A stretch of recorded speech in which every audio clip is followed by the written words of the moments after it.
Chapter 251. If you want to support me and read ahead. Patreon.com/C7NX.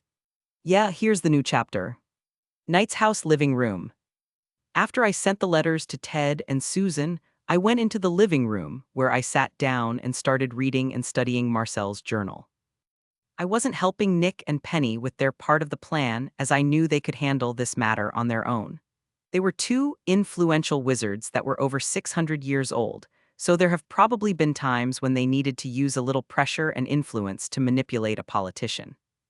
As for the other phases of the plan, I decided to start them when Ted arrived and when and IF Amelia decided to help us. Since I had nothing else to do, I figured I might as well start studying the blood malediction that Marcel released on the Greengrass family. And who knows, maybe there's something written in your journal talking about your ability to understand all languages. If I could replicate that skill, I could use my ability to understand magical languages to start translating Salazar's diaries and books. And since a war against the heir of Slytherin was going to occur in less than 3 years, having the knowledge about one of his greatest skills, Parseltongue, could somehow help me, and I could say that because it was what my instincts they told me. But I obviously can't forget that the main reason I want to learn about the Greengrass family's blood malediction is that I want to help Astoria, who somehow managed to unexpectedly awaken my inner big brother. But it's hard to blame her for that. She is a kind, cheerful, and friendly girl who is in Slytherin House, and talking to someone like that is a breath of fresh air. Maybe that's why I like Lily too, or maybe it's also the irony of the contrast between Astoria and her sister. Well, actually it doesn't matter why. What matters is that I'm going to help and save her. Sometime later, before lunch, I was finishing writing down in my journal some information I found in Marcel's journal when Hermes came back carrying a letter in his claws. I was surprised by Ted's letter, as it unexpectedly didn't take long for him to reply to my letter, and when I say it didn't take long, I mean he didn't wait even a day to send a letter back. I knew that what I had written in my letter would pique Ted's curiosity and probably alert his family, and this became even more obvious when I read your letter and saw that the only thing written in it was, "We are arriving." Reading this short but meaningful sentence, I began to wonder if he was surprised by what I wrote in my letter. No, I shrugged sarcastically. I thought he would take longer to answer. My dad, who sat next to me, said, looking at the letter in surprise, and I laughed, looking away. Yes, he. I said, and my dad looked at me suspiciously. Ethan, what did you write in that let? And when my dad was going to question me, we heard someone ring the bell. Ding dong. I'm on my way.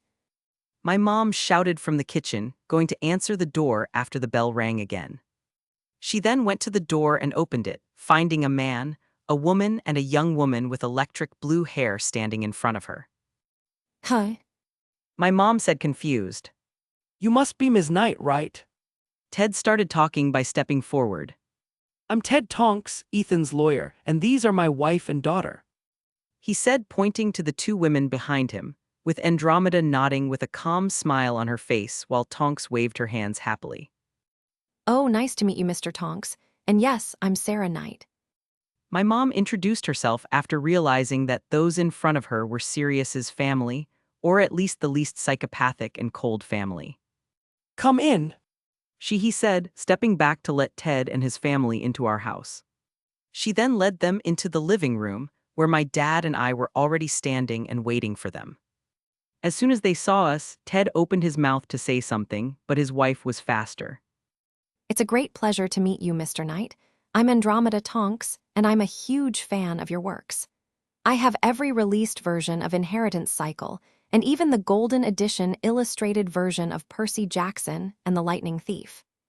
She started to say quickly in one breath, with a look of admiration on her face. I could have said something, but I realized that she was actually looking at my dad, not me, and so I looked at Ted with a raised eyebrow, who just shrugged. My dad said with a strange look.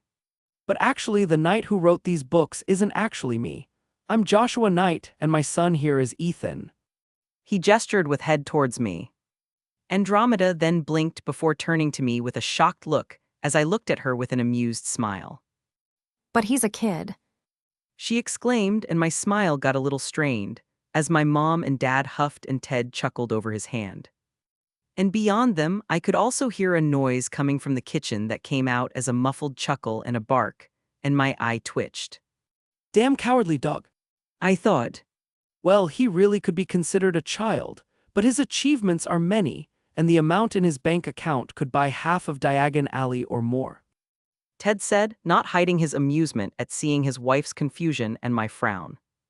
When Ted said this, Andromeda looked at me again, digesting the things she'd just discovered, and as the realization hit her, her eyes widened and the room fell into an awkward silence. Realizing her mistake, Andromeda started to blush with embarrassment, and before she tried to crawl into a hole in the floor to hide, I took a step forward, extending my hand to her. Well, I think you already know this, but I'm Ethan Knight, the author of Inheritance Cycle, Percy Jackson, and the newly published saga, The Chronicles of Narnia. I said, smiling slightly, trying to ignore the part of me that took offense at being called a child. Oh, She said, shaking my hand. and I'm sorry for calling you child. She continued while laughing nervously. Don't worry about it. I said, waving my hand dismissively, and I could feel the relief coming from her. Actually, if anyone should be blamed for this whole situation, it should be Ted. I added. Me. Ted pointed to himself in surprise. Yes, Andromeda replied, looking at him with narrowed eyes, causing him to swallow hard. Well, Ted started to say, looking around in search of an exit, and finding none, he turned his eyes to Andromeda, who was still staring at him. sorry. He squeaked. Seeing this scene, I snorted, looking mockingly at Ted. Whipped, we heard someone cough in the kitchen, and upon hearing that voice, Andromeda immediately tensed up. As the room fell silent, I could hear Sirius cursing under his breath in the kitchen as he realized he had revealed himself. Sighing, I ran my hands through my hair, and looking carefully at the Tonks, I noticed that they were all nervous and alert, but luckily none of them had picked up or were making any attempt to pick up their wands, not even Nymphadora, who was currently an Auror in training. Get out, Sirius. I said. Hearing me, Sirius walked out of the kitchen under the gaze of everyone in the room, shoulders slumped and a guilty look on his face, but I could feel his conviction. Hi, Andy. Sirius said, looking at his cousin with a mixture of longing and sadness, but she just stared at him in silence. Sirius waited for an answer, but Andromeda continued to stare at him, and he began to feel unnerved by her stillness. And just as he opened his mouth to say something else, Andromeda rushed over to him. Sirius expected a slap, a few jinxes, or even a kick in the balls, but he wasn't expecting to be suddenly embraced by Andromeda. Being hugged so suddenly made Sirius freeze, not knowing how to react, but then he started to hear some sniffles and wet drips on his shoulder, and he immediately realized that Andromeda was crying. If it was the Sirius of old, he would simply make a joke or try to pull away from the hug, but after going through the war with many losses, and after his arrest, he learned to appreciate these gestures of affection, and for that he hugged his cousin back. you idiot. Andromeda muttered in a muffled voice. I know. Sirius said, patting her back reassuringly. Seeing this family moment of Sirius and Andromeda, I approached Ted. I didn't expect you to come so quickly. I said, stopping beside him. Well, after reading in your letter that you somehow found out that Sirius is innocent and that you had evidence to prove it, Andy practically forced us to come here. Ted said, and then looked at his wife affectionately.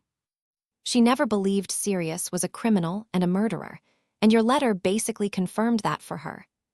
And with that, I already know who is the sensible and intelligent person in your family. I joked. Hearing this, Ted snorted. I'm not stupid enough to deny it, but I'm 50% sure the other reason she wanted to come here so quickly was to see the amazing and wonderful Ethan Knight, writer of the best works of the world. He said, imitating a thin and passionate voice.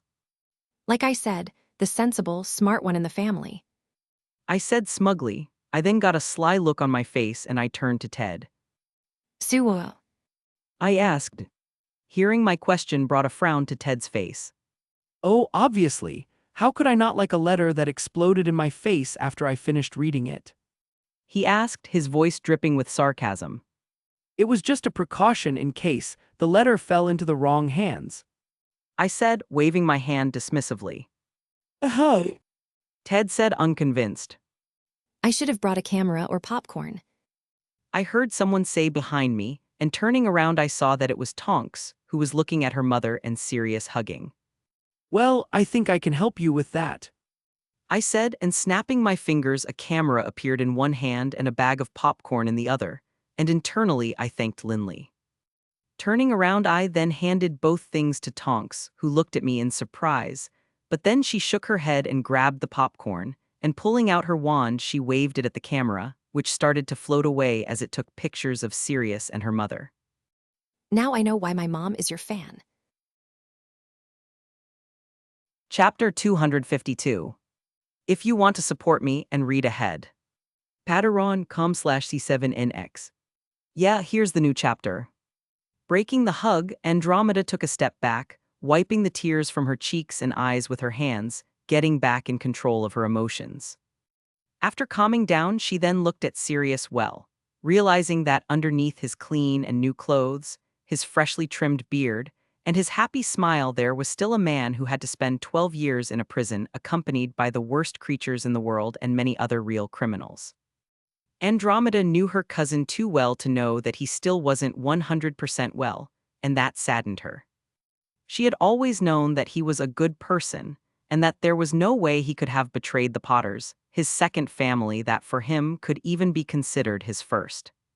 She didn't care if the evidence we had was true or not. What mattered to her was that her only family that didn't look down on her was fine. Finishing looking at Sirius, Andromeda sighed. Next time you want to do something stupid, please let me know first so I don't get so worried. Andromeda said to Sirius, giving him a small, sad smile. Heh, in that case, then I'll have to let you know every day. Sirius chuckled lightly, and Andromeda snorted. Yes, that's more like you. She said. Andromeda was going to say something else, but then she and Sirius heard the click of a camera taking a picture, and turning towards the sound with a strange and confused expression they saw Tonks, Ted, and I watching them, with Tonks eating popcorn as a camera floated around her. Don't pay attention to the floating camera or us. Go back to your family reunion moment. Tonks said, waving her hand at them, and seeing this Sirius chuckled. Well, I can't ruin your fun, can I? Sirius said, smiling, and then he looked to the side as he posed. Come on, this is my best side to be photographed. And listening to him, Tonks wasted no time and dropped the bag of popcorn as she grabbed the camera, immediately going to Sirius' side to start taking pictures of him. Yes, perfect. She said, bending down to take a low-angle photo of him. Now make a villain face. The girls love it. Oh, serious? Sirius asked, posing. This would be you. Tonks said quickly, and Sirius smiled, his eyes twinkling with amusement. Well, do they like murderous fugitives? He asked. Those are the ones they like the most. Tonks replied with complete seriousness, and Sirius stopped that, blinking for a moment. He then turned to me with an excited look. Ethan, get that list of my crimes for me. He exclaimed. Wait, do you have a list of all your crimes? Tonks asked. Yes, and it's quite a long list. Sirius nodded proudly. Wow. She said, impressed. I knew it would be a mistake to leave these two in the same room. Andromeda moaned, rubbing her temples, and my mom, who reached her side, rubbed her back comfortingly. Ahem. I cleared my throat, getting the attention of Tonks and Sirius. It's quite ironic to see the two of you talking so amicably like that, considering you're a fugitive from Azkaban, and she's an Auror in training. Hearing that sentence from me, Sirius and Tonks looked at each other, looked at me, and then looked at each other again, with Sirius blinking. Are you an Auror in training? He asked in surprise. Yes, and Mad-Eye Moody's current student. Tonks said, puffing out her chest with pride. Congratulations, Dora. Sirius said with a happy and proud smile, hugging the metamorph magus, who hugged him back equally happily.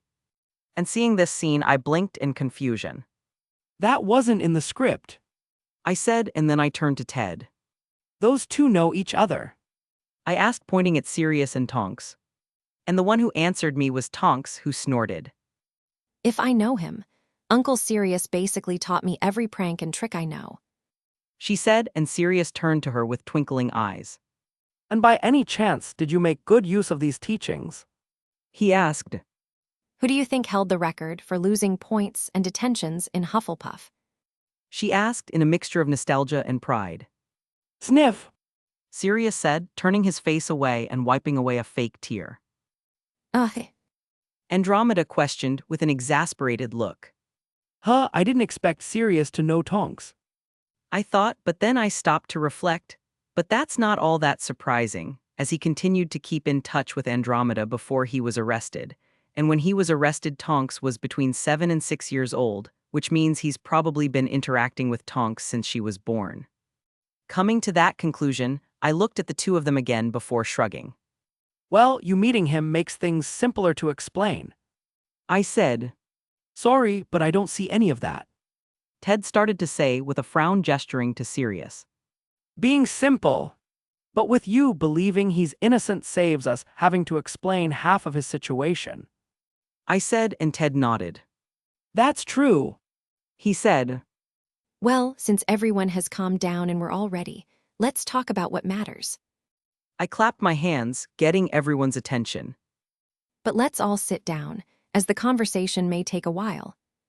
I said, gesturing to the sofas in the living room. The Tonks then looked at each other before going and sitting on the couches, with Sirius and my parents doing the same. Seeing them sit down, I nodded my head before going to get a box that was next to the bookcase at the far end of the living room, and that box contained everything we had already written down about Sirius' case. Dropping the box onto the table, I sat down between my parents. Here in this box is all the information we could gather about Sirius's illegal arrest and the whole case involving him. I said, pulling some folders and parchments out of the box. And at the bottom of the box are all the scrolls of evidence we were able to gather to help exonerate Sirius. And they may seem insufficient, but the real evidence is locked in a cage in my suitcase. I continued, finishing with a rather cruel smile on my face. Pettigrew. Andromeda spat out the name, and while her husband and daughter looked at her in confusion, my family and Sirius looked at her in surprise. What? How do you know it's him we're talking about? My father asked. HMPH. For starters, I always knew that the one who betrayed the Potters and killed those 12 muggles was the cowardly idiot, and I never trusted him. She said with a snort. And besides, I know that Sirius and his friends were animagus, and if Ethan said the real proof is in a cage. She finished, not needing to finish her answer for us to understand how she came to that conclusion. Very clever, you got it right. I said, and Sirius cut me off. No, wait, how did you know we were animagus? He asked, shocked. No, wait a minute. Tonks said right after, just as shocked as he was. Since when are you an animagus, and why didn't I know about that? Did you seriously ignore the fact that they just said Pettigrew is alive? Ted asked his daughter with a strange look. I have my priorities. She shrugged and then turned to Sirius again, opening her mouth to say something else, but her mother's gaze silenced her. And Sirius, who also noticed his cousin's gaze, wisely kept quiet. Nodding in satisfaction, Andromeda turned to me again. Well, if you already have Pettigrew himself locked in a cage, which is proof enough that Sirius is innocent, why do you need my husband's help? She asked. The answer is simple. I said. Politics. And upon hearing this sentence, all who were present here groaned. Yes, I understand why that could be a problem. Ted said with a frown.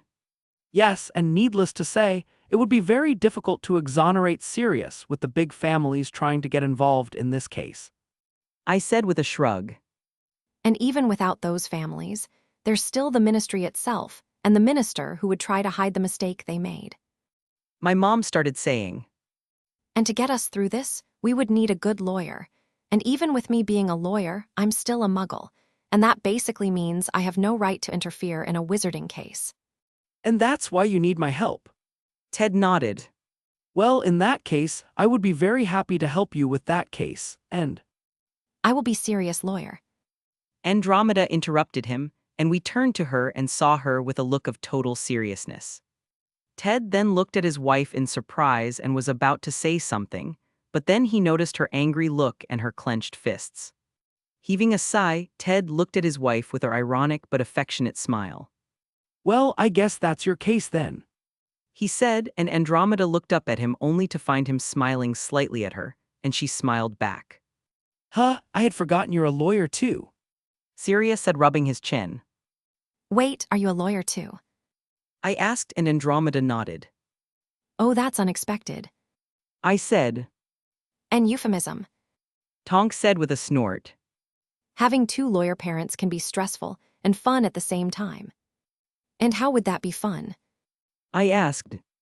Well, it becomes fun when a competition to get the last blackberry muffin turns into an argumentative debate involving laws and other confusing things I don't understand. She replied, and then a small playful smile appeared on her face. And besides that, having two lawyer parents makes the chances of me going to Azkaban smaller. Damn lucky girl. Chapter 253. If you want to support me and read ahead. Patreon.com/C7NX. Yeah, here's the new chapter. After talking some more, we decided that Andromeda would be the one to represent Sirius as his defense lawyer before the Wisengamot should he be brought to a real trial, as we wanted.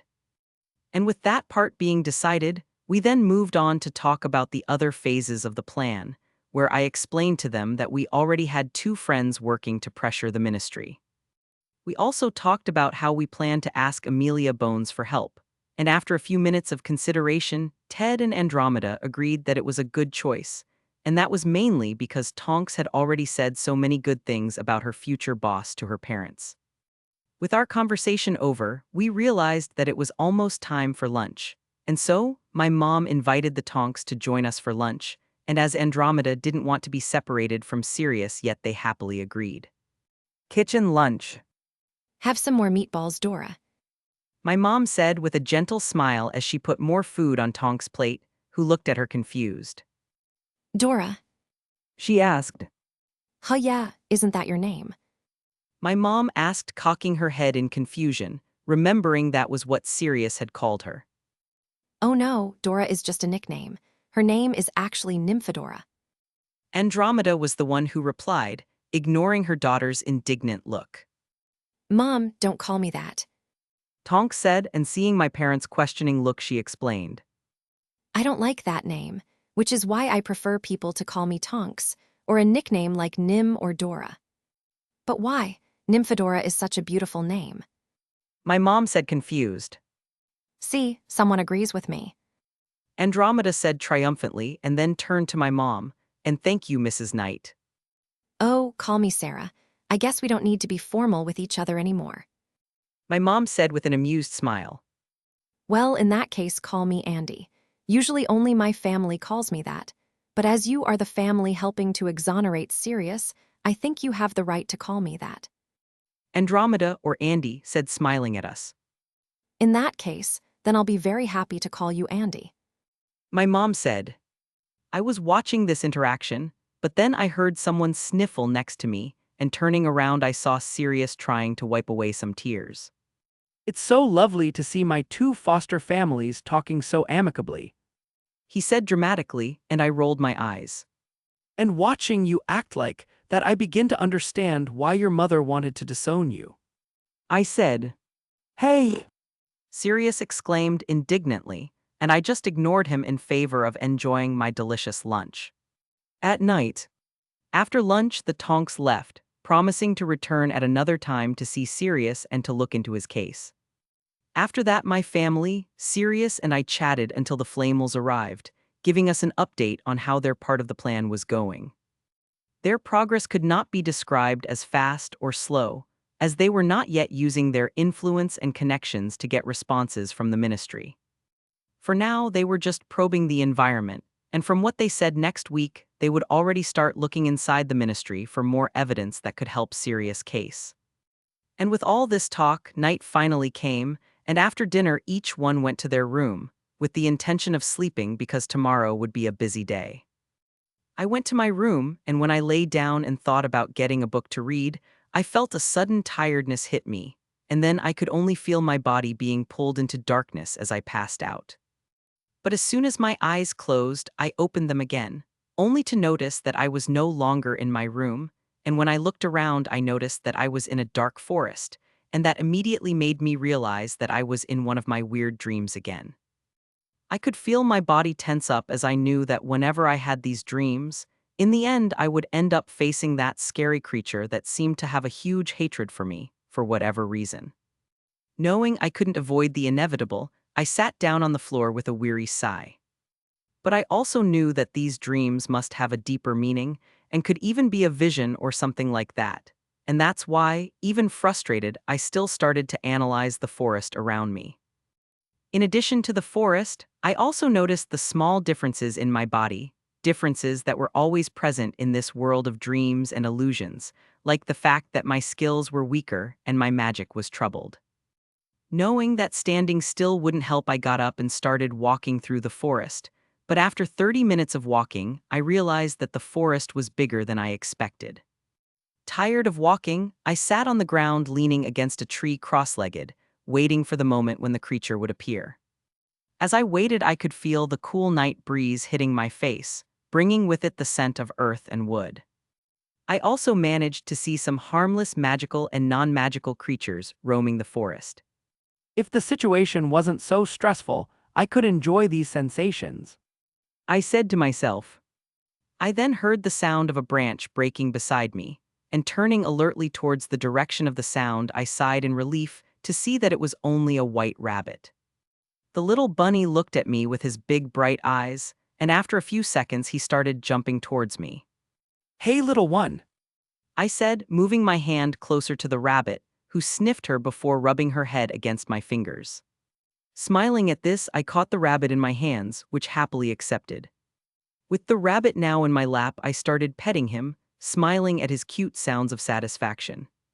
You know, aside from the whole fact that my last few visits to these dreams didn't turn out so well, I could get used to this.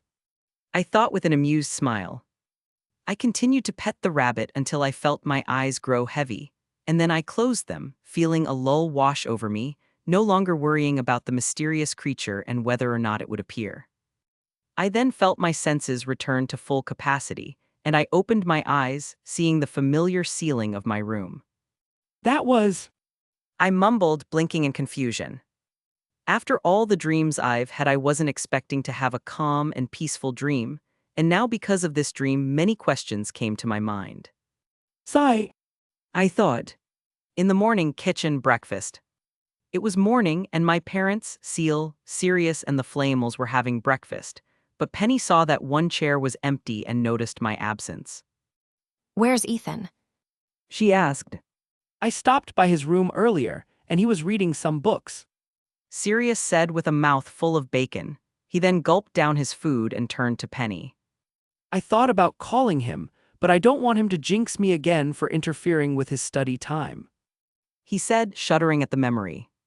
Usually when he's focused on something, he tends to lose track of time. My dad said.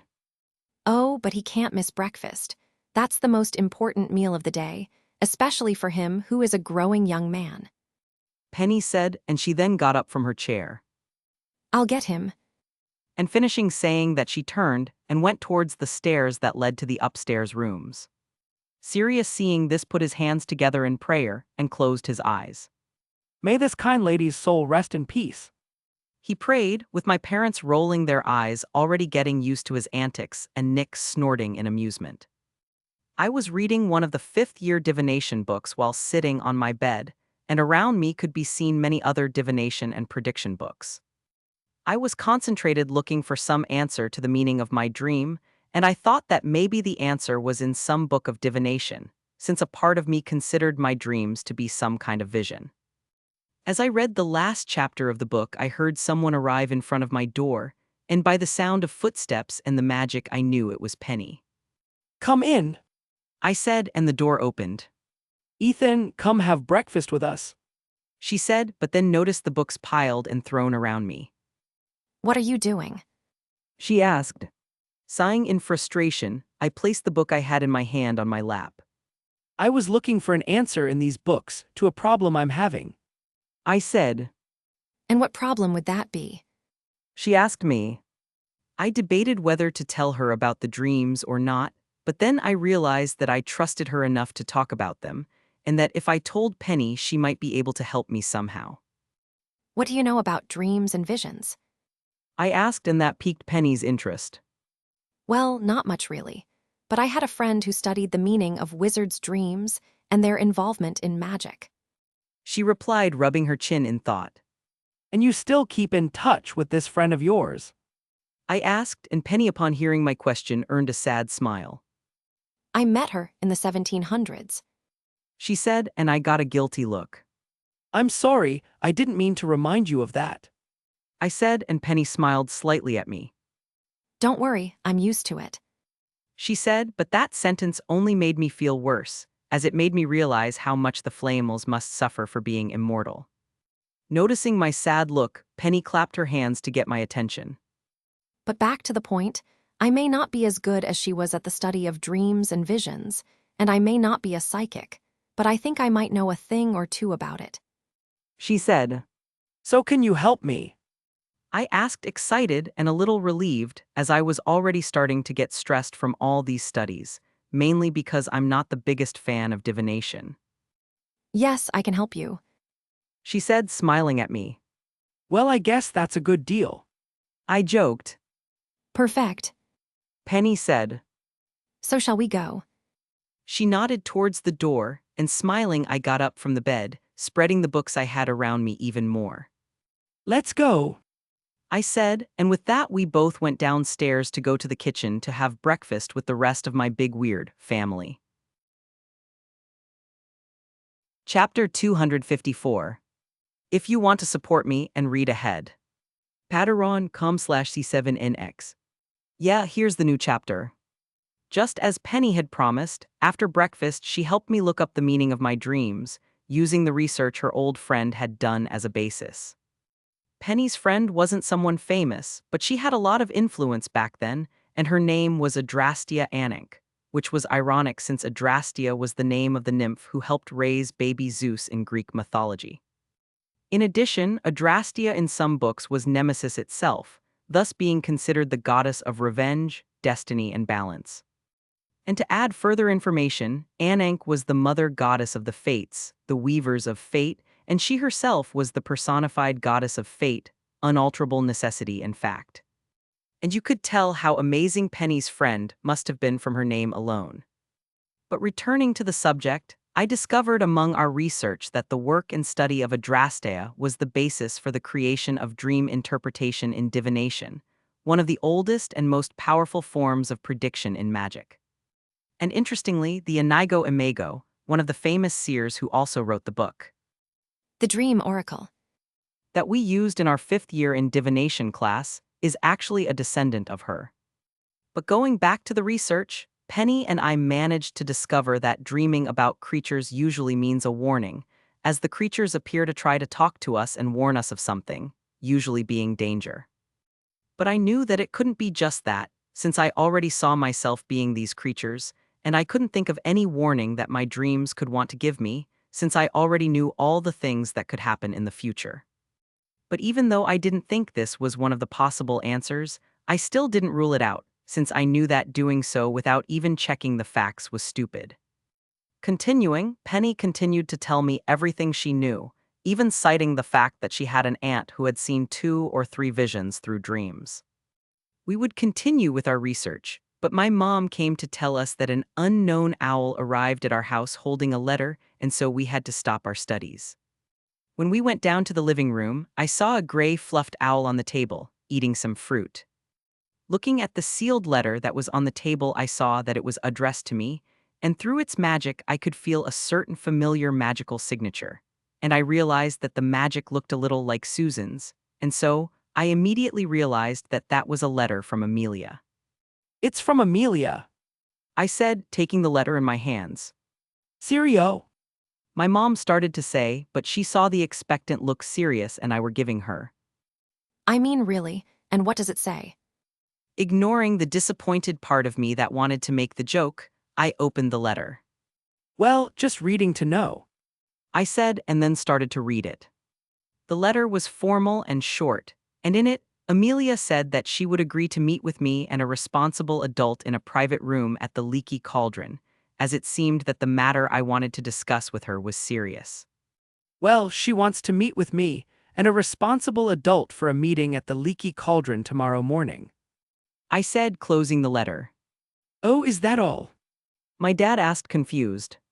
Not that I'm complaining, but I thought we'd need a few more letters to convince her to agree to meet with us. Maybe Susan said something to help. I said with a shrug. That's good. My mom said, and then she turned to look at all of us. But then, She asked. Everyone then started looking at each other, until Nick shrugged and raised his hand. Well, I'll go with him. He said, Since this is going to be a meeting with the head of DMLA, it would be best if I accompanied Ethan. yes, out of all of us here, you are the best choice. Penny said, It's obvious why Sirius can't go. Sarah and Joshua are muggles, and I'll be busy with a little research Ethan and I are doing. listening to her, my parents and Sirius nodded in agreement. Parfait. Nick said in French, In that case, then we better start thinking about what we're going to say to Amelia at this meeting.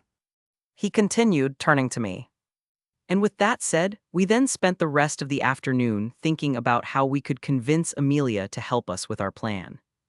Diagon Alley next day morning.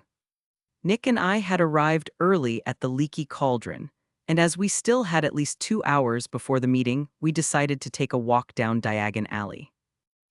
This place hasn't changed that much since the last time I was here. Nick murmured. And when was that? I asked, curious.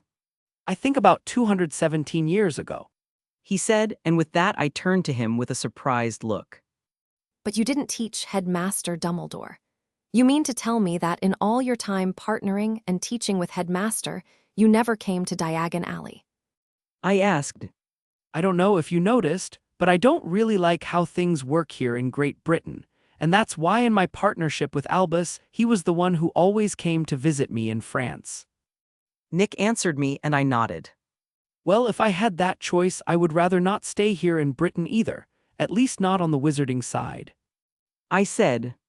You know you can solve this easily, right? Nick said, and I looked at him blankly. You and your parents can move to France, and I can apply you to Beauxbatons. One of the former headmasters there owes me a favor. Sigh. I said with a tired look. Even though I would love to accept that offer, I can't run away from Great Britain, mainly because I have some unfinished business to deal with here. I understand. Nick said, nodding. But well, you can always count on me if you need me. He smiled at me, placing a hand on my shoulder. Thanks. I said, smiling at him too. After that exchange, we fell into a comfortable silence, continuing our walk down Diagon Alley, with me meeting and waving at some of my colleagues who were in the alley doing some last-minute Christmas shopping. Nick nudged my shoulder to get my attention, and turning to face him, I saw him pointing to the side, and following his finger in the direction he was pointing, I blinked in surprise. Oh, I said, seeing a large banner in the Flourish and Blots window saying my books were being sold there, and looking into the window I saw my books on display. But what surprised me was the fact that a sign reading, Almost sold out. was being placed in front of my books. I said, surprised. well, a lot of people who come down the alley are Muggle-borns or half-bloods, and they've probably already read your books in the Muggle world. And now that they're in the wizarding world with some more magical details, they'd obviously want to buy them. Nick said, and I nodded. That makes sense.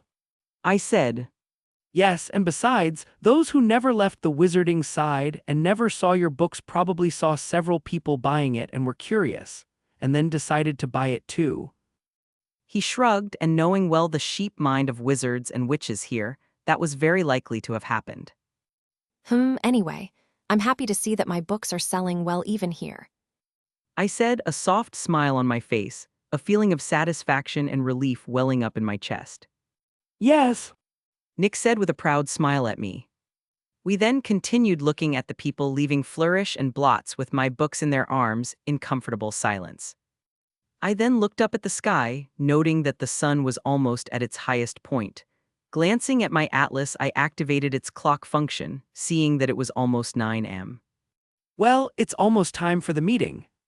I said, getting Nick's attention. Yes, I think we better get back to the leaky cauldron. He said, and I nodded. We then went back to the leaky cauldron, and getting there, we asked Tom for a private meeting room, and after he gave us the keys to the room, we asked him to let Amelia Bones know which room we were in when she arrived. We then went up the stairs that led to the rooms on the top floor, and walking a little way, we arrived in front of room 18. Entering the room, we saw that it only had a table and a few chairs, and that was because the room was prepared for this meeting. We then sat down and waited for Amelia to arrive. Knock, knock. After some time of waiting, we heard someone knocking on the door, and I got up to answer it. Opening the door, I saw that standing in front of me was a beautiful, serious-looking woman with red hair streaked with gray and brown eyes, wearing formal robes. Hello, Mrs. Bones, come in. I said, stepping back to allow her into the room. Hello, Mr. Knight. Amelia greeted me with a nod. She then turned to Nick with a curious look. And hello, mister. She asked with a questioning look. Flame. Nick said, and Amelia's eyes widened slightly. Flame, as in Nicholas Flamel, the immortal alchemist. She asked in shock. In flesh, blood, and magic. He replied, smiling. Amelia, who didn't expect this to be the responsible adult who would be accompanying me, stared at Nick for a good 10 seconds with a look of wonder in her eyes, until she turned to me. I don't know whether or not I believe he's Nicholas Flamel, but if he is, I'm beginning to understand why you asked for this meeting so urgently. Amelia said, and I smiled wryly. Well, enough talk. I think we have more important matters to discuss here. Nick said, getting our attention. Amelia then nodded, and the two of us went to sit down, with me taking the chair next to Nick while Amelia sat in the chair across from us. So what would you like to talk to me about? She asked, eyeing us curiously from beneath her serious gaze, but I could sense that she was a little nervous since she learned that Nick is Nicola's Flamel. Well, I don't think there's a lighter way to say it, so I'll cut to the chase. I started to say, bracing myself for the big reveal as I analyzed Amelia's body language. Did you know that Sirius Black never had a trial before he was thrown into Azkaban? What? Amelia asked, confused, not expecting the subject to be about Sirius. Obviously he had a trial, and why are you talking about? Oh, but it doesn't end there. I interrupted her, and then continued talking as Amelia looked at me strangely. Sirius Black was never actually the Potter's secret keeper, and was never a follower of you-know-who. What do you mean? Everyone knows he's a Death Eater and that he betrayed the Potters. She said, and noticing Nick's small snort, she turned to him, who noticed her look. Sorry, girl, but your faith in your ministry is fun but stupid, and I know you know that. He said, and Amelia was going to snap back, but she thought about what Nick said. Amelia knew that the ministry was far from perfect, and that with the corruption within, many bad things could have been swept under the rug.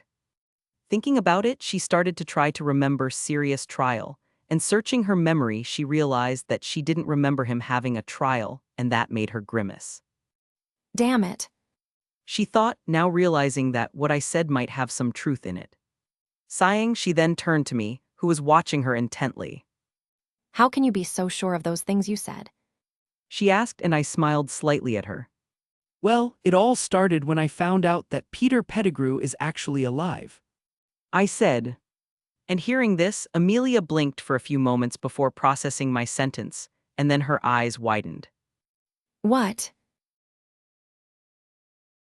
Chapter 255.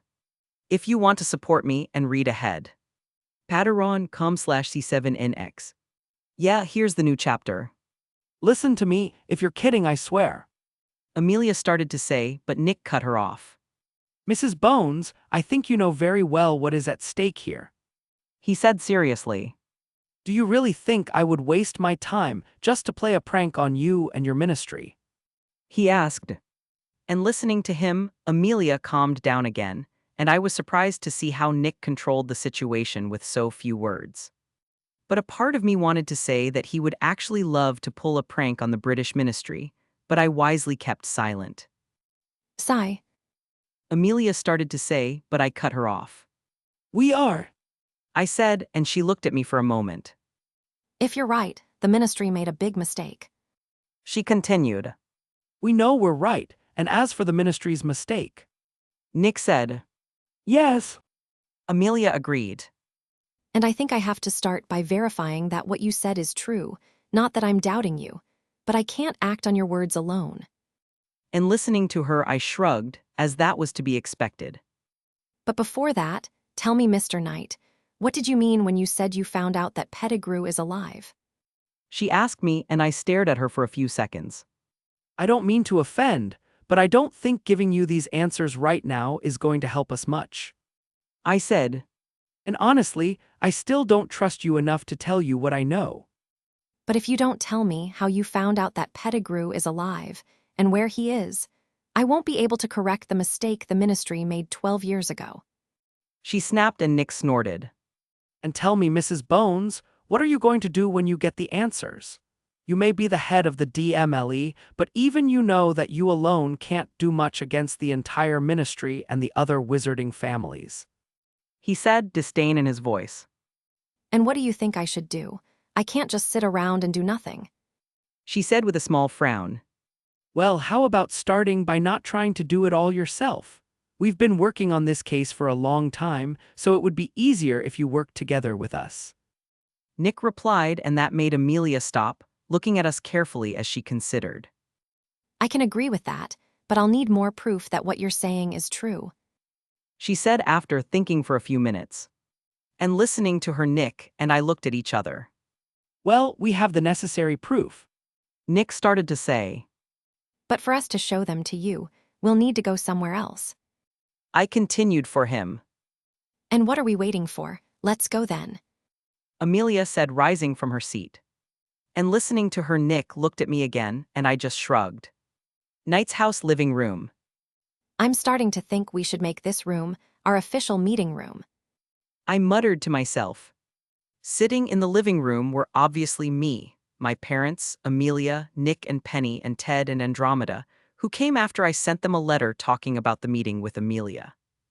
Tonks wasn't here because she still had to study some things Moody was teaching her, and Sirius was hiding in his room, listening to everything through a magical device created by Nick. And as for Seal, she was in her room playing happily, completely oblivious to the fact that an important meeting was taking place in our living room. I see you have quite a large group here. Amelia commented.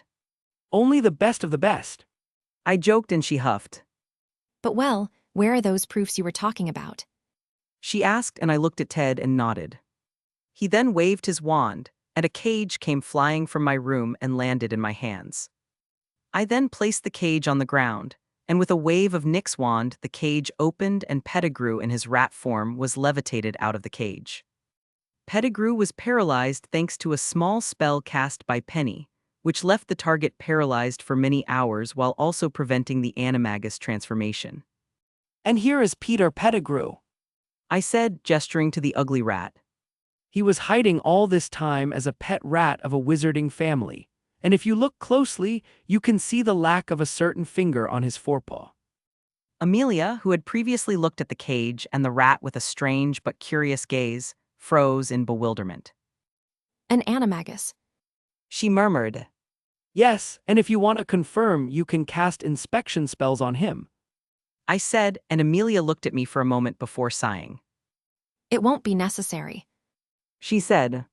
Well, does that mean you believe us now? I asked and she paused for a moment. Look, it's not that I don't believe you, but you should know very well that Pettigrew being alive would only clear Black of a murder charge. He would still be found guilty of murdering the 12 muggles and betraying the Potters. Amelia said with an apologetic look. I knew she was right, and I also knew that the other evidence we had was just a few ghost reports and portraits and some ancient parchments, and that none of it could be considered concrete proof. But I also knew that we had very good evidence, which was Sirius himself, who together with Pettigrew made our defense case very strong. Well, we have other proof as well. I said slowly, not sure it would be a good idea to reveal to her that Sirius was here. I didn't have to think about it too much though, as I heard Sirius' bedroom door open and him walking down the hall towards the living room. I turned to him as soon as I felt his approach, and seeing that, those in the room followed my gaze. Hi, Amelia. Sirius said as soon as he arrived in the living room, looking into Amelia's eyes. Amelia stared at Sirius in a mixture of surprise and shock, but she quickly recovered, and I saw her hand twitch, and I knew she was preparing to pull out her wand. Mrs. Bones, I suggest you don't do this. Nick said, also having noticed the movement in Amelia's hand. And why shouldn't I do that, when Sirius Black is in front of me? She asked in a cold voice, glancing slightly at Nick, only to notice that he already had his wand out and was pointing it at her. She then looked around, noticing that not only Nick, but Andromeda and Penny also had their wands out. You know that what you're doing is a crime, and that I can arrest everyone here this very moment for helping to hide a fugitive from the ministry, right? Amelia asked, looking at all of us seriously. You could try. I said, emphasizing the word try. But you won't. I simply said. And why do you think that? She asked me, not taking her eyes off Sirius. I don't think I'm sure. I said with conviction. And even if hypothetically you tried and succeeded in arresting us, how would you explain to the French ministry the arrest of two of the most influential people in your community, in addition to the arrest of several others innocent people? Innocent people. I don't see how a group of people who are helping a convicted criminal can be innocent. She said, looking at me mockingly. Well, it turns out that the French ministry received the evidence we have that Sirius is innocent, and they themselves came to the conclusion that the real culprit of everything is Pettigrew. So to them, we and Sirius are just innocent people. I shrugged, and then I looked at Amelia smugly. And since the French ministry, which happens to be better than the British, knows we're innocent, they probably wouldn't let the Flamel's friends go to jail for a stupid mistake. And just as I finished speaking, Amelia was left staring at me, with the room falling into a tense silence where the others were preparing to do something if she tried to reach for her wand. Sigh. Amelia said, relaxing her body. Seeing this, Nick, Penny, and Andromeda lowered their wands but continued to look warily at her. Amelia then turned to Sirius, who was also eyeing her warily as he approached me. So? She asked. Well, I said, and Amelia looked at us for a few seconds before sitting down. I have time. She said, and I looked at Sirius, who simply shrugged. okay. I said. I then proceeded to tell Amelia about how I found out that Pettigrew was alive and was an animagus, obviously changing the story a bit since I didn't want to talk about the existence of the Marauders map to her.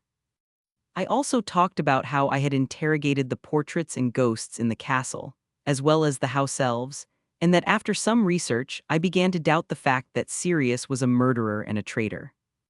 I then went on to talk about how I found Sirius on Halloween night and how I captured him, and that after a little questioning, I had come to the conclusion that he was indeed innocent of all the crimes he was accused of. After that, I told her about bringing Sirius into my house, and how I had gathered this small group together with the intention of getting a true trial to exonerate him and make Pettigrew pay for his crimes. Well, She said once my explanation was over, a little stunned by the information she had just acquired. that was exactly my reaction. Andromeda snorted.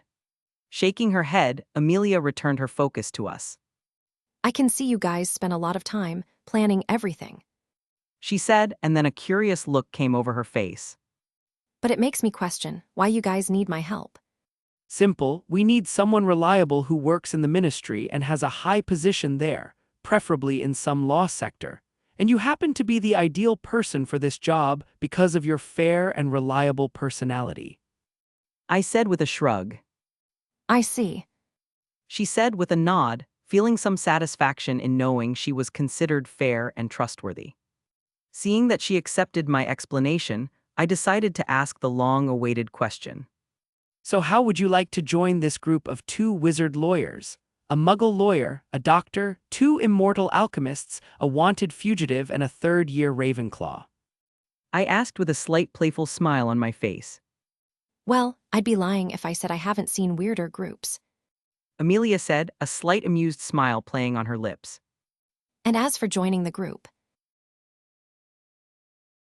Chapter 256. If you want to support me and read ahead. Patreon.com/C7NX. Yeah, here's the new chapter. Well, as we finally reached an agreement, let's get down to business. Penny said, and we all nodded, and those who were standing took their seats. So, Sirius asked, and we looked at each other before Amelia started to speak. I've just joined you, so I don't know where we are in the plan. Amelia started to say. Then I think we should start with you filling me in on how things are going, and what you've done so far so that I have an idea of what I need to do. Realizing that she was right and that it would be best to keep everyone informed of our progress with the plan, I started to speak. in a way, we didn't make any big headway with the ministry, but this is the last part and final hurdle to exonerate Sirius, so it was to be expected that it would not be so easy. I said with a shrug. Yes, however, we already have some ideas on how to convince Fudge to help us, and Penny and I are working on it. Nick continued shortly thereafter. Well, but you should know by now that it won't just be Fudge that is the problem, and that the main obstacles will be the wizarding families who don't want a new Lord Black, right? Amelia asked. Well, that won't be a problem if we play our cards right. Andromeda said, and I could hear a small amount of malice and revenge in her voice, obviously directed at the would-be families that would try to stop us. And what cards would those be? Amelia asked with interest. According to Ethan's plan, we'll just need 2.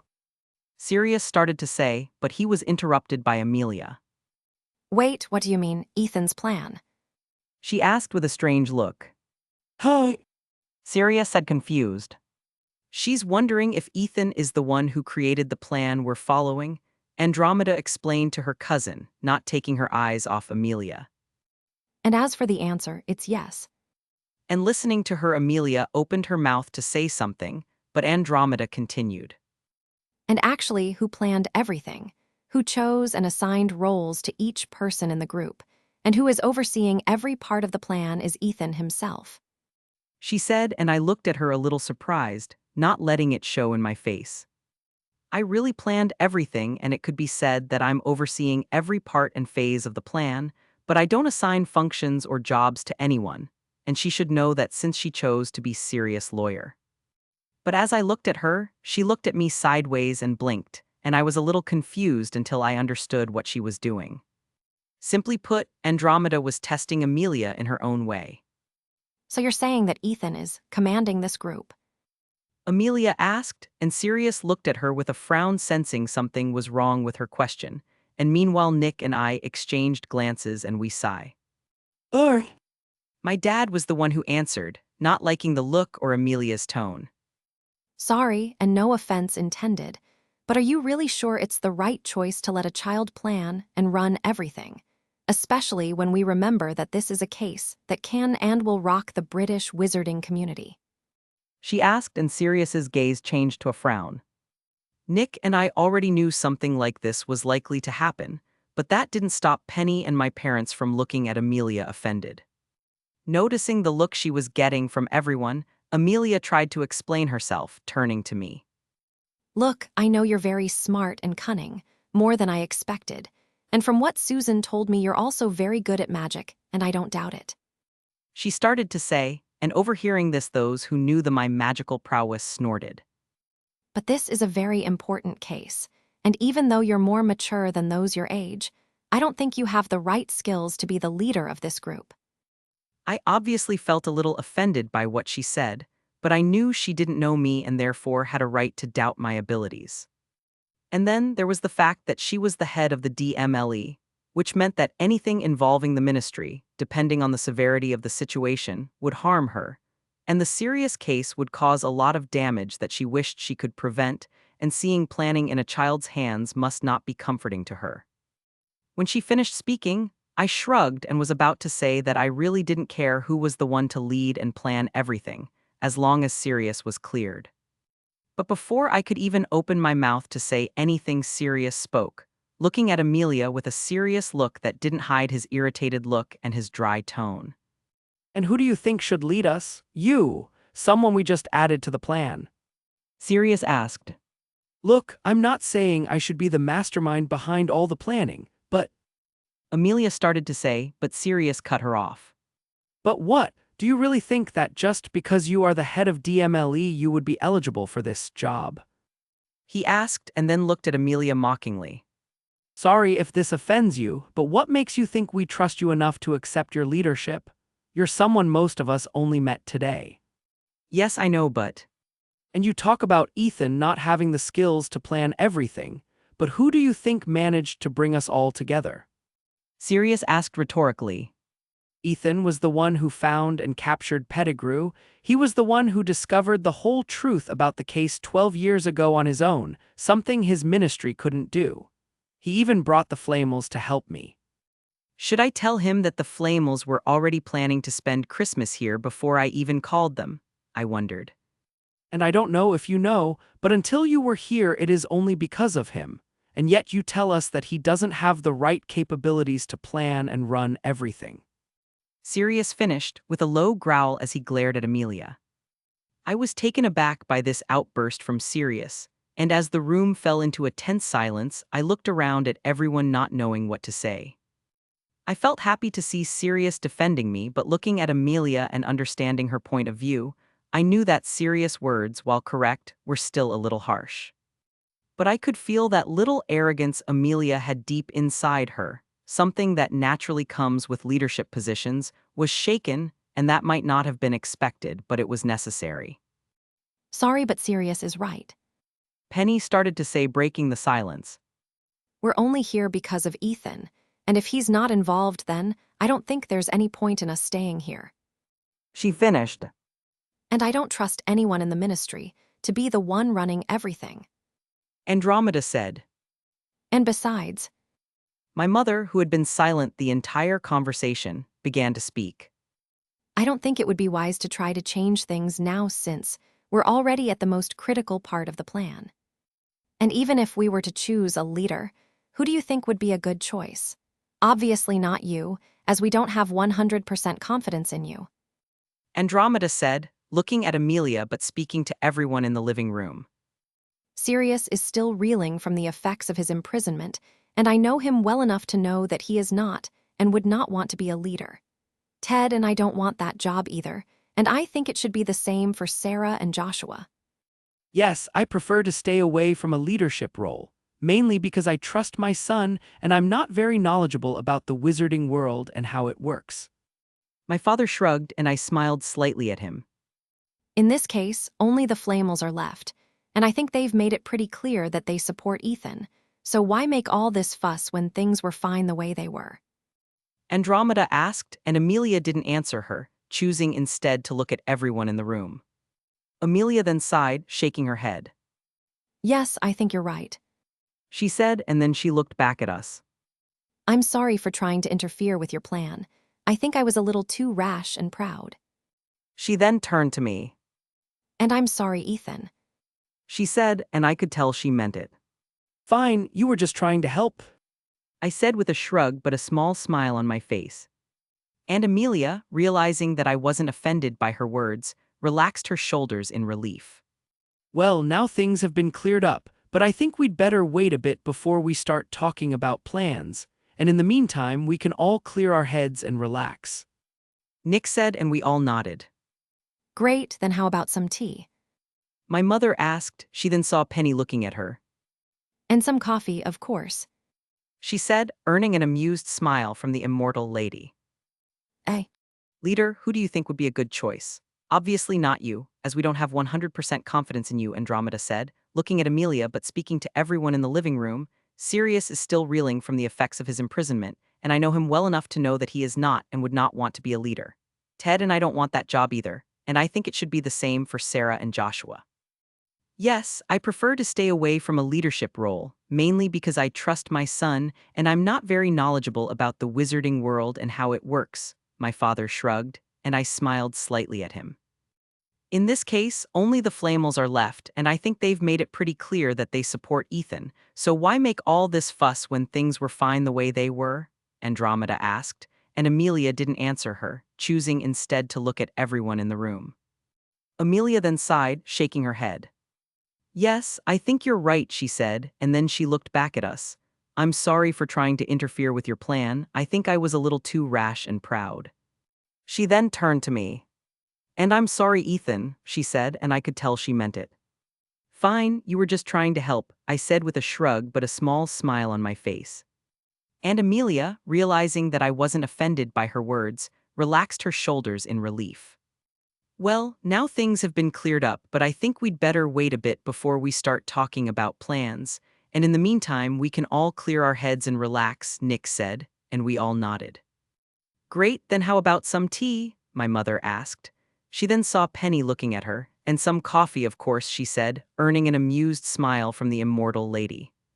Hey, thanks for standing up for me, but it wasn't necessary. I said, turning to my dad, Nick, Sirius, Ted, and Andromeda. Sorry, but I think it was necessary. Sirius huffed.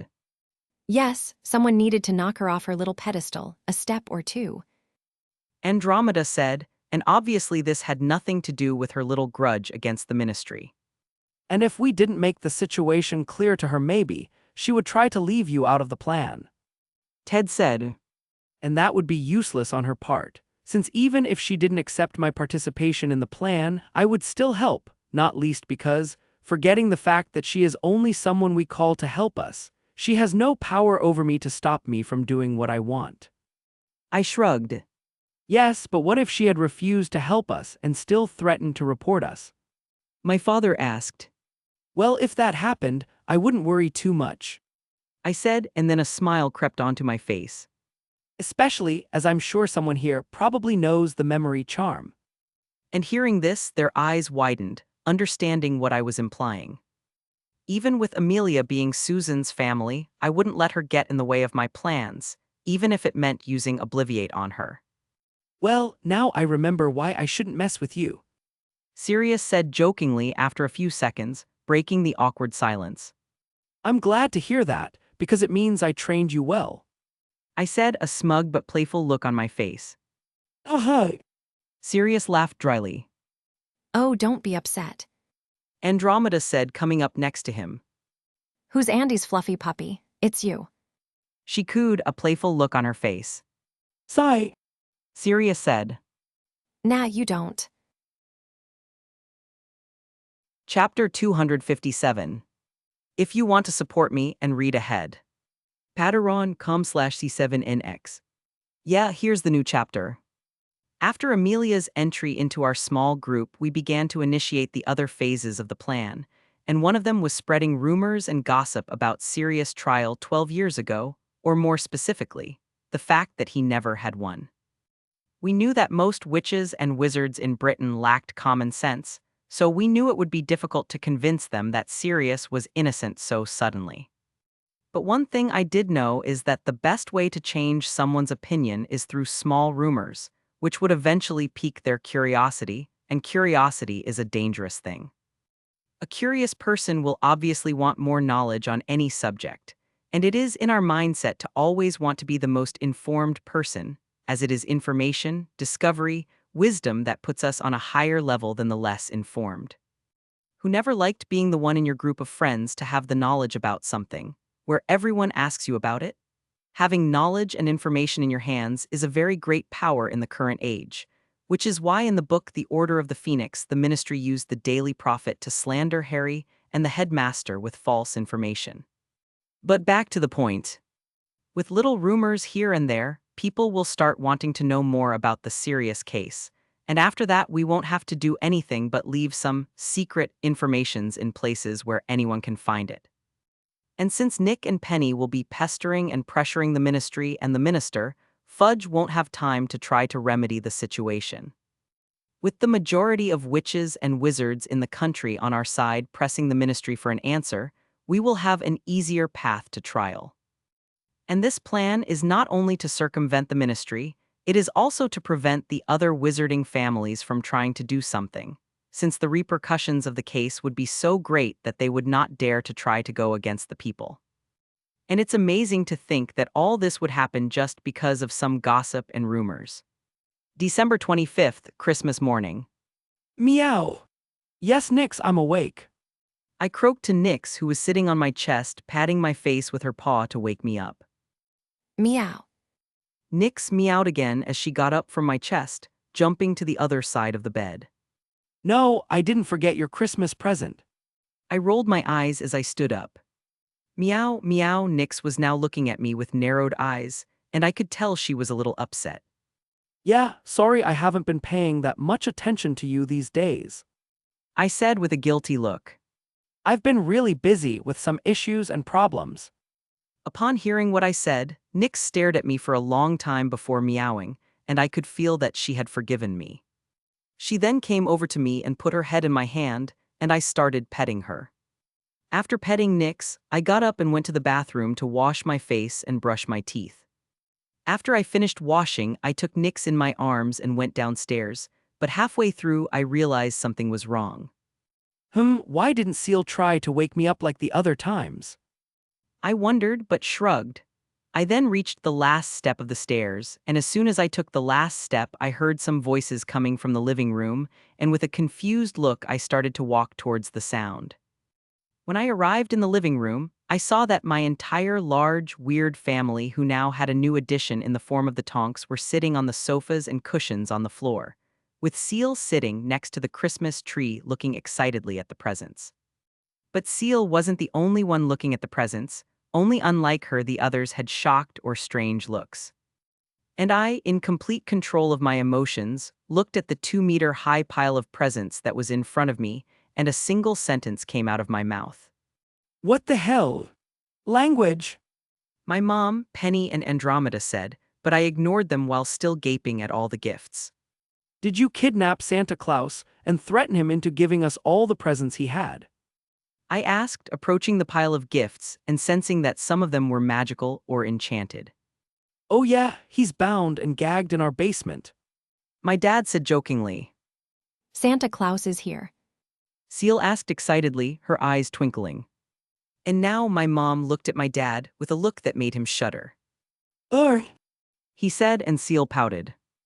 I wanted to see Santa Claus. She whimpered sadly, and now even Penny and I were looking at my dad, who had the decency to look away. I don't think I've ever seen so many presents in one place, Commented Sirius. I don't think I've ever seen so many presents in my life. Tonks exclaimed, having to lift her head from her spot on the floor to see the top of the pile of presents. Looking closely at the presents, I began to feel the magic of some of them, and was surprised to feel that more than most of the presents bore Penny's magical signature. Realizing this, I quickly turned to her, only to find her smiling at me. Well, She said with a shy smile. a little. Serious, Tonks and I asked, and she just laughed. Shaking my head, I looked back at the pile of presents, but then I felt someone tug at my shirt. Ethan, can we open presents yet? Seal asked, looking at me with puppy dog eyes. Of course. I said, smiling, and a wide smile spread across Seal's face. Yay. She exclaimed, and wasting no time she ran towards those present. Yes, presents. Tonks exclaimed excitedly, following Seal and ignoring her mother's exasperated sigh and her father's amused look. Sometimes I forget she's an adult. Said Andromeda. Not just her. Ted commented, pointing to the group unwrapping presents that now had the addition of a certain dog man. I think black madness works differently on certain types of people. Nick joked and Andromeda snorted.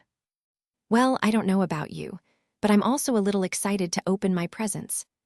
Penny said, smiling, getting up to join us. I think maybe your presents are itching to be opened by you too.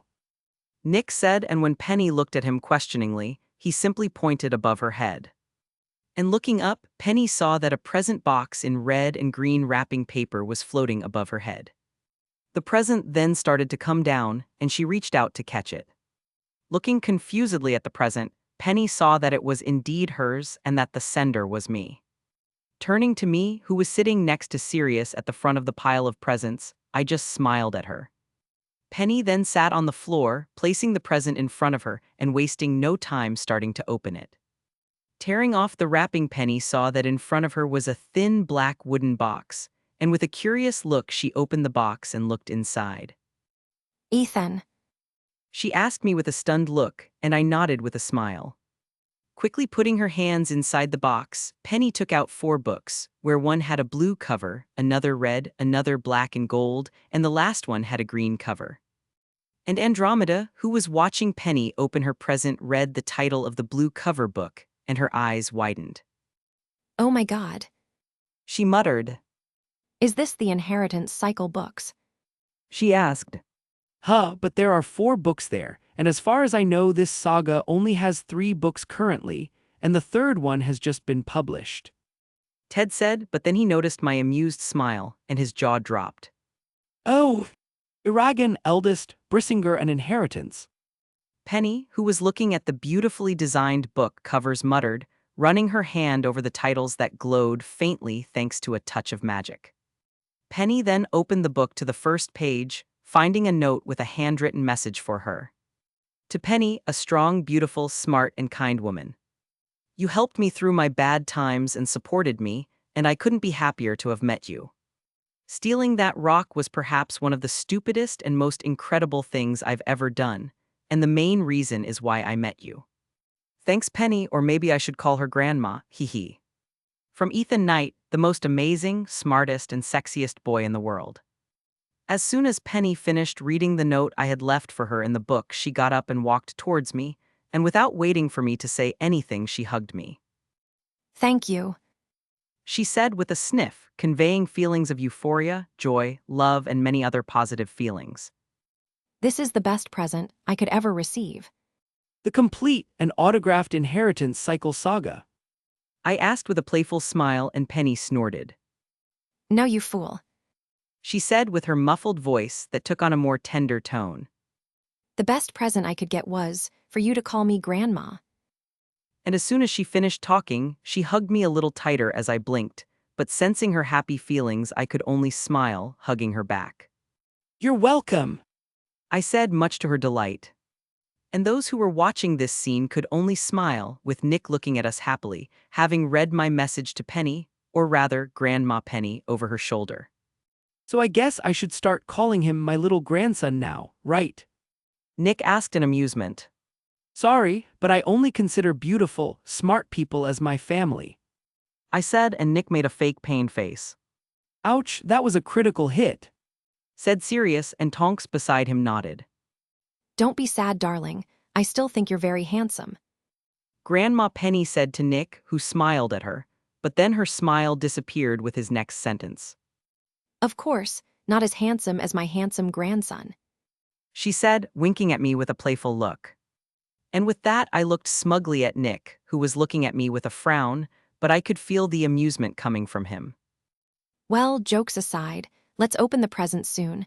I don't think Seal can wait any longer.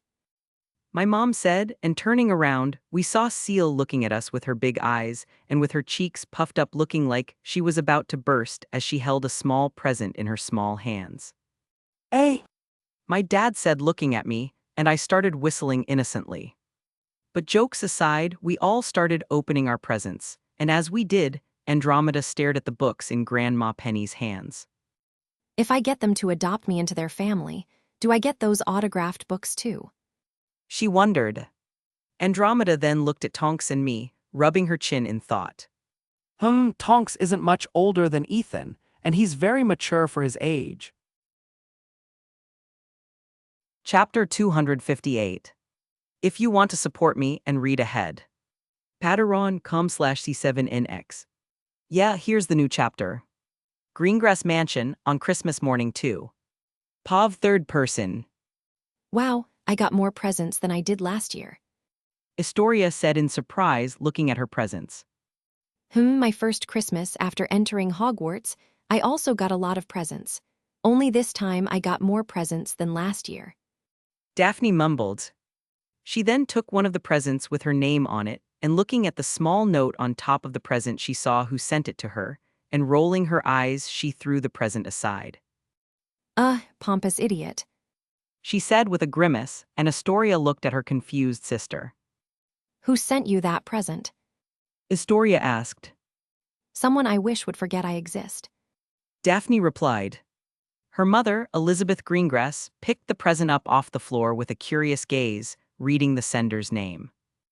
Bernard Warrington, the youngest son of the Warrington family. Elizabeth asked with a raised eyebrow. Oh, isn't this that fourth-year boy who keeps trying to get your attention and who keeps flirting with you? Astoria asked her sister, who looked at her with an annoyed look. Why is this the first time I've heard about this? Sebastian Greengrass, the lord of the Greengrass family and father of Astoria and Daphne, asked. Glancing one last time with annoyance at her sister, Daphne sighed and turned to her father. Because he only started his weak and ridiculous attempts to woo me this year. And besides, I didn't think it was important to mention this to you, as I have no interest in him and I don't want to keep talking about him. Daphne said, and Sebastian looked at her for a moment before nodding. Well, I'm not going to interfere in your affairs, but you know it's about time you started looking for a suitor, right? He asked, and Daphne snorted. As if any boy at that school was worthy of my attention. She said with contempt and a little arrogance, and her mother smiled wryly. But what about that boy you keep talking about? Elizabeth asked, and Daphne looked at her questioningly.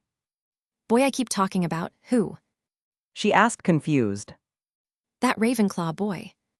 Elizabeth started to say. What's his name? Nathan, Edward. Ethan.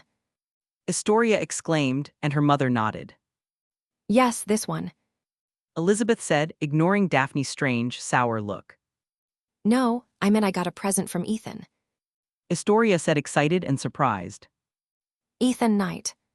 Daphne asked with a frown. Did he send you a present? Oh. Elizabeth asked with a playful smile on her face. He's not my crush. I'm not even friends with him, let alone have any kind of interest in him. Daphne said with an annoyed look. Yuham. Her mother said, unconvinced. Honey, stop teasing Daphne. Sebastian said to his wife. He then turned and looked at his two daughters, seeing Daphne still sulking and Astoria opening the present Ethan had sent her with a happy smile. Ethan Knight isn't the name of any wizarding family that I know of, so he must be a muggle-born. He thought, not having many good thoughts about muggle-borns, but unlike his associates, he knew the world wasn't so black and white, nor that blood purity was the answer to everything. Looking back at Astoria, who had a small, beautifully ornate silver tiara in her hands, Sebastian noticed her cheerful smile, which didn't look like her usual forced smiles. Maybe I should find out a little more about this Ethan Knight guy. He thought. Back at the Knight's house afternoon, in the kitchen. The large group of 3 families and 1 man dog that were in my house were now in the kitchen waiting for lunch, with my mom and Grandma Penny cooking while they chatted with Andromeda. Ted, Nick, and my dad were also talking about football, a sport I didn't even know Nick liked. And in the strangest but most amusing group were Sirius, Tonks, Seal, and myself, with Tonks amusing Seal with his metamorph magus abilities. Now a lion. Seal excitedly exclaimed to Tonks, raising her hands. Okay. Tonks said, and then her face started to distort until it took on the features of a lion, only with the pink mane. Oh. Seal looked impressed at Tonks, who made no attempt to hide the pride she was feeling. Yeah, oh. Tonks said playfully. You want to see what a rabbit with rainbow eyes and blue fur looks like? She asked Seal. Yes, I want. She replied with her eyes sparkling in anticipation. And as they both played Sirius and I looked at the scene, with me grinning in amusement and Sirius mumbling in annoyance. Come on, Sirius, don't be sad. I said with a playful look, nudging him with my elbow. I don't know why she thinks it's so much fun to turn just your face into an animal. Sirius grumbled. It's so much more amazing to turn into a full animal. Yes. I rolled my eyes. Well, I'm sure Seal knows that bear paws and a cat's face are nicer than a simple dog. Tonks commented, looking smugly at Sirius, who, honoring his age and showing his maturity, stuck his tongue out at her. Now I understand why they say I'm the most mature. I muttered, earning a slight offended look from both Tonks and Sirius. Sirius was going to say something, but then he saw out of the corner of his eye an owl flying towards the kitchen window. Following his gaze and hearing the flapping of wings in the distance, I saw a black owl carrying a large package, and looking at the package, I realized it was a broom. Snapping my fingers, I magically opened the window, allowing the owl to enter the kitchen, with it landing on the table in front of us. Delivery took a while, but luckily it arrived today. Sirius said, and I looked at him with a raised eyebrow. Let me guess, this is a present for Harry. I asked, and he nodded. Oh, and what is it? Tonks asked, and Sirius and I both looked at her like she was an idiot. Sirius then looked at Tonks, at the broom, looked back at Tonk, and then answered her. Sirius said, and Tonks stammered in embarrassment. And no, I know it's a broom, but I want to know what make and model. She rephrased her question. Well, that's a secret. It's a firebolt. I said, interrupting Sirius, who turned to me. Hey, it was supposed to be a mystery present. He said. And how do you know it's a firebolt?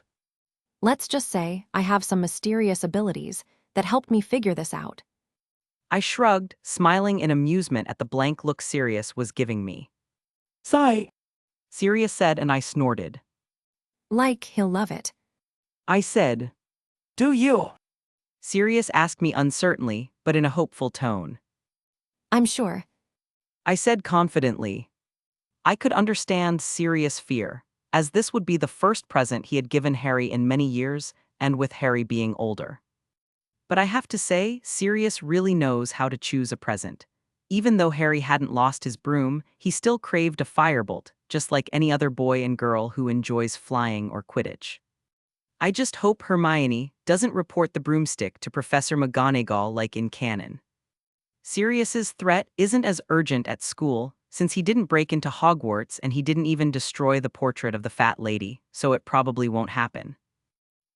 Unfortunately, I'm going to miss Harry's reaction to seeing the broomstick. I thought, a little disappointed with that fact. Hogwarts at night. Pauvre Harry. I was in my bed sleeping when suddenly I felt something land next to me on the bed, and right after that I felt something pecking at my ear. Hoot. I groaned. Hoot hoot. What Hedwig? I asked, wanting to bury my face in my pillow. Wait. I thought and immediately got up awake. Glancing at the owl that was trying to wake me up, I saw a brown, fluffed owl that looked familiar staring at me. I was going to question what this owl was doing here on my bed, but then the owl took flight and went to a wrapped package that was at the foot of my bed, and by the shape of the package, I realized that it was a broom. Is this a present? I asked the owl, who to my surprise nodded. Getting up slowly from the bed, I went to the broom, and picking it up, I felt its weight. Returning to my bed and sitting down with the package on my lap, I saw that there was only a note written. To a first Christmas of many, Merry Christmas, Harry. Shrugging my shoulders at the mysterious and unknown sender, I quickly tore open the wrapping that covered the broom, curious to know which broom model it was, and shortly after that my present was fully exposed in front of me. Is that? I wondered in a surprised, amazed whisper. The broom in my hands was definitely a firebolt, the broom that I so desired and dreamed of, with its beautiful handle detailed and shiny thanks to its refined polishing. I didn't know who sent me this present, but I did know that this is probably the third best present I've ever received in my life, right behind the photo album of my parents that Hagrid gave me for my first Christmas and the invisibility cloak. Harry, what are you doing up?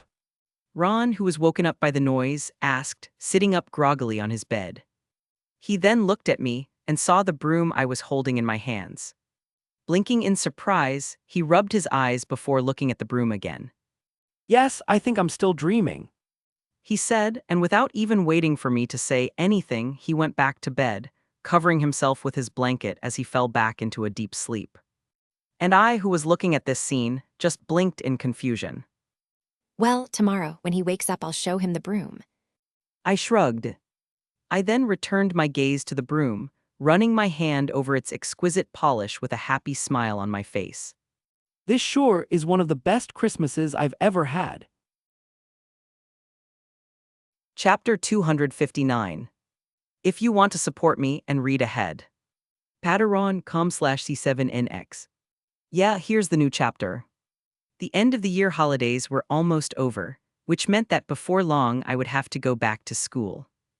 I knew that after going back to school I would be very busy, as we would be getting close to final exams, which would be more difficult because of the elective classes.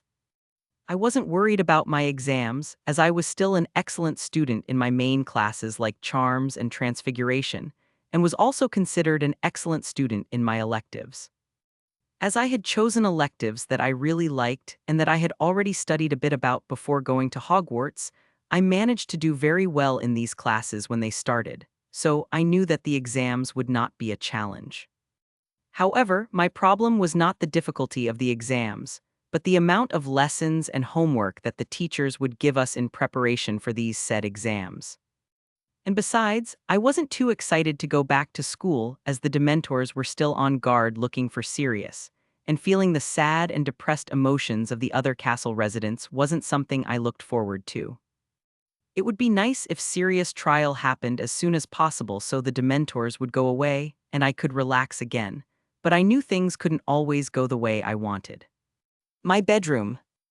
Damn, I can create new spells and have a lot of abilities. But why is figuring out how a Thestral's core works so hard?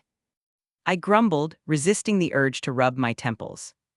I was sitting on my bed, surrounded by books and notes detailing my research into a Thestral's ability to filter magic. I was trying to replicate this ability since morning, but whenever I felt I was close to making a new discovery, my magic returned to its original form, thus causing me to fail.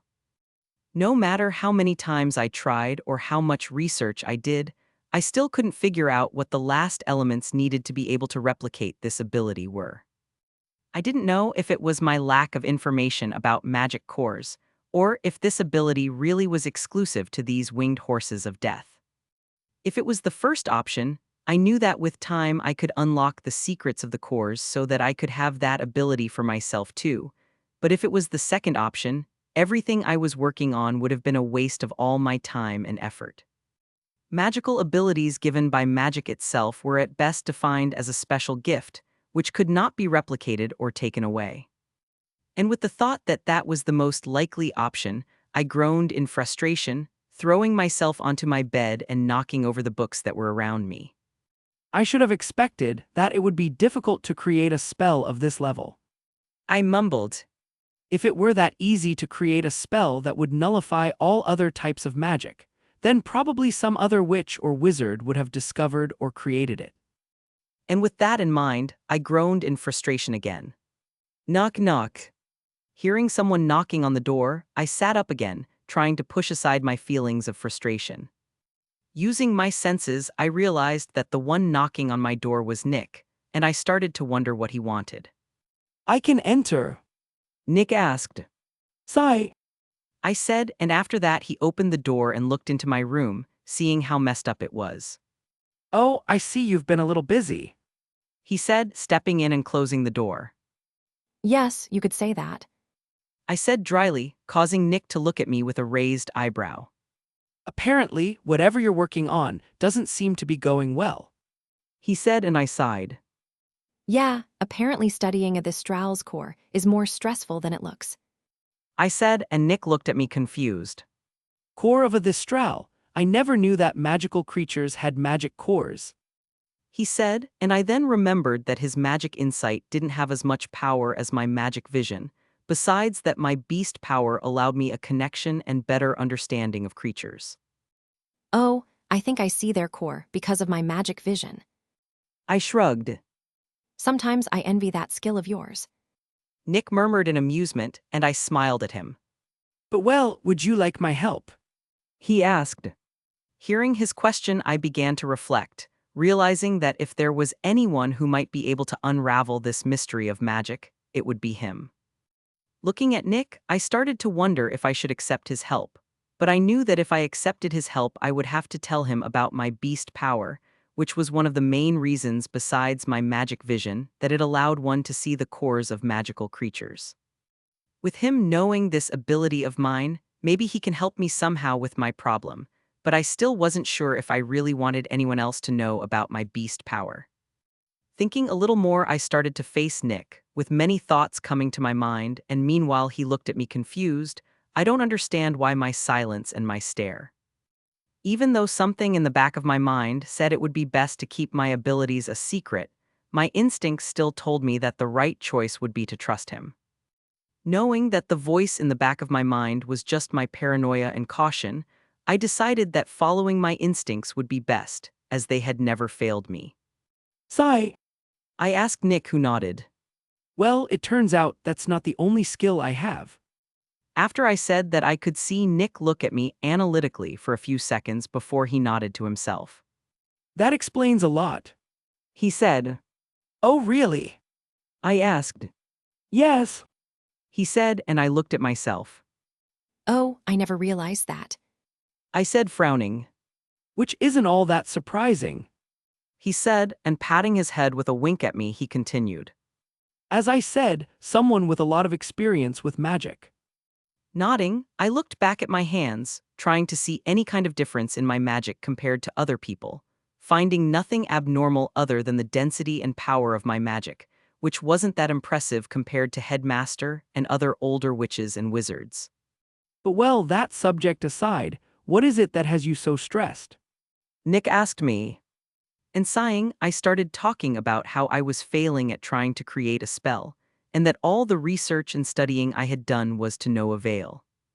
It was obvious to anyone that I was really upset, both with myself and the situation, and even though I knew it wouldn't do me any good to complain, I still couldn't help it, since I was still human, and any human in this situation would get carried away by their emotions. Realizing how stressed and upset I was, as well as disappointed in myself, Nick began to look at me closely, understanding what the problem was. And after a few seconds of silence, Nick began to speak. I guess I never told you about how I created the Philosopher's Stone, did I? Nick asked me, and even surprised by this question, I still shook my head. Well, actually, it could be said that I was only a helper in the creation of the stone, and that the true creator is not me. Hearing this, my eyes widened slightly as I looked with surprise, confusion, and curiosity at Nick.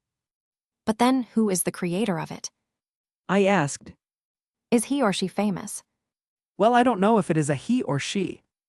Nick started to say with a slightly wry smile. But I can tell that it is so famous. He finished with an enigmatic look. It. I asked, looking at Nick confused. Nick didn't answer me, instead settling on just snapping his fingers to make the books around me float, and looking into his glowing eyes, presumably from the activation of his magic insight, my eyes widened in realization. The magic. I mumbled and Nick smiled. Ding ding, et la réponse parfaite. He said in French. Who really created the Philosopher's Stone was magic itself. But how? I asked without understanding. Well, unlike most witches and wizards, I don't think magic is just an energy or a concept, and I also know that it's not a being. Magic is something more complex and undefined. Nick started to explain to me. Magic is, in general, life, destiny, body, and soul. Yes, but. I asked, not sure what Nick was trying to say. That's simple and difficult to answer at the same time.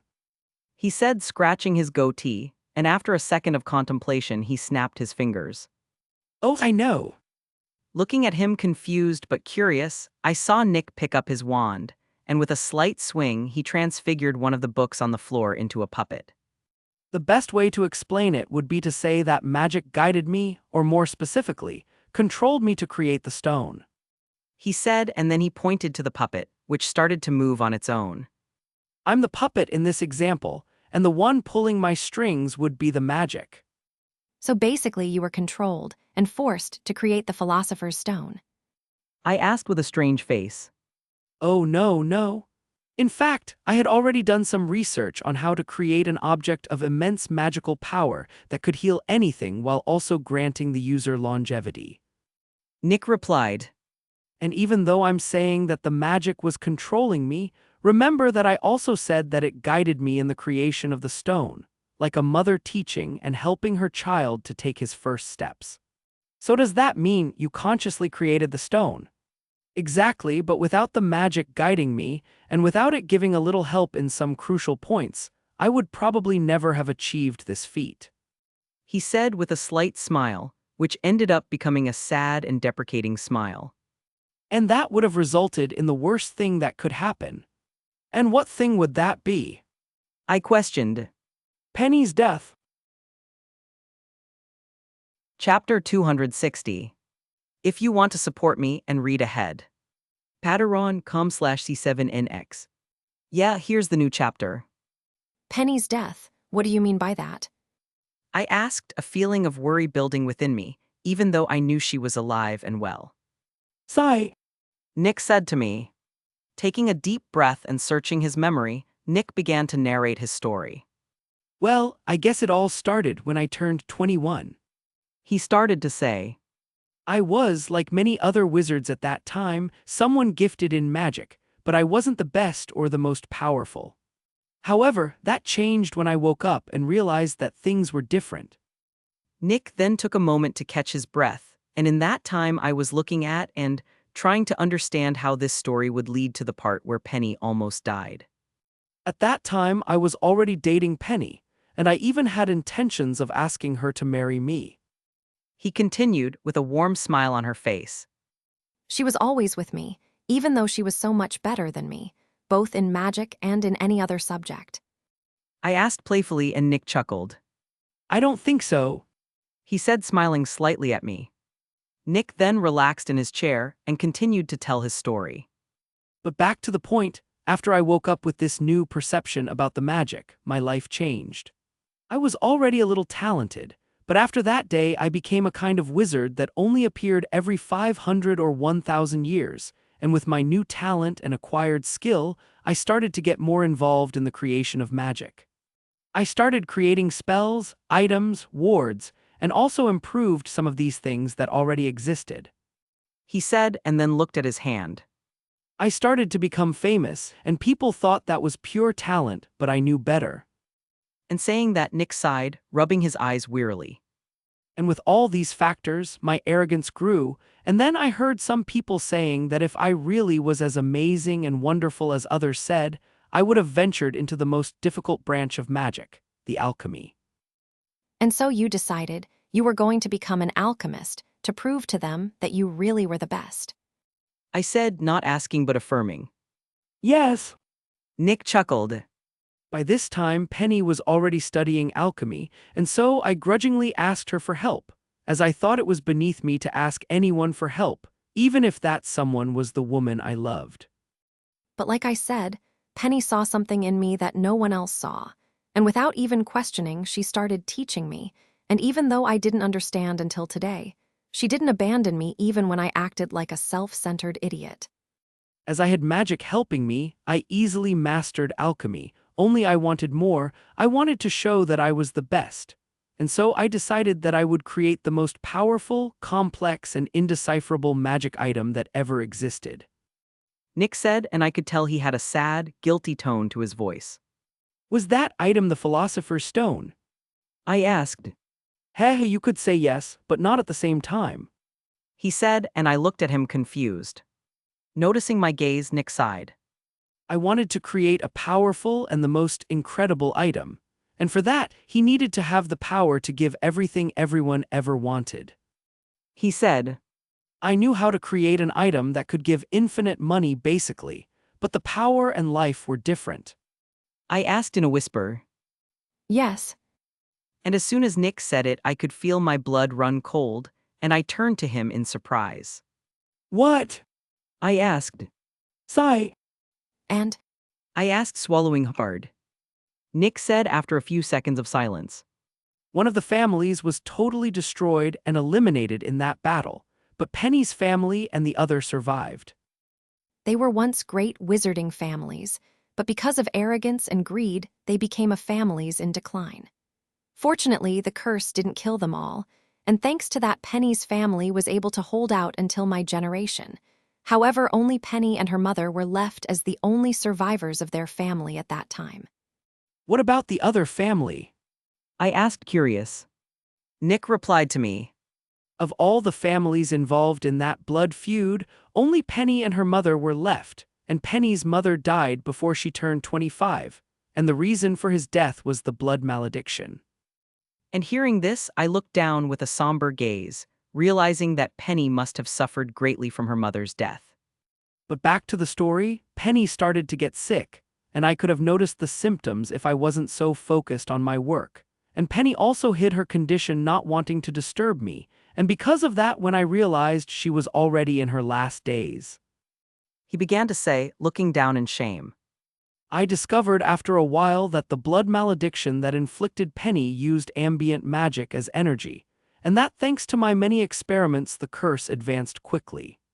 But not knowing Penny's condition, I kept trying to create the perfect magic item. But at that moment, I could feel the magic telling me that I shouldn't do that, but I ignored its warnings, thinking that the magic itself was just angry because I was about to overcome it by breaking the laws of life and death. Nick said with a mocking smile, directed towards himself. And after ignoring and despising magic, it abandoned me, and because of that I stopped feeling it. I was so close to creating the perfect item, only to suddenly lose my gift. Nick then stopped and looked at me to see if I was paying attention to the story. But even with all the hate, the screams, the scornful looks I gave Penny, she still hadn't abandoned me. She kept taking care of me, looking at me with the same happy and loving look as always. Sigh. And at this point, I felt a bad feeling forming in the pit of my stomach, and my fists were clenched so tight that my knuckles were turning white. I didn't know what to do, or if I could do anything. Nick continued. Without thinking twice, I went to my lab and put Penny on a couch there. I then started to work, but I still didn't have my magic, and I knew that the power part of the stone would have to be put aside, and I didn't care, as the only thing on my mind was saving Penny. I then started mixing ingredients, concentrating fully on creating the stone, but I knew I wasn't going to make it in time, and it was at that moment that I felt the soft touch of magic again. He said with a slight smile on his face. The magic, against all my expectations, began to guide me just as it had the first time, and with its help I began to create the Philosopher's Stone. But wasn't the magic trying to stop you from creating it in the first place? Why it helped you? I asked, confused. It turns out that what the magic wanted to prevent was the creation of an item of great power, as it probably knew that this power would be used as a weapon at some point. Nick smiled and I blinked for a moment. That. Yes. Nick chuckled. By this time, Penny was already studying alchemy, and so I grudgingly asked her for help, as I thought it was beneath me to ask anyone for help, even if that someone was the woman I loved. But like I said, Penny saw something in me that no one else saw, and without even questioning, she started teaching me, and even though I didn't understand until today, she didn't abandon me even when I acted like a self-centered idiot. As I had magic helping me, I easily mastered alchemy. Only I wanted more. I wanted to show that I was the best. And so I decided that I would create the most powerful, complex, and indecipherable magic item that ever existed, Nick said, and I could tell he had a sad, guilty tone to his voice. Was that item the Philosopher's Stone? I asked. Heh, you could say yes, but not at the same time, he said, and I looked at him confused. Noticing my gaze, Nick sighed. I wanted to create a powerful and the most incredible item, and for that, he needed to have the power to give everything everyone ever wanted. But well, with the help of magic, I managed in a few hours to create the Philosopher's Stone, and with it, I created the first vial of the elixir of life, which I gave to Penny. So does that mean, without the elixir of life, Penny's blood malediction can attack her again? I asked and Nick shook his head.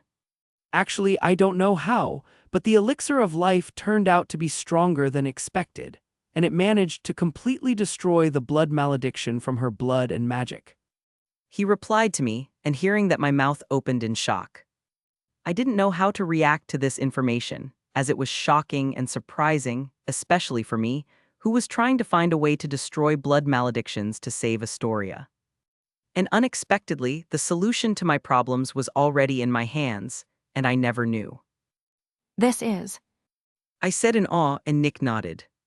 And with all my surprise, only one thing came to my mind. I'll be able to save Astoria. Chapter 261. If you want to support me and read ahead. Patreon.com/C7NX. Yeah, here's the new chapter. But well, back to the story. After I managed to heal Penny, I realized that I no longer cared about being the greatest wizard and alchemist that ever lived, because by trying to be that wizard, I almost ended up losing what was most important to me. Nick said with a soft smile and an affectionate look, probably thinking of Penny. But what about after that?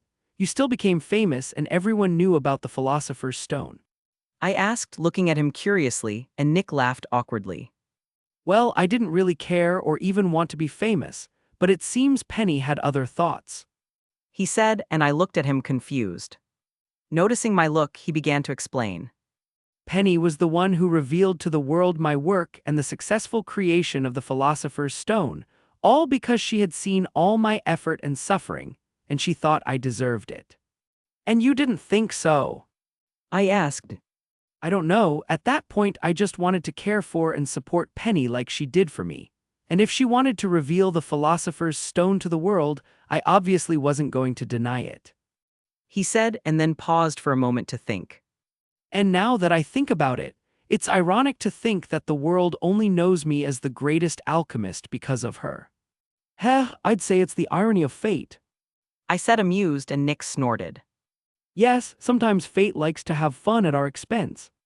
He said, but then he shook his head and looked back at me. Well, but back to talking about magic, it helped me in my time of need, breaking the rules that it itself imposed, a very old and important rule, and from that moment on I never doubted it again. Actually, it was also on that day that my magic insight fully awakened, and maybe because of the elixir of life or because the magic realized how amazing Penny was, it also gave her magic insight and the ability to sense magic, which is as powerful as mine. He finished, and I stopped to look at him for a moment before looking down at my hands. So do I have my skills because the magic wants to help me? I understand that I will need a lot of help for the future events, but why me? I wondered with a frown. Sighing, I felt the magic around me, and the magic coursing smoothly through me. Now that I realize it, I've never felt magic guiding me in the creation of my spells. I thought. Or is it just that I'm so used to it helping me that I've never did I notice your presence? I wondered, realizing that the second option was also very likely, as my initial success with creating my spells seemed smoother than I'd expected. As I thought about this, a question came to my mind. Wait, if magic guides you, then does that mean it was because of it that you decided to invite me to your house when I sent that letter about me stealing the Philosopher's Stone? I asked, always sensing something was wrong with the fact that they trusted me so easily.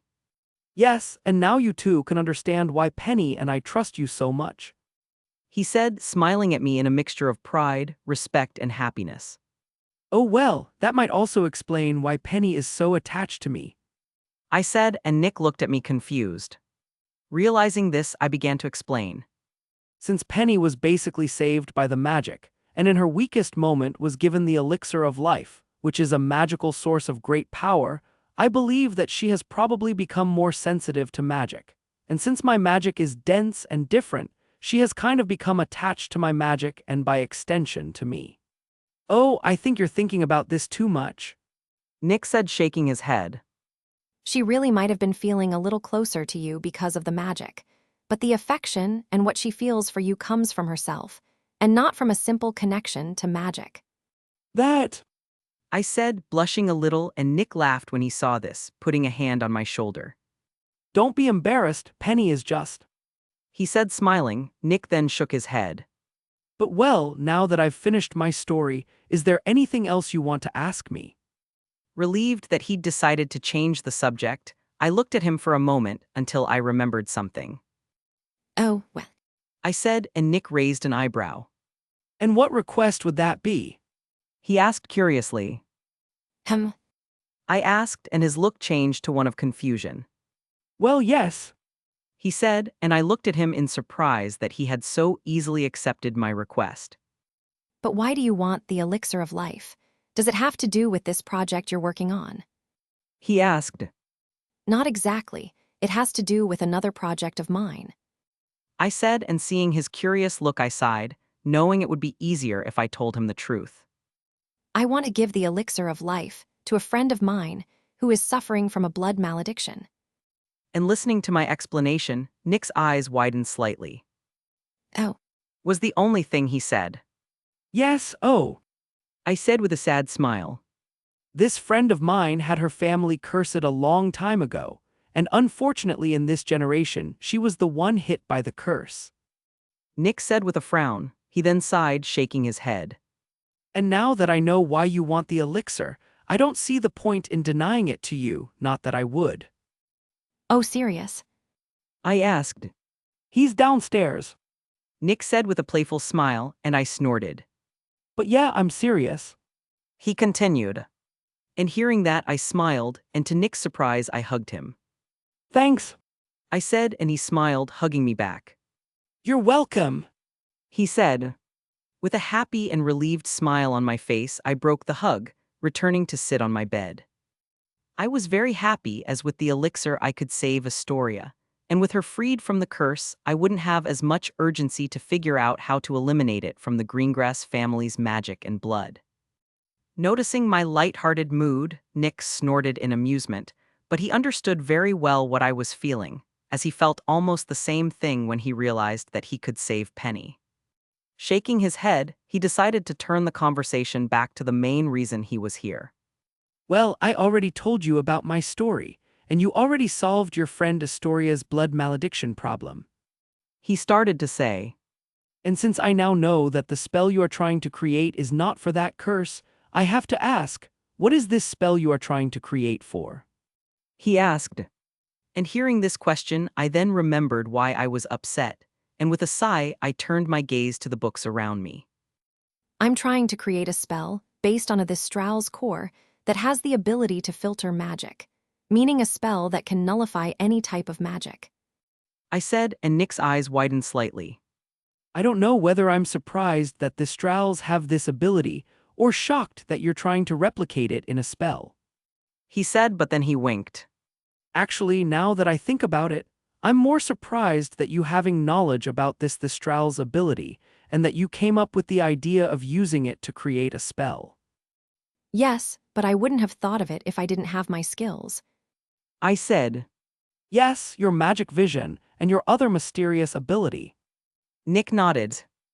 But well, since I'm here, how about I help you with this project of yours? And looking at Nick, I saw him smiling at me, and I smiled back. Well, I would love your help. I started to say. But for starters, I think it would be better if you understand how my beast power works. When I finished speaking, Nick looked at me with a raised eyebrow. Beast power. He asked. This is the name I gave to my other skill that completes my magic vision in a way. I replied. Oh, interesting. He said with interest. And I can assume that ability has something to do with your incredible magical and physical prowess. He asked, and I blinked in surprise. Yes. I said, not realizing that Nick had noticed my physical abilities, as I never displayed them.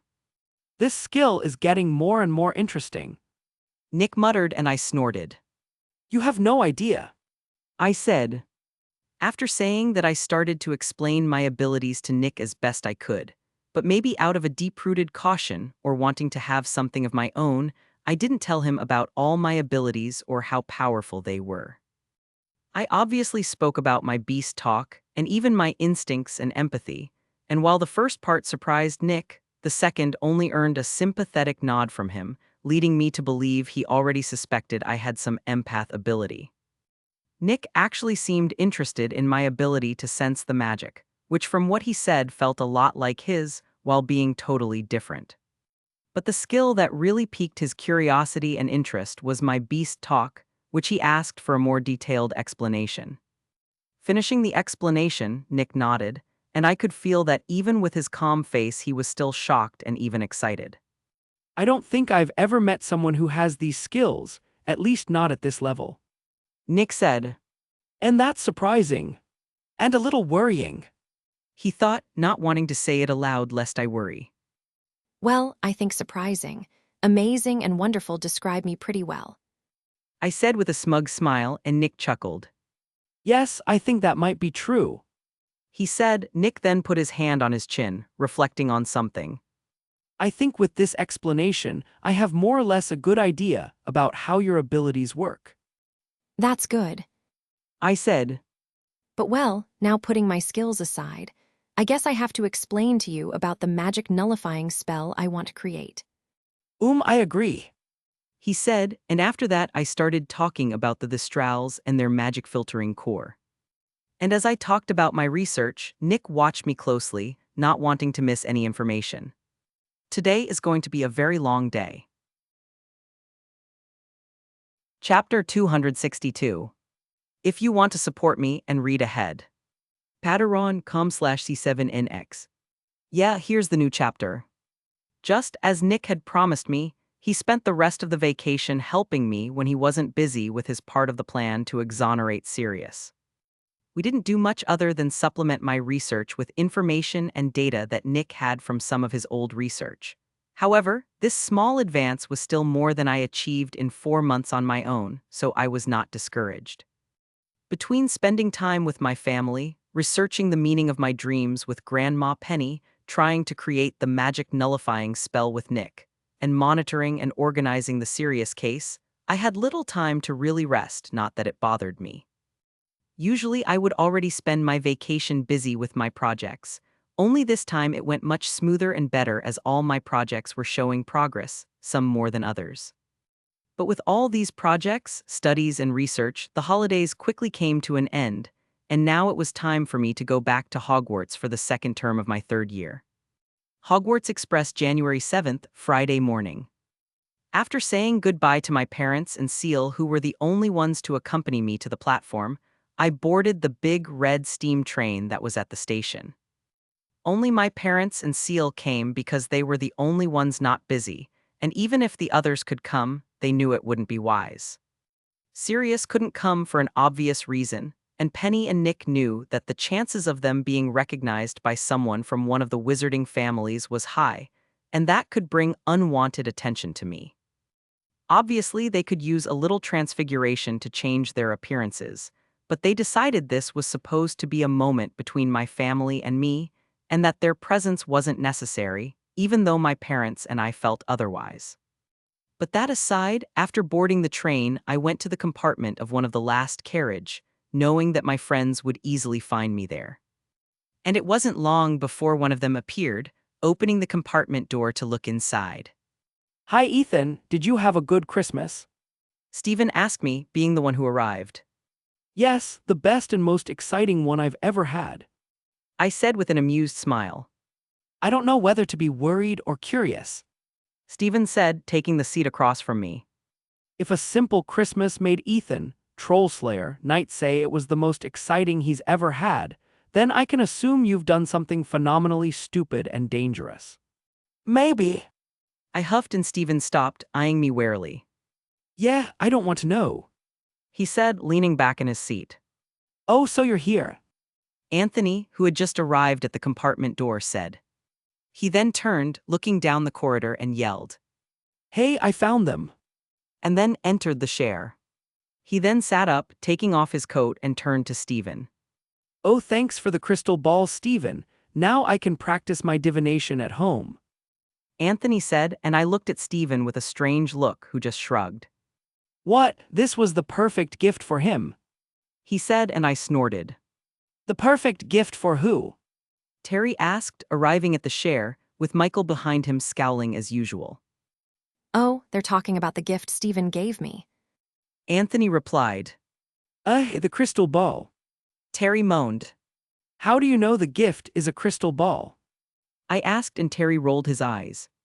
Because this insufferable badger wouldn't stop talking about this damn gift at the Christmas ball our families were invited to. he said, and Anthony had the decency to look embarrassed. Wait, weren't you kidding when you said you were going to get him a crystal ball? Michael asked Stephen with a surprised look. Why are you so surprised? It's just a crystal ball. Stephen defended himself. What's just a crystal ball? Lisa, who arrived along with the other girls, asked. It's just that Stephen gave one of them as a gift to Anthony. Terry replied. Did you get him a crystal ball for Christmas? Sue asked Stephen, sitting down next to me. Oh, He asked in exasperation. And those of us in the compartment looked at each other before turning to him and shrugging. Nothing, we said, and Stephen groaned again, slumping in his seat in defeat. Deciding to ignore Stephen, who was mumbling something about dumb friends and trauma with gifts. we all sat down in the compartment, augmented by expansion spells. With everyone settled in, we then started talking about how our vacation was, also talking about the gifts we got. Oh, and thanks for the scarf, Ethan. Terry said, showing the scarf he was wearing. I don't know what enchantments it has, but it's softer, more comfortable, and much warmer than the imported clothes my mother purchased. Really? I asked and he nodded. Maybe I should start selling enchanted clothes then. I'll probably even use some fashion ideas from the Muggle world for these clothes. And listening to this, those who were born into the wizarding world just shrugged, having already seen what Muggle clothes looked like on our visit to my hometown's shopping center over the holidays. Terry then started to open his mouth to say something else, but then we heard someone knock on the door, and feeling this person's magic, I smiled. Oh, it's Luna. Anthony said, and Padma looked at him strangely. How do you know? You haven't even opened the door yet. She asked. Well, Ethan has that silly smile that only comes when she's around, and he usually always knows when and who's around. He shrugged, and then everyone turned to me. And listening to him, I immediately froze, my smile fading. I don't smile silly whenever Luna is around. I mentally denied, but then an uncertain look appeared on my face. Right. I asked myself.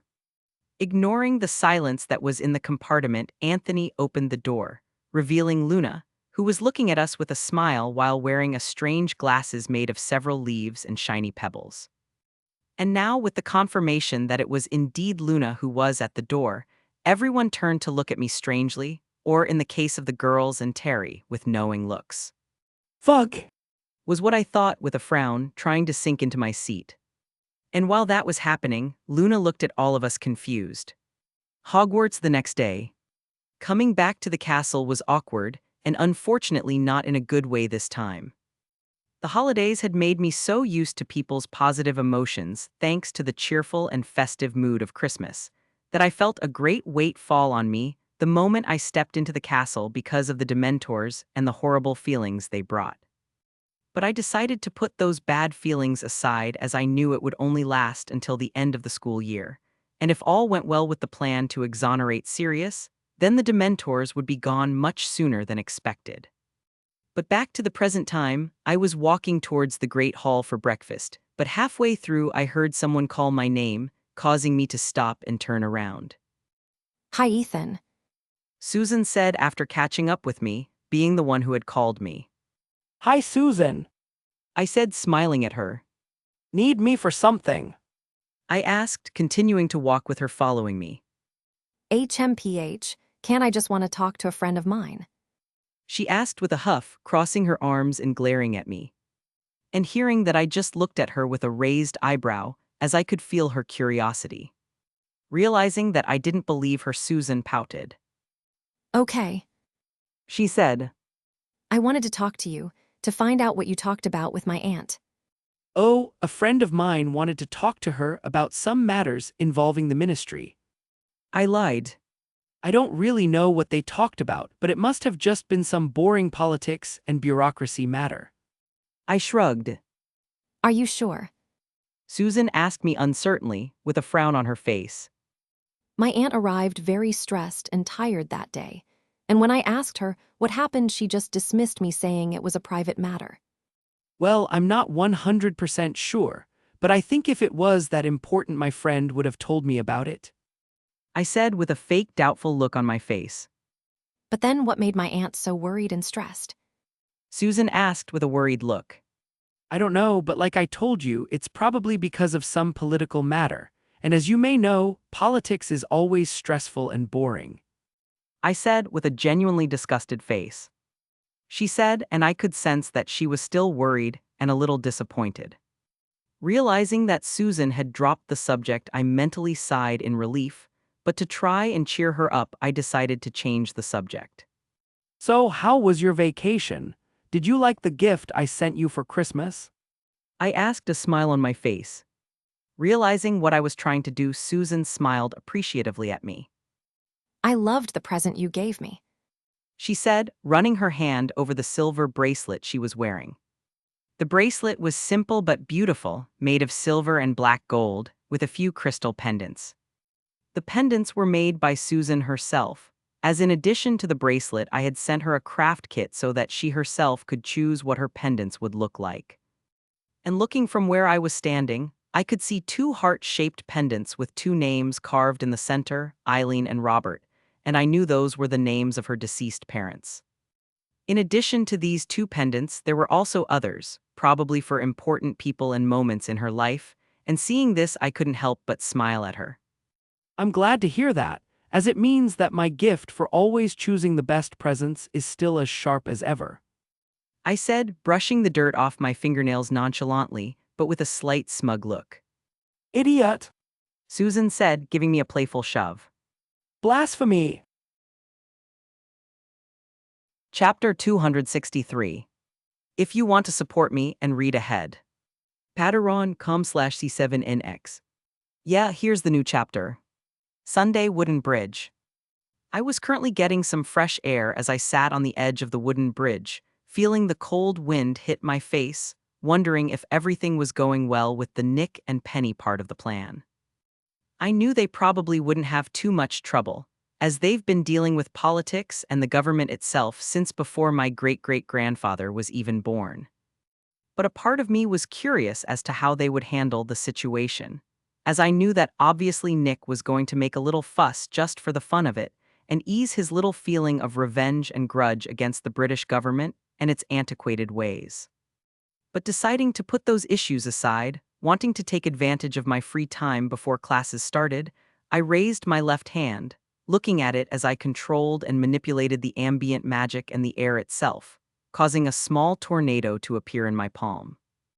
Playing with the wind and the humidity in the air, I molded it into various shapes, training my control, remembering that this was one of the first methods of magical training and control I learned when I started my training before coming to Hogwarts.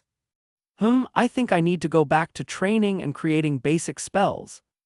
I thought, watching the air in my hand condensing into a spinning ball. I was going to keep playing with the mini racing gun in my hand, but then I heard footsteps approaching me, and using my senses and hearing, I realized that the one approaching was Harry and Ron, who looked annoyed. I still can't believe Professor McGonagall won't give you back your broom. Ron exclaimed irritably, throwing his hands up in frustration. What was Hermione thinking when she went to talk to her? Sigh, I'm also annoyed with Hermione for not talking to me before going to Professor McGonagall, but I can't deny that she might be right. Harry said, and Ron turned to him in surprise. What? He asked. Look, don't you also think it's weird that I received a firebolt, which is the current most expensive broom on the market, as a Christmas gift from a mysterious sender? Harry asked, scratching the back of his neck and letting out a tired sigh. Ron then gaped at Harry for a few seconds before shaking his head. Well, yes, she might be right, but what if there's nothing wrong with the firebolt? He asked. Right now, they must still be taking it apart, and we don't even know if they'll be able to put it back together. And listening to him, Harry frowned, knowing he was right too, but his mind came back to a conversation he had with a certain black-haired wizard on Halloween, where they talked about trusting your friends who cared about him. Remembering that and knowing that Hermione only wanted to protect him, Harry sighed again. Listen, I'm worried about the broom too, but there's currently nothing we can do about it. Harry said, shrugging. And besides, it's not like I can't keep using my Nimbus 2000. Yes, but... Ron groaned in frustration before sighing in defeat. Okay, but just know that Hermione still owes us an apology. He said, and Harry smiled. Yes, yes. Harry said, rolling his eyes good-naturedly. With their conversation finally coming to an end, the two also ended up catching up with me, and upon seeing me they stopped. Oh hey, Ethan. Ron said, and I raised my hand in greeting to him. Hey. I said, and then turned to Harry, nodding at him as well, who responded with a nod. What were you two talking about? I asked, even though I already knew the answer. Oh, nothing special. Ron replied quickly. We were just talking about the next Care of Magical Creatures class. Really? I asked, this time looking at Harry. Yes, we're curious about what the next creature Hagrid introduces us to is going to be. He replied, and I had to say, they're terrible liars. Oh, interesting. I said with a bored look while still staring at them. Harry asked, sighing helplessly, and I just smiled at him. How? Ron asked. I have my means. I said, shrugging. One day I'm going to figure out how you do it. Ron said, pointing at me, and I smiled innocently. Ethan's mysteries aside, I think we should hurry. Hagrid is probably waiting for us. Harry said. Oh, it's true. Ron blinked in realization. He then turned to me. Well, we'll be going then. He said, and I waved at him. Yes, and before I forget, I'd like to speak with you later, Ethan. Harry said. Of course. I shrugged, knowing Harry wanted to continue our conversation about his parents and the First Wizarding Blood War. After that, the two then continued on their way, and I kept looking at their backs as they walked away, trying to imagine their reaction when they found out that the one who sent the broom to them was Sirius Black. Actually, coming to think of it, maybe they won't be too shocked, as by the time they find out the truth, Sirius will probably already have been exonerated, and not even in canon did they react surprised when Sirius revealed that he was the one who sent the firebolt to Harry. And by the way, I guess now that I'm the one who took Scabbers away from Ron, I have to get him another pet. I thought with a finger on my chin. Maybe I'll give Ron the same little owl that Sirius gave him in canon. I wondered but then shrugged. Meh, never mind. I thought, and deciding to drop the subject, I went back to enjoying the view and the cool winter breeze. Monday, end of Dada class. So that's it. Don't forget that homework is due next week in our first class. Professor Lupin said to the class as everyone packed up their materials. Packing up my books and supplies and grabbing my bag, I prepared to leave with my friends, but Lupin stopped me. Oh, Ethan, please stay. I have something I'd like to talk to you about. Professor Lupin said, and I looked at him curiously. Shrugging, I put my bag back on my desk, and turning to Anthony and Terry who were waiting for me at the door, I waved at them, and they understood I meant that they could go to lunch without me. After Terry and Anthony left, I turned back to Professor Lupin, who was looking at me lost in thought. I sat down on my desk, waiting for him to collect his thoughts and speak, and after a few seconds he opened his mouth. Harry came to talk to me at Christmas. Lupin said, and that made me raise an eyebrow. Well, that's interesting and all, but I asked, curious. He told me about a very. Professor Lupin replied. Yes, and what about it? I asked. Hearing this, Professor Lupin sighed, realizing that I wasn't going to give him the answers he wanted so easily. Realizing this, Professor Lupin then decided that it would be best if he got straight to the point. What I'm wondering is, how do you know all this? He asked with a serious look.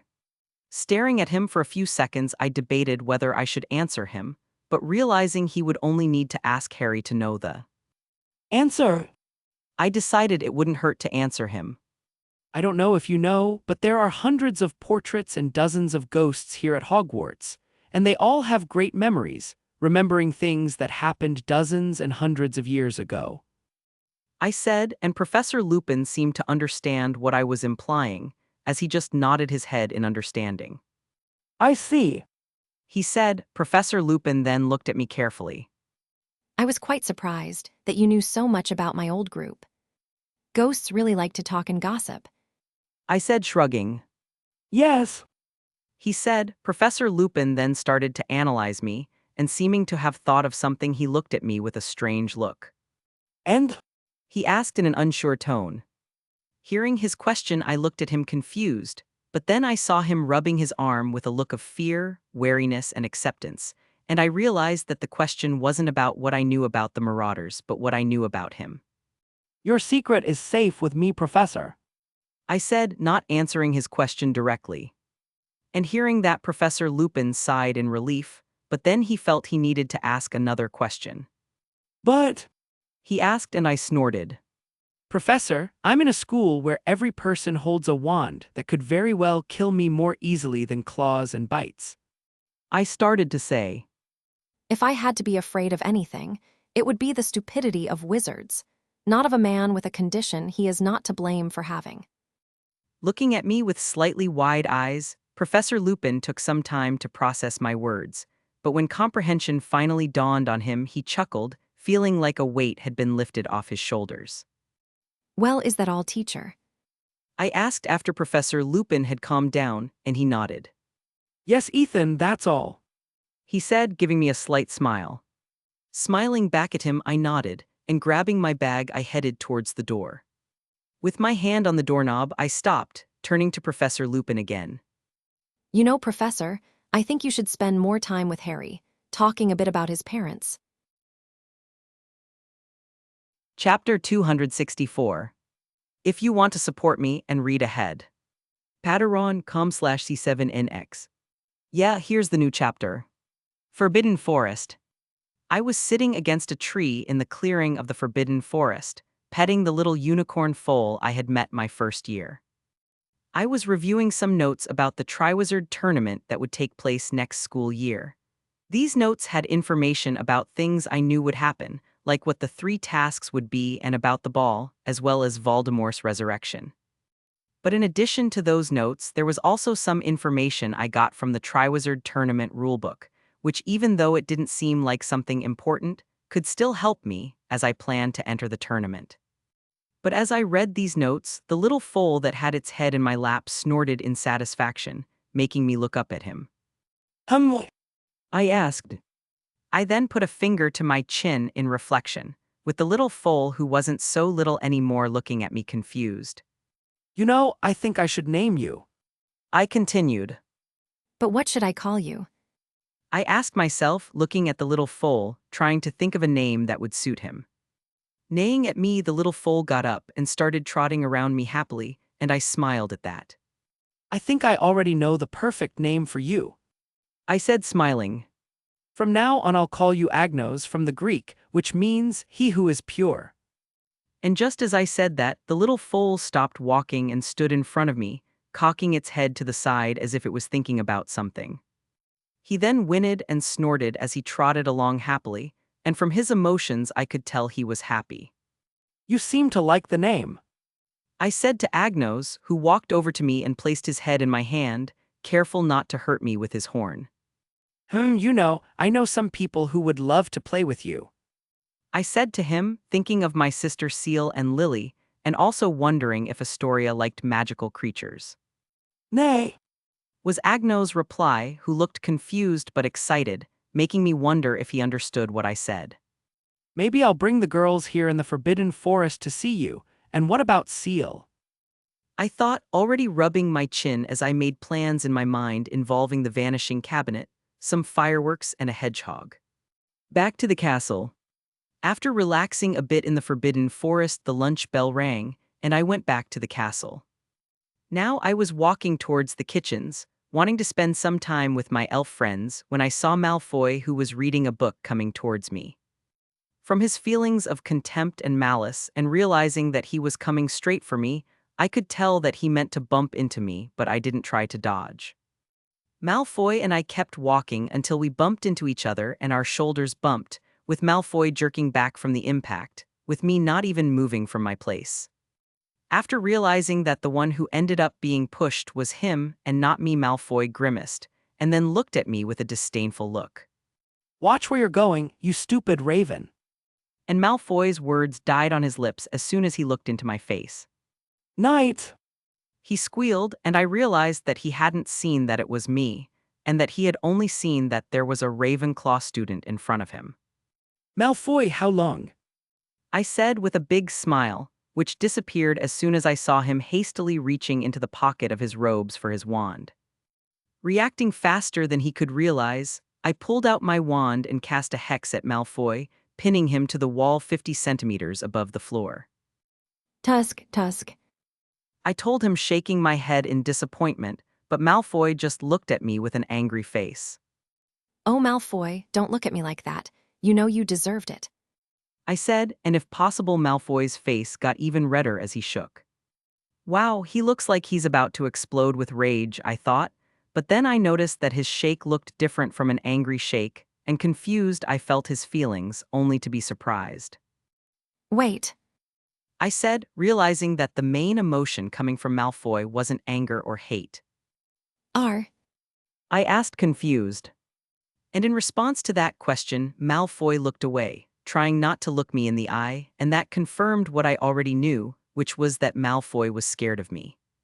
And knowing that, I started to wonder why he was afraid of me. Being pinned to the wall probably isn't comfortable or cool, but that shouldn't be enough to make him scared of me, so he must be scared of me for some other reason.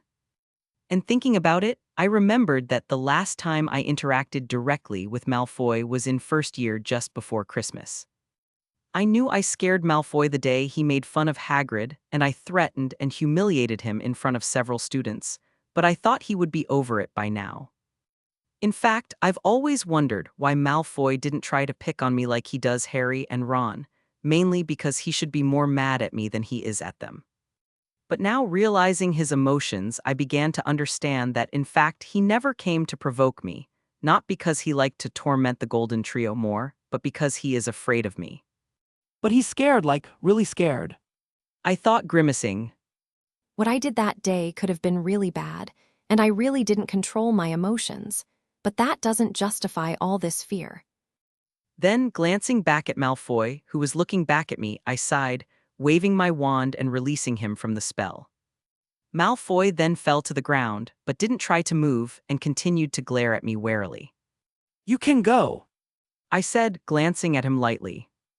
And listening to me, he got up slowly while leaning against the wall, and realizing that I really wasn't going to attack him again, Malfoy turned and fled, running until he disappeared around the corner of the corridor. Damn it, I muttered as soon as Malfoy left, feeling guilty. That day, I just wanted to teach Malfoy and his henchmen a little lesson. I didn't want him to fear me. When I used my Beats talk and my magic to scare Peeves, I did it with the intention that this obnoxious poltergeist would never want to mess with me again, and I really didn't care if he feared or hated me, as long as he stayed away from me. But I didn't want to do the same to Malfoy. I just wanted to show him that there was someone he shouldn't tease. And it made me realize that all this happened only because I lost some control of my emotions and strength that day, and I frowned at that. I spent so much time learning occlumency and training my empathy, only to realize that I still can't control my emotions. I thought, resisting the urge to curse. Sighing, I looked down at my hands. Not having control over my emotions is becoming a bigger problem than I expected. Ministry of Magic. Pav Penny. So, dear, did you find anything interesting? I asked my husband Nick, who was staring at Fudge's office door while scratching his goatee. I heard something from a few people, and even though it's not very important information, it might still be of some help, He said, and I looked at him with an eyebrow raised in curiosity. And what information is that? I asked. I've heard from some staff that Fudge can't do or choose anything without the help of his staunch supporter, Lucius Malfoy, and his undersecretary, Dolores Umbridge. Nick replied to me, and then he stopped to think for a while, humming in thought. And now that we know that, we also know who we should keep an eye on. He continued. Yes, I understand what you mean. I said, also adopting a thoughtful pose. If we can keep them away from Fudge for a while when all the fuss starts, he won't be able to get their help and opinion and will be left wondering what to do. And when that day comes, if we go to him and put pressure on him, it's quite possible that he'll crack under the pressure and make some rash decisions. Nick added for me.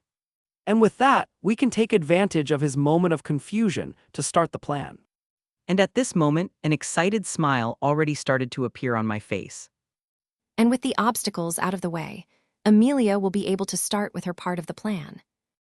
Nick said with a smile bigger than mine, but a little cruel, already relishing the thought of causing a mess in the ministry. I could understand why he was so excited, as we, and especially he, don't have a very good track record when it comes to the British ministry. Heh, and you said that wasn't very important information. I said with an amused smile. Well, He said with an innocent smile, which obviously didn't fool me. you I said unconvinced.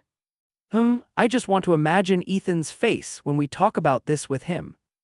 I thought amusedly, with an affectionate look on my face, already missing my dear grandson.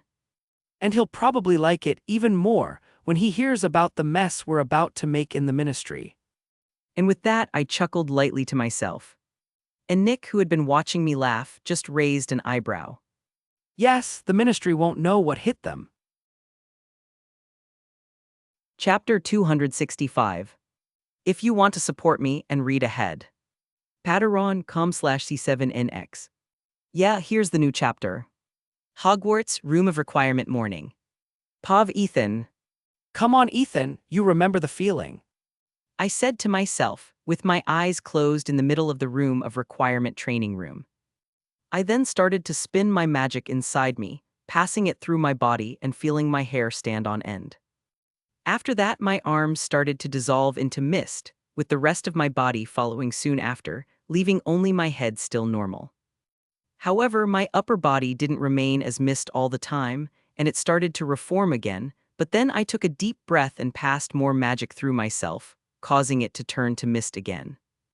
When I felt that I was properly concentrated, I relaxed, opening my eyes and looking in front of me, where there was an iron ball floating, just waiting for my order. Okay, test number 54. I said, and focusing on the iron ball, I let the magic take over my body. Attack. And after I said that, the calmingly floating iron ball swayed a bit before rushing forward menacingly towards me. I then started to move, feeling my body that was still mist obeying my commands. However, I still couldn't control this form very well, and so I was too slow to dodge the iron ball which hit me in the chest. But instead of the pain and impact I was expecting, the only thing I felt was a strange sensation, before I heard a crash coming from behind me. Looking back, I saw that the iron ball was stuck in some debris from a shelf it had just destroyed, and confused I looked down at my chest. In the place where the iron ball should have hit me was a hole, which soon began to close thanks to the fact that I was still made of mist from the neck down. As soon as the hole completely closed, my body began to reform, and I had my flesh and blood body back, and unsurprisingly, there was no hole in my chest, not even an injury. Success. I whispered, a slight smile appearing on my face which started to grow, until I had a big excited smile on my face. Yes, I did it. It was a success. I cheered, throwing my fist in the air. But as I celebrated, my senses alerted me to an attack coming from behind me, and I turned around in confusion, only to find the iron ball flying fiercely towards me, having broken free of the debris. And even surprised, I still managed to dodge the iron ball, throwing myself back and rolling, and quickly turning around, I cast a powerful wandless explosive spell at the iron ball, destroying it. Phew. I said, standing up as I wiped some sweat from my forehead. I then sat down on the floor, breathing deeply and relaxing my body, tired from all my training. But even though I was tired, I was still very happy and relieved, as I had finally made great progress on this spell. I had been having trouble completing this spell since the moment I thought of replicating it, or better said, improving it. Sometimes the problem was that I couldn't fully concentrate, thinking about the many things that are happening and will happen, with the current focus being on serious trial and next school year's Triwizard tournament. But after my fight with the basilisk, I knew that something had changed, as if something that had been blocked had been released. Perhaps my accidental burst of magic that caused me to unconsciously use this spell made my job easier, like a new level being unlocked. And with that happening, I started to wonder if I should consider this as magic itself helping and guiding me like it does Nick and Penny. But well, back to the subject, I had decided to do another test with this spell today because I didn't have many things on my mind and I had free time. I didn't have to worry about the ministry, as even with me at school, my parents, Sirius, the Tonks, the Flamels and Amelia would still go along with the plan to exonerate Sirius. But I also didn't plan on being idle for a long time, as I wanted to help with the plan and I could do that from within the school. And besides, I could always do a quick visit using the vanishing cabinet. But that aside, I was still excited that I finally succeeded, even if not completely, in using my unsupported flight spell, or should I call that a skill now? Well, it doesn't matter now. I said to myself, laying down on the ground. Now I just need to master this spell completely, and then train the speed at which I turn into mist. In addition to turning into mist, I also wanted to know if I could use this form of mine to attack my enemies, like Credence or Aurelius does when his Obscurus dominates him. Maybe I can transform my body into other elements too. That way, if I transform into lightning and walk past someone, I can electrocute them. I mused, but then I shook my head. No, if I'm already having difficulty controlling my body in the form of mist, who knows what will happen if I transform my body into lightning, which is an element more uncontrolled and volatile than air. I continued, doing a grimace at the thought of what could happen. Sighing, I looked up, lost in thought. Well, I said.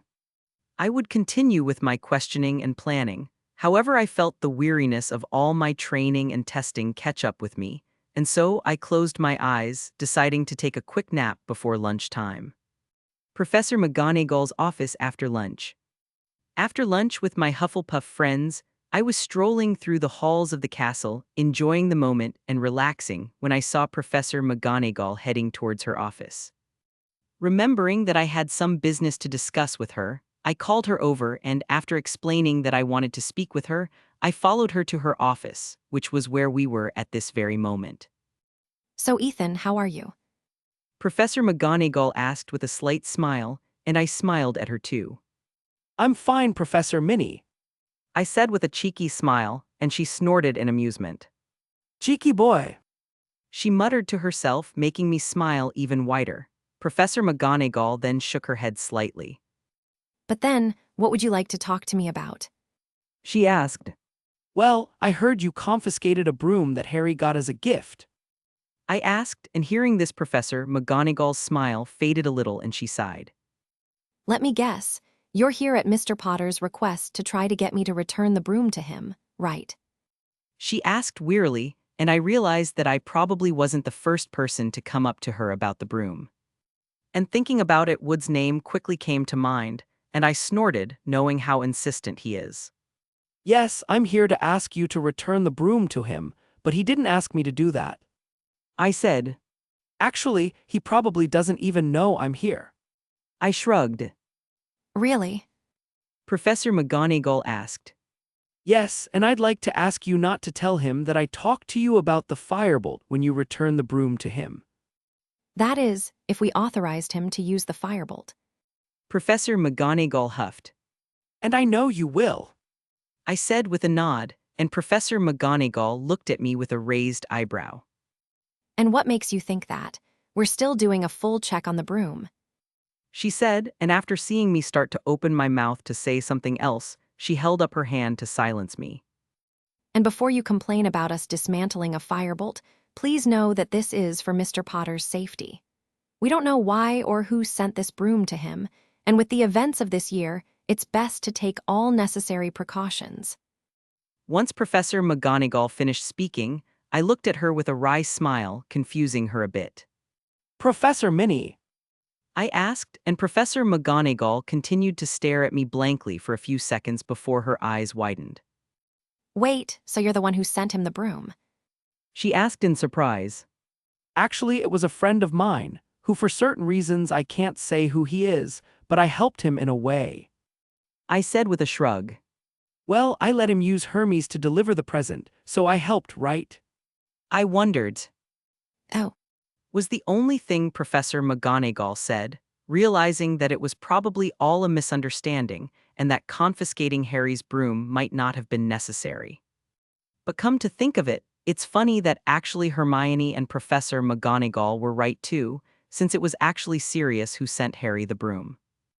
Sua. I asked a little hopeful. Professor McGonagall then started to look at me with an uncertain look, and I could feel a debate going on in her mind before she sighed. Okay, since I now know you were the one who sent him the broom, I have no reason to keep it confiscated. She said, and I smiled. That's good. I said. Yes. Professor McGonagall said with a defiant and rather cheeky smile.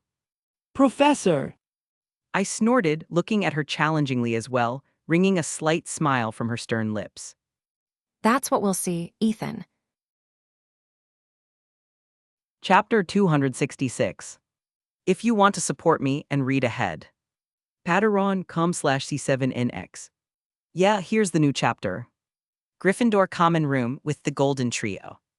Harry and Ron had gone to Professor McGonagall's office, where she had returned Harry's broom, saying that he had too good a friend for him to have given him such a gift.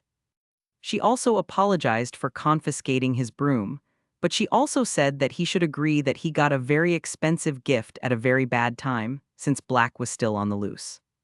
She then said that they should have thought logically before they decided to just fly on a broom that they didn't even know if it was cursed or not, which was very likely, and that as the head of Gryffindor she had to take care of everyone, and that it included preventing them from killing each other over a cursed item. After the little lecture and scolding they received from Professor McGonagall, they walked back to the Gryffindor Common Room, and the whole way through they thought about what Professor McGonagall had said. Well, Harry was thinking about it. Ron was most excited about the broom and the thought of flying on it. After arriving in the common room, all the Gryffindors immediately noticed the broom in Harry's hands, and after Harry showed the broom to everyone, who celebrated the fact that their best player now had the best broom, he went up to the boys' dormitories to store the firebolt. Harry and Ron had just walked down the stairs from the boys' dormitories, with Ron going on and on about the quality of the firebolt, but Harry wasn't paying attention to him. The only thing on Harry's mind was what Professor McGonagall had told them, and he realized that she was right, and by extension, that Hermione was right too, even if she had tried to resolve things the wrong way by reporting the broom without even talking to him. But she tried to warn me about the danger of the broomstick. Harry thought bitterly. I still can't believe Professor McGonagall actually gave you the firebolt back. Ron said excitedly to Harry, getting his attention. Huh. Harry said, still feeling a little guilty, but Ron didn't notice. The two then walked over to one of the unoccupied couches in the common room and sat down. Well, unfortunately, it's raining, so we won't be able to test the broom today. Ron said, and without waiting for Harry to answer, he took a miniature wizarding chess from his pocket, placing it on the table in front of him. He then tapped the chessboard with his wand, and it grew to the size of a normal chessboard. I love shrinking spells. Ron said, looking happily at the present Ethan had given him for Christmas. He then turned to Harry. So, He asked. Harry looked at Ron with a blank stare, who was staring back at him hopefully, and just as he was about to accept the game since he had nothing else to do he saw Hermione entering the common room. maybe another time. Harry said, getting up, and to stop Ron from insisting, he pulled Dean, who was passing by, and sat him down opposite Ron. Why don't you play with Dean in the meantime? And without waiting for them to say something, he walked towards Hermione, who had sat down at one of the tables in the corner to read a book, leaving a very confused Dean behind, who turned around only to find Ron looking at him with a smirk that gave him chills. So, Ron asked, already arranging the pieces. damn Harry. Dean thought, swallowing hard. Hey. Hey. Harry said, stopping in front of Hermione, with a small smile. Hey, she replied with a strained smile. Realizing this, Harry felt a twinge of guilt in his chest, and taking a deep breath, he began to speak. I'm sorry, Hermione, you were right about the broomstick. Harry said, looking down in embarrassment. And I understand you're mad at me, and I'm really sorry for the way I've treated you these past few days. Hermione was a faithful friend, who never abandoned him and always helped him, and because of a broom he got upset with her, and thinking about it Harry felt like an idiot and a bad friend. Listening to Harry, Hermione looked at him in surprise for a moment before shaking her head with a wry smile. I'm not mad at you, Harry. Hermione said with a soft smile, which made Harry feel something rise in his chest. I was sad that you were upset with me, but you were still trying to talk to me. She finished sadly, lowering her head. Pushing aside the strange feelings he was feeling, Harry looked at Hermione in confusion. Huh, why would you be ashamed of yourself? He asked. Because I acted behind your back, reporting the broomstick to Professor McGonagall without even talking to you first. Hermione said, with a guilty look in crestfallen eyes. So I guess I'm the one who should apologize to you. She finished. Oh, Harry started not knowing what to say, until an idea came to his mind. so how about we do it like this? I forgive you if you forgive me. He continued, with a look hopeful and a smile on his face. Hermione looked at him for a few seconds, blinking in surprise before a small smile crept across her face. Well, in that case, I forgive you then. Hermione said, unable to stop herself from smiling. Nice. Harry said happily, feeling a weight lift off his shoulders. Yes, but now if you'll excuse me, I want to finish reading my book, so shoo. She continued, shooing Harry away. Hey, I'm not a dog. Harry complained, but his eyes showed that he was amused. Yes, whatever you say. Hermione said. Now go off, go play chess with Ron or do, I don't know, some boy thing. She waved her hand, and without paying any further attention to Harry, she went back to reading her book, hiding a big happy smile that was on her face. And hearing this, Harry rolled his eyes in amusement, but then he noticed the title of the book Hermione was reading. The Chronicles of Narnia, by Night. He asked no one in particular, remembering that Knight was the name of one of Hermione's favorite writers, and he only remembered that because she made a point of always mentioning him. But that wasn't the only reason Harry was looking at the book. It turns out that he actually also knew who the author of the book was, and that he was his playful and slightly scary friend from Ravenclaw. And he only knew this because the day Ethan had visited the burrow, they had asked him how he had so much money, and he had told them about him being a half-famous author in the Muggle world under the pseudonym Knight. Harry also knew that one of Hermione's goals in life was to find out who Knight was, but for some reason he never thought to tell her the truth. Shaking his head, Harry left Hermione to continue reading his book, and returning to Ron's side he sat down, looking with a strange face at Hermione, or more specifically, at the expression she wore as she read the book in her hands. Should we tell her that Ethan is the author of these books? Harry asked in a whisper to his red-haired friend, who looked at Harry confused before looking at Hermione, who was happily reading a book with a dark red cover. Ron shrugged, turning his attention back to his game of chess. And listening to Ron, Harry glanced at Hermione, wondering how she was likely to react when she learned the truth, but then a grimace came over his face as he thought of what she would do to them when she found out that they had known all along that Ethan was the author of your favorite books, second only to Hogwarts, a history. Looking back at Ron, Harry realized that perhaps his friend hadn't remembered the punishments he'd taken when he'd pissed off Hermione the last few times. Okay, if by any chance she finds out that we knew the truth, and she will, I'll tell her it was all your idea. Harry thought, and for some reason, Ron felt a premonition that something bad was going to happen to him. Strain! Ron muttered under his breath, looking around warily, not noticing the glint coming from the look Harry was giving him. Ministry of Magic Minister's office.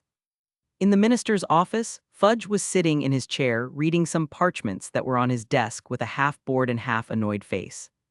Creation of a new educational system, unnecessary. Fudge said, taking the parchment he had in his hand and tossing it aside on a pile of parchments. Approval for a law to prevent accidents with hair removal spells, denied. Invitation to opening of hair salon in Diagon Alley, ignored. Birthday party for the eldest son of the Talbot family. He continued to take parchment after parchment, sighing in annoyance. Fudge then picked up a letter with a light blue envelope which had an elegant appearance, and he read the sender. A letter from the French ministry, irrelevant. Fudge began, preparing to throw another letter onto the pile of useless parchments before his eyes widened. Quickly stopping his action, he went back to reading the sender of the letter, being surprised to see that not only was the letter from the French ministry, but it was also written by the French minister of magic himself. Very surprised as he hadn't expected the French minister to send him a letter, Fudge quickly opened the envelope and took out the parchment inside, reading the contents. Dear Mr. Minister Fudge, I still can't believe Professor McGonagall actually gave you the firebolt back, Ron said excitedly to Harry, getting his attention. Huh? Damn! Chapter 267. If you want to support me and read ahead. Patreon.com/C7NX. Yeah, here's the new chapter. Ravenclaw vs Slytherin. And Ravenclaw scores another goal. Lee exclaimed excitedly into his microphone, his voice echoing across the pitch and making the blue and bronze crowd cheer and clap. Now the Slytherins are on the attack. Montague has the quaffle. He passes it to Flint, who quickly throws it to Montague again. Lee narrated, but then had to hold on to the table in front of him as he almost fell backwards when he was surprised by Cho and Malfoy, who flew past in front of the bleachers he was in. By Merlin! He exclaimed. Malfoy and Chang are in a tense pursuit, with Malfoy in the lead, but I don't see any snitch. He said after recovering, narrowing his eyes as he tried to look for the tiny flying golden ball. I, who was flying directly towards Warrington, who was in possession of the quaffle, heard what Lee said, and quickly sweeping my gaze across the pitch, I saw the golden snitch flying close to the grass, away from the two seekers, and I realized that Malfoy was deceiving Cho. But putting that aside, since I knew she would realize she was being tricked at some point, I turned my attention back to the player in front of me, who was preparing to pass the quaffle again. I tilted the broom slightly upwards, making it slow down, and taking advantage of Warrington's moment of confusion, I turned quickly to the left, advancing on Flint, who had his hands outstretched to catch the quaffle that was thrown by Warrington. Flint, who had just caught the quaffle, noticed my movement, and without wasting time he shot towards our goal, but he didn't expect the sudden appearance of Jeremy, the substitute chaser who was in Isabel's place, because she can't play because of some Female issues. Flint was so focused on avoiding me that he didn't even notice when Jeremy took the quaffle out of his arms, and blinking confusedly he watched as Jeremy passed the ball to Roger, who was advancing towards the Slytherin goals. Seeing that, Flint turned to order his beaters to take down Roger, but he had to quickly dodge a bludger sent by Christie, who, even though he didn't look like it, had enormous strength in his arms. Damn! Flint cursed as he saw Roger score another goal. Great, our lead is now 130 points. Roger said as he flew to my side as Flint paused the match. Now even if Slytherin takes the snitch, we would still take first place on the sum total of points. Yes, but are you really going to accept it if we lose this game? I asked with a raised eyebrow, and Roger took a moment to think before sighing and shaking his head. No, I really don't want to end our winning streak, especially when this is my second game as captain. He said with a grimace, and I snorted. Well, be happy to know that I neither want nor intend to lose this match. I have a reputation to uphold. I said, and Roger turned to me. Reputation? He asked. Yeah, as the best player this school has ever seen, I can't have a loss on my perfect record, right? I asked with a cocky face, and Roger couldn't tell if I was joking or not. Deciding that refraining from talking was the best option, Roger just shook his head with a wry smile. He then turned to Jeremy, who arrived beside him, a little out of breath. Jeremy was an Australian boy with brown skin. He had short black hair and green eyes. He was short but agile, and that made him a fast flyer. Phew. He said tiredly. You get used to it. I shrugged. Jeremy was going to respond, but Cho arrived at that exact moment, and I could feel his frustration. How's the search going? I asked her. I haven't seen any sign of the snitch yet, but on the bright side, Malfoy hasn't either. She said, but then Cho sighed. But it's getting hard to outmaneuver and outwit him. His nimbus is way better than my broomstick. Don't worry about it, his broom is better, but you're a better seeker. Roger reassured her. I could agree that Cho was an excellent seeker and that she was a very good flyer, but Malfoy was also a very good flyer, and that wasn't even because of his expensive broomsticks. However, knowing Cho needed a little more confidence, I nodded at Roger's words, and she looked at us with a smile, which only made her prettier. However, her beauty didn't affect me or Roger, but the same could not be said about Jeremy, who looked at her in amazement, almost drooling. Deciding to ignore the horny hormonal teenager next to us, Roger started to speak. But we can't let you continue this game of cat and mouse. He said to Cho. He then turned to me. Ethan, can you locate the snitch? He asked with a serious look, and I answered him almost immediately. It's behind the third stand in the east area, near the support beams. I said, looking to the spot where I felt the snitch, and while Cho and Jeremy looked at me in surprise, Roger just nodded. Fine. He said, then turned to Cho. Now that you know where to look for the snitch, we'll try to give you an opening so you can go get it without Malfoy on your heels. And after saying that, Roger started to quickly explain the strategy we would use, realizing that the break time was almost over. When Roger's explanation ended, Madame Hooch whistled to let them know that the break was over, and with that the two teams returned to their positions. Whistle asterisk. As soon as Madame Hooch blew her whistle again, Jeremy and I immediately charged at Malfoy, with me quickly passing in front of him, preventing him from going to tag Cho. Flint, who had the quaffle in hand, looked at this scene confused, but then he noticed the gasp coming from the stands, and looking down he saw Cho flying with his arm outstretched, and understanding what was happening, his confusion turned to anger. You idiots, take her down. He yelled at his two beaters, who nodded before flying towards the bludgers. However, Roger didn't stand still watching this, and flying towards Flint he tried to remove the quaffle from his arms, but Flint managed to dodge him. Flying to keep his distance from Roger, Flint soared high into the sky, nearly getting hit by a bludger. Damn it, what are you guys doing? Didn't I tell you to take that girl down? He yelled angrily after narrowly dodging the bludger, turning towards his beaters, only to find them in a dispute with the Ravenclaw beaters. Realizing the dire situation his team was in, Flint began to grind his teeth. He then snarled and held tight to Quaffle, looking at the Ravenclaw goals with a frown, deciding that if he was going to lose, he would at least lose by scoring more goals.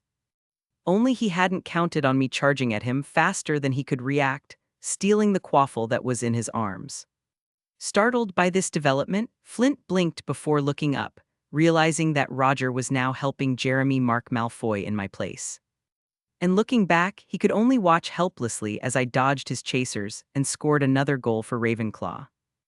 And just when he thought it couldn't get any worse, the situation did, because just as Malfoy finally managed to escape Jeremy and Roger's marking, Madame Hooch blew her whistle, and looking down we saw Cho with her arm raised and a small golden ball in your hands. And CHNG, CATCHE the snitch. Lee exclaimed, almost as excited as the Ravenclaw crowd itself, and I didn't know if it was because he was happy to see Slytherin being defeated or because he was still enchanted by Cho's appearance. And Ravenclaw wins, with a score of 330-60 for the Ravens, increasing even more the distance between them and the other houses in this Quidditch Cup, and here Lee's joy was fading, realizing how worrying this was result for the Lions. But ignoring the growing concern coming from the Gryffindors, my team and I had just landed on the field and quickly rushed into a group hug, with all of us congratulating Cho on his great catch, who blushed under our praise. And after lots of cheers, hugs, and whoops of joy, we left the pitch, prepared for yet another big celebration in the Ravenclaw common room. Great Hall next day breakfast. I had just come down to the Great Hall a little late due to the fact that I had slept a little too much, even missing my morning training, thanks to going to bed very late because of yesterday's celebration. I had just sat down, reaching for some bacon, when I noticed that the Great Hall was eerily silent. I was tired, but I noticed this tense silence, and using my empathy I could feel many emotions coming from everyone, such as confusion, sadness, worry, and anger. And confused by these feelings, I raised my head, noticing that all the students and even the teachers, without exception, were holding a copy of the Daily Prophet and looking at it with various looks of disbelief. Huh, what is happening? I asked myself with a strange face, and turning around I saw Sue beside me reading the newspaper, and curiously I looked at the article she was reading over her shoulder. Reading the beginning of the article, I blinked in surprise, until at the end I was staring at the paper with my eyes wide open, shocked just like the others but for a different reason. The article was talking about the serious trial, or rather, about the fact that the trial never happened. But that alone would not have been enough to shock everyone. What was actually written in the article that was causing all this fuss was a large section describing exactly what happened on Halloween night in 1981. The article talked about choosing a guardian for the secret of the Fidelius charm that hid the Potter's house, and how the one who kept the secret was Pettigrew, not Sirius. It also talked about how Sirius flew his magic motorcycle to the Potter's house when he realized something was wrong, only to find them dead and their son crying with a lightning bolt scar on his forehead. Furthermore, the article talked about how Sirius had handed Harry over to a faithful friend of Dumbledore's, and that if he had really been evil, he would have killed the boy then and there, and not given him to someone he certainly knew would protect Harry. And the article ended by saying how he sought out Pettigrew for revenge, because he knew that he was the one who really betrayed the Potters, but that in the end, in a moment of confusion and blindness, the Ministry ended up arresting him, throwing him in Azkaban without a trial that would have revealed the truth about all history. Some of the things said in the article were obviously made up, such as the fact that witnesses saw Pettigrew leaving the Potter's house before Sirius arrived. That night, Pettigrew had actually been to the Potter's house before Sirius arrived, and he even took his master's wand before running away, but only 2 people knew about it, me and Pettigrew himself. And so I came to the conclusion that Andromeda made up that part to add more doubt to people's minds that maybe it wasn't Sirius who betrayed the Potters, but I had to say, she was pretty much right about what happened, and she got the reactions she wanted.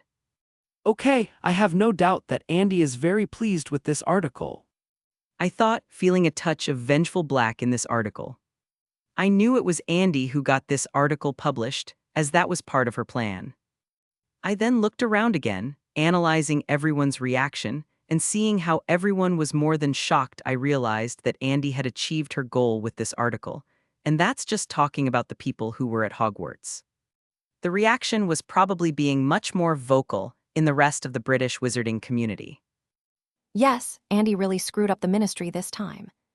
I thought with a mental snort, but then I shuddered. And now, I know it would be wise never to tease her. Chapter 268. If you want to support me and read ahead. Patreon.com/C7NX. Yeah, here's the new chapter. Hogwarts Great Hall Staff Table. This. Professor Lupin said, having a shocked and pained look on his face. He, as well as every Hogwarts professor, had read the article in the Daily Prophet, and if his expression was any indication, he was seriously stunned. Aichi. Professor Lupin muttered, having trouble breathing, feeling like something was squeezing his heart inside his chest. The other teachers were also reacting strongly to the article, but none of them were as bad as Lupin, who looked like he was having a panic attack. However, no one could blame him for reacting like this, since of all the people sitting at the staff table, he was the closest to Sirius and James, being best friends, almost brothers in everything but blood. Lupin was confused, not knowing whether to believe the things said in the article or not, but the more he thought about it, the more he realized that Sirius couldn't have betrayed James and Lily or put his godson in danger. He knew that Sirius was different from everyone else in his family, and that's why he was in Gryffindor. He also knew how faithful and protective Sirius was to his friends, to the point of transforming himself into an animagus, something very dangerous to do without supervision, just to keep him company on full moon nights. Even though he didn't want to, the thought that Sirius might be innocent crossed Professor Lupin's mind, and he began to imagine how much Sirius had suffered in Azkaban for a crime he possibly didn't even commit. Of course, everything written in the article could be a lie, but the description of the events of that night were so detailed that Lupin really couldn't imagine that a journalist had actually made it all up. And Professor Lupin wasn't the only one who thought the same, and so many of the teachers who were in some close relationship with the Potters and Sirius at the time wore expressions of doubt and dismay. Professor McGonagall was looking down at the table in front of her with her lips pressed together in a thin line, and from the slight trembling of her hands and the frown of her brows it was clear that she wasn't really well, but that she was in control of her emotions. If anyone asked, she would deny it, but she really missed the troubled little group that were the marauders and the enthusiastic, kind Lily, and she had a great fondness for them, even if at times they almost made her wish for an early retirement. Professor Flitwick didn't know whether to swoon or curse, but he decided the better choice was to squirm in his seat while muttering under his breath. Hagrid wasn't present at the staff table today, which turned out to be a good thing as nobody knew how he would react to the article, being one of the most emotional people in school, especially when it came to something involving his friends. Professor Snape, even having a great grudge against all marauders, could not deny that the chances of Pettigrew being the traitor were greater than Sirius, since he always saw how cowardly and treacherous that damn rat was. And even though he hated Sirius faithfully, Snape still managed to think rationally, and reflecting on the possibility that Pettigrew was the traitor caused a great anger to well up in his chest, thinking that useless, weak, cowardly, and ugly man was to blame for the death of his beloved. Headmaster Dumbledore, who had also read the article, was sitting in his seat with his hands clasped in front of his face, looking down at the newspaper on his desk in contemplation. No one could tell what he was thinking, but the headmaster's mind was as troubled as Professor Lupin's, as he had always suspected that Sirius had not been the traitor. Being the one who launched the Fidelius at the Potters' home, the headmaster had always felt partly to blame for their deaths, and now knowing that probably an innocent man had suffered for years in one of the worst places in the world, for yet another mistake of his made him felt much worse. And now, The headmaster wondered. He then raised his head and looked towards the Gryffindor table, paying attention to a certain black-haired boy, seeing his pale face. Realizing that Harry was probably being the person most affected by the article and the whole situation, the headmaster let out a tired and sad sigh. I can't let things go on like this. He thought, and the sparkle returned to his gaze as a new conviction dawned on him. While everyone else was lost in thought or gossiping, I analyzed the faces and emotions of everyone in the Great Hall, focusing especially on the teachers and Harry, who until now was staring blankly at the newspaper in front of him, ignoring their friends who tried to get his attention with worried looks. I didn't expect everyone's reaction to be this strong, and I didn't even expect everyone to believe what was written in the article so easily, but I seem to have underestimated the power of the Daily Prophet in everyone's minds. I had expected the teachers and headmaster to have some major reaction to any news involving Sirius, and seeing how distressed and confused they were, I wasn't surprised. I knew they would be smart enough to notice all the discrepancies in Sirius' case. But even with all that going on, something that really surprised me was the speed with which Andromeda was able to convince the Daily Prophet to publish this article. I expected a little more difficulty and delay for this to happen, but apparently she is not a black and a lawyer for nothing. But I guess I shouldn't have been that surprised, as I may or may not have told her that she could use as much money as she wanted from my Gringotts vault to complete her part of the plan. Probably a few threats here and a few bribes, there was good enough incentive for the Daily Prophet. Things are about to get messy. I thought, and I couldn't stop a slight excited smile from appearing on my lips, which I wisely hid with the newspaper in front of me. Malfoy Manor. Good morning, dear. Narcissa said to her husband, Lucius, as he sat down at the table to eat breakfast with her. Good morning, honey. He greeted back after sitting down, a plate of scrambled eggs and bacon appearing in front of him along with a cup of coffee. He picked up his fork to start eating, but then he noticed a package on the table next to his copy of today's Daily Prophet. Raising an eyebrow, he picked up the package and saw that it had no ascender, and puzzled by this, he set the package aside, planning to inspect it for harmful spells or potions later. He then picked up his Daily Prophet, planning to read the section on investments and hair gel when the lead article on the cover caught his eye. Lucius read the article and immediately felt a sinking feeling in his stomach, and without wasting any time, he started reading the rest of the article. With each word he read, his sense of uneasiness increased, and when he finished reading the article, he felt a great headache coming over him, knowing that he was not the only one reading today's Daily Prophet, and knowing that this was not a good thing. I need to go. Lucius said hurriedly to his wife, having already gotten to his feet with the newspaper in hand. Wait, aren't you going to finish your breakfast? Narcissa asked, but Lucius already had his wand in hand, summoning his cloak for him. With his cloak folded over his left arm and his snake, cane that also concealed his wand in his right hand, Lucius prepared to leave. But stopping a little, he looked at the package on the table, and feeling a strong feeling that he should pick up it, Lucius went and took the package. Now fully prepared, Lucius went to the living room, where there was a fireplace connected to flue ready for use, and meanwhile Narcissa accompanied him with a worried expression, not knowing why her husband was reacting like that after reading the newspaper. Arriving in front of the fireplace, Lucius took some flue powder from the pot on top of the fireplace. Taking the flue powder, he threw it into the fireplace, causing the red and orange flames to turn an emerald green.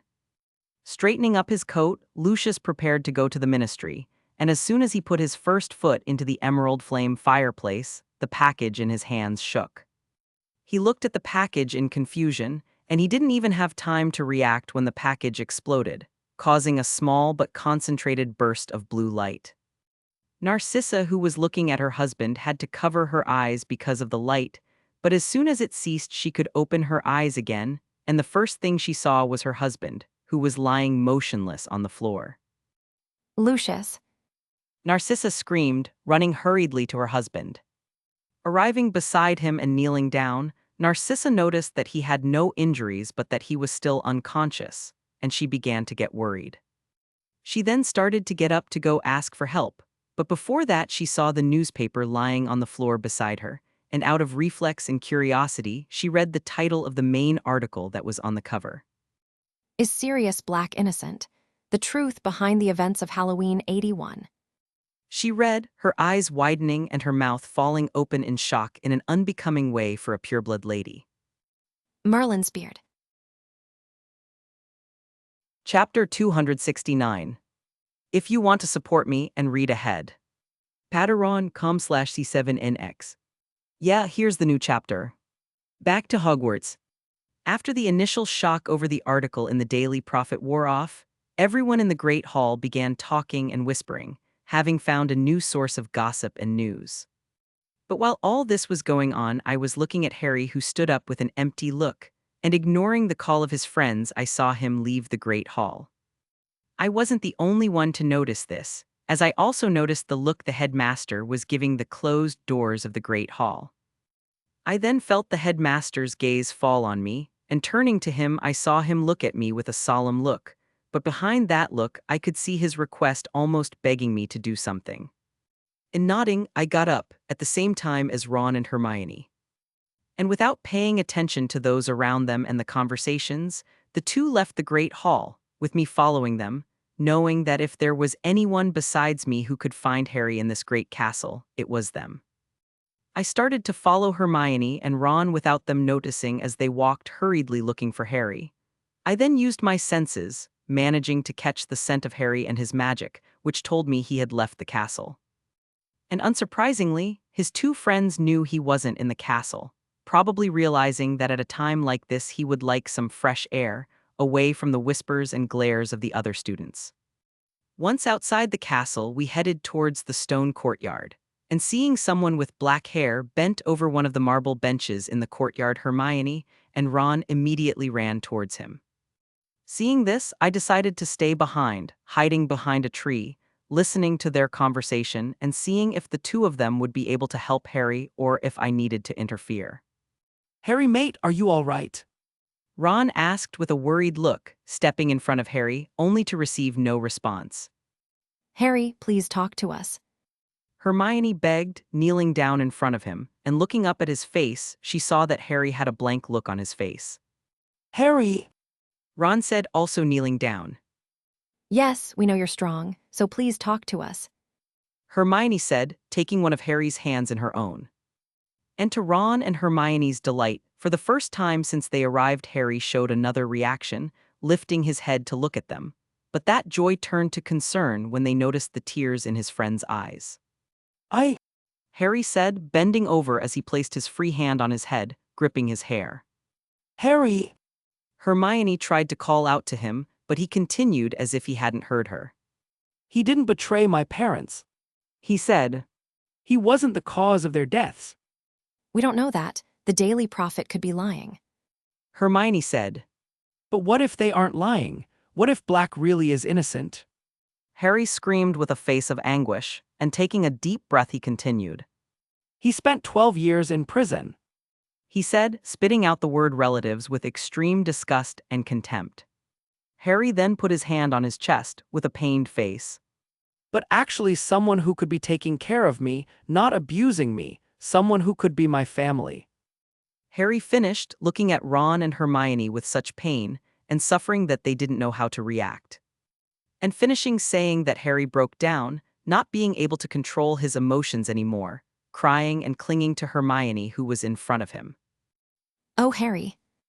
Hermione said, not knowing how to comfort her friend, which is why the only thing she decided to do was hug him, feeling her own tears running down her cheeks. And Ron, who was worse than Hermione when it came to feelings, just put a supportive hand on Harry's shoulder, but his gaze was solemn, as the only thing he could think about was the things Harry had said to him the day he found out that Sirius was his godfather.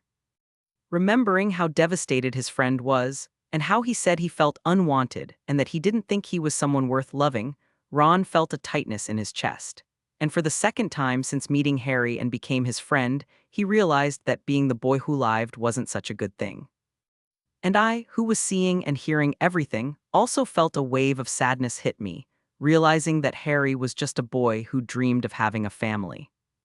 And not wanting to let him drown any more in his negative and depressive feelings, I walked out from behind the tree. Walking towards the golden trio, the three heard the sound of my footsteps, but only two of them reacted, turning to me. Ethan. Hermione asked, using the free hand she wasn't holding Harry's hand to wipe away her tears. What are you doing here? Ron asked, and all I could do was nod at Harry. Harry, look at me. I said, and he turned to me, and I tried to ignore the guilty feeling that surged through me at the lost look in his eyes. I knew that not telling him the whole truth that day would only result in more confusion, but in my mind, I thought he wasn't ready to know everything. And thinking about it, I realized that I ended up acting like the headmaster, hiding information that was important from other people just because I thought I knew better. With a fresh wave of guilt flooding through me, I sighed, but a determined look came over my face, and so I decided I was going to tell Harry the truth.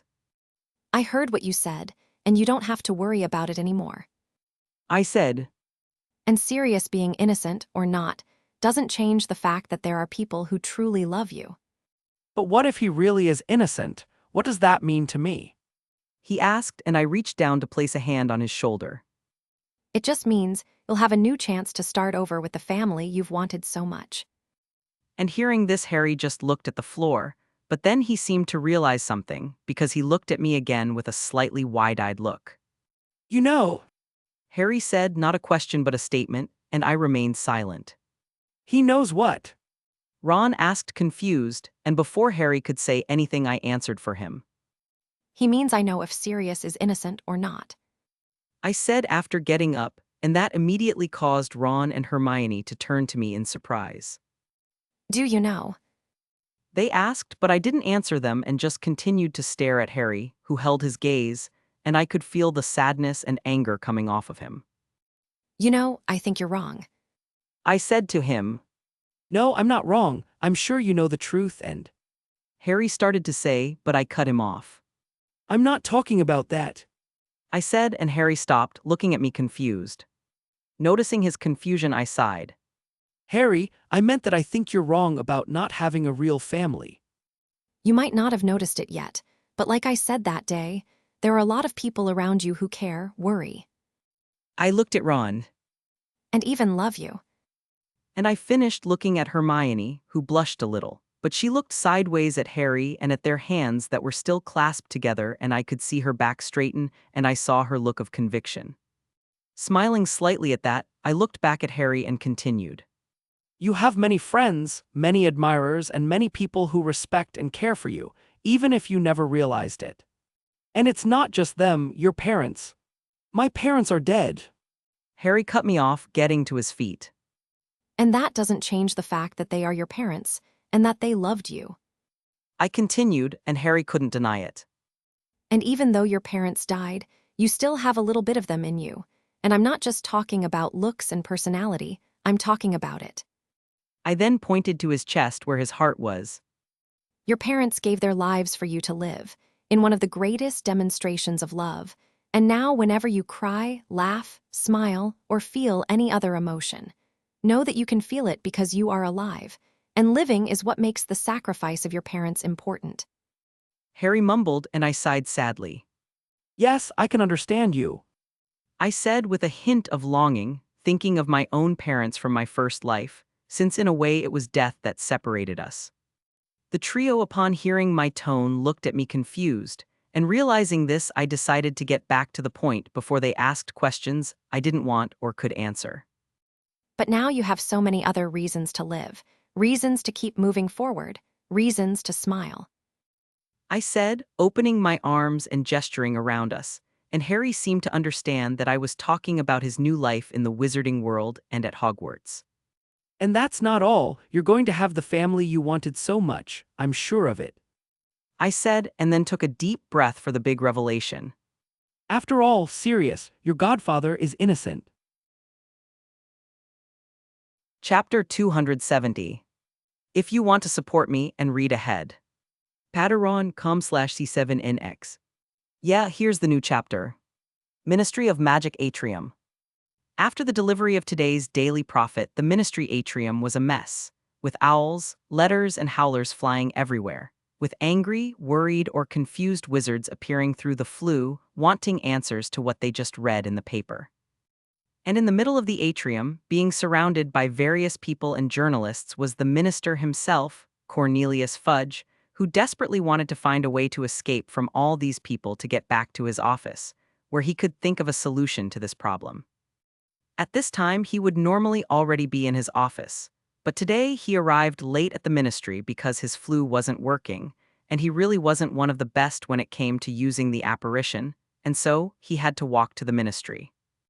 But as soon as he arrived at the ministry, he noticed that everyone was looking at him, mumbling and whispering, yet there were some people who actually came to him to ask if what was written in the Daily Prophet was true. He was confused at first, realizing belatedly that he strangely hadn't received his edition of the Daily Prophet for today. But deciding to put that aside, he picked up a copy of the newspaper that was on the reception desk and found out why everyone looked at him like that. And before he could go to his office, the confusion started with the journalists appearing first, followed quickly by the owls with letters and howlers. Damn it, where's Dollars? He asked himself, knowing that if there was anyone who could remedy the situation, it would be his undersecretary. Minister, is it true that Sirius Black never had a trial? One of the journalists asked, with a quill and parchment in hand. Mr. Minister, how do you feel knowing that a possibly innocent man spent years in Azkaban? Another journalist asked. Should Sirius Black's illegal arrest have other people worried, as we don't know if the same could happen to us? And this question was asked by a bespectacled blonde woman wearing green leather clothes, who looked friendly at the minister while holding a notepad and a strange quill. And this woman was obviously Britain's most dishonest and venomous journalist, Rita Skeeter. Realizing who he was dealing with, the minister broke into a sweat, wishing Umbridge or Lucius, his loyal supporter, were there to help him. If anyone had looked at the fountain of magical brethren that stood in the middle of the atrium, they would have noticed two people, a man and a woman, who were sitting relaxed on the edge of the fountain while watching everything, enjoying the confusion that was going on around them. Those two people were Nick and Penny, who were happy that everything was going according to their plan. It was relatively easy for Nick and Penny to get Dupera, the French minister, to send a letter to Fudge. In fact, the minister was more than willing to write the letter because it was Nicholas Flamel himself who made this request to him, and he knew that if he pleased Nick, maybe he would have the support of the two super influential immortals in the next elections. But well, the reason they asked him to send that letter was because it would put pressure on Fudge to act faster, wanting to quickly resolve the whole situation, and the more desperate he was to get it over with, the easier and more likely it would be for him to simply accept a trial. Besides, it was all too easy for the two of them to take Lucius and Umbridge out of the picture, and sabotaging Fudge's flu and mail was child's play for two experienced 600-year-old wizards. It's almost time. Nick said to Penny, who looked at her watch and nodded. Yes. She said, and hearing the sound of footsteps she looked back, seeing some Aurors and a familiar person walking towards the minister. Look, the Amelia part is about to start. Penny said excitedly, nudging her husband who rolled his eyes fun, but he still paid attention to the scene. Oh, thank Merlin you're here, Amelia. I need you to help me sort out this whole mess. Fudge said, managing to break free of the journalists to approach Amelia. The journalists and the curious wizards thought of approaching them to question them, but the serious and threatening looks they were getting from the surrounding Aurors made them rethink that. Hearing Fudge's request, Amelia had to resist the urge to smirk. Well, I think I can help you, Minister. She said, and Fudge looked at her hopefully. Really, this is great. He said, and Amelia nodded. Yes, as we managed to capture the traitor of the Potters. Amelia said, shocking everyone in the atrium who heard her. What? Fudge exclaimed. Did you catch him? Where is he? He asked. And hearing his question, Amelia just turned and waved at two Aurors who were behind the group, who charged forward, with the other Aurors moving out of their way. And as they reached Amelia's side, everyone could see that they were carrying a short, pudgy, rat-faced man who was missing a finger of his hand. Here is the real traitor, Minister. Peter Pettigrew, alive and well. Amelia said, gesturing to Pettigrew. And when she finished speaking, everyone, including the journalists and Fudge, stopped what they were doing and looked at Pettigrew in shock. What the hell? Hogwarts outside, near the Forbidden Forest. After the breakfast mess, the headmaster allowed the students to skip the first class of the morning, but I was sure he only did that for Harry's sake, not that it wasn't a good thing. But after things calmed down, classes started again, and now it was time for the second class in the morning. And right now all the students who chose the Care of Magical Creatures elective were waiting for Hagrid in the magical creatures enclosure that the headmaster, Professor Lupin, and Hagrid had built over Christmas for his classes. And just when I thought this school couldn't get any worse in quality, they go and let that giant ball of beard be a teacher. Malfoy complained to his Slytherin friends, who laughed in amusement at the offensive nickname.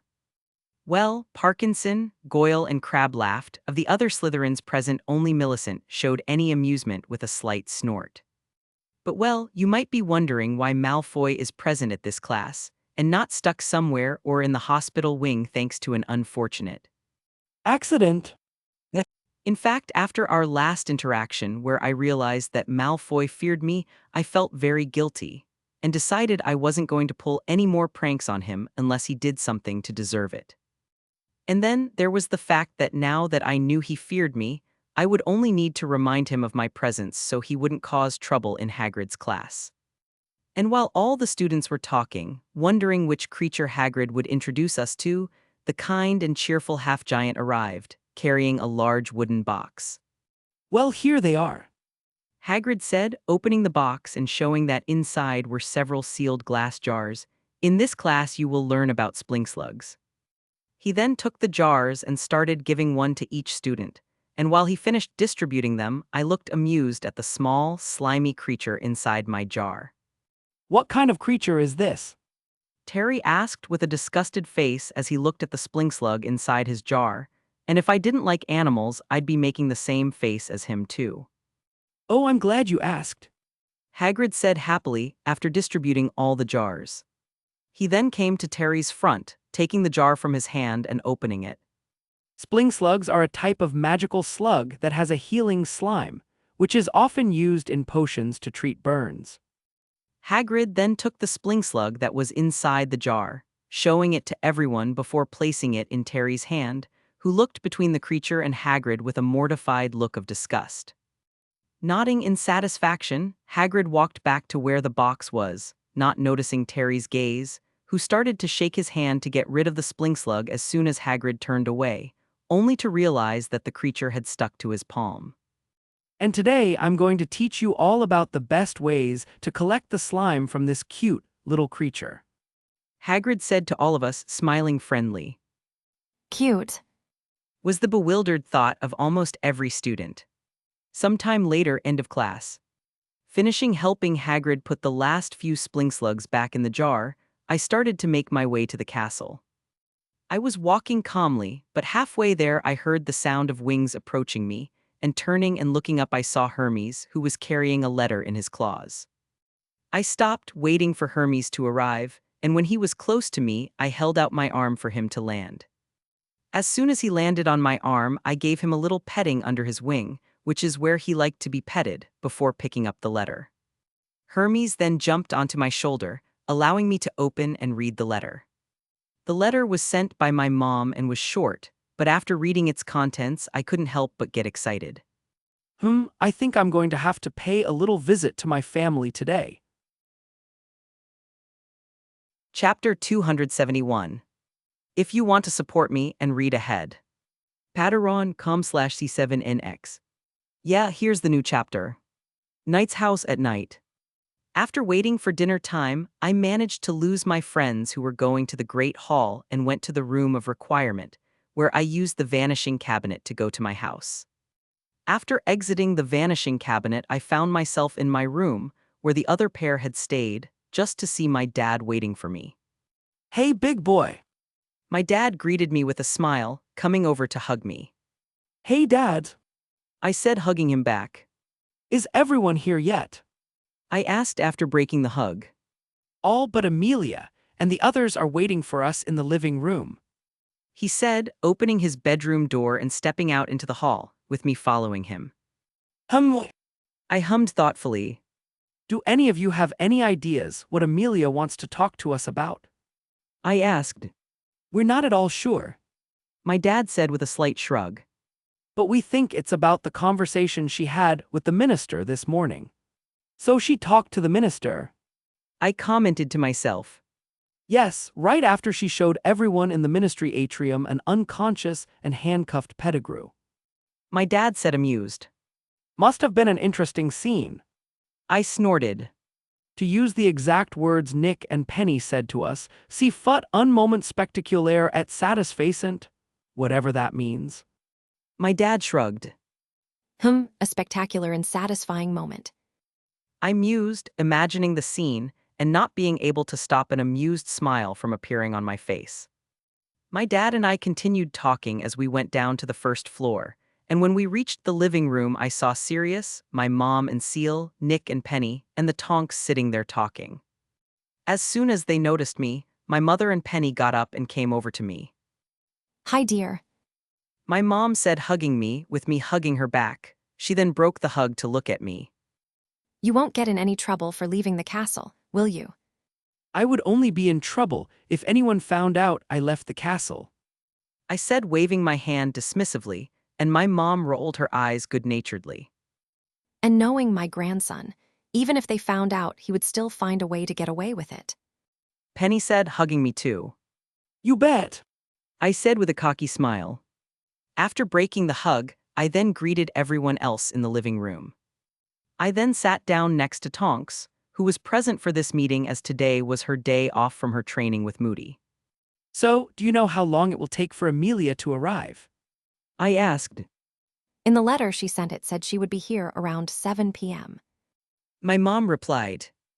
And listening to her, I looked at the clock that was over the fireplace, seeing that it was 6:49 p.m. Well, she's almost here then. I said. As it was still some time before Amelia arrived, we started talking, with me telling Tonks about how the Ravenclaw team won the last Quidditch match. And as we talked, I felt a strange magic rising from the fireplace, But in addition to the strange magic, I also felt a familiar magic. I was confused for a moment, until I saw some remnants of green flames among the orange flames. Oh, Amelia is coming. I said, getting the attention of the others. Yes. Nick said, also looking at the fireplace, having felt some magic coming from it.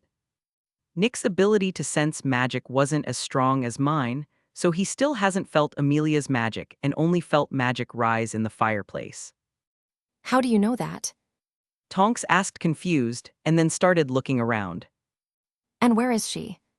Fireplace. Nick and I replied.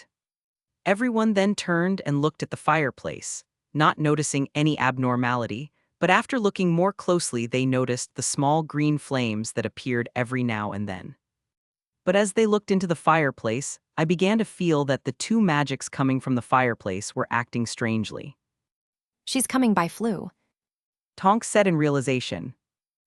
I don't remember our fireplace being connected to flu. My dad commented. Amelia probably had someone at the ministry connect our fireplace to their flu network. I shrugged but then frowned. But why is it taking so long? I wondered.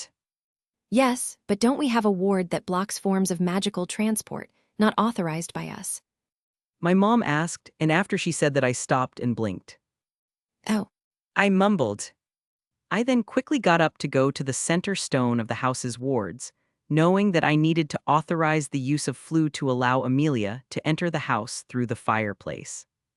But as soon as I got up, I felt the magics coming from the fireplace disappear, and I looked at it blankly for a moment, until a few seconds later someone rang the bell.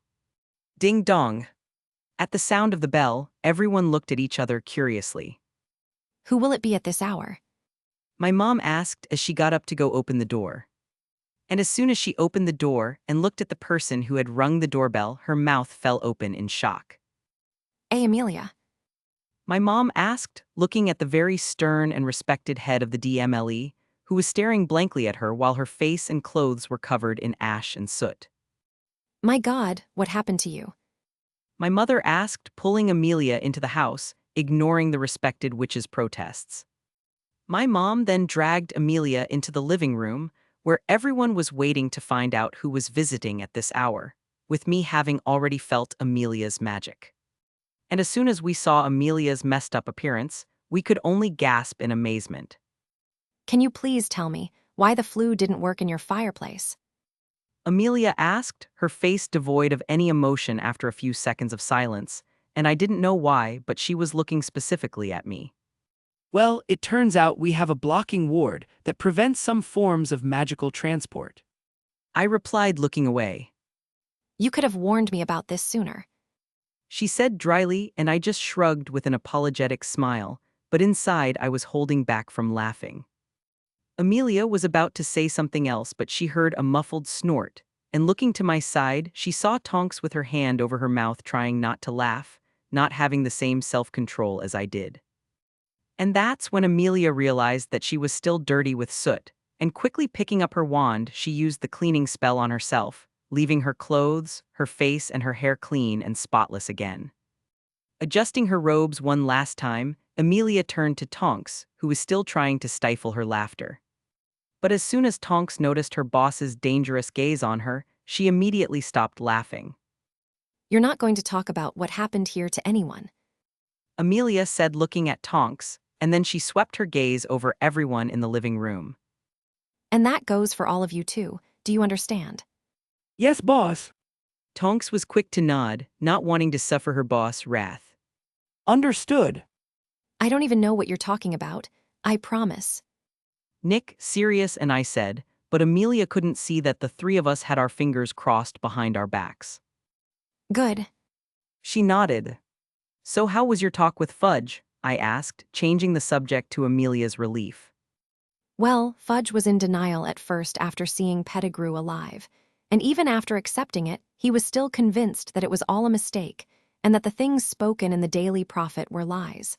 But after some clarification and some arguments, he realized he had no other choice but to accept that there might be at least a little truth to the article. Amelia started to say. And Andy asked, wanting to quickly get to the main point of this conversation. And I have to say, Ethan's plan worked perfectly. Amelia replied, looking at me with a little respect, and I nodded at her. She then turned to everyone in the living room, a slight smile appearing on her face. And with all the events and a little more arguments, Fudge agreed to try Pettigrew in front of the court. And with that, we also indirectly succeeded in getting a new, or rather a real trial for Sirius. And after Amelia said this, everyone who was anxiously waiting for the news immediately celebrating in happiness, with Tonks standing up to hug her boss, who was surprised at first before accepting the hug. My parents and Ted were celebrating too, and Andy was standing next to her cousin with her hand on his shoulder as she cried a little, with Sirius staring straight ahead, too shocked to react. And while everyone was congratulating Sirius and celebrating, I sighed in relief, until I felt a hand on my shoulder, and looking to the side I saw that it was Nick, who was looking at me with a slight smile. Smiling at Nick as well, I turned my gaze to everyone, seeing Sirius recover from his shock and hug his cousin as he tried and failed not to cry. Yes, this is just the beginning of the changes. I thought, smiling. After everyone's emotions calmed down, we sat back in our seats, but you could still feel the happy and relieved mood that was in the room. I'm glad to see you all so happy with this news, but don't forget that Sirius still hasn't been cleared. Amelia reminded us. And that phrase reminded us that there was still a long way to go before Sirius could walk freely as an innocent man again. Noticing how the cheerful mood had dimmed a bit because of what she'd said, Amelia decided to change the subject. But leaving this aside, She started to say, turning to Nick and Penny. I'm very curious to know how you managed to get Umbridge away from Fudge. Amelia said, and the two French immortals looked at each other with smiles mischievous. Well, let's just say a little gift we sent her sort of accidentally, sent her to St. Mungo's. Nick said, not even trying to hide his sadistic smile. Strange, because coincidentally, the same thing happened to Mr. Malfoy today. Amelia asked with a suspicious look, but the little twitch of her lips showed that she was finding the whole situation amusing. I have no idea what you're talking about. Penny replied innocently, but the twinkle in her eye said otherwise. I see. Amelia said. I almost feel sorry for Umbridge and Malfoy. Chapter 272. If you want to support me and read ahead. Patreon.com/C7NX. Yeah, here's the new chapter. Still at the Knight's house. After the happy news that Sirius was finally getting a trial, my mom decided that we should have a big celebratory dinner. With everyone agreeing with the idea, my mom and Penny went to the kitchen to prepare dinner, with the rest of the group following them. Everyone went to the kitchen, but before Sirius could go join the others, I grabbed his arm, preventing him from leaving, and turning to me, he noticed my serious look. What there was? He asked, a little concerned at my look, and I sighed. Sigh. I said, Oh well, and why do you say that like it's something worrisome or bad? Sirius asked me confused. Sirius, I didn't say I think you're innocent. I said I'm pretty sure you're innocent. And if Harry thinks about it, he'll realize that I basically stated that I know you. I replied, and hearing this, Sirius got serious too. Oh, He said. Yes. I said too. Sirius then sighed as he ran a hand through his hair. well, it's not like he won't figure it out anyway when I'm cleared. He said. I didn't comment on the fact that Sirius already believed with certainty that he would be cleared. Yes, but I'm sure that when he realizes I know you, he'll talk to Hermione. And with that brilliant mind of hers, she'll eventually notice the coincidences that surround your trial and our meeting. I said, and that made Sirius stop for a bit. This Hermione. Sirius started to say in a serious tone, and I looked at him with a raised eyebrow curiously. Is she Harry's girlfriend? Is that really what you want to know? I asked dryly, feeling my right eye twitch. What? I can't be curious about my godson's girlfriend. Sirius asked me. And who said she's his girlfriend? I asked. Well, you already told me that he had romantic feelings for a certain friend of his, and that they were possibly reciprocated, So if she isn't already his girlfriend, at some point she will be. Sirius shrugged, and I couldn't say he was wrong. You! I started to say, but then I just sighed as I shook my head. You know what? Forget it. I then turned and started walking towards the kitchen, with Sirius looking at my back in confusion. Noticing that he was still standing in the middle of the living room, I turned to face him. You do not come. I asked. Huh? Oh yeah, I'm on my way. He said and then came to my side. What are they cooking? I'm starving. And listening to him, I rolled my eyes good-naturedly. You'll end up a fat dog that way. I said, and Sirius looked mildly offended, before starting to feel his own stomach. Me fat, as if. He sneered, but inside a little concern about his Beautiful and dignified. appearance surfaced, and I again rolled my eyes. Trial day. Hogwarts Friday afternoon. Today was the long-awaited trial day that would decide Sirius's future, and probably Harry's as well. But in addition to changing their future, today's trial could also be the first big change I make in this world, and it could alter future events I knew, for better or for worse. I knew from a letter sent by Sirius that the trial would start at 8 a.m., which meant that either the trial was ending or it had already ended. I spent the whole day thinking about the trial, but not because I was worried about the outcome of it and whether Sirius would be cleared or not, but because after the trial I would have to do something very risky. Well, I say I would have to do something very risky, but in fact I could already be doing it. Yes, I know what I said is confusing, as there's no way I'm doing anything when I'm still at Hogwarts, but I can explain it in one simple word. Time. Yes, I'm talking about going back in time so that while I'm here in school, I'm also in the ministry. And for that, I would need a time turner, since as far as I know there is still no spell that allows the caster to travel in time. But back to the time turner, I needed to get this magical object today, and preferably this very moment, and so I was walking around the school with my senses on full blast, looking for a certain person. And walking through the corridors near the library, it didn't take long for me to find the person I was looking for. Hermione. I called, seeing the golden trio mind walking alongside Lavender and Parvati with some books in her arms, probably having just left the library. Hermione, hearing someone call, stopped and turned around, blinking in surprise to see that I was the one who called her. Catching up with her, I stopped beside her, nodding slightly to Lavender and Parvati, with Lavender blushing slightly as she twirled a lock of hair around her finger, and I resisted the urge to scowl at that. Shaking my head and deciding to ignore the gossiping hormonal girl, I turned to Hermione. Hi, Ethan. Hermione greeted me, and then tilted her head to the side. Do you need me for something? She asked. Well, actually, yes, but I'd like to talk about it privately. I said, glancing at the girls behind her.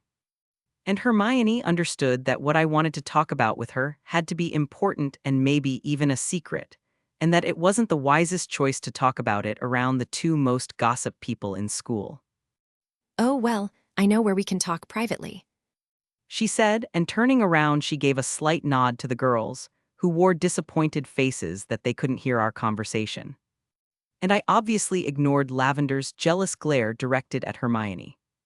Hermione then grabbed the sleeve of my shirt and started leading me through the corridors, and after walking a little we arrived in front of an abandoned classroom. Entering the room, Hermione closed the door, turning towards me only to see me casting some spells around the room. What are you doing? She asked, confused. I'm putting some privacy spells on to prevent anyone from eavesdropping on our conversation. I replied without looking at her, still casting spells. After feeling that I had secured the room enough, I turned towards Hermione, only to find the curly-haired girl staring at me with her mouth open. What? I asked, confused. These are sixth-year spells. She said in surprise. And I asked again with a look that said, that's supposed to be impressive. And you're a third year, and these spells are very complex and… Hermione started to say, but she noticed my blank look, and then she remembered it was me she was talking about.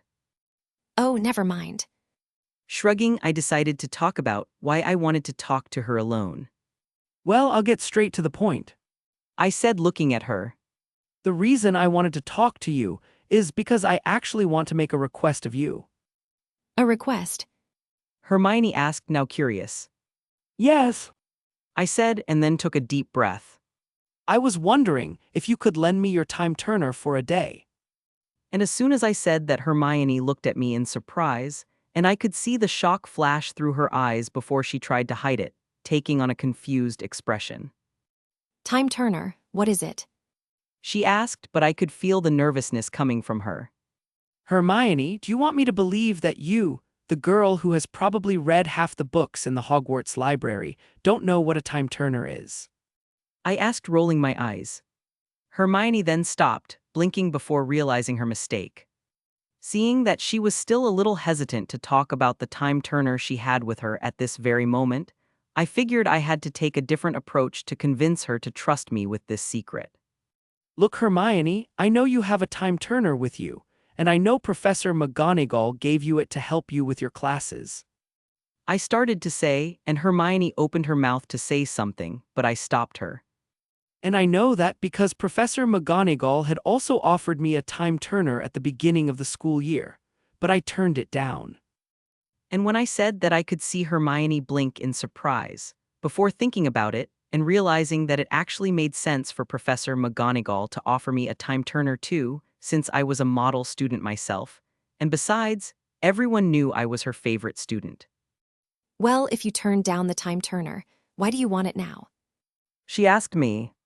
It's just that I need to finish some homework that I haven't finished yet, and I wanted to use it for a day to have more time to finish them. I replied, lying for an obvious reason. You haven't finished all your homework yet. Hermione asked, looking even more shocked than when I revealed that I knew she had an item that allowed her to back in time. Yes, I said with a strange look. but… Hermione stammered, but I just looked at her with a raised eyebrow. Noticing my look, Hermione clamped her mouth shut, realizing that her outburst was a bit over the top. Leaving aside the discovery that Ravenclaw's Silver Star hadn't finished all of his homework, Hermione started thinking about my request, weighing the pros and cons. Sigh. Hermione said after thinking for a while. But I want a deal. A deal. I asked with interest. Yes, I'll lend you the time turner, but for that you'll owe me one. She replied, a sly twinkle in her eye. Torn between feeling impressed and amused, I shrugged. Well, as long as it's not something too extreme or weird, I'll take it. I said. Nice. Hermione said with a smile. After I accepted the deal, Hermione took the time turner that was attached to a gold chain that was around her neck, hidden inside her blouse. She then offered the time turner to me and I held out my hand to take it, but she pulled it back to her, and I looked at her in confusion. But remember, I'm loaning you the time turner for one day only, and I'm going to have to tell Professor McGonagall about this. Hermione said, and I nodded. Seeing that I had understood, Hermione then handed me the time turner, and when I took the magic item in my hand, I could feel its magic, which acted in a confused and agitated way. Now, I just need to get to the final part of the plan. Chapter 273. If you want to support me and read ahead. Patreon.com/C7NX. Yeah, here's the new chapter. Room of Requirement after my conversation with Hermione. With the time turner in my possession, I said goodbye to Hermione and left for the Room of Requirement, knowing that this was the only place I would be safe and have the privacy to go back in time. Already in the Room of Requirement, I looked at the vanishing cabinet that was in a corner of the room, with me having left it there in the morning. Looking at my atlas, I saw that it was almost 4 p.m., and then I started to feel the magic of the vanishing cabinet being activated. Feeling a very familiar magic rising from the vanishing cabinet, and knowing what it meant, I went behind the cabinet. And right after I hid myself, the doors of the vanishing cabinet opened, and I could feel my instincts and my beast talk connecting with my future self. I could feel a connection that I had never felt before establish between my other self, a connection that I had not felt with any other living being. But with that connection, I was able to sense the conflicted and sad feelings coming from my other self, and I immediately started to wonder if I had failed in my mission. But just when I started to get worried, I heard my future self speak.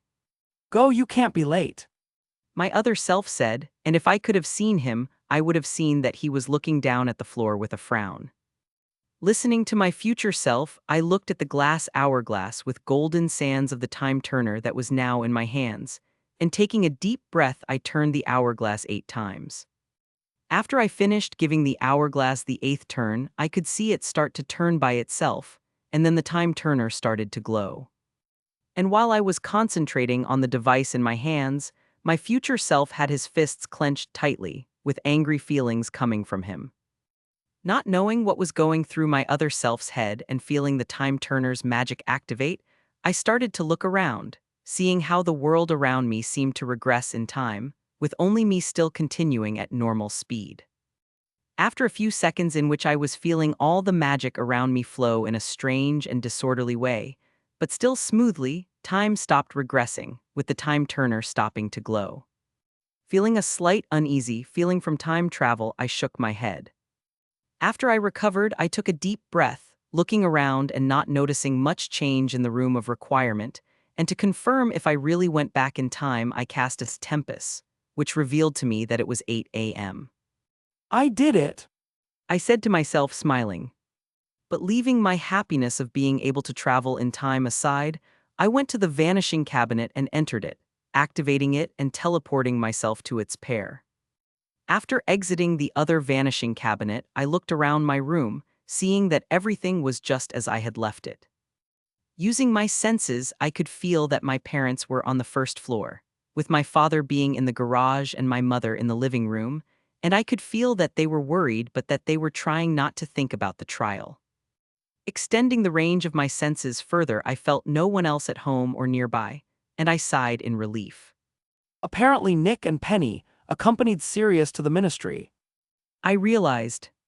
That's good, since if Nick or Penny were here, I think it would be a lot harder to escape without them noticing. I sighed in relief, but then returned my focus to why I was here. Knowing I was supposed to be discreet when infiltrating the ministry, I quickly changed into the same outfit I had worn when I faced the Quirrellmort in the Forbidden Forest my first year. I still wore the same mask, but just in case I used a spell on my hood that left my face covered in shadows. I could have just used this spell without needing the mask, but if the hood fell off, the spell would also be cancelled. But back to the subject, after putting all the necessary items for this mission in my jacket pockets, I opened my bedroom window slowly, taking care not to alert my parents. With the window open, I leaned on it before jumping, managing to land softly and almost silently on the lawn, thanking my high physical attributes, because without them I would probably have hurt myself in the fall. Okay, that was the easy part. Now I just hope the rest of my mission goes as well as. I thought, taking a deep breath and trying to quell my concern. Shaking my head, knowing these thoughts weren't going to help me at all, I returned my focus to the mission. And with that, I cast a powerful disillusionment charm and a silent spell on myself. And after checking and seeing that I was invisible to everyone, I started running towards the address where I knew one of the entrances to the British ministry was. Ministry of Magic, just before the trial begins. It wasn't too difficult to infiltrate the ministry, as once I arrived at the address where the ministry's visitors' entrance was, I only had to wait for a random wizard. When this wizard, who was a middle-aged man with a bored look, appeared, I just followed him to a broken red telephone box, which served as a secret passage. Still under the disillusionment charm, I entered the box with the Witcher, taking care not to bump into him, even using compulsion spells to keep him away from me, and after the process of dialing the password on the telephone set and informing what business he wanted to deal with the ministry, the telephone box began to descend underground like an elevator. From the moment the telephone box started to descend, I could feel us pass through a magical barrier, probably one of the hundreds of wards that protected the ministry, and I immediately became concerned, wondering if these wards had even noticed me. But I shook my head, reminding myself that if the wards couldn't even notice that several Azkaban escapees were in the ministry in the 5th book, why would they notice me? But while I was thinking about it, the telephone box finally arrived on the main floor of the ministry, the atrium. The wizard who was with me got out of the box as soon as the doors opened, not even noticing that I was beside him. Coming out of the telephone box, too, I stood still, looking around as it was the first time I had set foot in the British ministry. And I wasn't too surprised, as he was almost exactly like the ministry described in the movies and books. Well, I don't have time to think about it.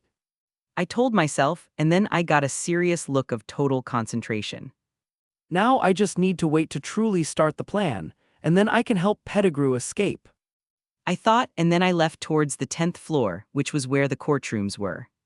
Courtroom 10 Weisengamat. Pavamelia. The day finally arrived, and I was currently sitting in the front row seats looking out over everyone in the courtroom. Courtroom 10 is the ministry's main court, where major criminals were tried. This is also where the Death Eaters were tried and accused after the downfall of their master, you know who. And ironically, after so many years, this place will be used to judge another of their followers, while at the same time clearing the one that everyone thought was his right hand. The courtroom did not have a very welcoming appearance, quite the contrary. The walls, floor, and ceiling were of dark stone, and the room was lit by 4 large stone bowls with strong flames supported by pilasters that stood at the 4 corners of the room. Around the courtroom were several seats rising in levels along the walls, and at the very top of the room in the right corner were dark chairs with red accents that were for the main members of the Council of Magical Laws and the Weisengamat. In addition to these seats, there were also 2 raised thrones, the larger being for the chief warlock and the smaller being for the judge, with a small table and chair at the side for the clerk. In the front row were some seats prepared for the witnesses, the orers, the prosecutor, the lawyer, and the victim if there were any. In the center of the room was a large space with an iron chair for the defendant to sit in, and on the arms of the chair were iron chains, making it very uncomfortable for anyone to sit there. And currently, sitting in that chair unconscious was Peter Pettigrew, in his human form. Sigh. I thought. And as I thought about it, I saw Fudge get up from his seat that was below the judge's seat. Hello everyone, today we are all gathered here to carry out the trial of Peter Pettigrew, who is being accused of serving you-know-who, betraying the Potters and killing 12 muggles in broad daylight. The minister said, and it was obvious to anyone that he'd rather be anywhere else than here doing anything else. And it's not all that surprising to see this reaction coming from him, since by making this trial he is basically assuming that his ministry made a mistake by sentencing Sirius to Azkaban while rewarding Pettigrew for his bravery, and he also knew that this would make the ministry and him a laughing stock in the wizarding world. And present here as the representatives of the law we have Amelia Bones, the head of the DMLE as witness, and one of the prosecuting parties, Philly Aubreyham as clerk, and Albus Percival Wulfric Brian Dumbledore acting in his capacity as chief warlock. Fudge continued, gesturing to each of us, with me rising and turning to the jury, giving them a slight polite nod before returning to my seat. Dumbledore also stood up and waved to everyone with a kind and reassuring smile on his face. And to end the introductions, the one presiding over this trial will be Judge Emmeline Stoppard. Fudge said as he gestured to a middle-aged woman with blonde and gray hair who had a serious and focused look, wearing the formal robes of a member of the highest Weisengamat's court. Mrs. Stoppard, after being pointed out by Fudge, looked around the courtroom as she nodded slightly in greeting, all the while maintaining her professional gaze. And now I leave the floor to you, Your Honor. Fudge said to Mrs. Stoppard, who rose. She cleared her throat, getting everyone's attention. Since all parts of this case are here, I say we start the... Hang on. I interrupted her as I got up. Oh, yes. Mrs. Stoppard looked at me confused, a little surprised that I was the one who interrupted her. I'm sorry, Your Honor, but not all parties are present yet. I said, further adding to her confusion as she looked around at everyone in the courtroom. She said, but I shook my head. Actually, one of the main people, and the most affected by this whole situation, is still not here. I said. Who? Mrs. Stoppard and Fudge asked at the same time. And instead of answering them, I just looked at the dark marble courtroom doors and said a sentence that immediately changed everyone's confusion to shock and fear. Come in, Sirius Black. Chapter 274. If you want to support me and read ahead. Patreon.com/C7NX. Yeah, here's the new chapter. Pav third person. After Amelia told Sirius to enter, the large doors of the court were opened, and through them passed Sirius, who was accompanied by Andromeda and Moody, who Amelia had asked to attend this trial. And as he owed a favor to the head of DMLE, he did not could refuse. Seeing Sirius Black entering the courtroom looking happy and peaceful, as if he were on a walk in the park, Fudge quickly got to his feet with a terrified look on his face. Black? Fudge exclaimed, and then looked at all the Aurors who were standing there just as shocked as he was. What are you doing standing there? Arrest him. He ordered. Being ordered so suddenly was enough to snap the Aurors out of their stupor, and with that they immediately jumped to their feet with their wands drawn, but before they could do anything, Andromeda stepped forward. What do you think you're doing? She asked with a cold, threatening look, which was enough to make all the Aurors stop in their tracks. Looking at each other, the Aurors didn't know what to do, but they still held their wands tightly. Of course, it wasn't just because of Andromeda that they didn't start casting spells on Sirius. In fact, seeing Moody next to Sirius walking calmly, or as calmly as a paranoid old Auror could, had them all confused. Put down your wands. They then heard someone order, and turning around they all saw Amelia standing facing their Aurors. What is the meaning of this, Amelia? Fudge asked in a panic. Minister, I don't know if it has escaped your memory, but as far as I remember, this trial in which we are participating is to find out if Pettigrew is guilty of the crimes that happened 12 years ago, crimes of which Mr. Black is accused. Amelia replied calmly, but still with a steady gaze. Yes, but... Fudge started to speak, but Andromeda cut him off. And I have to remind you, Minister, that you lost all right to arrest my client the moment you decided to deny him a true trial by throwing him in Azkaban 12 years ago. She said. Andromeda then proceeded to look at everyone in the courtroom, be it Wisengamot members, ministry officials, journalists, or the public who had just come to watch the trial. My client spent more than 11 years in one of the worst places in the world, suffering terribly along with other real criminals, all because of a reckless mistake by the ministry. And now that some information have come to light that possibly this same man may be innocent, the ministry still wants to arrest him again, showing that they haven't learned from their last mistake. Andromeda spoke to everyone, using a speech that she knew would arouse a certain amount of indignation in some people. And just as she predicted, the people in the courtroom began to look at one another and whisper, with some staring at Fudge, who shifted uncomfortably in his seat. We don't know if the things said about Pettigrew are true. One of the dark faction members said as he stood up. Yes, and for all we know, Black could still be a psychopathic killer, so I think it's best to lock him up. A short, elderly man said, surprising some as everyone knew he was part of the Light faction. But Andromeda knew that this man was actually from one of the families that owed a debt to the Black family, and she made a point of remembering his face to talk to Sirius about collecting that debt after the end of this trial. Seeing these two rise up to oppose Sirius walking freely in the courtroom, other people also started complaining and arguing, some because they also had debts to the Black family and knew what would happen if Sirius was acquitted, and others because they were worried about Sirius really be a murderer. And obviously, there were also those who just wanted to add more oil to the flames, either for their entertainment or a sadistic diversion, as is the case with Skeeter, who was sitting in the journalists' area. Well, given this situation... A new voice rose among the others, a voice that carried such a power and presence that it silenced all discussions. Turning towards the voice, everyone saw Albus Dumbledore, his eyes shining as he stared at everyone, letting some of his magic leak out to make a bigger impact, even if unconsciously. I think we should listen to Mr. Black's side, not considering him as a criminal but as a potential victim. Headmaster Dumbledore said calmly. Hearing what the headmaster said, some people including Fudge started to open their mouths to protest, but a look from the headmaster silenced them.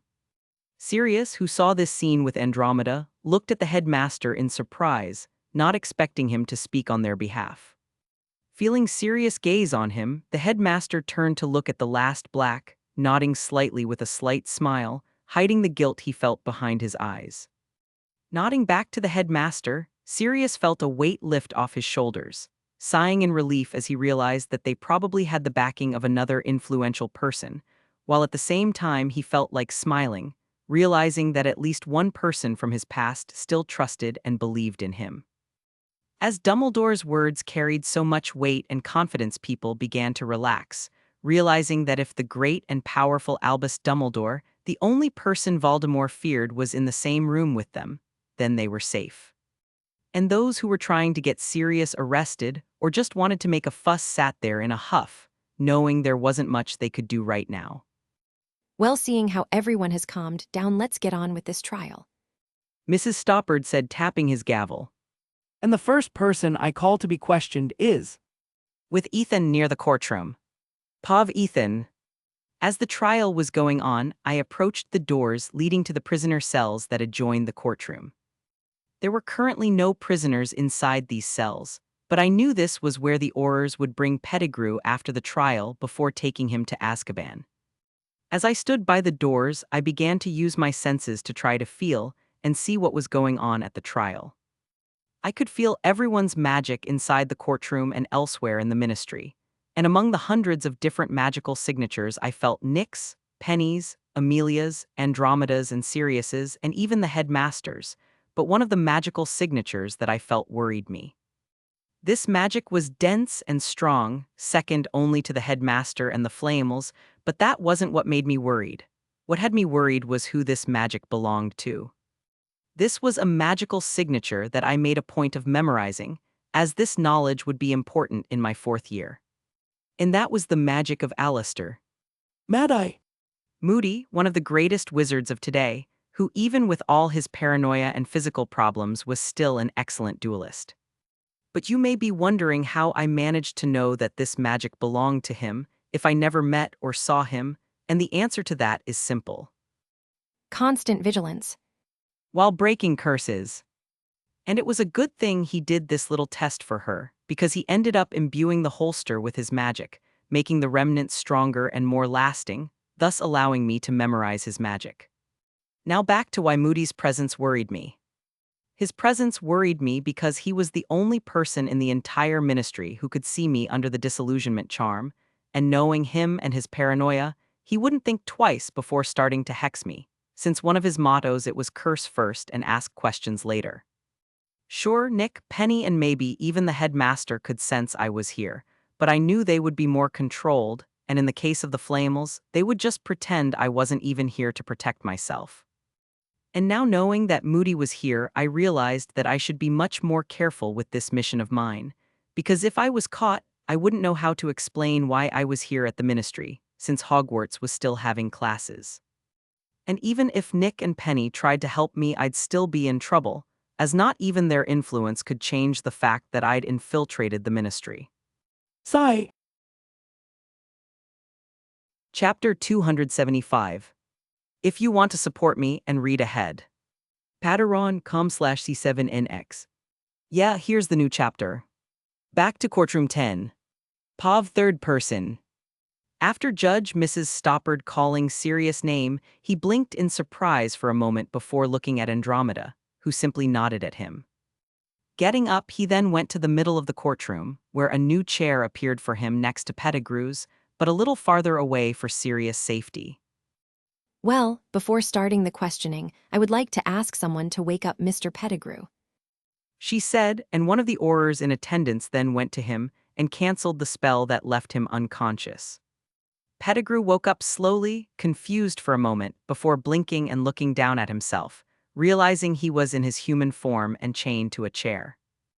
Lifting his eyes, he looked around, noticing that he wasn't alone, and that he was actually in a large room with many pairs of eyes staring at him, immediately startling him. Pettigrew then heard a snarl of rage from beside him, and turning mechanically, he saw Sirius staring at him with a murderous glare, and immediately realization hit him and he tried to get up and shift. Emphasis on the tried, because the only thing that happened was the handcuffs squeezing him even more. Realizing the situation he was in, Pettigrew immediately began to act like a victim. WH, where am I? WH, what is he doing here? He asked, referring to Sirius at the end. Mr. Pettigrew, you are in one of the courtrooms of the British Ministry of Magic. The powerful voice of Mrs. Stoppard echoed through the room, startling Pettigrew and drawing his attention to the serious, professional-looking woman who was seated on a throne. See courtrooms. Pettigrew Ginchu. Yes, and you are here to be judged for the events of 12 years ago. Mrs. Stoppard answered him, then cleared her throat to continue. Peter Billy Pettigrew, you are being accused of serving the Dark Lord, betraying Lily and James Potter, thereby causing their deaths, and of having murdered 12 muggles in a public area in broad daylight. And Pettigrew's face grew paler with every word Mrs. Stoppard, with him looking at her with wide eyes. What? I didn't do that. I innocent. Pettigrew exclaimed, shifting in his seat, grunting in pain as the chains tightened around his body. Yes, you did. An angry voice said, and looking to the side he saw Sirius glaring at him with a look of hate and anger. You betrayed James and Lily. You killed those 12 muggles. And you are a cowardly worm who abandoned your friends to kiss Voldemort's feet. Sirius screamed, trying to get up to attack Pettigrew, but Andromeda's hand on his shoulder stopped him. And those present at the court were taken aback by his outburst and his hatred. But most of all, what really got to them was Sirius having spoken Voldemort's name, with half the wizards present cringing in fear and the other half gasping in shock. And no, that's Eli. Pettigrew shouted, turning to Mrs. Stoppard. Dee don't believe him. He betrayed Lily and James and... Don't you dare say their name. Sirius cut him off with an angry yell, startling Pettigrew and the other people in the courtroom. And now Andromeda had to put both hands on his shoulders to stop him from getting up and attacking Pettigrew. Sirius, calm down. Andromeda whispered to him. If you attack him, you will only prove to everyone that you are aggressive and therefore dangerous. And listening to Andromeda's warnings, Sirius took a deep breath, knowing that she was right. Still shivering in his seat, Pettigrew noticed that Sirius wasn't going to attack him anymore, and so he decided to speak again. See, he's crazy. He was going to attack me. Black is dangerous and a murderer. He yelled, pointing his finger at Sirius, with everyone noticing that one of his fingers was missing. Silence. Mrs. Stoppard said loudly, banging her gavel on the table. We're not here to see you two argue and point out who the real culprit is. We're here to hear the witnesses and review the evidence needed to reach a verdict. Mrs. Stoppard then fixed Pettigrew with a cold stare. And that being said, I suggest you pull yourself together, Mr. Pettigrew, as this judgment does not concern Mr. Black. It concerns you, and this situation is bad enough for you. Pettigrew, hearing this, started to open his mouth to speak again, but a silent spell cast by Moody himself silenced him, causing the rat to only squeak and whine in his place. Turning to Moody, Mrs. Stoppard looked at him with a raised eyebrow, to which he just shrugged. Seeing that everyone was silent again and that Sirius had calmed down, Mrs. Stoppard turned to him. Well, Mr. Black, getting back to the point, we would like to ask you to take a few drops of Veritaserum. Mrs. Stoppard said, gesturing for an Auror to approach, carrying a vial of clear, glittering liquid. But even before the Auror could open the vial, Andromeda stepped forward, preventing the Auror from reaching Sirius. My client will not submit to drinking the Veritaserum. Andromeda said firmly. Mrs. Tonks, we know your capabilities, and I know you are a great lawyer, but you have no right to deny the use of Veritaserum on Mr. Black. Mrs. Stoppard said with a frown. The use of Veritaserum is one of the only ways to discover the truth with 100% certainty. And if Mr. Black has nothing to hide, he shouldn't be afraid to take just a few drops of the potion. Mrs. Stoppard, I hope you understand that my client doesn't trust the ministry enough to take Veritaserum and be questioned by one of you, especially when we remember the effects of this potion. Andromeda explained. And besides also, if taking the potion is that important, Why in the trials 12 years ago did some? Mrs. Tonks, I know that you. What are you implying? Fudge asked as he stood up, cutting off Mrs. Stoppard. These people are honest and innocent members of this wizarding community, and I don't want to hear any slurs about. Mrs. Stoppard interrupted him in a strong voice. I am the judge of this trial, and I know how to run it. After she said that, Fudge looked at her in surprise for a moment before sitting up quickly, turning a little red, but no one knew if it was out of embarrassment or anger. Turning her attention to Andromeda, Mrs. Stoppard motioned for her to continue talking. After all the bad things my client has gone through, I think he has the right to refuse to be subjected to a potion prepared by the same ministry that made him suffer so much. Andromeda said, but then she looked at Sirius, who nodded. But he agrees to make a magical oath to prove the truth of his words, which is already more than enough. Hearing Andromeda's words, Mrs. Stoppard reflected for a moment before turning to the Wisengamot's court. With Judge Stoppard's gaze upon them, the members of the Wisengamot turned and began to whisper to one another, and after a few seconds of consideration, one of the senior members got up. After a moment's consideration, the court has decided to accept Mr. Black's magical oath, this member said, returning to his seat shortly thereafter. Well, as the court has decided, Mr. Black will not need to take the Veritaserum, and we will continue the questioning after he takes a magical oath, swearing that whatever he speaks in this trial will be the truth and nothing but the truth.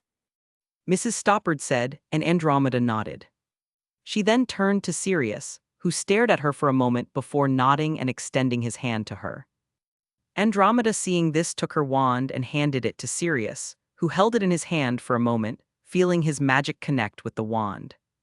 Well, it's not as good as mine, but it will do, he thought, raising his wand and pointing it upwards.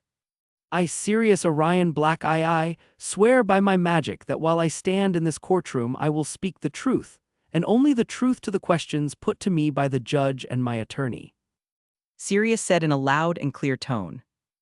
As soon as Sirius finished taking the magical oath, the tip of the wand glowed, and a golden line appeared from the top of it, tangling tightly around his wrist until it disappeared into his body, showing that the oath was effective. Obviously, Sirius wasn't going to take an oath that would put him at the mercy of the vultures that are the politicians and journalists present in the courtroom, and so he made it clear to everyone that the only questions answered by him would be those asked by Andromeda and by Mrs. Stoppard, who Andromeda has already said to be reliable and serious in her work. A few people grimaced at Sirius' oath, but they couldn't say anything as the terms of the oath were still within acceptable range. Well, as Mr. Black has already taken the oath, we can proceed, without further interruption, I hope. Chapter 276. If you want to support me and read ahead. Patreon.com/C7NX. Yeah, here's the new chapter. I'll start with a simple question, but the main one everyone wants to know. Mrs. Stoppard began to say. Sirius Black, are you or were you ever a follower of you-know-who? She asked.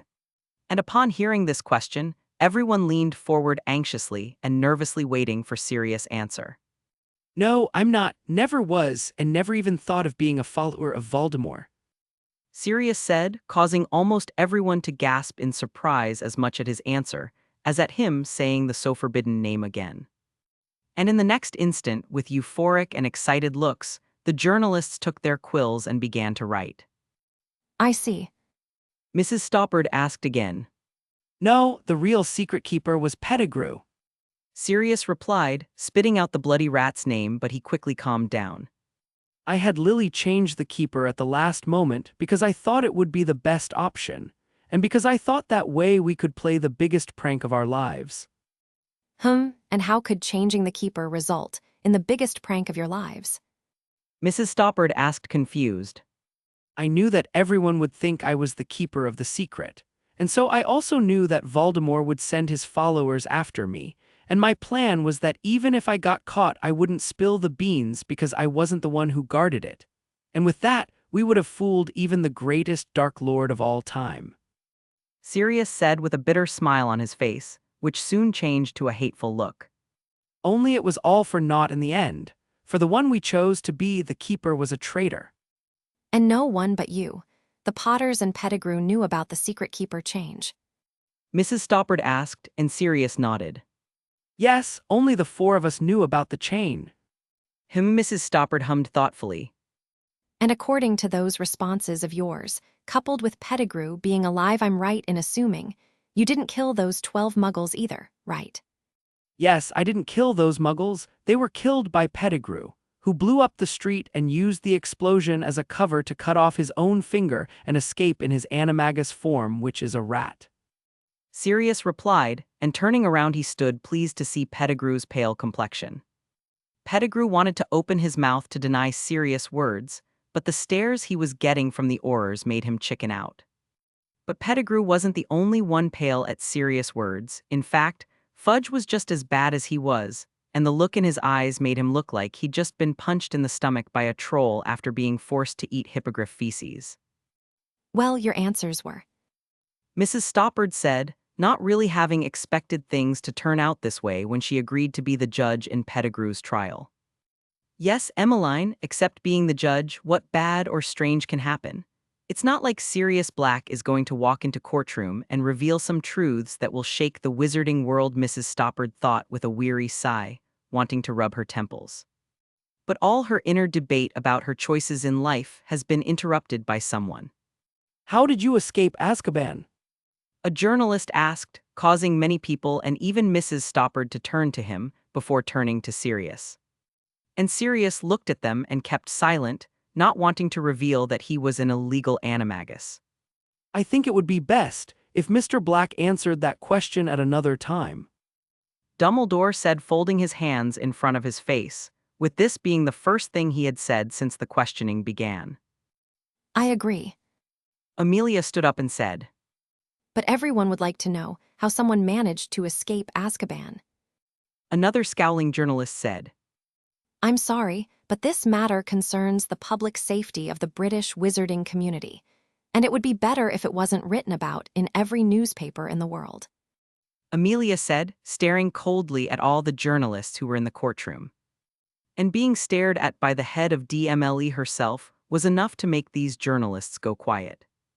But Skeeter, who was excitedly watching the trial, was no ordinary journalist, and she prepared to launch her barrage of venomous questions, but for some reason she couldn't open her mouth. Panicking, she started to raise her hand to see what was wrong, but she couldn't even move. Being frozen in place, Skeeter desperately tried to break the spell or curse someone had cast on her, but the only thing she could do was breathe and move her eyes. And a few seats away were Nick and Penny, trying not to be noticed by anyone, with Penny looking up at Skeeter's desperate gaze with a satisfied smile. And Nick, who was beside her, wisely decided not to ask the reason for her happy look. Ahem. Mrs. Stoppard cleared her throat to get everyone's attention. Seeing as there's no reason for us to question Mr. Black about his breakout from Azkaban, at least not right now. She said, looking at Sirius, implying that this matter would be resolved at another time in a more private place, with Sirius nodding grudgingly. Satisfied with that, she continued. I think we can turn the floor over to his lawyer. That is, if she wants to ask any questions relevant to the case. She looked at Andromeda. Andromeda considered for a moment before looking at Sirius and seeing that he was uncomfortable being in front of so many people talking about events that brought back such painful memories. Looking at everyone in the courtroom again and seeing that most were no longer looking at Sirius with fear or anger, but rather shock, sympathy, or pity, Andromeda came to the conclusion that she didn't need to ask anything to help prove Sirius' innocence, since that they already got the reaction they wanted. No, Your Honor, I have nothing to ask. Andromeda said, and Mrs. Stoppard nodded. So you can take a seat in the witness area. She said, and even though nothing was said about dropping the charges against Sirius, that simple sentence was enough to make the shoulders of everyone in the group involved in the plan relax. And getting up, Sirius and Andromeda walked over to the witness seats, taking a seat next to Amelia and Moody. Continuing the trial, I would now like to hear the testimony of Mrs. Bones. Mrs. Stoppard said, as Amelia got up and walked over to the seat Sirius had been sitting on a few seconds ago. Since you're only here as a central witness and one of the accusing parties, you won't need to take truth serum or take a magical oath. She said to Amelia, who just nodded, already used to the protocols of a trial. Well then, tell us about Peter Pettigrew's capture and about how. Hogwarts Wooden Bridge Golden Trio. Tag tag. Harry, will you calm down? Hermione said exasperatedly, turning to her friend. Harry, who was sitting on the edge of the bridge leaning against one of its supporting pillars, stopped, realizing that in his reflective and nervous state, he had unconsciously begun to tap his wand on the bridge floor. Sorry, Hermione. Harry said to Hermione, who was sitting beside him, tucking his wand into the pocket of his robe. And right after saying that, he started looking at the landscape, and without realizing it, he started drumming his fingers, making Hermione sigh. Dude, we understand you're worried, but you need to relax. Ron said to Harry, standing with his arms crossed against another of the pillars. Sigh, I know, but how do you want me to calm down when the man who betrayed my parents is probably on trial right now? Harry asked his best friends, leaning on the bridge's wooden railing while frowning. And hearing Harry's question, Hermione and Ron didn't know what to answer and could only look at the floor, trying to imagine themselves in Harry's place. And as they did so, they realized that they would probably be reacting just as, if not worse than he did, with Ron admitting to himself that he probably couldn't sit still just waiting to hear some news, and that he would have tried somehow know what was going on in the ministry. And while the two thought about it, Harry looked at his hands, lost in thought. I just hope that Pettigrew is convicted of his crimes. He thought, and then a look of hatred appeared on his face. But him spending his life in Azkaban is not enough for me. Chapter 277. If you want to support me and read ahead.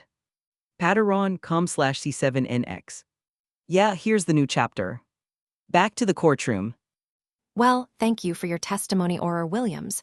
You may return to your seat. Mrs. Stoppard said, having just questioned the last witness for the case against Pettigrew. Many people were questioned, but none of them had much to say, and the only one who brought any relevant information to the case was Amelia herself. Amelia told everyone about how she received a clue from reliable sources about where she could find Pettigrew, and that after following the clues given by this person, she ended up finding the traitor unconscious in an old cabin in a forest in the south of Scotland. And of course that was all a lie. Well, in that case, I better finish this soon. Now, I just want to go back to my office to have some hot tea and rest. Mrs. Stoppard thought, sighing. Ahem. She cleared her throat, getting everyone's attention. As this was our last testimony, I think it's about time we question the one who is why this whole trial is happening.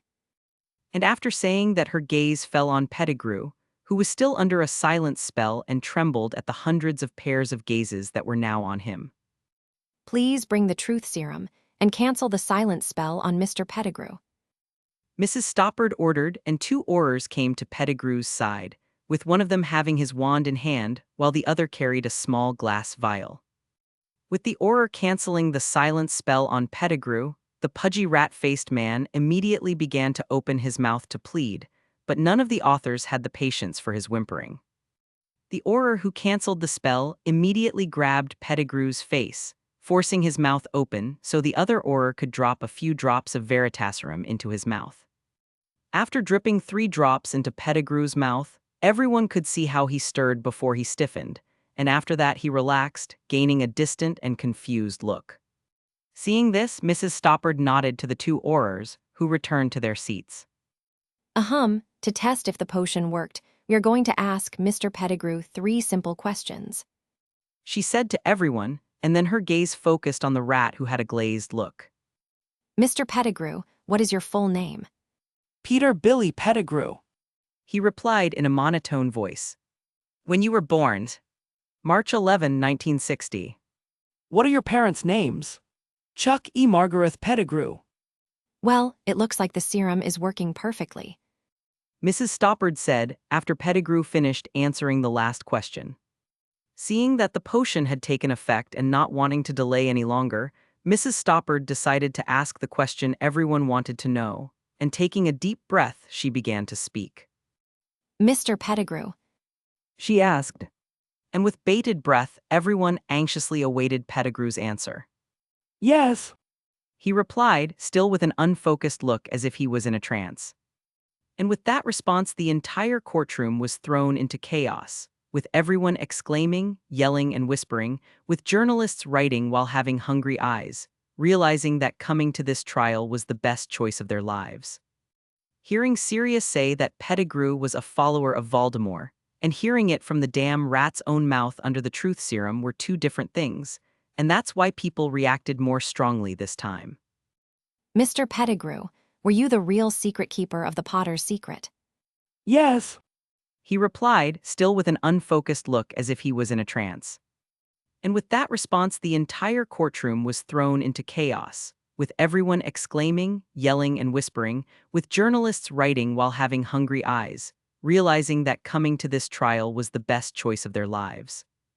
Hearing Sirius say that Pettigrew was a follower of Voldemort, and hearing it from the damn rat's own mouth under the truth serum were two different things, and that's why people reacted more strongly this time. Mr. Pettigrew, were you the real secret keeper of the Potter's secret? Mrs. Stoppard asked another question. Yes. Taking a deep breath, Mrs. Stoppard decided to ask the last important question, which would remove all doubts about this case. Mr. Pettigrew, did you kill those 12 muggles 12 years ago and frame Sirius Black? Yes, I killed those 12 muggles and framed Sirius Black before fleeing. Pettigrew replied. And how exactly did you do it? Dumbledore asked, and as the serum made the drinker answer anyone's question, Pettigrew answered it. Mrs. Stoppard didn't like someone interrupting her interrogation, however it was Albus Dumbledore himself who did that, and she wouldn't want to go against him as she respected him so much, and besides that she was also curious to know about that day from Pettigrew's point of view. After finding out that James and Lily were dead and the Dark Lord had fallen, I knew everyone would eventually find out about my betrayal, so I ran away, but Sirius started hunting me and he managed to ambush me in a Muggle street. Pettigrew began to say. He was itching to kill me, and I knew it, and in a quick thought I shouted for everyone to hear that he had betrayed James and Lily before using an explosive spell to blow up a gas pipe. And I used the explosion as cover to cut off my finger and transform into my rat animagus form to escape through the sewers. I see, Dumbledore said with a thoughtful look, folding his hands in front of his face. To all, Dumbledore was calmly analyzing the situation, appearing unflappable as ever, but Nick and Penny knew him too well to know that in truth he was too distressed and stressed. And completely unaware of Dumbledore's inner conflicts, Mrs. Stoppard continued the judgment. Well, I guess then that ends the questioning, so I'm sorry, Your Honor. Sirius said as he stood up, interrupting her. But could I ask him a question? He asked, spitting out the word. Him. With extreme hatred and disgust, resisting the urge to curse the traitor. Upon hearing this request, Mrs. Stoppard looked at Sirius for a moment in conflict, but seeing the anguished look in his eyes, she realized that he deserved at least that much after everything he'd been through. Sigh. Mrs. Stoppard said. But that question will have to be relevant to the trial. She reminded him. Thank you, Sirius said, and then he turned to Pettigrew with a murderous glare, but taking a deep breath he managed to control himself to ask his question. When did you become a follower of Vald? Sirius began his question, but upon seeing the other's startled glances at the name he rolled his eyes. Of you-know-who. I sought out the Dark Lord to become one of his followers 1 year after I graduated from Hogwarts. Pettigrew replied, and Sirius scowled at that. So you betrayed us before we even joined the Order. Sirius muttered to himself with a furrowed brow, wondering if Pettigrew had ever really been their friend. And Dumbledore scowled slightly at this revelation, realizing that if he had been more vigilant and meticulous in choosing and accepting members of the Order, many deaths could have been avoided. Any more questions, Mr. Black? Mrs. Stoppard asked, but Sirius just shook his head and sat back down. She then looked around the courtroom. Anyone else want to ask any questions? No, perfect. She said, ignoring the journalists who had their hands raised to speak. In this case, Give the antidote to Mr. Pettigrew. Mrs. Stoppard ordered, but then she looked at him for a moment. And silence him again. She finished. After the Aurors did as they were ordered, the courtroom fell silent, which was broken by Dumbledore. He replied, still with an unfocused look as if he was in a trance. And with that response, the entire courtroom was thrown into chaos, with everyone exclaiming, yelling, and whispering, with journalists writing while having hungry eyes, realizing that coming to this trial was the best choice of their lives. Hearing Sirius say that Pettigrew was a follower of Voldemort, and hearing it from the damn rat's own mouth under the truth serum were two different things, and that's why people reacted more strongly this time. Mr. Pettigrew, were you the real secret keeper of the Potter's secret? Mrs. Stoppard asked another question. Yes. Taking a deep breath, Mrs. Stoppard decided to ask the last important question, which would remove all doubts about this case. Mr. Pettigrew, did you kill those 12 muggles 12 years ago and frame Sirius Black? Yes, I killed those 12 muggles and framed Sirius Black before fleeing, Pettigrew replied. And how exactly did you do it? Dumbledore asked, and as the serum made the drinker answer anyone's question, Pettigrew answered it. Mrs. Stoppard didn't like someone interrupting her interrogation, however it was Albus Dumbledore himself who did that, and she wouldn't want to go against him as she respected him so much, and besides that she was also curious to know about that day from Pettigrew's point of view. After finding out that James and Lily were dead and the Dark Lord had fallen, I knew everyone would eventually find out about my betrayal, so I ran away, but Sirius started hunting me and he managed to ambush me in a Muggle street, Pettigrew began to say. He was itching to kill me, and I knew it, and in a quick thought I shouted for everyone to hear that he had betrayed James and Lily before using an explosive spell to blow up a gas pipe, and I used the explosion as cover to cut off my finger and transform into my rat animagus form to escape through the sewers. I see, Dumbledore said with a thoughtful look, folding his hands in front of his face. To all, Dumbledore was calmly analyzing the situation, appearing unflappable as ever, but Nick and Penny knew him too well to know that in truth he was too distressed and stressed. And completely unaware of Dumbledore's inner conflicts, Mrs. Stoppard continued the judgment. Well, I guess then that ends the questioning, so I'm sorry, Your Honor. As Chief Warlock Dumbledore has said, and in light of all the evidence and testimony presented to us, I think it is time for us to give our verdict. Mrs. Stoppard then looked around the room, analyzing everyone's reaction to the discoveries and information they had just received. I know that's not why we're having this trial, but I think we need to make this clear to everyone. She said, giving Sirius a quick glance. Anyone who still thinks Sirius Black is a criminal and should be arrested, raise your wand.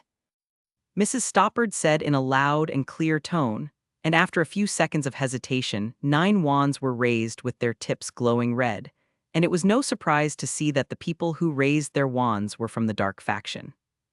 Obviously, there were people from the neutral and light faction who still wanted Sirius arrested, but given all the evidence and Sirius' own testimony, under the magical oath, they realized that it wouldn't be good for their reputation to vote against Sirius. Seeing the small number of wands raised caused a small, almost imperceptible smile to appear on Mrs. Stoppard's face, for she knew what this meant.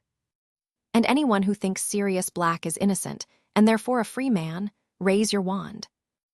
Mrs. Stoppard said, and almost immediately a sea of green dots emerged, with almost everyone in the courtroom raising their wands, with the exception of the 9 who voted against and a few other wizards who chose to abstain from voting. Well, seeing the results of the vote, and with the legislative power in my hands, I declare Sirius Black innocent of all charges against him. Mrs. Stoppard said loudly, slamming her gavel on her desk, putting an end to Sirius' case. And listening to her, Sirius felt as if his legs had turned to jelly, because he lost all the strength in them, and he would almost fall to his knees if Andromeda hadn't been by his side to hold him, hugging him so tightly and in tears, ceasing to aside all his serious and cold appearance. Those who genuinely felt sorry for Sirius and sympathized with his plight cheered a bit too, with the less vocal smiling softly at the scene of the 2 cousins hugging each other as they cried.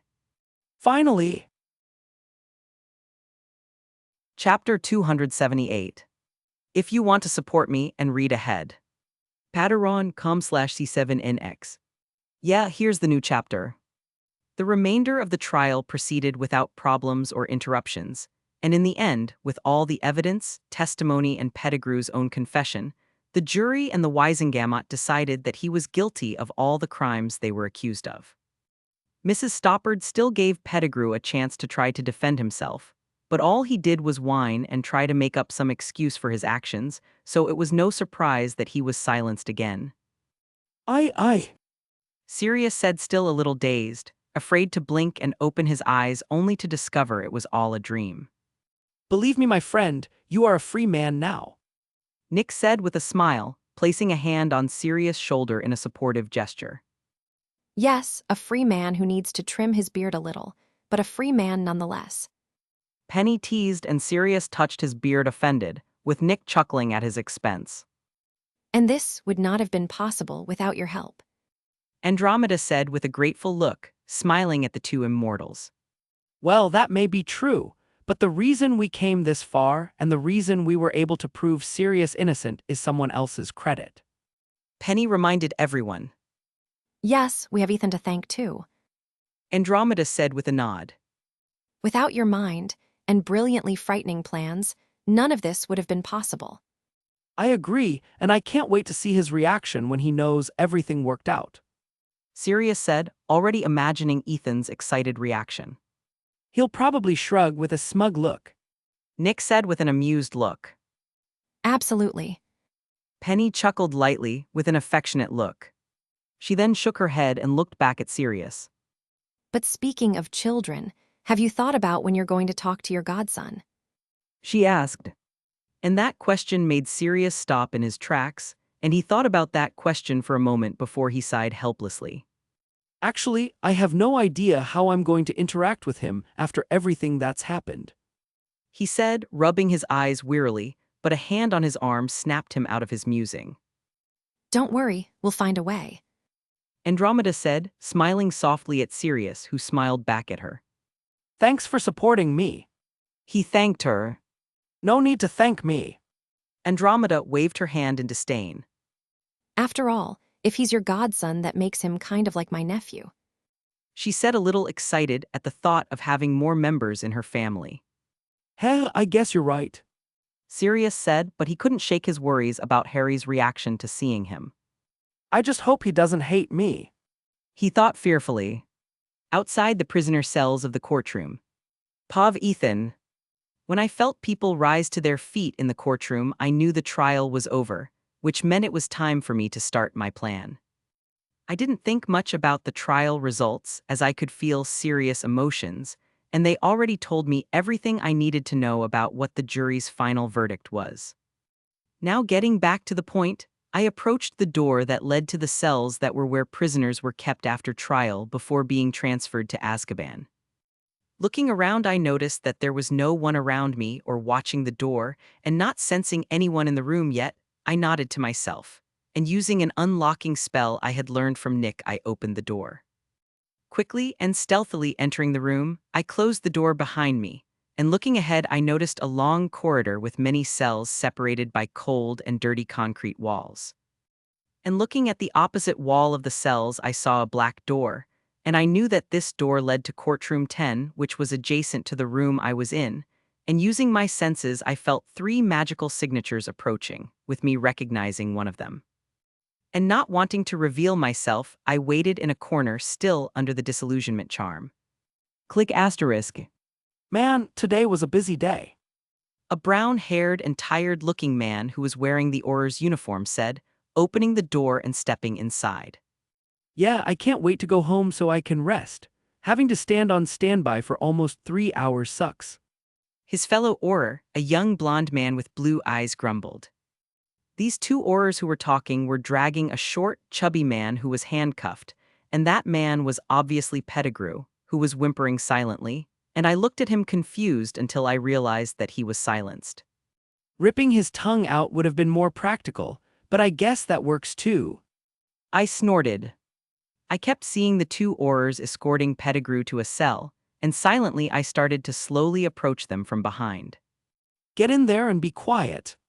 The blonde Auror said, distastefully pushing Pettigrew into the cell. Yes, because of you I'm going to have pain in my legs for a week. The other Auror said with a grimace. Oh, now you're just being dramatic, Connor. The blonde said, rolling his eyes, and Connor glared at him. Shut up, Myers, you can't say much since you were complaining more than I was. He said. As well as being dramatic, you're also delusional. Myers snorted. As I recall, it was you who. Thump. And before Myers could finish his sentence, they heard a sound coming from inside the cell Pettigrew was in, and turning around they saw Pettigrew lying motionless on the floor, totally paralyzed. Oh. They looked at each other confused, until they both felt a hand touch their chests, and looking down they didn't see anything, but the feeling was still there. But before they could do anything, two blue flashes appeared, and they were thrown each to one side, with both falling unconscious to the ground. This was easier than I expected. I thought with a strange look, only now understanding why it was so easy for the Death Eaters to invade the Ministry in the 5th book. But my gaze changed to a frown as I looked down at my right hand, where I had touched the blonde guy named Myers. The reason I was frowning was because as soon as I touched him, I felt a nasty, bad feeling, which I only felt when I was close to something or someone that had a strong connection to black magic.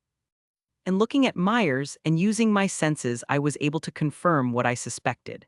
The magic around Myers and in himself was so vile and disgusting it made me grimace. A bloody future Death Eater, I'm sure of it.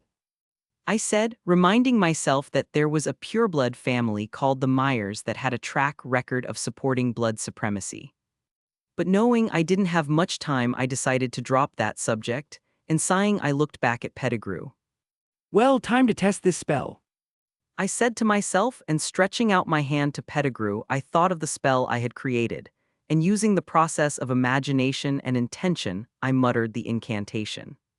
Veranamagus.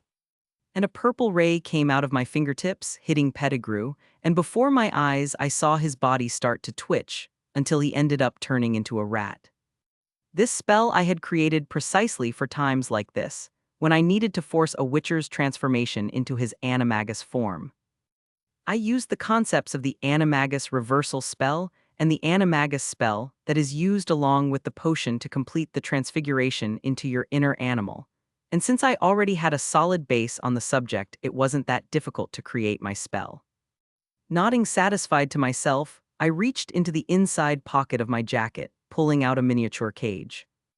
With the cage in my hands, I cast the engorgement charm on it, making it return to its normal size, and right after that I grabbed Pettigrew and threw him inside the cage. That was the easy part of the plan. Now the hard part begins. I thought, getting ready to leave. But when I took a step towards the door to exit the cell room, I stopped, and turning I looked down at Myers' unconscious body. Even though I didn't want to, I could still feel his corrupted and dirty magic, and with each passing second my feeling of disgust and contempt grew. I can't just leave someone like him here. I thought, and then looked down at the floor where a wand was lying. Reaching for the wand, I took it in my hands, and with a quick inspection I realized that the wand belonged to Myers himself, who had probably dropped it when I stunned him. The wand was infused with Myers' magic, and I looked at it with a wry look. Who knew? The wand you used to do so many bad things will now be used against you. Chapter 279. If you want to support me and read ahead. Patreon.com/C7NX. Yeah, here's the new chapter. After a few seconds, I was still standing looking at Myers while holding his wand, pointing it at him. I knew there were many spells I could use to end his life, but even with the incantation of those spells coming to the tip of my tongue, I still couldn't say them. I knew what I had to do, but something in me kept me from doing it. Letting out a frustrated sigh, I lowered my hand with the wand, placing my free hand on my head, rubbing my hair as I started to pace back and forth across the room. Come on, Ethan, you can't hesitate, you have to kill him. Only then will you be cleaning the world of this scum. I said to myself, in a stupid attempt to convince myself that becoming an assassin was the best option in this situation. I knew that in the coming war I would have to kill someone at some point, and that, in fact, it had been my intention from the start to kill every Death Eater I encountered. But saying and doing are completely different things, and I couldn't find the strength to take another person's life. That seems stupid considering all the things I've done, but killing someone just feels. You've crippled several wizards before, and that's far worse than death, so why would you? I wondered, sighing once more. Shaking my head, I looked down until my gaze landed on the wand in my hand before I turned and looked at Myers. Maybe I just need some motivation. I mumbled, and then I walked over to Myers, kneeling down in front of him and placing my hand on his head. This is going to suck. I said with a grimace. Legilimens. And with that, I managed to force my way into Myers' mind, where I began searching his memories for every moment in his life that he did something evil and despicable. His mind had a little protection, but I already expected it. As being an Auror and a son of a pureblood wizarding family, I already suspected he would have learned the minimum of occlumency. But because he was unconscious, and because my legilimency was powerful, I tore his barriers like paper, glimpsing all his intimate moments and secrets. As I searched his mind, flashes and flashes of memories flashed before my eyes, and with each memory my contempt, anger and disgust for Myers grew. I saw him torturing magical creatures that his father bought illegally on the black market. I saw him and his friends who were almost as despicable as him. Playing. With a homeless man testing their new spells on him. I saw him abuse a muggle-born witch and then erase her memory. And I saw him and his father torturing and experimenting on a house elf in the most cruel ways possible. And not even Marcel, who is a true dark wizard, tortured the creatures in his experiments like that. Nauseated and not wanting to see these things anymore, I pulled out of Myers' mind, and returning to the normal world, I felt my knees go weak before I sat down on the floor. I was staring at the floor with a pale face, feeling the bile rise in my throat, but I held it down and closed my eyes, taking deep breaths to try to calm down. But as I tried to calm down, I felt something run down my cheek, and running my hand over it, I realized I was crying, both from anger and sadness. And closing my hand tightly, I looked back at Myers. Only this time I was staring at him with an immense hatred, and this hatred was so great that my magic was getting out of control, but I didn't care about that, and even less about my eyes that started to shine with the pupils becoming slit-shaped. Getting up slowly, I took a deep breath, this time not letting my fear and guilt show, but only anger and hatred. And I raised my hand that held the wand, squeezing it tightly. Trash like you don't deserve any second chances, and don't even deserve to breathe the same air as me. I said coldly, and strangely and suddenly I felt a cold calm pass through my body, calming all my emotions. Straightening my body and feeling the magic around me embrace me, as if trying to calm me down, I sighed. After that, I held the wand firmly. Only this time I was looking at Myers with a face devoid of any emotion, be it rancor or hatred. I hope you suffer and rot in the depths of hell. I said aloud. And after I said that, from the tip of the wand, sparks and little emerald green rays that looked familiar started to come out, and then the cell's room was illuminated by a light. Ministry Atrium. Pav third person. Sirius and the others had just exited the elevators, arriving in the atrium. They were on this floor as they were going to wait for Amelia, who wanted to talk to them about the last details of Sirius' release, but as soon as they stepped into the atrium, they were surrounded by a group of journalists. Mr. Black, how do you feel now that you are a free man? Mr. Black, what do you intend to do now? Is it true that you're moving to Alaska? And just as one would expect from them, the journalists immediately started with a barrage of questions, giving Sirius, Andromeda, Nick, and Penny no space or time to breathe or respond. Moody, who was accompanying them, was looking at all the journalists with his magical eye, and noticing their approach, he started to frown, and snarling, he walked forward, preparing to use some educational magic to drive these journalists away. But that wasn't necessary, as Nick raised his wand, producing a great high-pitched crack, silencing everyone and drawing their attention to him. Good afternoon, ladies and gentlemen. We have an important matter to deal with, and you are blocking our way, so would you excuse us? Nick said with a polite smile. However, those more experienced and more observant could see the power that was leaking from him. Er, A young journalist asked, confused. oh me, I'm nobody important. Nick replied as he waved his hand dismissively. The young journalist was looking at Nick strangely, but obviously some people recognized Nick. You are Nicholas Flamel. One of the journalists, who was an old man with a big mustache, gasped in shock. Nicholas Flamel, as in the greatest alchemist in the world. A woman asked in surprise. The creator of the Philosopher's Stone. A young woman, who had probably just graduated from Hogwarts, asked with an admiring look. And realizing that his appearance only made the journalists even more excited, Nick turned with an embarrassed look at Penny and the others, noticing his wife staring at him with her arms crossed and one eyebrow raised. Sigh. Boss Pettigrew has escaped. The young Auror said breathlessly, panic and worry in his voice. What? Amelia exclaimed, standing up in shock. Pettigrew escaped. He's not in his cell and the Aurors couldn't find him anywhere else. The Auror said. What happened to Aurors Myers and Connor? They were supposed to be watching Pettigrew. Amelia asked with a frown, putting on her cloak and picking up her wand.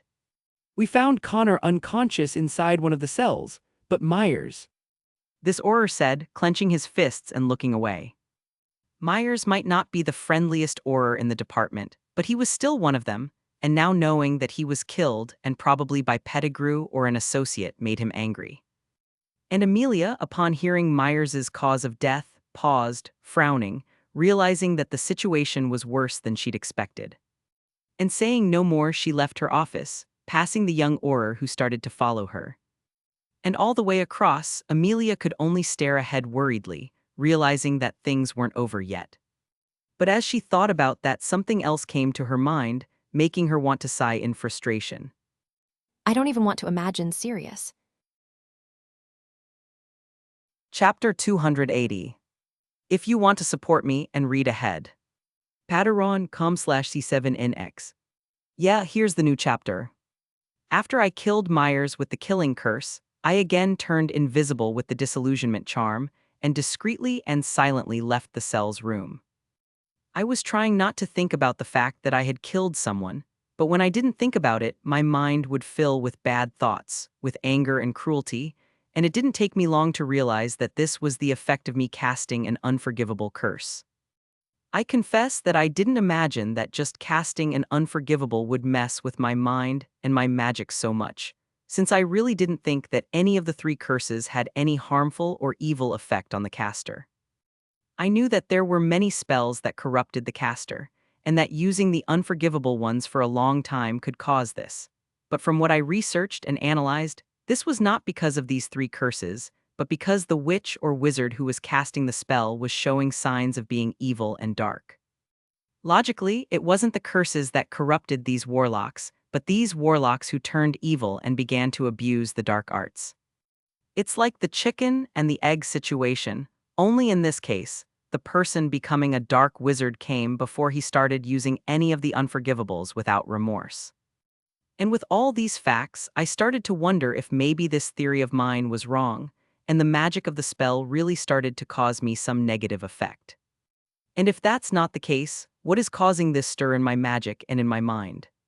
Why did I have to use an unforgivable? I asked myself, frowning before sighing helplessly. Shaking my head, I went back to focusing on my current mission. Passing several Aurors and other ministry employees, I made my way to the elevators, and entering one of them, I stunned the attendant who was operating the elevator, using the disillusionment charm to hide him from Pettigrew's eyes. After that, I pulled the lever on the elevator controller, and the doors closed, with the elevator rising to take us to the atrium floor. I also used a spell to lock the doors so other people couldn't get in or call the elevator so there wouldn't be any interruptions. After doing that, I took the cage in which I kept Pettigrew and took him out of it, putting him on the ground and reverting him to his human form, seeing that he was still unconscious.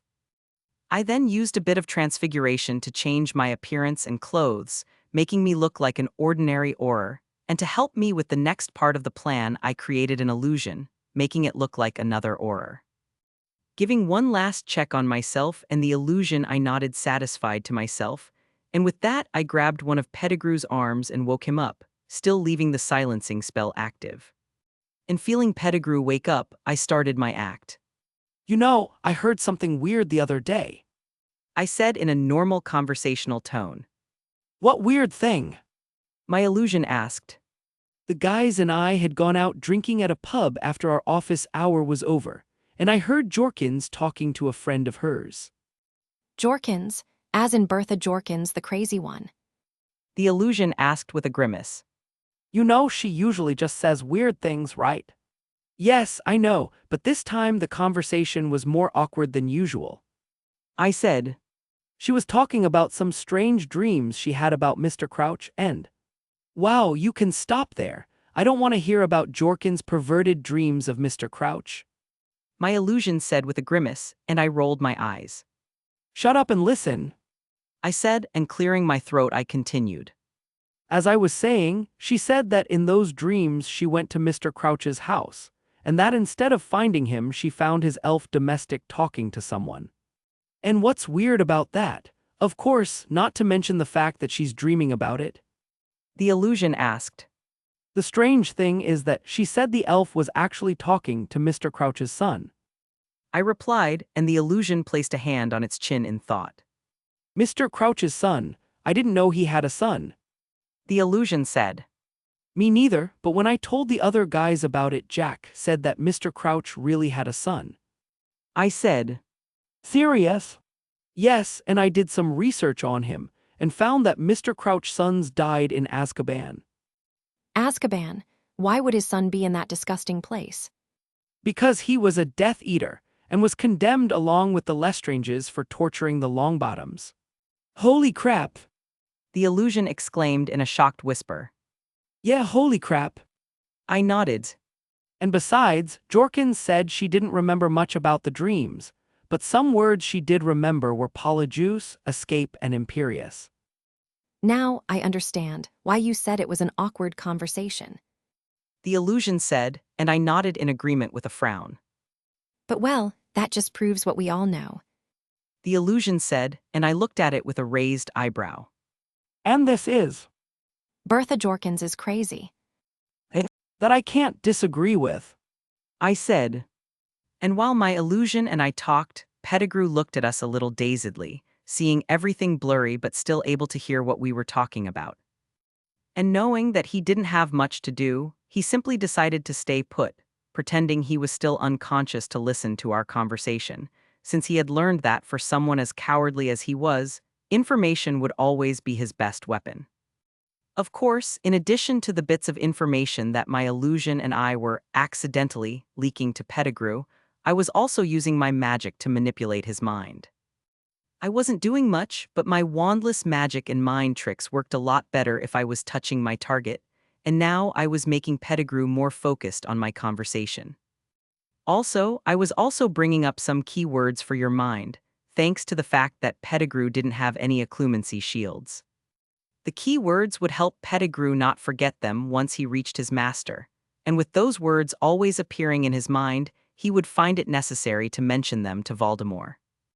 And it's impossible to deny that Voldemort is someone very cunning and intelligent, so it won't take long for him to connect the dots and discover that Crouch Jr. is alive and with his father, and after that it won't take long for him to create and implement his resurrection plan. But changing the subject, did you hear the new news? I asked my illusion, wanting to end the conversation as I knew the elevator was almost reaching the atrium floor. New news? My illusion asked. Yes, about the event happening at the end of this year. I said. No, I don't know what you're talking about. The illusion said, confused but with a curious look. Oh, really? This event is the most talked about thing in the ministry these days. I said, and then turned with a smug look at my delusion. But don't worry, I, as a good friend, will tell you everything what I know. Yes. The illusion rolled its eyes, but you could see that it was impatient to know about the event. Well, the event hasn't been officially confirmed, but I know that the minister already had a meeting with the ministers of magic from France and Bulgaria. I started to say. And that meeting was to talk about reviving the great and dangerous tournament Triwizard. You have got to be kidding. The illusion said in shock. Are they going to revive the Triwizard tournament? But wasn't it cancelled because of the amount of deaths? Well, yes. I said with a shrug.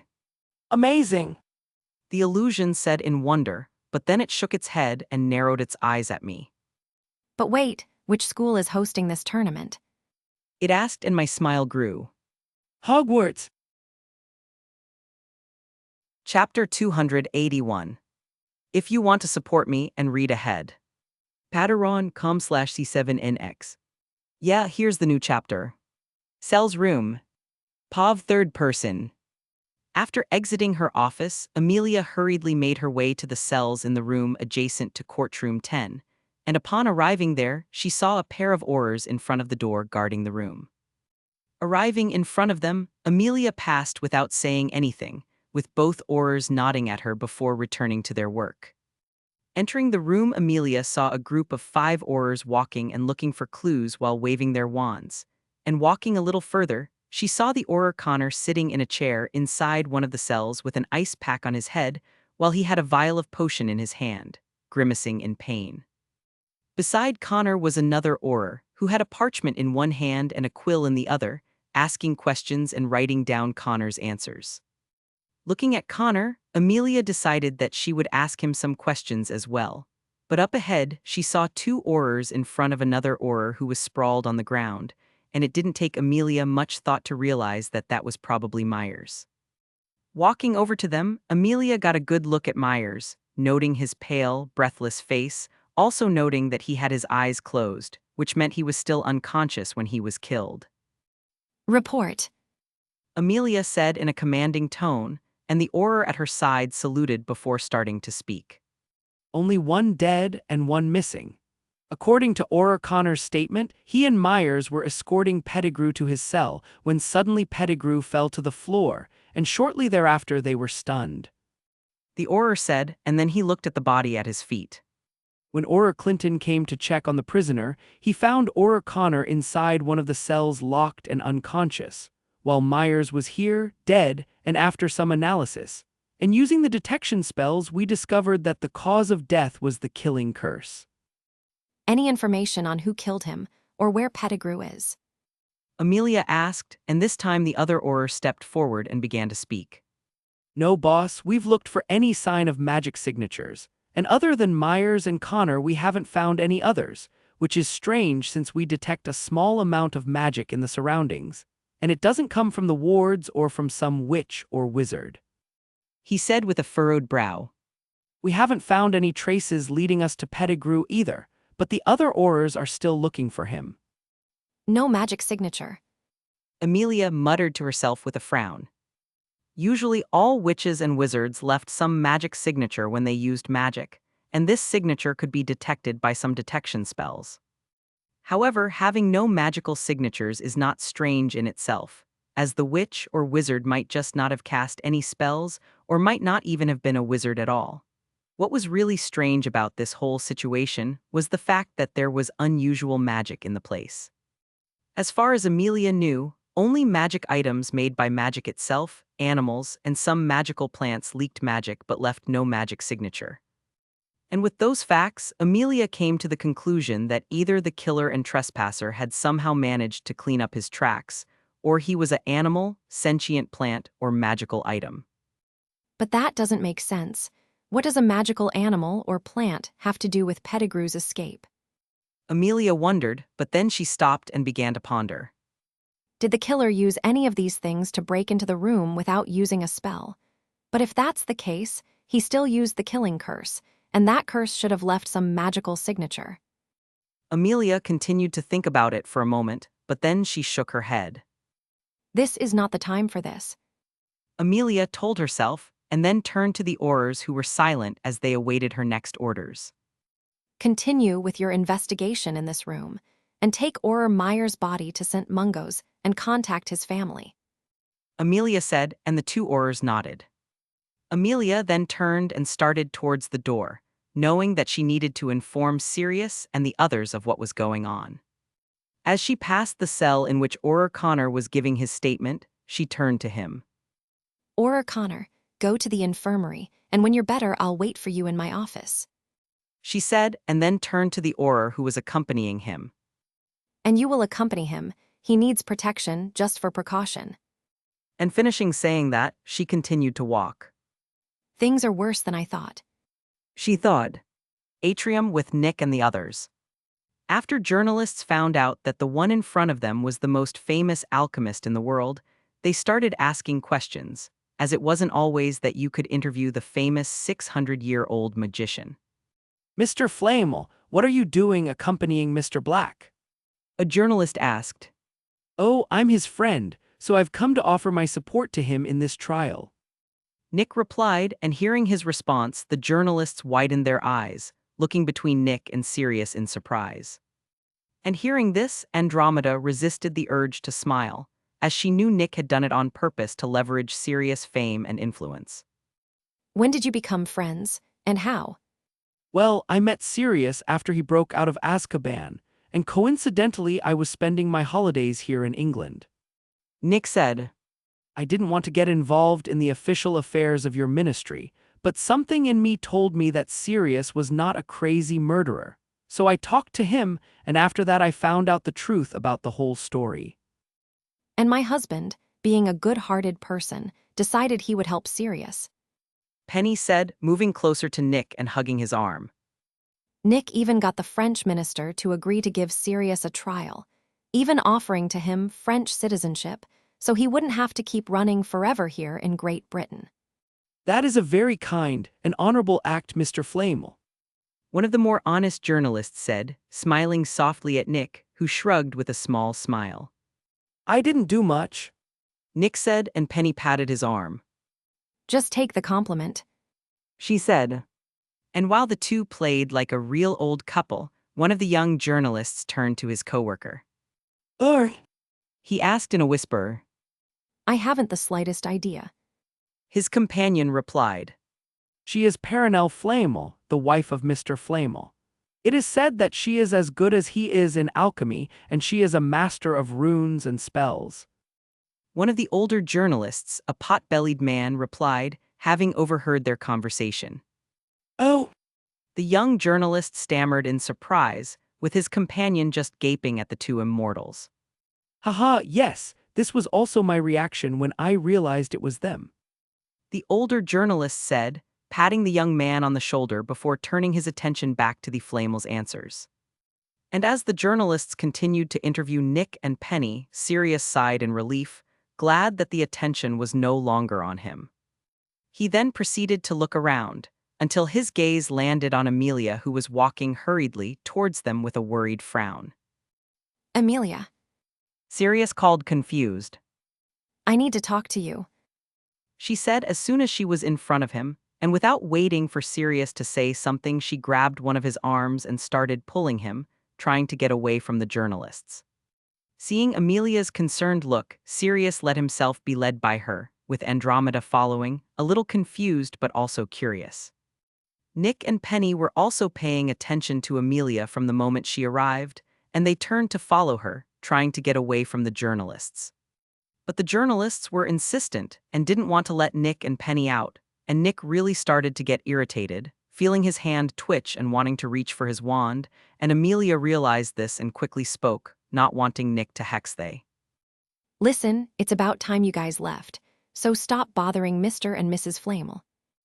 Amelia said, giving the journalists a stern look, with some actually taking a step back, not wanting to piss off the head of DMLE.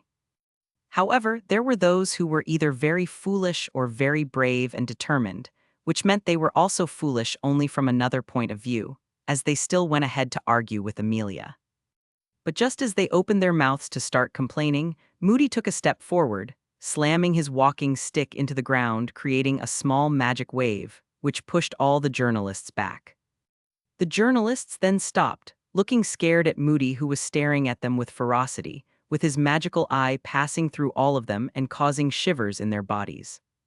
Didn't you hear her? Get out!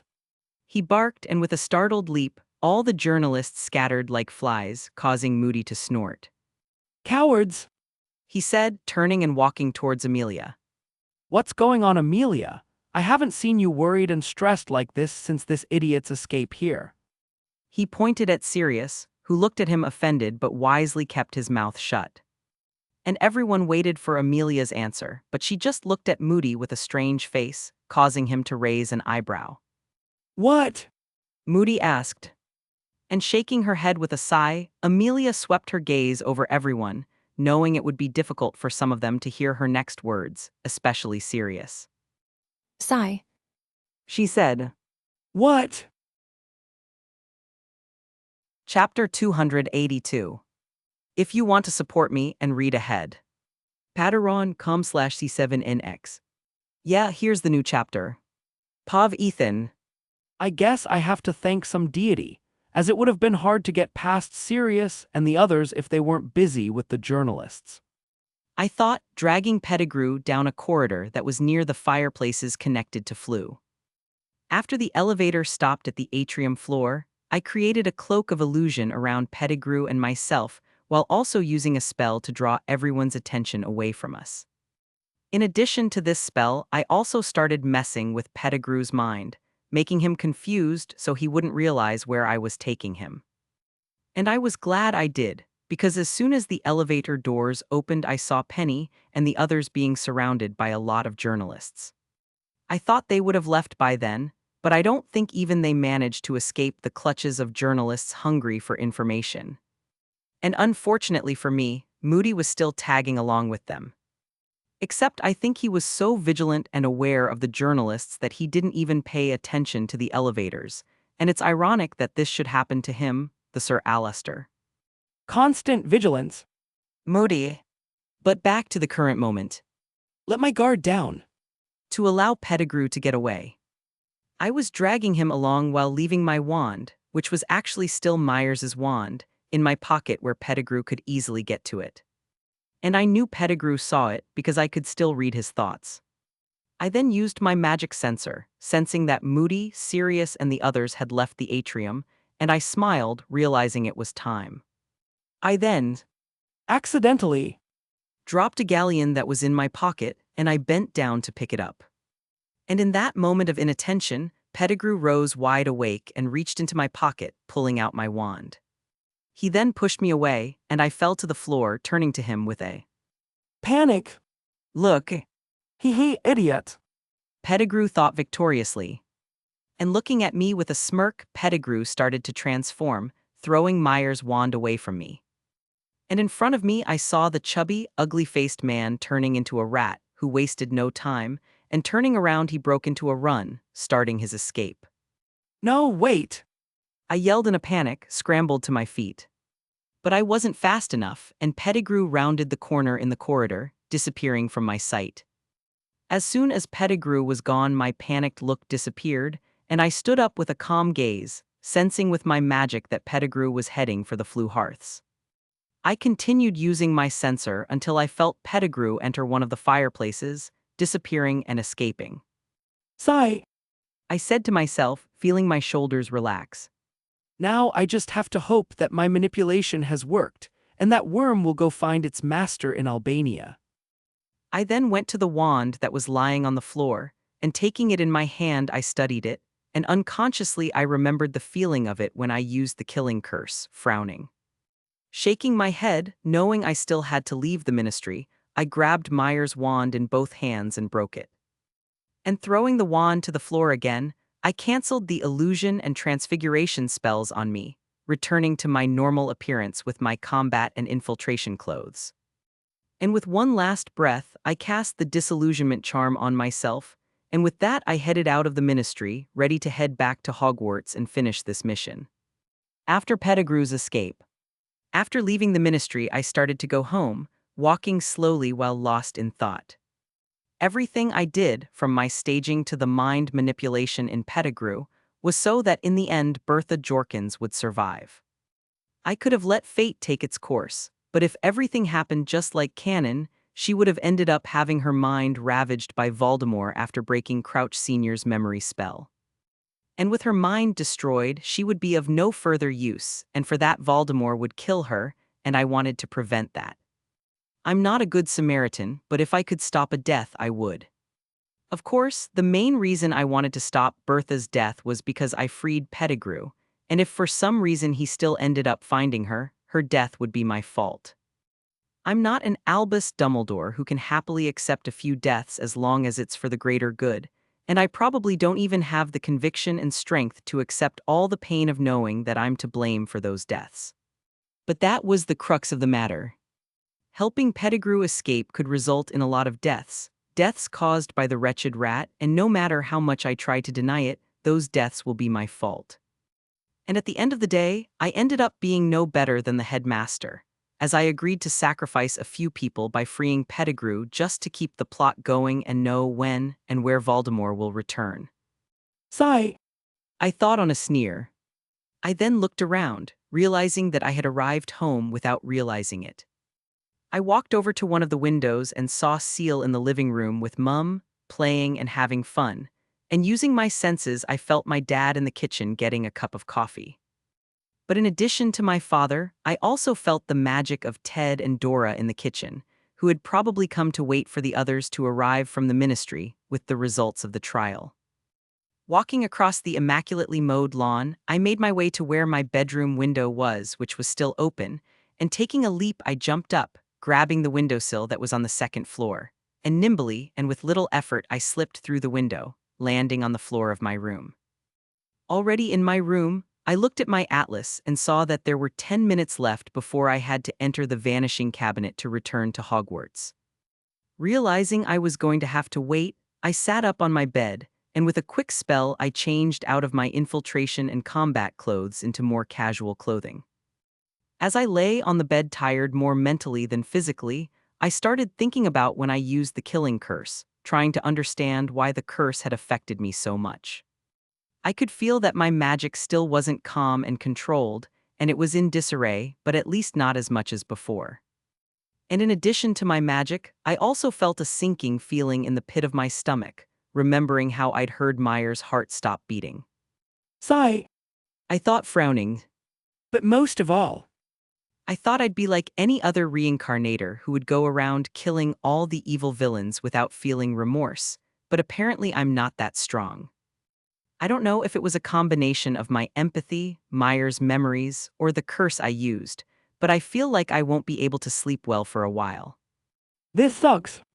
I thought, but was pulled out of my thoughts by the sound of my atlas letting me know it was time.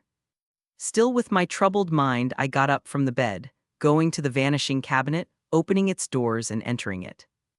Already inside the cabinet, I activated it, and after a few seconds I felt its magic transport me to another place, with me using my sensor to feel the environment outside the cabinet change. Now I understand why my other self was so weird when I saw him. Chapter 283. If you want to support me and read ahead. Patreon.com/C7NX. Yeah, here's the new chapter. Hogwarts. After going back to the room of requirement and waiting for my other self to go into the past, I left the room, deciding to take a walk around the Hogwarts grounds to clear my head, wanting to get all the bad thoughts out of my mind. Already outside Hogwarts, I started walking along the edge of the Black Lake, not thinking about anything and thinking about everything at the same time, but even so I still tried to relax, looking at the dark waters of the lake and seeing the giant squid playing while it dangled one of its tentacles out of the water. Ethan! I heard someone call out to me, and turning around I saw Astoria approaching me as she held some books in her arms. Hi! I said with a small smile on my face. Are you well? She asked me with a worried face. Yes, why wouldn't I be? I asked confused. It's just that you've been here, walking around doing nothing for a while with the look of someone who is going through a bad situation. She replied, walking until she stopped in front of me. Did something happen? And seeing her, someone I haven't known for a long time but who turned out to be very kind, looking at me with such concern made me smile warmly at her. Sigh. I said, lifting my hand and patting her head. Hey, I'm not a kid. She said with an irritated pout, but not rejecting the pats. Actually, you are a kid. I teased, which only made her pout grow. I bet the other Slytherins would be outraged to see the daughter of the Greengrass family acting like that. I thought with an amused snort. But then, what are you doing out here? I asked Astoria. Oh, I was looking for my sister. She replied, looking around. But it looks like she's not out here either. Have you tried looking her up at some obscure Slytherin pureblood, meeting to talk about how Muggleborns are littering the wizarding world? I asked, and Astoria looked at me with a blank stare.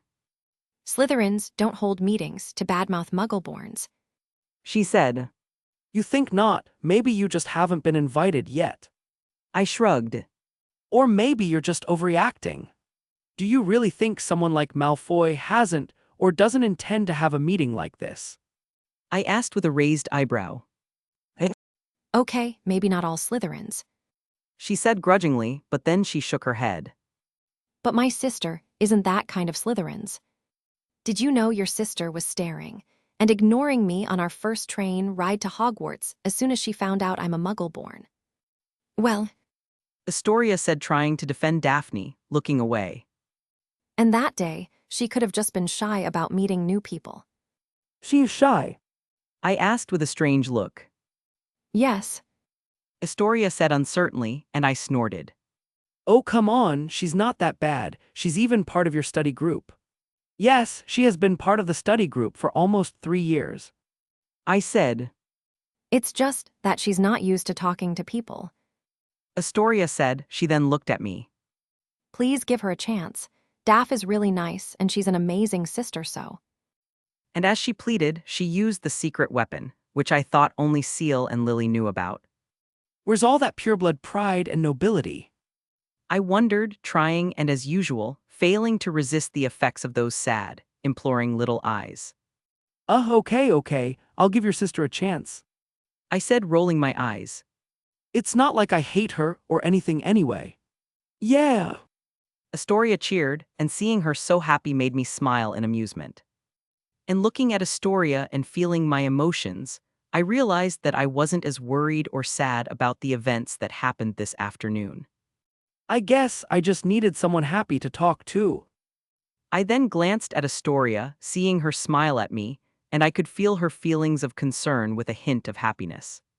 And it looks like she noticed it too. I thought, lifting my hand to stroke her head again, and this time she didn't pout and just smiled. Ministry of Magic back with Amelia and the others. Pav third person. How is this possible? Andromeda asked, frowning at the parchment in front of her. On this parchment was Auror Connor's statement about what happened in the cell's room, or at least what he remembers happened before he was stunned. We don't know. Who or what helped Pettigrew escape left us no clues. Amelia replied with a weary sigh. At this time, Amelia, Nick, Penny, Sirius, Andromeda, and Moody were in Amelia's office, where she filled them in on all the information and assumptions she had about Pettigrew's escape. And just as expected, none of them were happy about the news, and the person who reacted most strongly to it was obviously Sirius, who wanted to go out and hunt the rat. But Andromeda reminded him that trying to hunt the damn rat 12 years ago was what got him arrested and kept away from his godson, and remembering Harry was enough to calm the rabid dog. But that doesn't make sense. Nick said, scratching his goatee as he thought. Who and why would anyone help Pettigrew escape? As far as I know, he doesn't have any friends, and I doubt any of his old associates would want to risk their own skins helping him. And hearing this, Sirius snorted before speaking. And even if there wasn't any risk, I highly doubt the scum who kissed the feet of the same master as him would want to help someone like him. I doubt it either. Moody said, grimmer than usual. I should have accompanied Connor and Myers in escorting Pettigrew to his cell. Yeah, if you were there maybe he wouldn't have gotten away. Amelia said, and Moody stared at her as he wondered why there was a maybe in that sentence. What now, Amelia? What do we do? Andromeda asked, causing Amelia to stop and look at them before sighing. You'll go home, and I'll handle this situation. Amelia said, and before Sirius could say anything, she held up a hand to silence him.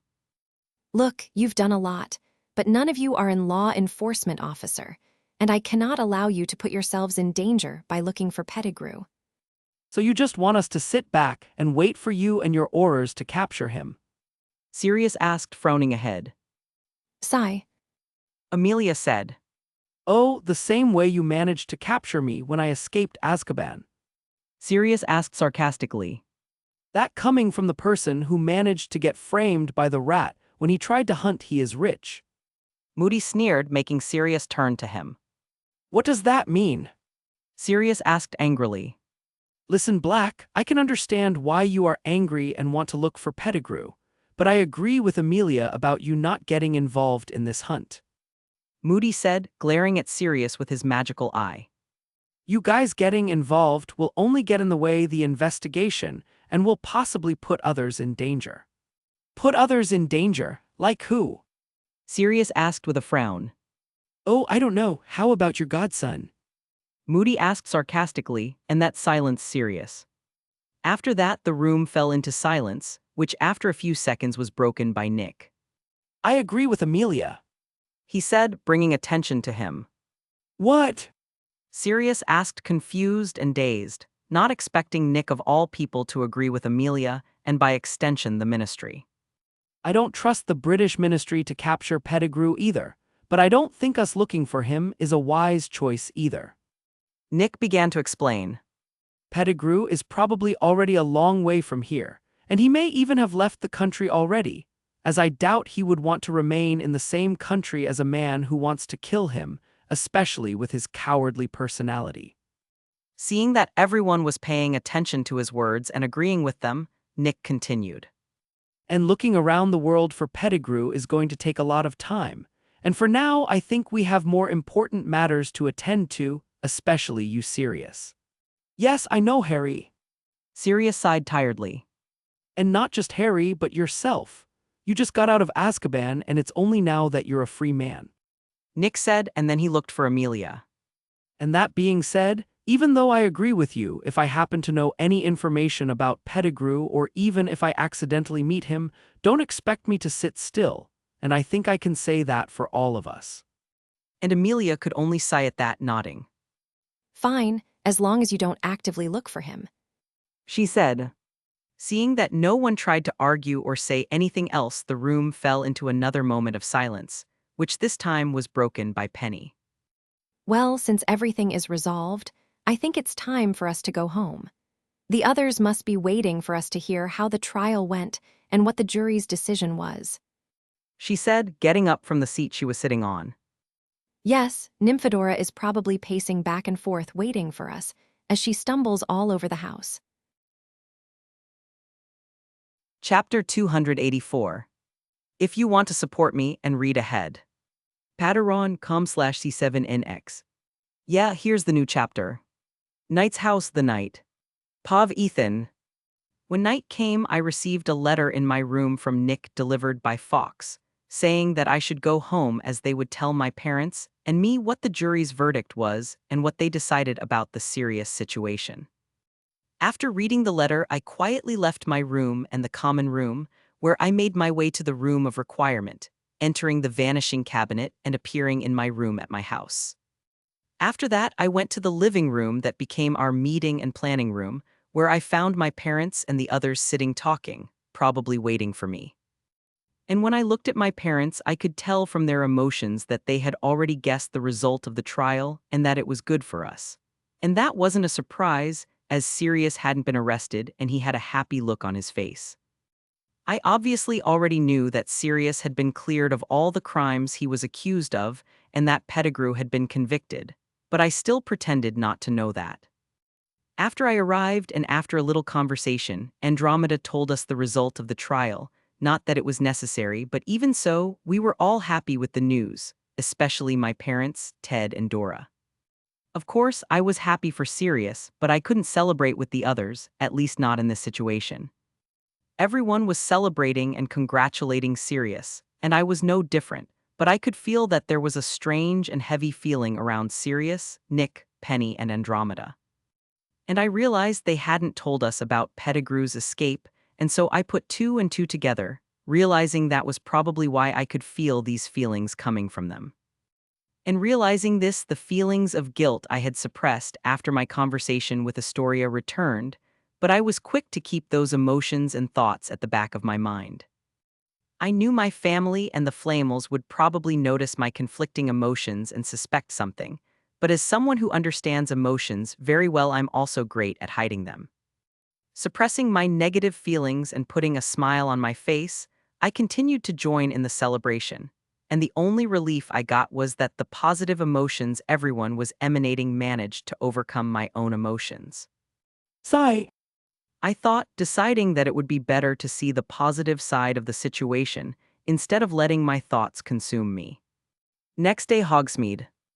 Today was another weekend in Hogsmeade, and I was walking through the village full of students and vendors advertising their wares while enjoying the winter cold, looking at the complete white landscape of snow around me. But I wasn't alone, and joining me were Terry, Anthony, and Megan, who joined the group after being separated from her friends who wanted to go shopping, something she loathes and dreads, which I can sympathize with. You know, I was reading some fourth-year transfiguration books, and it said that a wizard could start studying and start the animagus transformation process at age 15. Terry said, and Anthony looked at him confused. But Professor McGonagall told us that becoming an animagus is a complex and dangerous thing, and that we shouldn't try to do it until we graduate from Hogwarts. The badger in raven clothes said. Yes, but that might just be her professional opinion. Other transfiguration masters might think we don't have to wait that long. Terry said with a shrug. Huh, why so much interest in animagus now, Terry? I asked. Well, Terry answered me. Oh, and what animal was your ancestor? Megan asked excitedly, and she was confused to see Terry remain silent as looked away. Not having her answer, and seeing Terry act like this, Megan turned to me. Did I say something wrong? She asked worriedly. no, you didn't say anything wrong. I huffed. Terry is probably too embarrassed to talk about his ancestor's animagus, because it wasn't such a nice animal. Hey, that's not true. Terry exclaimed, looking at me with a frown. Oh, really? Then tell us what animal it was. I challenged, crossing my arms and looking at him with a raised eyebrow. Oh, well, it was. Terry started to say, looking around for help. I then saw his eyes widen slightly in realization before he turned to us with a smile. It was a grizzly bear. He says it with pride. You just made that up, didn't you? Anthony said. PFFF, why do you think that? Terry asked, waving his hand dismissively. And instead of an answer, he saw Megan point to a corner of the village, and following the direction she was pointing, he saw one of the shops in Hogsmeade that sold furniture, where there was a sign with a grizzly bear hanging in front of it. Oh, Terry said, and turning to us, he saw us staring at him. He shrugged with an embarrassed look. I don't know why you're embarrassed to tell us what animal your ancestor's animagus form was. Megan said. Being an animagus is so cool I'd accept becoming any creature. She finished, her eyes twinkling excitedly as she imagined herself turning into an animal. even if it was something like a cockroach. Anthony asked. Becoming a cockroach would be really cool. Megan replied. They're hard to kill, some fly, and I could use my shape to scare the other Hufflepuff girls, hee hee. And with that, the Hufflepuff girls started laughing evilly, and seeing this, the boys and I took a few steps back, away from the girl who looked frighteningly crazy. Now I understand why some Hufflepuff boys say she's scary. Terry muttered to Anthony, who just nodded in agreement. Did you say something? Megan asked, turning to them with a sweet smile that sent a chill through the two cowardly boys. And completely scared, the two quickly shook their heads in denial. Carve. I coughed, looking away and pretending not to see the way the boys were staring at me. I was going to keep teasing the boys, but out of the corner of my eye I saw that hiding behind some barrels next to a shop was a large black dog, looking at me trying to get my attention. I said to Megan and the boys, and without giving them a chance to say anything or ask questions I leaves, with Anthony and Terry sharing an awkward look before shrugging. As soon as I separated from the three, I went to the back of one of the Hogsmeade shops, and a short time later the same dog appeared, and then this dog turned into Sirius. Sirius was wearing a smart black overcoat with a gray V-neck shirt underneath. He was also wearing black leather pants and dragon hide boots, and the whole ensemble gave him a rocker look with his long, shaggy hair. But leaving his choice of clothes aside, what I noticed was his apprehensive look. What's up, Sirius? I asked, Shouldn't you be getting ready to meet Harry? and hearing my question, Sirius sighed. Yes, but I'm a little nervous about the meeting. He said. Oh, I didn't even notice. I said sarcastically, and Sirius chuckled. Yeah, I guess I'm not very good at hiding what I'm feeling. He said. Sirius then sighed again as he scratched the back of his neck. Look, I know this might sound weird, but I have a request for you. What request? I asked with an eyebrow raised in curiosity. Well, He asked nervously. After hearing this request, I stared at Sirius with a look that said. Really? But after a while, I realized he wasn't kidding. I was going to deny his request since he was supposed to create some balls and go talk to his godson alone, but seeing the look in his eyes and feeling his fear and nervousness, I couldn't say no. sigh okay, I said and saw Sirius sigh in relief. but you'll be responsible for answering his questions when he questions why I'm there. I continued, pointing at him, who nodded quickly. Sigh. Chapter 285. If you want to support me and read ahead. Patreon.com/C7NX. Yeah, here's the new chapter. 3 Broomsticks Private Room. Why is he taking so long? I wonder if he won't come. Sirius asked aloud as he paced back and forth in the private room he had rented for the afternoon. Maybe he doesn't want anything to do with me, and I can understand that. I'm a stranger to him and I. And as Sirius continued mumbling, I was sitting on a chair in the corner of the room next to a window, rolling my eyes. Could you calm down and sit down? I asked in exasperation. There are still 5 minutes left before the meeting starts, and besides, he's probably already on his way. I said. And that wasn't an assumption, as I was feeling the magic of Harry, Ron, and Hermione entering the 3 broomsticks at this very moment. Listening to me, Sirius glanced at a clock that was on top of a small table. Oh, you're right. He said after realizing that there was still time for Harry to show up, but that wasn't enough to appease his nervousness. Knock knock. Is it him? Sirius asked, turning to look at the door so fast I'm pretty sure I heard his neck crack. And even though he was excited to see his godson, Sirius made no attempt to go open the door, standing in place like he was frozen, and I could feel the fear welling up in him. And before the cowardly dog had any thoughts of fleeing, I snapped my fingers, opening the door with wandless magic. As the door opened, we could see the 3 Gryffindors walk through, with Harry at the front leading the trio. The 3 of them entered looking around the room, with Harry immediately noticing Sirius, but unlike him, the focus of his 2 friends was drawn directly to me. Ethan, what are you doing here? Ron asked, confused. I'm here because this idiot asked me to.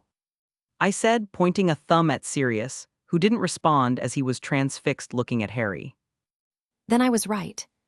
Hermione said with a triumphant face. You know black. She stated. Well, I didn't really try to hide it. I shrugged. But yes, I know Sirius. Ron said, looking between Sirius, Hermione, and me with a confused look. Ethan knew Black and interacted with him before he was cleared, when he was still on the run from the ministry. Hermione explained to Ron, who blinked in surprise. But He said, turning to me like I was crazy.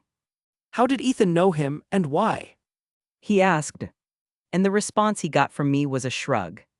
You can ask him that later. I gestured to Sirius. But instead of saying anything, Sirius kept looking at Harry, and I could feel his feelings of guilt, longing, and affection. Noticing that Sirius was lost in his thoughts and feelings, I decided to get his attention. Ahem.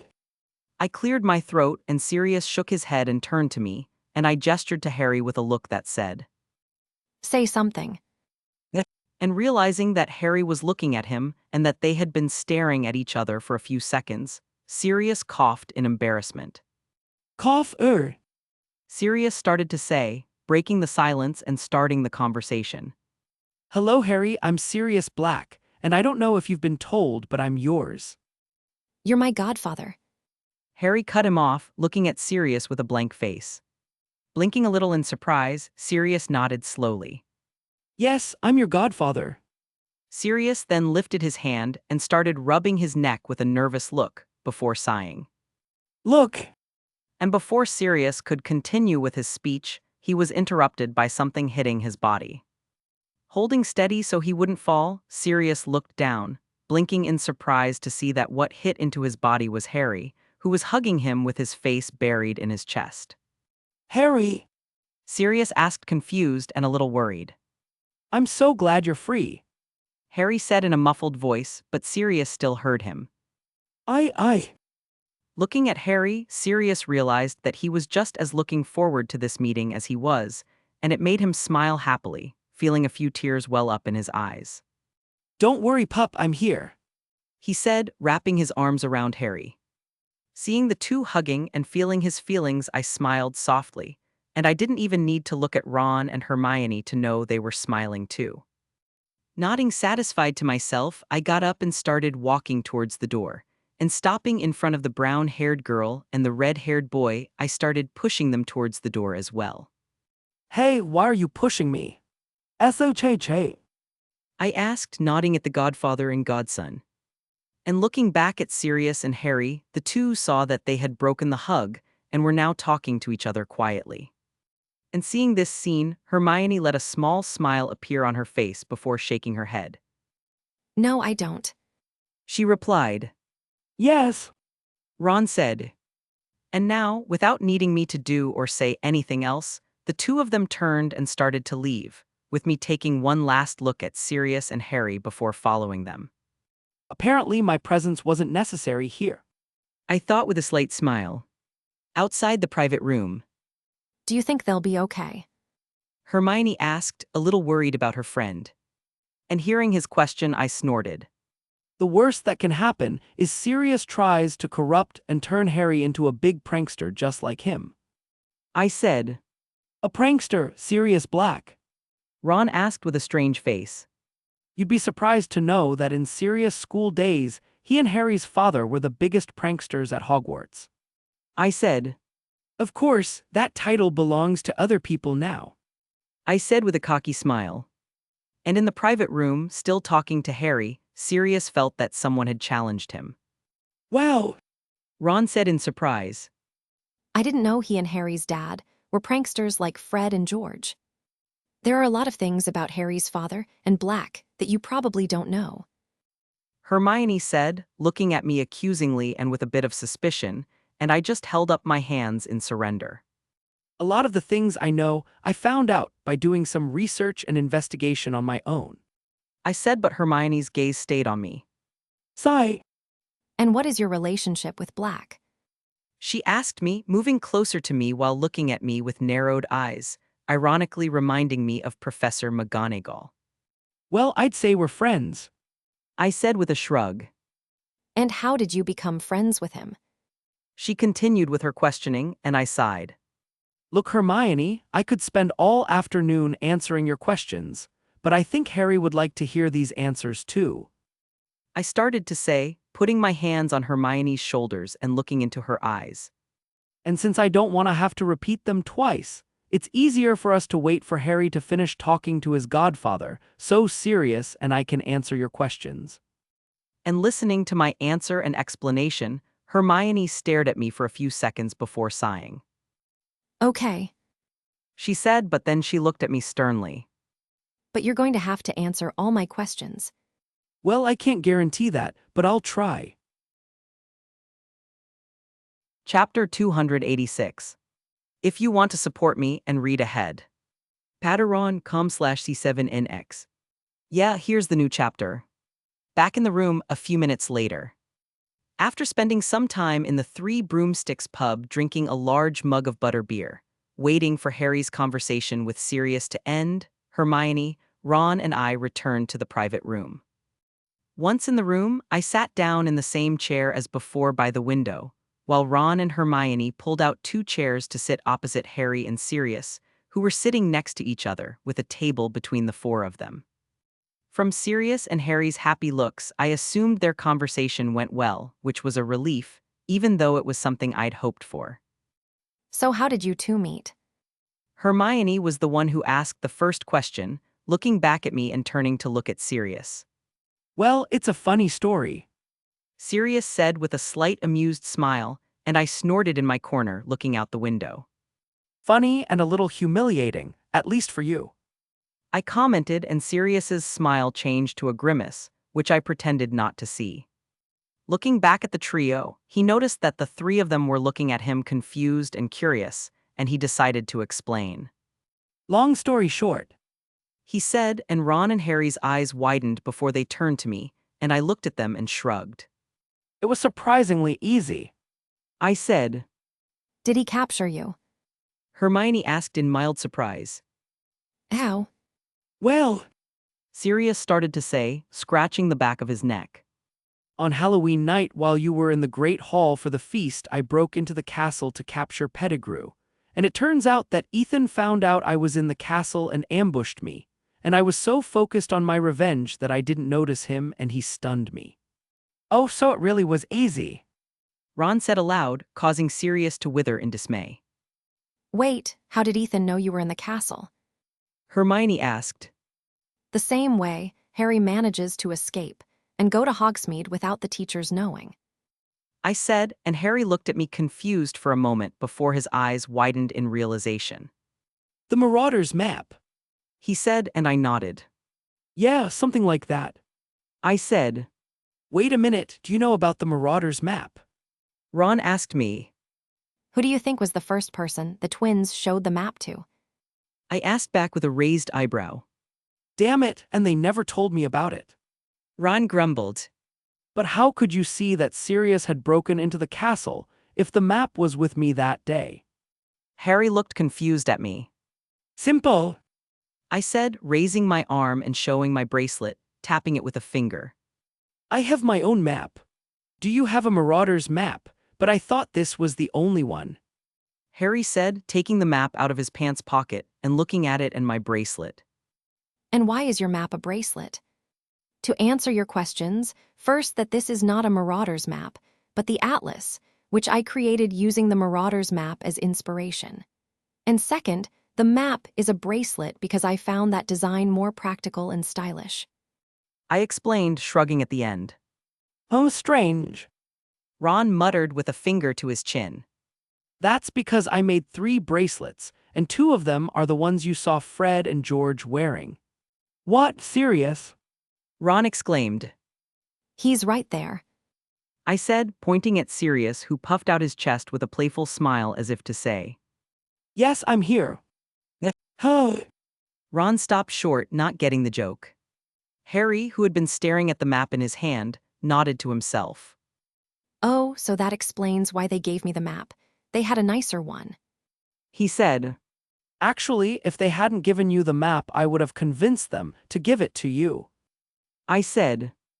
Really? Why? Hermione asked. Because it's Harry's right to own the map, as it's a family heirloom in a way. Family heirloom, my family. Harry asked with a strange face. And seeing the face his godson was making, Sirius put a hand on his shoulder, making Harry turn his head in his direction. Yes, Harry, the map is an heirloom that should be yours. Sirius then pointed to the map, which responded to his touch and started showing the marauders' names. Your father would have wanted it that way. He said, pointing to Prong's name.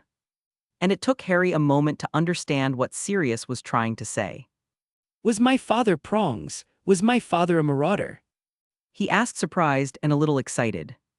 Yes, and not just your dad but me too. Sirius replied, smiling. And hearing this, Harry stared at Sirius for a moment in surprise before whispering. Your Padfoot. At your service. Sirius said, bowing slightly playfully. And I was surprised to see Harry guess who Sirius was so quickly. Mr. Black. Hermione started to say, but Sirius cut her off. You can call me Sirius, Hermione. Mr. Black is my father, and as you are my godson's best friends, I think we can drop the formalities. He said, smiling at the curly-haired girl. Oh. Hermione said with a small smile, but then she shook her head and continued her question. If your Padfoot and Harry's father is Prongs, who are the other two? Remus and Pettigrew. Harry was the one who replied, spitting out the last name with contempt. Blinking for a moment, Sirius nodded slowly. Yes, how did you know? Wasn't hard to figure out. The four of you were best friends and always hung out and did things together, so if two of you were marauders, the other two would be two. Harry shrugged, not noticing the impressed look Sirius and I were giving him. And Hermione, who had listened to Harry's explanation, looked at him proudly, with a part in the back of her mind feeling strangely drawn to see. Her. Harry acts so intelligently. Well, I think you got a lot more out of your mother than just her eyes. Sirius said with a fond smile, ruffling Harry's already messy hair. What can I say? I got the best of them. Harry said with a shrug and a mischievous smile. Oh no. Well, that explains how you two met, but what about the rest of the story? Ron asked, glancing at me slightly. I still don't know how you guys became friends, or why Ethan wanted to go after you. And besides, I may not know Ethan very well, but I know him well enough to know he had something to do with you being cleared. Yes, the coincidences are many. And now that we know how you two knew each other before the trial, I'm 100% sure he's involved in this. Hermione said, frowning in thought as if trying to solve a puzzle. And listening to them, Sirius and I looked at each other, with Sirius looking at me as if asking permission to tell the whole story, to which I shrugged. I didn't really mind that the three of them knew about everything, as at some point or another they would find out, and I think it would be better if it were now at a time when I'm around to talk about events from my point of view. When he saw that I shrugged, Sirius sighed, shifting in his seat, with the golden trio paying attention to him as I turned back to looking out the window. Well, you already know how he and I met, but to understand the whole story I need to talk about things that happened a long time ago, back when James and I were still students at Hogwarts. Chapter 287. If you want to support me and read ahead. Patreon.com/C7NX. Yeah, here's the new chapter. A week had passed since the day Harry had met Sirius, the same day I had to answer questions from the Golden Trio. In the past week, nothing very interesting has happened, of course, not to mention the turmoil and panic in the wizarding world when the Ministry revealed that Pettigrew had escaped. But I guess Pettigrew escaping the Ministry wasn't as amazing compared to Sirius escaping Azkaban, because after only 3 days people stopped talking about it. 2 days before this news was spread by the Daily Prophet throughout Great Britain, I visited my parents at the request of my mom, who said that they needed to talk to me, and their Penny and Sirius told me about Pettigrew's escape, not wanting me to find out about it from the newspapers. They also filled me in on the things Amelia found out, but beyond that they told me that I shouldn't go after Pettigrew like I did Sirius, and I could feel that they were worried about me. But it wasn't just Sirius and Penny who were showing concern for me. My parents also spent the whole day warning me not to do anything dangerous, and that I should forget about Pettigrew and let the Ministry take care of him, and in the meantime I should enjoy my days at school. Nick was also around when everyone started telling me to be careful and not do anything risky, but the only thing he did was stand still and lean against the wall with his arms crossed, watching me intently.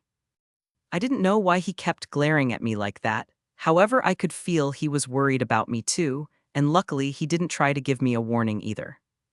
I really appreciated everyone's concern for me, but at some point in the conversation they started to overprotectively, completely forgetting that I was capable of defending myself if necessary. But that matter aside, after the talk and whispers about Pettigrew's escape subsided, at least at Hogwarts, everything was back to normal. And by normal, I mean that I went back to spending most of the day training when I wasn't in class. However, I slowed down my training and studying, as I wanted to spend more time with my friends. And there were 2 reasons why I did it. The first was that after seeing what happened to Sirius, I realized that I should value my friends more, who I knew were true friends thanks to my beast power. And the second reason was that I realized that in my moment of anguish and affliction over my first murder, the person who helped me was a friend, and I realized that if something like that happened again, I would want to be surrounded by my friends and family to calm me down. My motives may seem a little selfish or stupid, but that doesn't change the fact that in all my happy moments in this new world and in this new life, I was accompanied by those important to me. My parents, Seal, Nick and Penny, Terry, Anthony, Luna, the twins, all my friends, Sirius, Professor McGonagall, and Professor Flitwick. They've all made my life more fun and exciting, and I'd have to be an asshole to ignore them. And with all that in mind, I began to understand why magic based on emotions, especially love, was so difficult and complex, yet powerful. Hogwarts Great Hall. I was currently in the Great Hall having my breakfast while trying to ignore all the happy and nervous voices around me. Dude, how can you eat with such a calm look on your face? Actually, how can you eat in that situation? Ray, one of the new reserve chasers, asked, his face pale and sick. Simple, I'm hungry. I replied, going back to devouring my ham and cheese omelet. And listening to my answer, Ray blinked in surprise, and Roger, who was beside him, patted his shoulder. Don't bother trying to understand Ethan. I bet even he doesn't understand what goes on in that clever and treacherous mind of his. He said, and I looked up from my plate, fixing Roger with a dry look, not stopping to eat. What? Roger asked innocently, and I went back to ignoring him in favor of my food. Seeing this, Roger shook his head with an ironic smile, looking back at Ray. And you should eat some too. You don't want to go to the match hungry. Roger told him. I don't know if I'm going to be able to eat anything. I'm so nervous. Ray said. This is going to be my first official match. He asked fearfully. You're just worrying too much. Roger reassured him, and then pointed across the table at a girl with short black hair with freckles on her face who was eating as voraciously as I was. And look at Blair, today is also going to be her first official match, and she's eating just like everyone else. And Blair, who found herself in the spotlight so suddenly stopped eating, lifting her face and gulping down her food. Actually, I eat when I'm nervous. She said with an apprehensive look. Oh, Roger said, his hands slowly dropping. And seeing that, Ray started to shift in his seat, letting his nervousness and worry take over him. The reason everyone on the Quidditch team was gathered together and so nervous was because today was the day of the last Quidditch match of the season, which was Gryffindor versus Ravenclaw. The result of this match was already decided for many, with the victory going to Ravenclaw, but there were still those who held out hope that a miracle could happen and that Gryffindor could still end up lifting the cup this year. The chances of Gryffindor winning were small, but not non-existent, but everyone knew that it would be an almost impossible challenge for the Lions to beat the invincible Ravens, who had remained undefeated since my first year. In today's match, there were 3 things that could happen. First, Ravenclaw wins, which is what everyone thought was going to happen. Second would be for Gryffindor to somehow turn around and end up beating Ravenclaw by a huge points gap, winning the cup in the end. And when I say large amount of points, I mean a really large amount, like 400 plus points. And then there was the third option, which was for Ravenclaw to destroy Gryffindor by winning the match and scoring over 300 points. And with that result, Ravenclaw would end up breaking the record for most points scored in a single season by a team. And I think it was obvious to anyone what option the Ravenclaw team and I were looking for. And in the end, this match boiled down to which team will be able to score the most goals. Quidditch pitch visitor stands. Pav third person. it's been a long time since I was here. Sirius said, looking around with a nostalgic look, lost in his memories of his youth. Looking out over the stands filled with students cheering and singing, happily reminded Sirius of when he and his friends would come and cheer on the Gryffindor Quidditch team when they were students. The green grass of the field, the clear sky with the wind brushing your face, the sound of the voices of the other Hogwarts students and staff chatting, cheering, and even teasing the rival house. All of this brought back good memories for Sirius, which made a slight smile appear on his face. Yes, I know how it feels. Remus, who was sitting next to Sirius, said to him, smiling softly at his friend. Sirius and Remus had already had their emotional and tearful reunion, which happened on the same day that Harry had met Sirius. After Harry, Ron, and Hermione returned to the castle, Sirius remained in the private room at the Three Broomsticks waiting for someone, and that someone was Remus, who had asked to meet Sirius. Remus, as soon as he learned that Pettigrew had been found alive and that he would have a trial, immediately realized Sirius really was innocent, and since that day he wanted to find his friend to ask for his forgiveness. When he heard that Sirius was cleared, he immediately wrote a letter to arrange a meeting, and was overjoyed when he received Sirius' positive reply, saying that they could meet later that afternoon at the Three Broomsticks.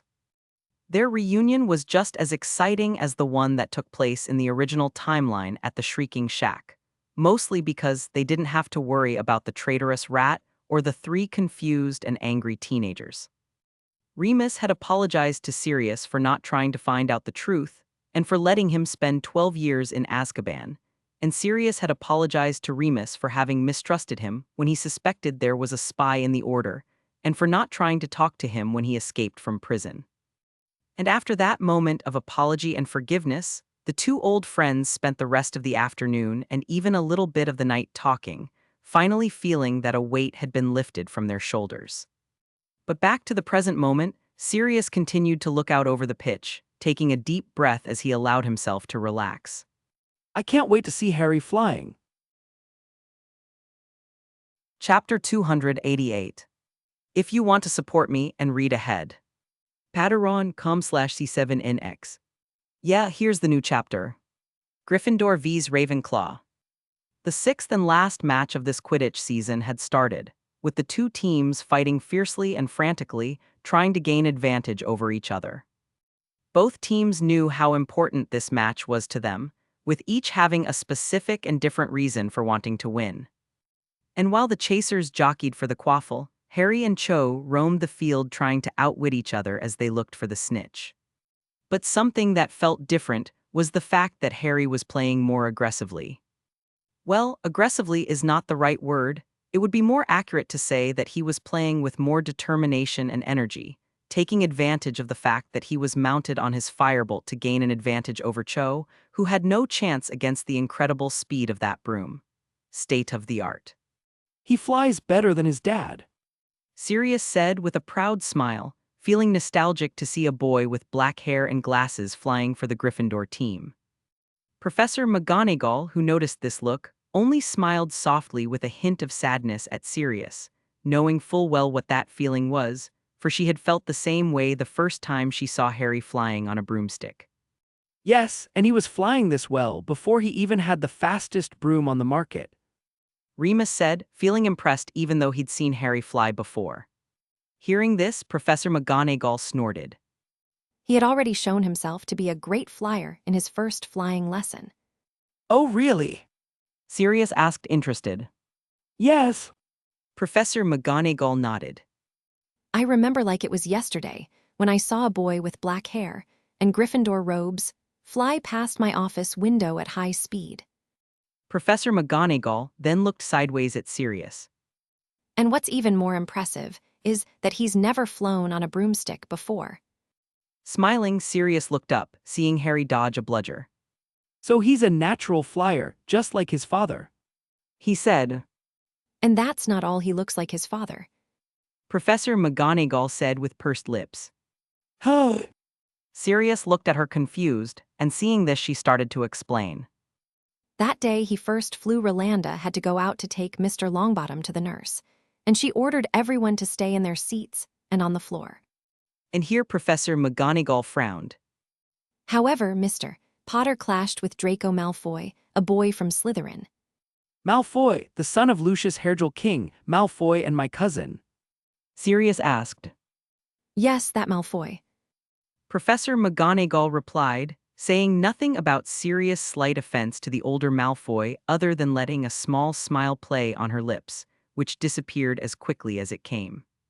Professor McGonagall then shook her head and continued. Well, that day Mr. Malfoy took Mr. Longbottom's remembrall and took off, threatening to break it and taunting Mr. Potter in the meantime. And to prevent Mr. Malfoy from destroying his housemate's item, Mr. Potter got on his broom and started chasing him. Oh, Sirius said, surprised and a little proud. actually, that would be something James would do. Yes, and that's why after seeing his incredible flying skills, I decided to introduce him to Mr. Wood, who was and is the captain of the Gryffindor team. And it was no surprise that Mr. Potter ended up becoming the seeker of the team. Professor McGonagall said, smiling happily. She still thinks it was a great choice to introduce Harry to Wood, even though Gryffindor has yet to win a Quidditch Cup. Of course, that wasn't Harry or the Gryffindor team's fault. They were just unlucky that a boy with a lot of special abilities, mostly physical, decided to play too. Well, I know it's not necessary, but I wanted to thank you for that. Sirius said to Professor McGonagall. Huh, why? She asked. Because flying is one of the things Harry loves most, and in a way you're the reason he can fly and have fun. Sirius said, smiling softly at the feline teacher. And hearing this, Professor McGonagall blinked in surprise for a moment before smiling too. Sirius then looked back at his godson. But I have to say, I've never seen a person fly as fast as he does. Remus said. And Harry is even faster after you gave him that firebolt. Hearing this final sentence from Remus, Professor McGonagall stopped, turning to the two in confusion. What do you mean you gave him that firebolt? Professor McGonagall asked Sirius with a frown. Huh, oh, I sent it to Harry for Christmas. Sirius gave a simple reply, which only made Professor McGonagall's brow furrow even more. So Ethan was lying when he said that it was a friend of his who bought the broom for Harry. Professor McGonagall wondered, but then she shook her head. No, I know Ethan, and I know he wouldn't lie about something like that. Professor McGonagall then looked at me, who was in the sky dodging a bludger, lost in thought. So if he wasn't lying, that means the friend he was talking about was serious. She concluded, but that only made her even more confused. But that raises other questions, like when Ethan met Sirius, and why didn't he tell someone about it? And with all these questions on her mind, Professor McGonagall glanced at Sirius, who was happily watching the match, unaware of the confusion that was in Professor Animagus's mind. On the Quidditch pitch, the match was very tight, with both teams scoring many goals. It could be noticed that both teams were using all the tactics and rehearsed plays they had in their repertoire, but none of these tactics managed to make one team stand out over the other. But even with the match so disputed, the team that was most under pressure was Gryffindor, who knew that the current score favored Ravenclaw, and that's why Wood asked for a break to reorganize his team. While the game was paused, I started flying towards my team, who were getting together, as well as the Gryffindor team, to probably come up with another tactic. But when I was approaching my team, I heard someone call my name, and turning around I saw that it was Harry, who was looking at me with a look that was hard to decipher. But from his emotions, I could tell he was upset. Look, Ethan, I know what you're trying to do. Harry said with a sigh as he arrived in front of me, hovering in the air on his broom, and I looked at him blankly. What am I trying to do? I repeated with a confused look. Don't pretend you don't know. Harry rolled his eyes, and that only made my confusion grow. I'm not sure I quite understand what you mean. I said slowly. Ethan, I think it's obvious to anyone here that you're holding back. Harry said with a grimace. I'm taking this match seriously. I said, but he continued to look at me as if he didn't believe my words. Sirius asked, interested. Yes, Professor McGonagall nodded. I remember like it was yesterday when I saw a boy with black hair and Gryffindor robes fly past my office window at high speed. Professor McGonagall then looked sideways at Sirius, and what's even more impressive is that he's never flown on a broomstick before. Smiling, Sirius looked up, seeing Harry dodge a bludger. So he's a natural flyer just like his father, he said. And that's not all, he looks like his father, Professor McGonagall said with pursed lips. Huh? Sirius looked at her confused, and seeing this she started to explain. That day he first flew, Rolanda had to go out to take Mr. Longbottom to the nurse, and she ordered everyone to stay in their seats and on the floor, and here Professor McGonagall frowned. However, Mr. Potter clashed with Draco Malfoy, a boy from Slytherin. Malfoy, the son of Lucius Hairgel King Malfoy and my cousin? Sirius asked. Yes, that Malfoy, Professor McGonagall replied. saying nothing about serious slight offense to the older Malfoy other than letting a small smile play on her lips, which disappeared as quickly as it came. Professor McGonagall then shook her head and continued. Well, that day Mr. Malfoy took Mr. Longbottom's remembrall and took off, threatening to break it and taunting Mr. Potter in the meantime, and to prevent Mr. Malfoy from destroying his housemate's item, Mr. Potter got on his broom and started chasing him. Oh, Yes, and I don't know if you noticed, but Ravenclaw is winning, and I was the one who scored the most goals. I then crossed my arms, staring at him with a raised eyebrow. And if that doesn't make you realize that I'm playing seriously, so I don't know what would do. You might even be telling the truth, but you know what I think. He asked me, now also crossing his arms. I think you're not playing to all your abilities, because you know that then Gryffindor won't have a chance to win, and you don't want me to lose so humiliatingly in front of Sirius. And as soon as Harry said it, I blinked in surprise for a second, before realizing that my lack of response basically confirmed Harry's suspicions. And without waiting for me to say anything, Harry continued with a tired sigh. I can understand why you're doing this, but I don't want to play in a match where my opponent isn't even trying. He said, shaking his head with a disappointed look. And besides, you might not realize, but what you're doing is more humiliating for me than me losing to Sirius. Looking at Harry, I could see that he was actually more sad than pissed at me, and I stopped to think, realizing that if it were me in his place, I would be sad too if a friend of mine didn't play Sirius just to make me feel good. And realizing that what I was doing wasn't something a friend would do, I sighed. I'm sorry, I guess I didn't realize how stupid I was being. I said, scratching the back of my neck. Hearing my apology, Harry stared at me for a few seconds, before letting a small smile appear on his face. I forgive you. He said, and when I opened my mouth to speak, he continued. But only if you promise me you'll start playing seriously. Well, I promise. I said with a slight smile, which slowly turned into a cocky grin. But I want to see how you're going to explain to your team the beating you're going to get. That's what we'll see. Chapter 289. If you want to support me and read ahead.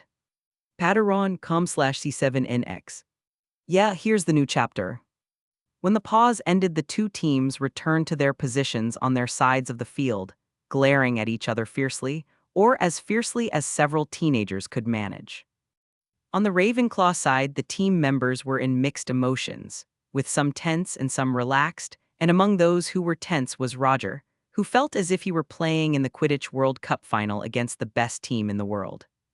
Come on, Roger, we have to break this record. This is going to be a great achievement in your future career as a Quidditch player. Roger thought, feeling his heart pounding in his chest. I'm sure if I break that record in my first season, as captain, some professional team will want to hire me when I graduate. But now is not the time to think about it. I need to concentrate. Roger then shook his head, returning to focus on the match. Taking a deep breath and getting a serious look, Roger turned to the other team members hovering around him. Listen guys, we've talked about this before, but remember, it's not just about scoring goals, we shouldn't let them score either. He said, and then he turned to me. Ethan, I want you too. However, as soon as Roger looked at me, he fell silent, as my cheerful and calm look that I had been wearing since the beginning of the match had disappeared, being replaced by a serious and focused look. I was staring intently at the Gryffindor team, letting all my senses roam free, taking in everything around me.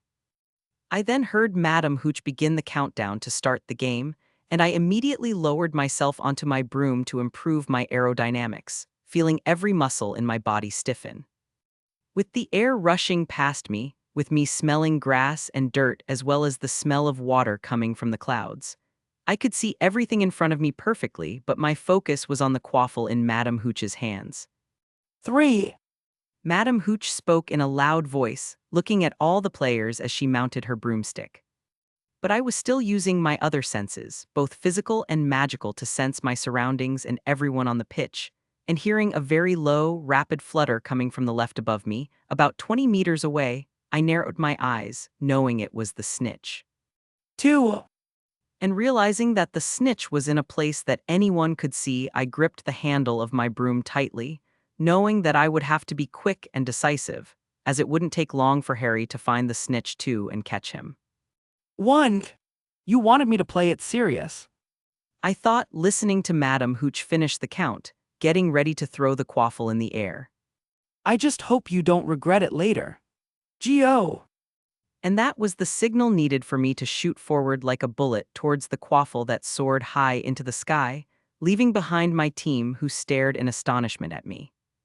And not a second later I got to the middle of the pitch and caught the quaffle, but I didn't stop for a second, and I continued advancing towards the Gryffindor goals, passing through the entire team of lions who only now started to move.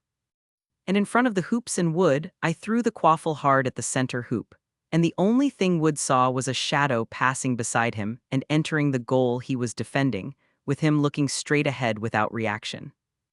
And Wood wasn't the only one who stood there without reaction, as everyone on the pitch was completely silent, with no one knowing how to react to my quick attack. But not caring about that, I went back to my position next to my team, who hadn't moved, with everyone looking at me with their mouths open, but my focus was still on the Gryffindor team.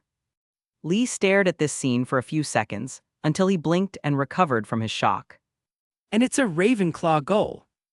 Lee shouted, getting up from his seat, and his shout was enough to snap everyone out of their stupor, who started clapping and cheering, surprised and excited after seeing my play. The Gryffindor team also seemed to recover from their stunned states, and they looked at each other in confusion, wondering what the hell had just happened. To them, only a speeding figure had passed them, leaving behind a trail of air and a high-pitched sound, like a jet or a racing car cutting through the wind. And as surprised as his team, flying overhead was Harry, who blinked before looking up at me, noting my intense gaze. Seeing this, Harry shook his head before letting a small, wry smile spread across his face. Well, I asked him to play seriously, so I can't complain, he thought. Sighing, Harry lifted the handle of his broom, soaring higher into the sky, looking around for the snitch. And back to the Ravenclaw team, I was still waiting for Wood to throw the quaffle, watching every little move he made from afar, preparing myself to intercept the quaffle. Well, Roger commented, breaking the silence that was between the members of the Ravenclaw team. I don't know what got into you, but keep playing like that. He said to me. I just looked at him out of the corner of my eye and nodded. After that, I turned around again, noticing the slight twitch in Wood's right forearm, which was holding the quaffle, and I immediately braced myself. And just as I predicted, Wood threw the quaffle to Angelina, and I charged forward with everyone noticing. However, instead of going towards her or the quaffle, I went towards Katie, as I had noticed that Angelina had closed her hand into a fist, and the slight movements of her arm indicated that she was going to punch the quaffle, and the only person she could throw it to was Katie. When I passed the middle of the field, the quaffle reached Angelina, and unsurprisingly she hit it to Katie, but surprising everyone, I was already there to intercept it. Grabbing the quaffle and leaving behind Katie, who still had her hands outstretched, I bolted for the Gryffindor hoops. As I advanced, I felt the bludgers coming towards me, but they passed away from me, not being able to hit me thanks to my speed. Stopping in front of the Gryffindor hoops, I threw the quaffle up, pulling my fist back, and when the quaffle started to fall, I punched it, and with a boom the quaffle went like a meteor towards the hoop that Wood was defending. Wood, seeing this, quickly raised his hands in panic to try to catch the quaffle. Only the strength and speed of the quaffle almost knocked Wood off his broom, passing through his hand and entering the hoop, meaning that it was another 10 points for Ravenclaw. Wood spun wildly on his broom, but after a few tries he managed to keep his ground, hovering in front of the left hoop while grimacing in pain. Raising his other hand to his right shoulder, Wood massaged it, frowning as he realized that reaching for the quaffle nearly dislocated his shoulder. And when the realization of what that meant hit him, he slowly turned to me, looking a little scared, but I was already heading back to my side of the field. Hey, Oliver, are you okay? Alicia asked her captain, seeing that he was standing there looking straight ahead. Huh? Oh. Wood said, but Alicia's look showed that she didn't believe him. But ignoring his teammates' glare, Wood glanced back at me before looking down at his right hand, noticing that it was a little bruised and sore. How can he have so much strength? He thought, frowning. This is humanly impossible. And unaware of Wood's thoughts, I returned to my position, using my senses and noticing that the snitch was now hidden beneath the north stands. Harry and Cho are far from the snitch, so that means I'll still be able to score more goals before one of them catches him. I thought. Back to the visitors' stands. I've never seen Ethan play like that before. Professor McGonagall commented in awe. Ethan! Sirius wondered, never having heard Professor McGonagall call a student by name before. Yes, I may not have been here very long, but in the matches I watched, he played more calmly, sometimes even jokingly. Remus said, rubbing his chin. And I have to say, he must have a lot of strength in his arms to throw the quaffle like that. Hearing this, Sirius chuckled nervously. Yeah, he looks pretty strong, He said, holding his arm and remembering the day he challenged me to an arm wrestling match.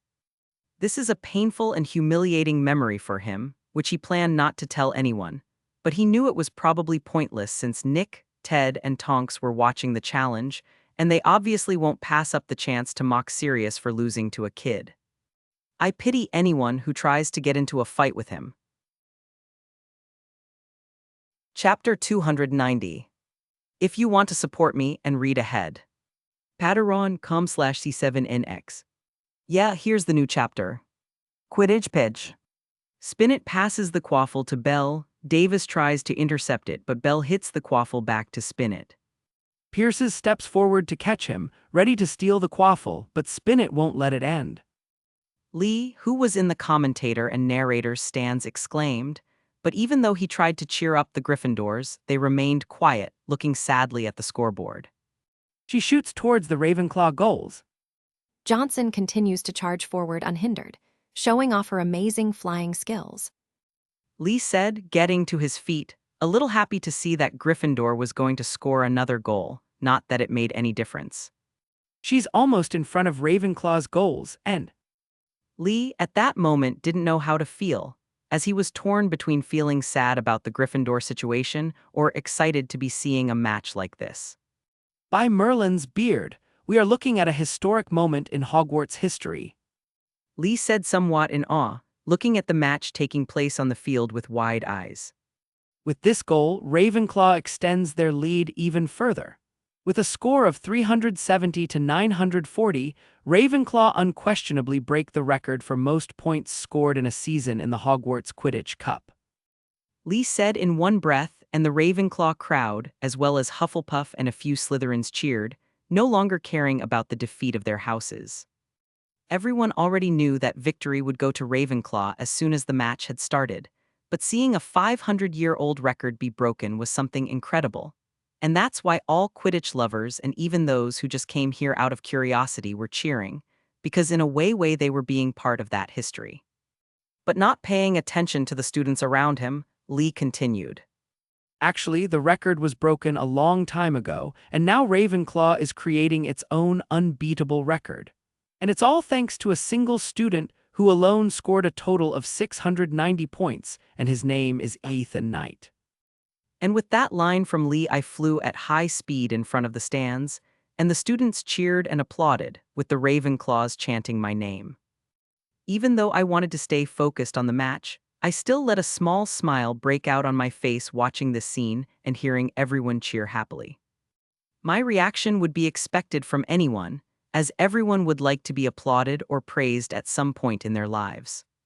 But that's not all. All of you may not know it, but in that match alone, 3 records were broken. Lee said, surprising everyone. He then picked up a parchment that was in front of him and started reading it, with everyone paying attention to his next words. In addition to the record for the most points scored in a season, Ravenclaw also broke the record for the biggest point difference between one house and the others. And this caused the Ravenclaws to cheer, with the others nodding their heads as something like this was to be expected. But wait, it's not over yet. The next record was broken not by a house but by a person. Lee said mysteriously. The last record was set 700 years ago in one of the most historic matches at this amazing school. and who broke the record for most points scored by a single player in a season with 15 10 points scored was Ravenclaw's Silver Star. Lee shouted with a look that said even he couldn't believe this was happening. And at this moment, everyone on the Quidditch pitch and in the stands stopped, letting a silence hang over the place. And I, who was flying, also stopped, blinking in surprise, being surprised by this information just like everyone else. What? I wondered, and I could feel that slowly everyone was turning their faces to look at me. Be it students, teachers, school staff, and even guests, everyone looked at me with wide eyes, not knowing how to react. But this lack of reaction didn't last long, because someone started cheering and applauding, and I could hear that person's voice from afar, recognizing the dreamy voice of the blonde Ravenclaw who had a dream of finding a crumple-horned Snorkeck. And with Luna breaking the silence, the others soon joined in, and not a second later everyone was once again clapping and cheering excitedly. Well, I guess I have Harry to thank for that. I thought, glancing slightly at the Gryffindor seeker, who caught my gaze and just shrugged with a wry smile. After that, the match continued, with me continuing my continued attack on Gryffindor's goals, and meanwhile Cho hovered around the pitch looking around, trying to find the snitch. Harry wasn't idle either and continued looking for the snitch. But unlike before, he wasn't so worried about the results of the match anymore, as it was clear to everyone who would be the winner, and so he was enjoying his time in the air. Flying and maneuvering with his firebolt, Harry had a bright, adventurous smile on his face, and I could see it, feeling relieved that defeat wasn't getting to him. And in the visitors' stands, Professor McGonagall looked at the players while sighing. Well, I guess that means this is another year without Gryffindor winning the Quidditch Cup. She said. That's sad, but look on the bright side. Remus started to say, catching the cat teacher's attention. At least Slytherin won't win.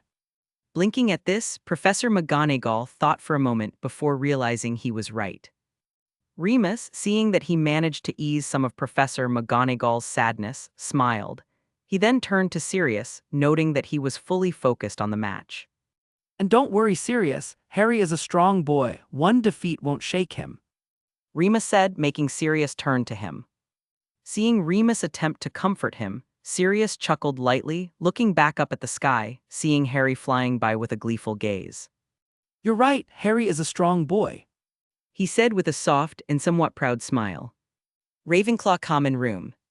Woo, we are the best. The best house at Hogwarts. Yes, no one can stop the Eagles. After the match ended and Ravenclaw were declared champions of the 93 out of 94 Quidditch Cup, the whole team gathered to receive the cup and medals. And in addition to that, we also received a small award to congratulate us on breaking the records. And after a big group hug where all the Ravenclaws came from the stands to join us, all the Ravens went to the common room to celebrate. Everyone was happy and smiling, and we knew this was going to be the biggest celebration we've had so far. And I, as one of the main reasons for our victory, was being congratulated by everyone along the way, whether it was my housemates or my other friends. And speaking of my friends, they were here with me, celebrating and joking as they ate and drank the food that one of the older students smuggled out of Hogsmeade. And when I say my friends, I'm also talking about my friends from other houses, who I invited to join the party. Nobody tried to stop them from entering the common room, mainly because I was the one who invited them, and the other Ravens must have thought I deserved this free pass, not that I minded. Man, today was an exciting day. Stephen commented. Yes, Megan agreed. I don't think I've ever seen a Quidditch match as lively and exciting as that one, even though everyone already knew what the result of it would be. Yeah, I was excited too, and I don't even like Quidditch, and I already knew Ravenclaw was going to win. Lily said. Actually, I was still hoping that Gryffindor would win.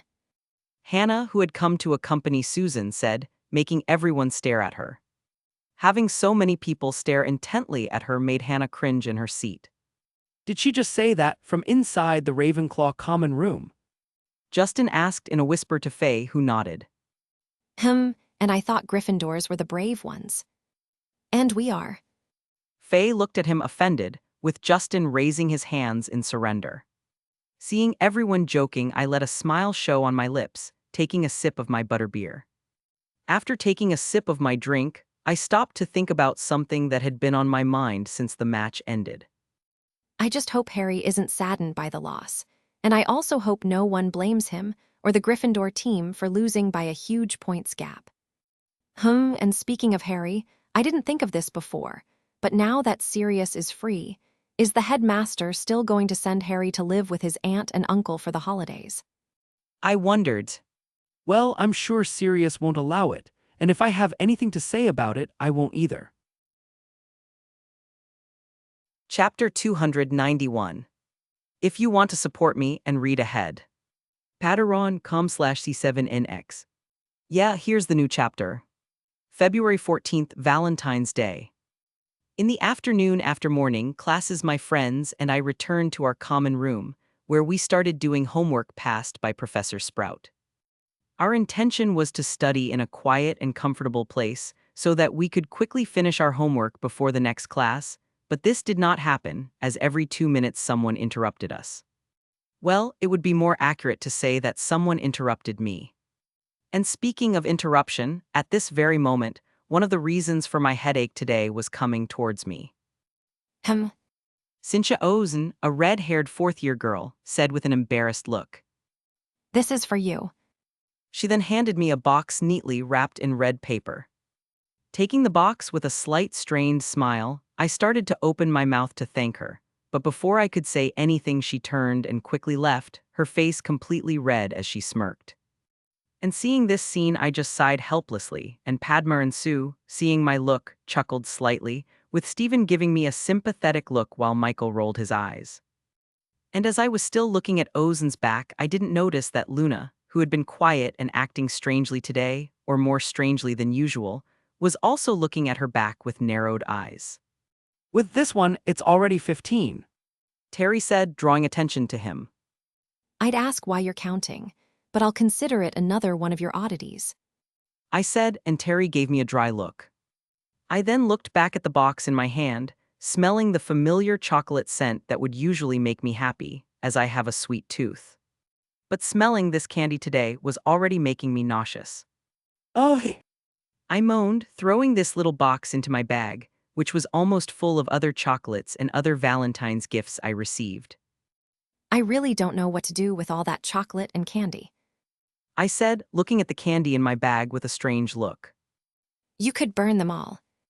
Luna muttered under her breath, and Sue, who was the only one close enough to hear her, turned around and looked at the girl who was supposed to be sweet and kind with a strange and suspicious look. man, I know Ethan is cool and fun when he's not being weird or scary. Anthony started to say, ignoring my glare at him. But why is he getting so much attention from girls today? I don't remember being like this last year. Well, the answer is simple. Terry said. After Ethan broke that record in the last Quidditch match, a lot of girls became fans of his. He finished, looking around, seeing that there were some girls with heart-shaped boxes in the hands that looked at me blushing. Actually, he already had a few admirers, even before this match. Padma commented, shrugging. Yes, but now the number has increased, and if before there were girls who admired him, now there are those who love him. Lisa said, wrinkling her nose in a slight frown since she knew some of these girls.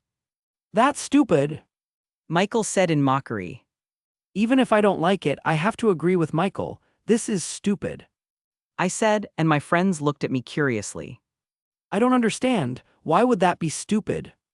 Anthony asked. I know being interrupted or stopped every minute must be annoying, but it's just some girls in love handing you chocolate. Yes, and I'm sure several boys at school would love to be in your shoes. Stephen continued. My problem isn't with them handing me candy or other gifts. It's the fact that they don't even know me and are in love with me. I said with a tired sigh. Some of these girls probably never even thought about me before I broke that record in the last match. I continued, looking at a few girls in particular. And what really pisses me off, and I think is stupid, is that they're only interested in me because of this little momentary fame. And listening to my explanation, the boys and girls looked at each other for a moment, realizing that what I said really made sense. Well, I can understand you, but I think you're wrong to say that this fame is going to be momentary. Terry said, You've just become one of the biggest chasers at Hogwarts, and I don't think I need to remind you just how fanatic everyone here is for Quidditch. Yes, and with everyone loving Quidditch, and your name going down in Quidditch history at Hogwarts, I doubt you'll be forgotten anytime soon. Stephen finished for Terry. Yeah, and let's not forget your good looks. Sue said, and we all turned to her with weird looks. What? I'm a straight girl, and no one can deny that Ethan is good looking. She defended herself. Well, she's not wrong. Lisa said with Padma nodding.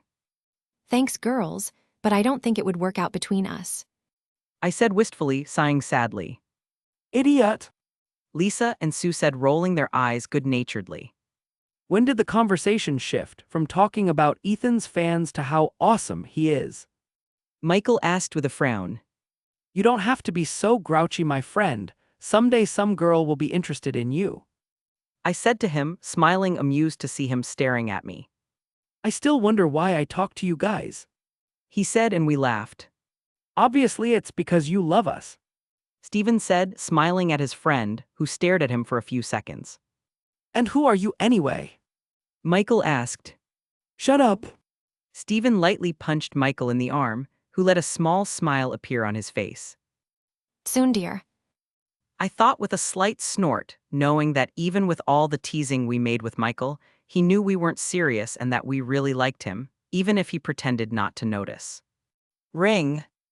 And in the middle of our jokes, talks, we heard the bell ring, signaling the end of the break and the beginning of the afternoon classes.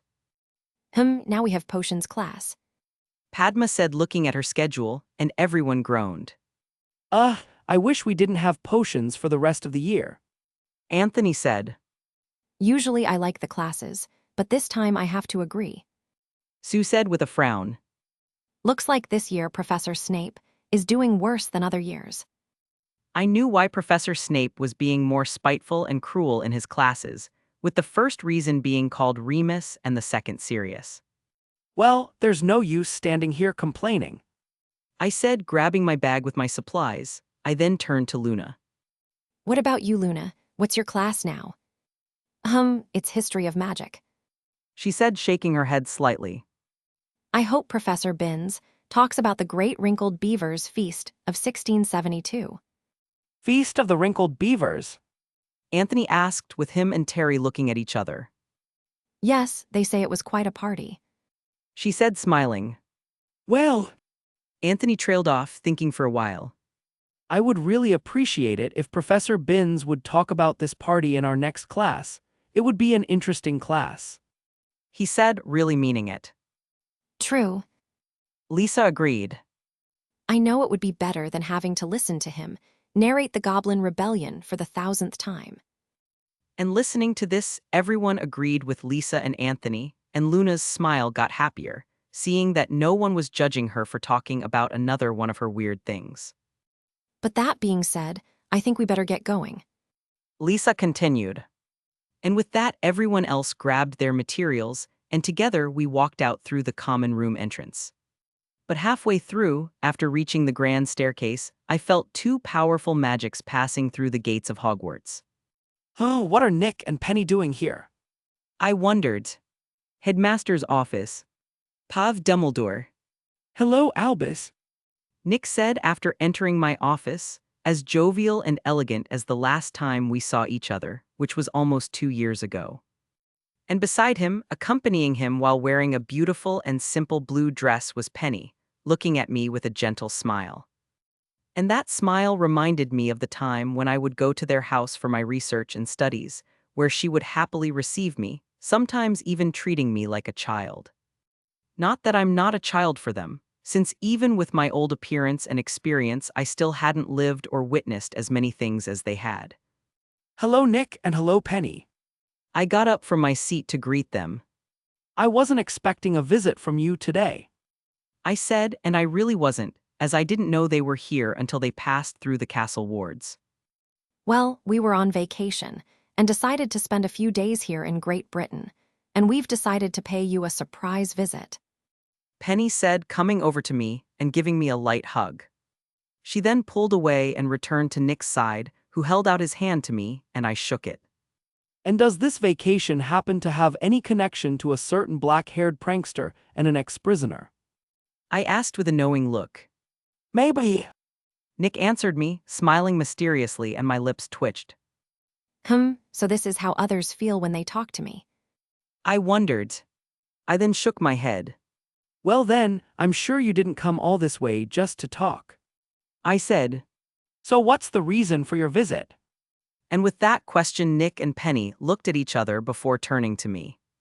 Well, we wanted to talk and make a small request to an old friend of ours, but we don't know his current address, so we wanted to know if you're still in touch with him or if you know his address. Nick said, and I looked at him with a raised eyebrow. Old friend, who? I asked. And at my question, a small smile appeared on Nick's face. Well, of course, I'm talking about our magical creature-loving friend. Chapter 292. If you want to support me and read ahead. Patreon.com/C7NX. Yeah, here's the new chapter. Charm class. Today was Thursday, and I was in the Charms classroom with my friends for another lesson with Professor Flitwick, who was teaching us a spell for the final exams. We were all standing with the chairs and tables pushed back to the corners of the room. Professor Flitwick was at the front of the class on a stool as he explained the spell to us. I, like the others, was in front of a training dummy, paying attention to everything he said, even though I already knew how to cast the spell. Now, ladies and gentlemen, you will wave your wands in one smooth motion, focusing on the wrist like this. Professor Flitwick said, demonstrating with his own wand the correct movement of the spell he was teaching us. But this is just the initial movement. To finish it off, you will have to slightly raise your wand before pointing it forward. He continued, with everyone in the classroom imitating him and repeating the wand movement. Now you say the enchantment. And remember, it's important to control the strength of the spell, as putting too much power into it can do more damage than necessary. Now repeat after me. And just as Professor Flitwick asked, all the students began to say the incantation, and the room filled with Ravenclaw's and Slytherin's voices. Nariktro! I said, and the training dummy in front of me trembled for a moment before it stopped, turning slightly red where I had hit it with the spell. The Nariktro spell was a spell that delivered a slight shock to the target, hitting their nerves and rendering them immobile while shutting off all sensations in the target's body. In a way, this spell served both as a stunner and as an attack spell, because depending on the power of the spell, the target could suffer a painful wound, felt throughout the body, and in some cases it could even be fatal. However, to be fatal, the caster would have to put a lot of power behind the spell, and it wasn't as easy as it looked, as the spell was an instantaneous and short blow, not giving much time to damage the target's nerves. Looking at the training dummy, I noticed that the redness on it only lasted for 7 seconds, which meant that would have been the time a real person would have been helpless and immobile. 7 seconds is a good time, but I think I could improve this spell. I thought, already imagining the little upgrades I could do to make this spell more practical. Dude, I know you're not the most exemplary wizard there is or the most amazing, but seriously, how did you manage to miss the target 3 times? Terry asked Anthony in exasperation, snapping me out of my thoughts and making me look at them. I don't know. Anthony replied with a frustrated look. I said, and the training dummy in front of me trembled for a moment before it stopped, turning slightly red where I had hit it with the spell. The Nariktro spell was a spell that delivered a slight shock to the target, hitting their nerves and rendering them immobile while shutting off all sensations in the target's body. In a way, this spell served both as a stunner and as an attack spell, because depending on the power of the spell, the target could suffer a painful wound, felt throughout the body, and in some cases it could even be fatal. However, to be fatal, the caster would have to put a lot of power behind the spell, and it wasn't as easy as it looked, as the spell was an instantaneous and short blow, not giving much time to damage the target's nerves. Looking at the training dummy, I noticed that the redness on it only lasted for 7 seconds, which meant that that would have been the time a real person would have been helpless and immobile. 7 seconds is a good time, but I think I could improve this spell, I thought, already imagining the little upgrades I could do to make this spell more practical. Dude, I know you're not the most exemplary wizard there is or the most amazing, but seriously, how did you manage to miss the target 3 times? Terry asked Anthony in exasperation, snapping me out of my thoughts and making me look at them. I don't know, Anthony replied with a frustrated look. I'm saying the right incantation and wand movements, and even with the crosshairs on the target, the damn spell doesn't hit. And to show he wasn't lying, Anthony twirled his wand and pointed it at the training dummy, Neriktro. And just like the other times, the dummy remained unharmed, with the spell managing to hit the supply closet behind it. Hey, dude, I started to say. how? I don't know. Anthony answered me. To think you ranked above me in the final rankings on charms. Terry commented, doing nothing to hide his mocking look. But Anthony wasn't paying attention to him, staring straight ahead with a confused frown. I was also confused, as I didn't see anything wrong with his movements or incantation. I kept looking at the training dummy and the locker where the spell hit until I shifted my gaze to Anthony. What the hell? That stupid spell doesn't work. I heard someone complain, and looking back I saw Stephen repeatedly waving his wand angrily. Seeing this, I frowned until I looked back at Anthony. My gaze then dropped to his hand, or more specifically, his wand, and immediately my face went blank. Anthony! I called to him and he turned to me, noticing my gaze. What? He asked confused, and I just pointed at his hand. Still confused, he held up his hand looking at it blankly. Terry, who was also looking at Anthony's hand, blinked, before palming his own forehead. How did this guy end up in Ravenclaw? He asked no one in particular. Huh? Anthony looked at us in confusion, until his gaze fell on the wand in his hand, realizing that it wasn't his wand. Oh, He said. And at that moment, seeing his gaze, I also palmed my forehead. I think I'm going to have an aneurysm. Hagrid's hut next day the afternoon. After morning classes, I decided that instead of using my free afternoon to train, I would use it to relax. And my concept of relax involved visiting Hagrid to help him with his care of magical creatures classes, creating the curriculum he would use for the next school year. In his hut, I was sitting holding a cup of tea, and next to me on the floor was Nyx, who was sleeping at my feet warming herself by the fire in the fireplace. And Fang, who was also nearby, was looking at Nyx with a look that said he wanted to play with her, and even though he was almost 7 times Nyx's size, he, like the big coward that he was afraid of approach the lazy cat. But I wasn't paying attention to the two, as my attention was on Hagrid. I was looking at him with a blank face as I listened to him name all the XXXXX class creatures he wanted to bring in for us to study and care for. I was sure that if anyone was listening in on this conversation, they would try to report Hagrid to the Aurors for planning mass murder, as some of these creatures were known for. Hagrid! I called the half-giant. Yes! He asked with an excited smile, missing my dry gaze. Did you ever think that maybe, just maybe, some of these creatures are dangerous? No! He answered simply, thinking back to the mortal creatures with an innocent and happy smile. Sigh.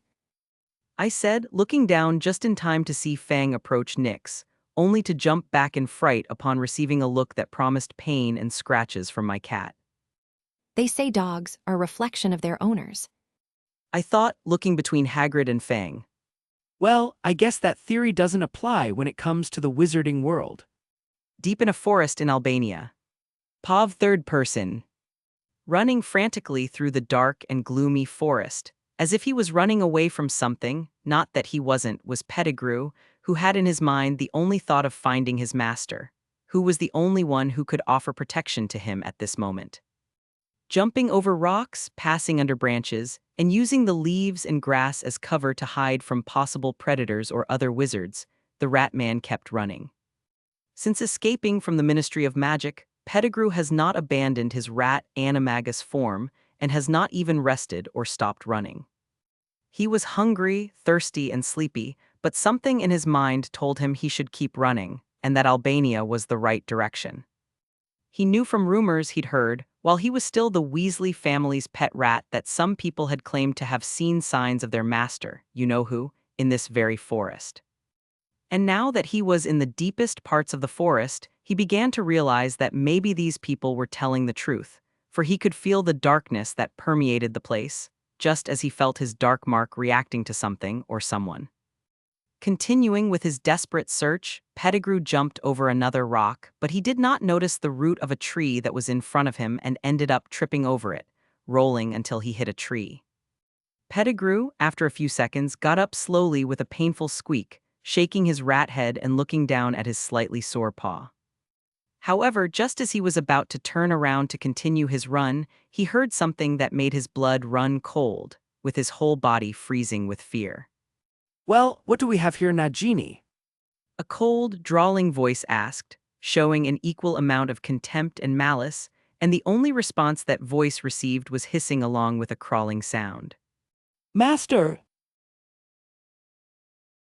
Chapter 293. If you want to support me and read ahead. Patreon.com/C7NX. Yeah, here's the new chapter. Library Study Group. Today was the weekend, which meant we didn't have classes, not that it mattered as we were just as busy as any other day with homework assigned by all the teachers. As the final exams were coming up, all the teachers, without exception, decided to bog the students down with piles of homework and research. And because of that, and knowing that some students would have a hard time finishing these homework assignments, I sent a letter to all study group members letting them know that we would have a session today. And that's why after 9 all the members of the study group met in the library at a big table, with lots of books, parchments, and quills on top of it. Sigh! I said, pushing the parchment and inkwell away from me as I relaxed into my chair. Oh, so Ethan Knight can tire himself out with simple homework, just like us mere mortals. Sue asked with a playful look. Yes, even I, the great and powerful wizard, the most beautiful, irresistible, and amazing Ethan Knight, can get bored after 2 hours of homework.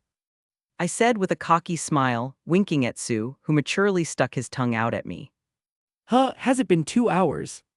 Hermione asked in a bit of surprise, putting down her astrology book on constellations and looking up. The question should be, has it been only 2 hours? Stephen asked as he stopped writing, grimacing. I feel like I've been writing for days. He said, shaking his aching hand. Stop being dramatic. Sue, Michael, and I said as we rolled our eyes. I'm not being dramatic. He said, offended, but we ignored him. I thought it was fun doing this homework. Luna said as she tapped her quill on her cheek, looking at us confused. You only say that because you still don't have electives to receive more homework. Anthony muttered. And Luna just looked at him as she tilted her head to the side. And while Stephen and Anthony continued to complain, Davis leaned over to her friend. Aren't Ravenclaws supposed to be the scholars who love to study and do homework? She asked in a whisper. And Greengrass, hearing this, let out a slight snort, sweeping her gaze over us all. But as soon as her gaze landed on me, she narrowed her eyes. Knight. She thought, a little irritated.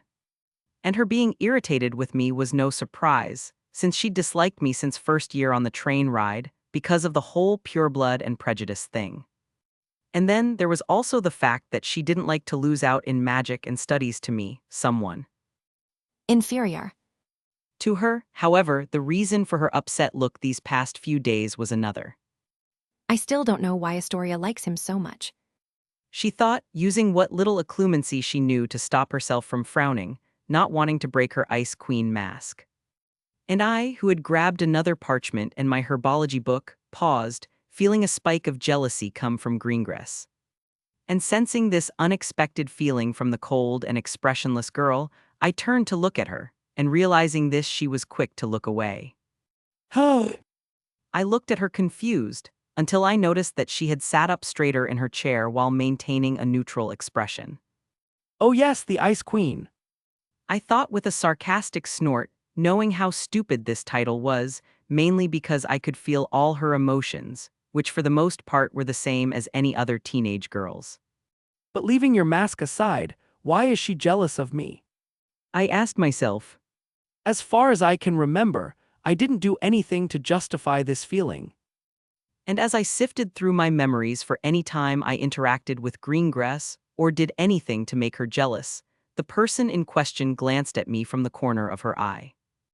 I'm still going to find out how you became friends with my sister and what you did for her to be so attached to you. Greengrass thought. Gryffindor common room after dinner. Pav third person. Well, I'm glad I dropped out of some electives at the start of the second term. Hermione said, taking a seat in front of her common room fireplace reading a book, with Crookshanks in her lap. I still don't know how you managed to attend all those classes. Ron said as he looked at the chess game he was playing against Harry. Oh, I don't know what you're talking about. Hermione said as she looked away. However, she noticed Harry looking at her with a raised eyebrow, obviously knowing there was more to it. And noticing the look of her friend Crush, Hermione put her hand to her chest where the time turner was, which Ethan had returned to her the next day after she lent it to him, just as they had agreed. Seeing Hermione take her hand to her chest, Harry followed his actions with his eyes, but when he realized where he was looking, he quickly looked away with a red face. And Hermione, who saw this, looked at him in confusion until understanding hit her too, causing her to blush. And sensing the awkwardness in the air, Ron looked at his two friends, noting their red and embarrassed faces, completely oblivious to the situation. Huh. He blinked in confusion. Ahem. Hermione coughed to get rid of the embarrassment. Well, back to the point. I'm going to talk to Professor McGonagall to find out if next school year I can take the exams for the electives I'm not taking. And why would you do that? Ron asked, genuinely confused. I know you like to study, but there are some subjects that really aren't all that useful, like divination and Muggle studies. First, if divination is so useless, why did you choose it as one of your electives? Hermione asked, looking narrow-eyed at Ron, and not giving him a chance to reply, she continued. And secondly, even though I don't find these subjects all that useful or necessary, especially divination. She continued saying, speaking divination with disdainfully.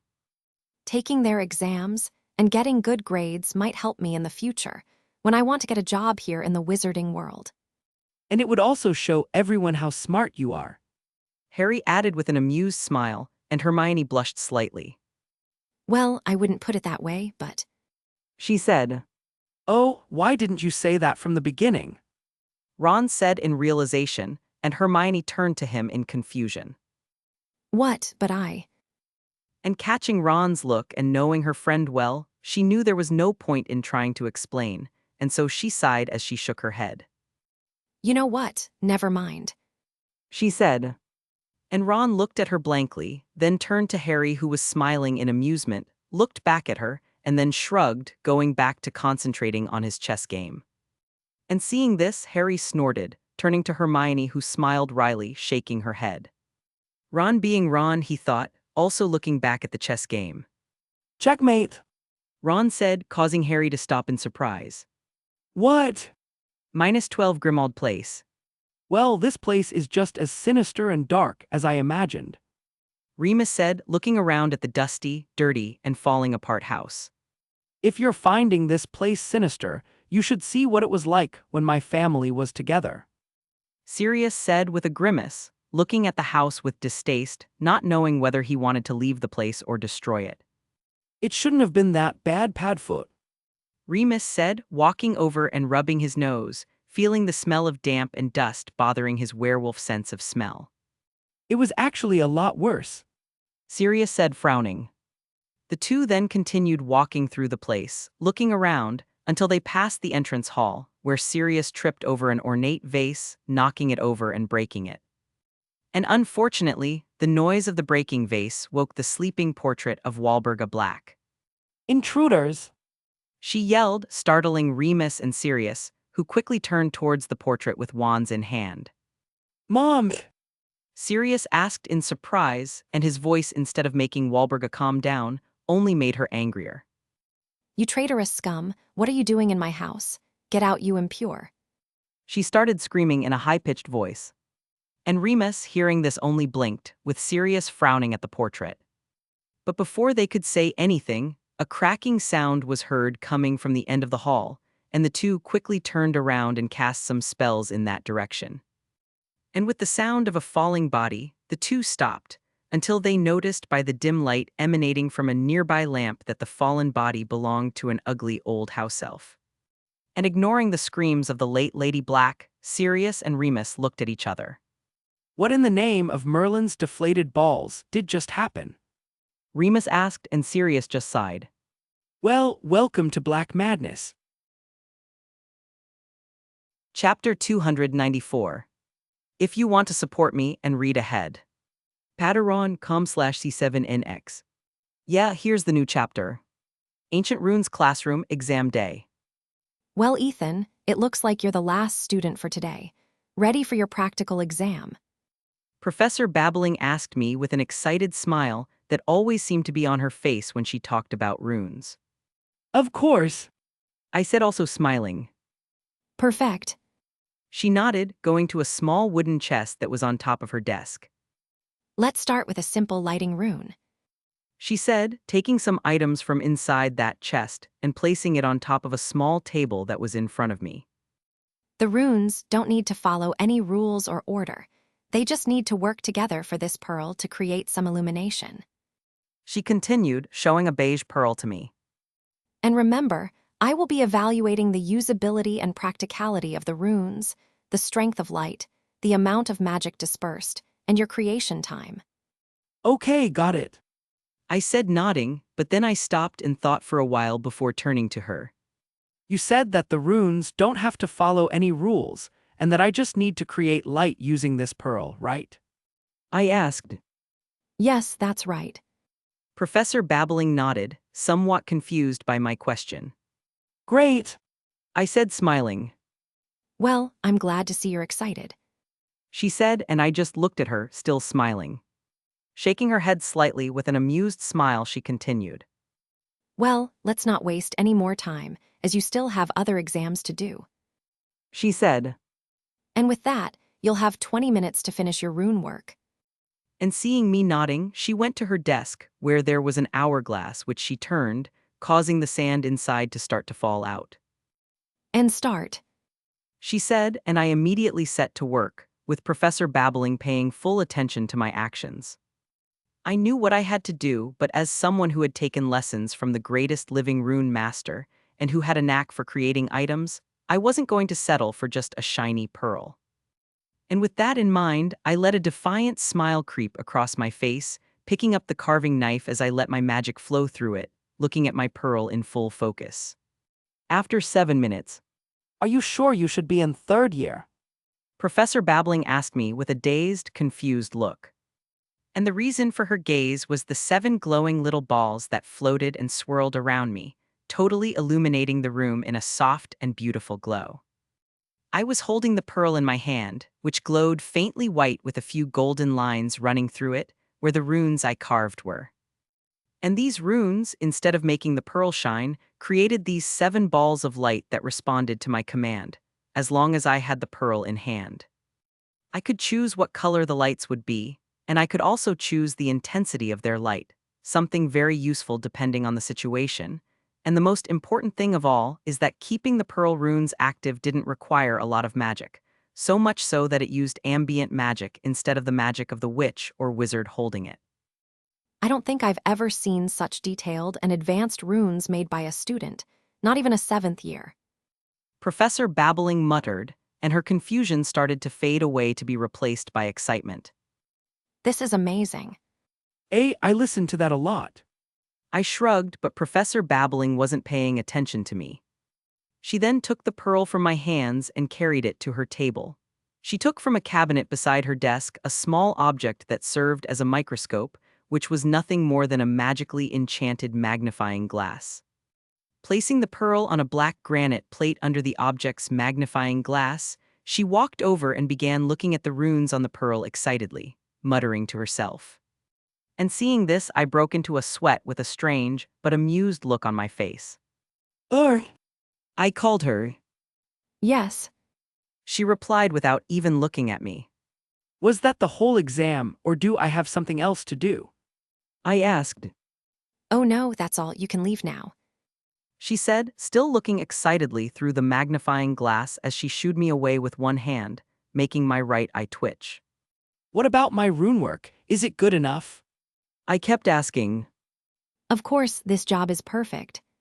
She replied, slightly offended, as if it was wrong to doubt it. With this rune work, you're obviously going to get full marks in my class. She continued, and I blinked in surprise, not because I thought I wouldn't get this grade, but because I didn't expect her to tell me about it. Oh, shouldn't you keep this a secret until the day you reveal everyone's grades? I asked, but she ignored me as she went back to muttering to herself, jotting something down in a little notebook she'd grabbed from who knows where, and I shook my head with a touch of amused exasperation.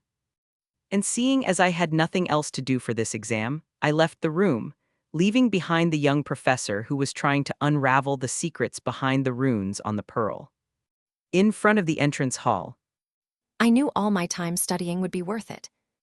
Hermione said, smiling, pleased to see her name ranked first in Gryffindor third years and first overall in other subjects, arithmancy being one of them. She then turned to her two best friends, noticing that they were staring at the leaderboard in surprise.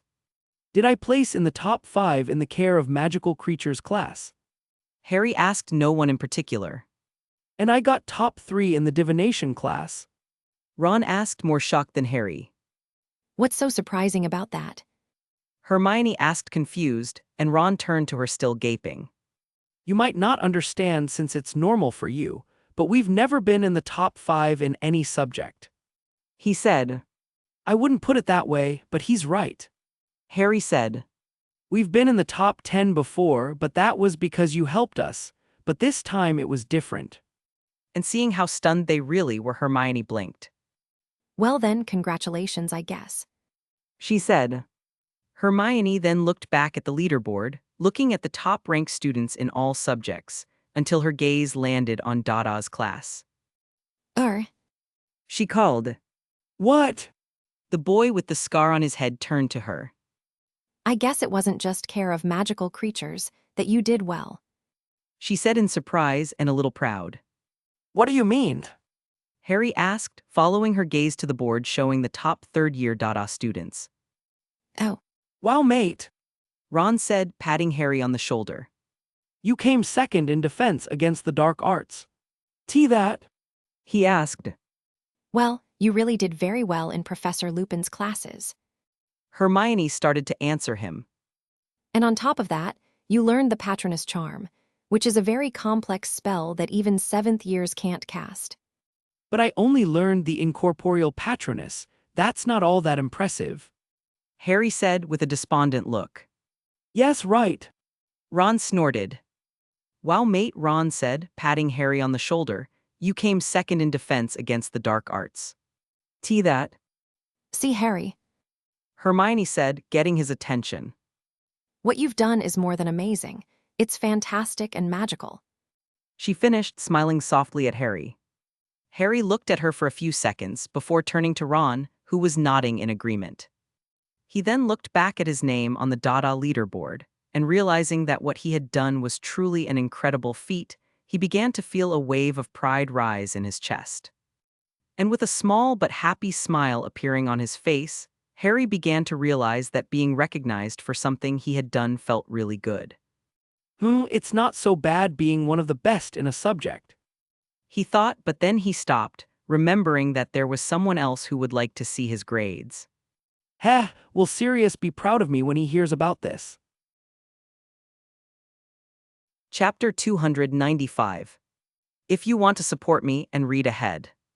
Patreon.com/C7NX. Yeah, here's the new chapter. Stone Courtyard, next to the dancing fairy fountain. Today was the last day of school before all the students took the train home, and the boys and I decided to spend our time talking and relaxing in the Stone Courtyard. We weren't alone, as there were many other students in the courtyard with us, each with their group of friends or alone, taking a short nap, reading, or just enjoying the moment. The three of us were sitting on the marble benches that were next to the dancing fairies' fountain, which, as the name says, were 5 fairies carved in white marble, which moved thanks to animation magic, dancing around a silver half-moon which squirted water. Anthony and Terry were sitting watching some fifth-year boys playing a game of exploding snap, and meanwhile I was cross-legged, running my hand through the clear water of the fountain, feeling the magic of the water with my senses. This year was really crazy.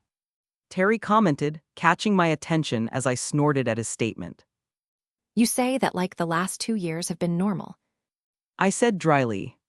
Yes, but in the other years no psychopathic murderer escaped from Azkaban, there were no dementors watching and guarding the school, and we didn't learn that said murderer was actually innocent, and that the ministry had made a mistake in arresting him. Terry said just as dryly as I was. When you say it like that. I started to say.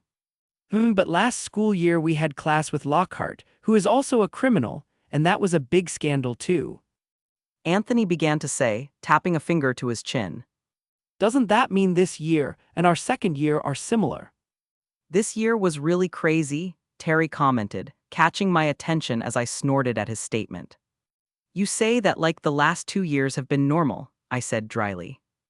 Yes, but in the other years no psychopathic murderer escaped from Azkaban, there were no dementors watching and guarding the school, and we didn't learn that said murderer was actually innocent, and that the ministry had made a mistake in arresting him, Terry said, just as dryly as I was.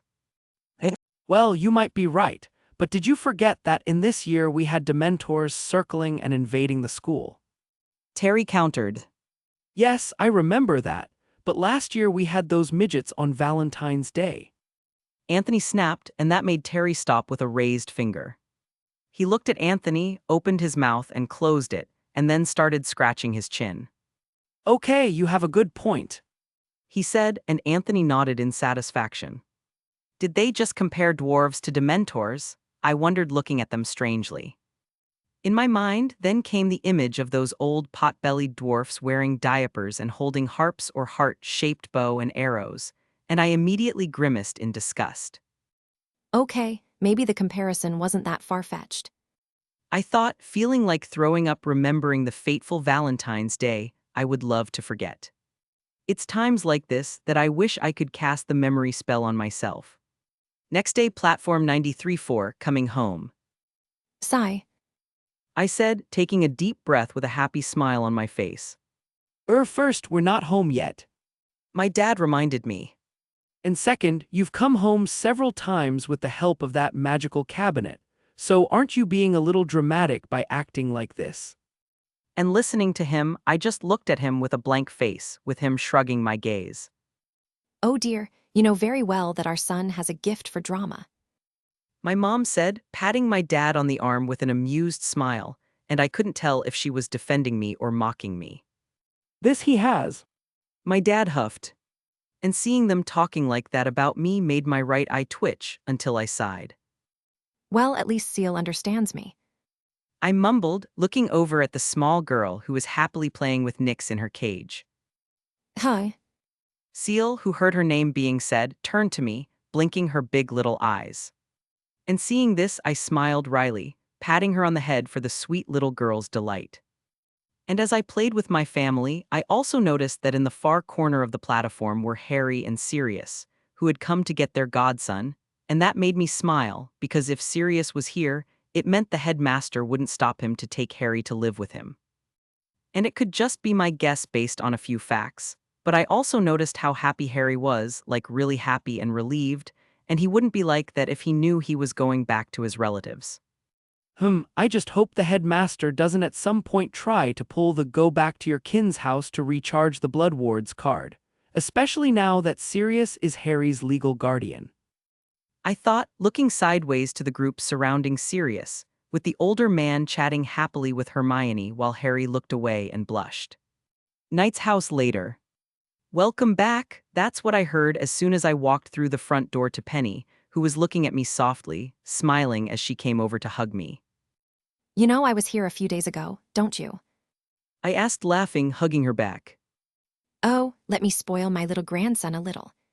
She said, and I just rolled my eyes affectionately. You know, if I didn't know better, I'd say she likes him more than me. Nick said to my parents approaching them. I don't know why you thought that.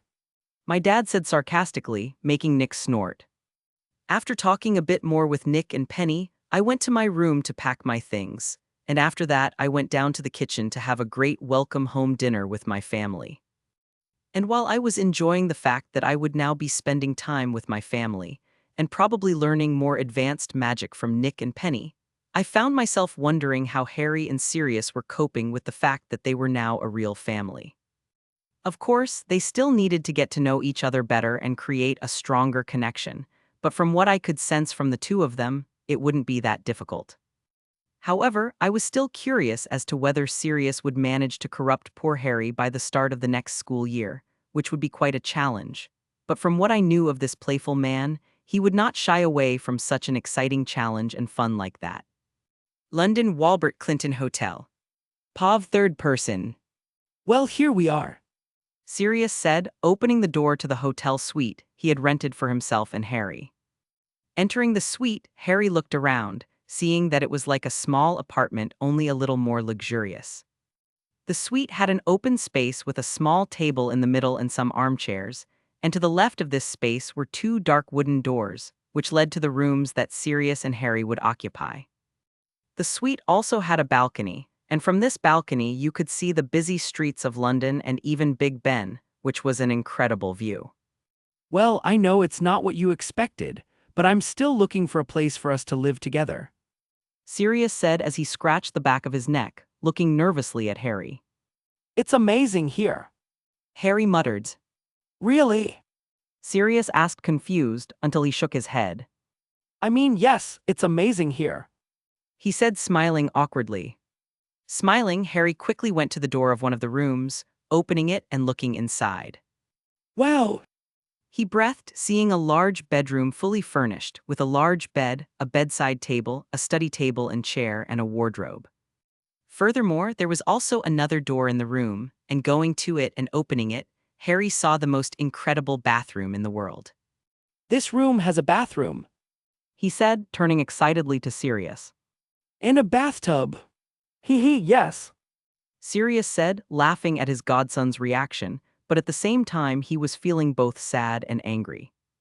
Sad to see Harry get so excited over something as simple as a bathtub, and angry because he knew it was the fault of his horrible, despicable pants. But deciding not to let these bad thoughts show on his face, Sirius smiled as he approached Harry. I'm glad to see you excited about this room, because it's yours. He said, and Harry turned to him in surprise, before looking back at the room. Cool. He said, smiling, and Sirius snorted. If you think that's cool, wait until you see and try the buffet here. He said. Buffet. Harry repeated. Yeah, and we're going to eat it as soon as you finish unpacking your trunk and... Chapter 296. If you want to support me and read ahead. Patreon.com/C7NX. Yeah, here's the new chapter. A few days later. After spending a few days relaxing with my family and planning our next trip to enjoy this vacation, we received a letter from Sirius, or rather an invitation with a letter attached. The letter said that now that he was truly free, and that Harry and I were no longer at school, it would be the perfect time to celebrate his freedom at a real party. And obviously, the invitation that came with the letter was the invitation to this party, and the place where the party would take place would be at the Tonks house, which was a little surprising since I knew Andromeda liked to keep her house organized. But everyone who knew the Dogman knew that party, Sirius, and organization didn't go together in the same sentence. But after thinking about it for a while, I realized that she probably agreed to have the party at her house as she also wanted to celebrate, and that way she could still keep an eye on Sirius so he wouldn't do something stupid. But well, back to the subject. We had received this letter and invitation 2 days ago, and today was the day of this party, and so my family, which included my parents, Seal, Nick, Penny, and I, were going to the Tonks house. Tonks house party to celebrate Sirius' freedom. Upon arriving in front of the Tonks residence, I could feel many magical signatures coming from inside the house, realizing that I knew most of the people these magical signatures belonged to. So this party is more like a reunion of old friends. I realized. And while I was thinking about this, my mom went to the door and rang the bell, and Dora answered us, who smiled happily at us. Oh, y'all are finally here. She said, We've been waiting for you, and that goes even more so for Sirius, who hasn't stopped asking about when you'll be arriving since the party started. and after saying that, she took a step to the side, moving away as she gestured for us to enter the house. It's good to see you too, Dora. My mom said with an amused smile, walking past her and into the house while holding one of Seal's little hands. And following my mom, my dad and the Flamels also entered the house. And when I reached Dora's side, I greeted her with the unique greeting we both created out of sheer boredom. Watch your Dora. I said, finishing the greeting. Watch her, Ethan. She said, smiling. After that, I also entered the house, with Dora closing the door behind me. Well, I'd love to stay and chat, but I still have to help my mom in the kitchen. She said with a slight grimace. And after saying that, she left, leaving me alone. I thought about looking for my parents, but I saw that they were happily chatting with Professor Flitwick. Looking around, I saw that Nick and Penny were talking to Poppy, the Hogwarts nurse, and from what I understood of their conversation, she had known them for a long time. Deciding not to interfere with their conversation, I started walking towards the table where the drinks sat, wanting to get something to drink. As I approached the table, I saw Professor Lupin, who was getting himself some grape juice. Hi, Professor Lupin. I said, getting his attention. Oh, hello, Ethan. He greeted me back. And please call me Remus. We're not at school, and I'm not your teacher anymore. He said with a rather sad smile. Yes, I heard you resigned. I said with a sympathetic look. I was excited to have you as my Dada teacher next school year too. Yes, I was also excited to teach you all for another year, but I knew I wouldn't be in this job for long. Remus said with an accepting look. But still, I'm sorry for letting you down. No, it's not your fault. If anyone deserves to be blamed, it's Professor Snape. I said, making Remus blink in surprise for a few seconds. I then looked at him and let a playful smile spread across my face. And for what it's worth, just know that Professor Snape is a petty idiot. And hearing this, Remus once again looked at me in surprise, until he snorted in amusement, trying to hold in his laughter. Seeing that I managed to cheer up the werewolf in front of me, I sighed in relief. To tell the truth, in a way I wanted Remus to be fired or for him to resign, as if he stayed on as a teacher, he would end up messing up my planning for my 4th year, where I needed the fake Moody to take over as teacher of Dada. And I knew Professor Snape couldn't take another year of having to look into the face of one of the people he hated the most. And add that to the fact that he was angrier and more stressed than usual because Sirius was now a free man. It was no surprise that he had spread the word to the whole school that Remus was a werewolf. You know, Ethan, Remus started to say, snapping me out of my thoughts. I may have been your teacher for a short time, but the short time I spent teaching you has shown me that you are going to be a great wizard someday. And after saying that, he smiled at me, patting my shoulder. I blinked in surprise for a moment, until I smiled and nodded at him. After that, Remus gave me a slight nod and left, leaving me alone as I stared at the werewolf's back, having already made up my mind that I would help him with his job problem.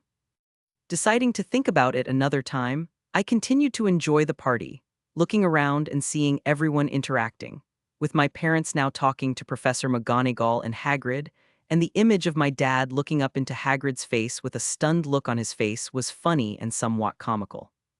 Shaking my head in amusement, I started walking, looking for something to do or someone to talk to, until my gaze landed on Sirius, who was alone picking up some snacks. Hey, Sirius. I greeted him as I approached him, making him turn to me. Hey, Ethan, how are you? He asked. I'm fine. I said, and then started looking around. I still can't believe Andromeda let you use her house to have this party. Well, Sirius started to say, scratching the back of his head in embarrassment. I would have done it at my place if I had one, but I'm still looking for a nice house to live in now that I'm free. Oh, doesn't your family have any homes you can live in for the time being? I asked, knowing of one house in particular, but I was really curious to know if the Black family owned other properties besides 12 Grimald Place. Well, I still have my family's house, only I'd rather not live there, let alone let Harry anywhere near that place. Sirius replied, frowning. And for what reason? I asked, and Sirius looked at me for a moment before sighing. I already told you about my family and what it was like to live with them when I was a child, right? He asked me, and I nodded. Well, then you should understand why I wouldn't want to live with Harry in such a dismal place that brings back so many bad memories. I see. I said, nodding in understanding.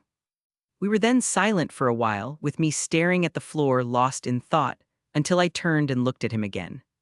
You know, you're Lord Black, which means you own your family's house now. I said, and Sirius looked at me with a raised eyebrow. And since it's your house, you can do whatever you want with it and in it. Hearing this, Sirius continued to look at me blankly, and I rolled my eyes, realizing I would have to explain to the dog man. Sirius, you can literally paint the whole house pink with unicorn designs, and nobody will be able to stop you. I said, staring at him with a look that said. Got it now? Sirius continued to stare at me for a few seconds, until realization hit him and I could see his eyes widen. And after that, a creepy, mischievous smile began to creep across Sirius's lips, and I didn't even need to read his mind to know that he was thinking about how he was going to destroy or redecorate Grimald Place. And still maintaining that creepy smile, Sirius turned to me, causing me to take a step back. I could hug you right now.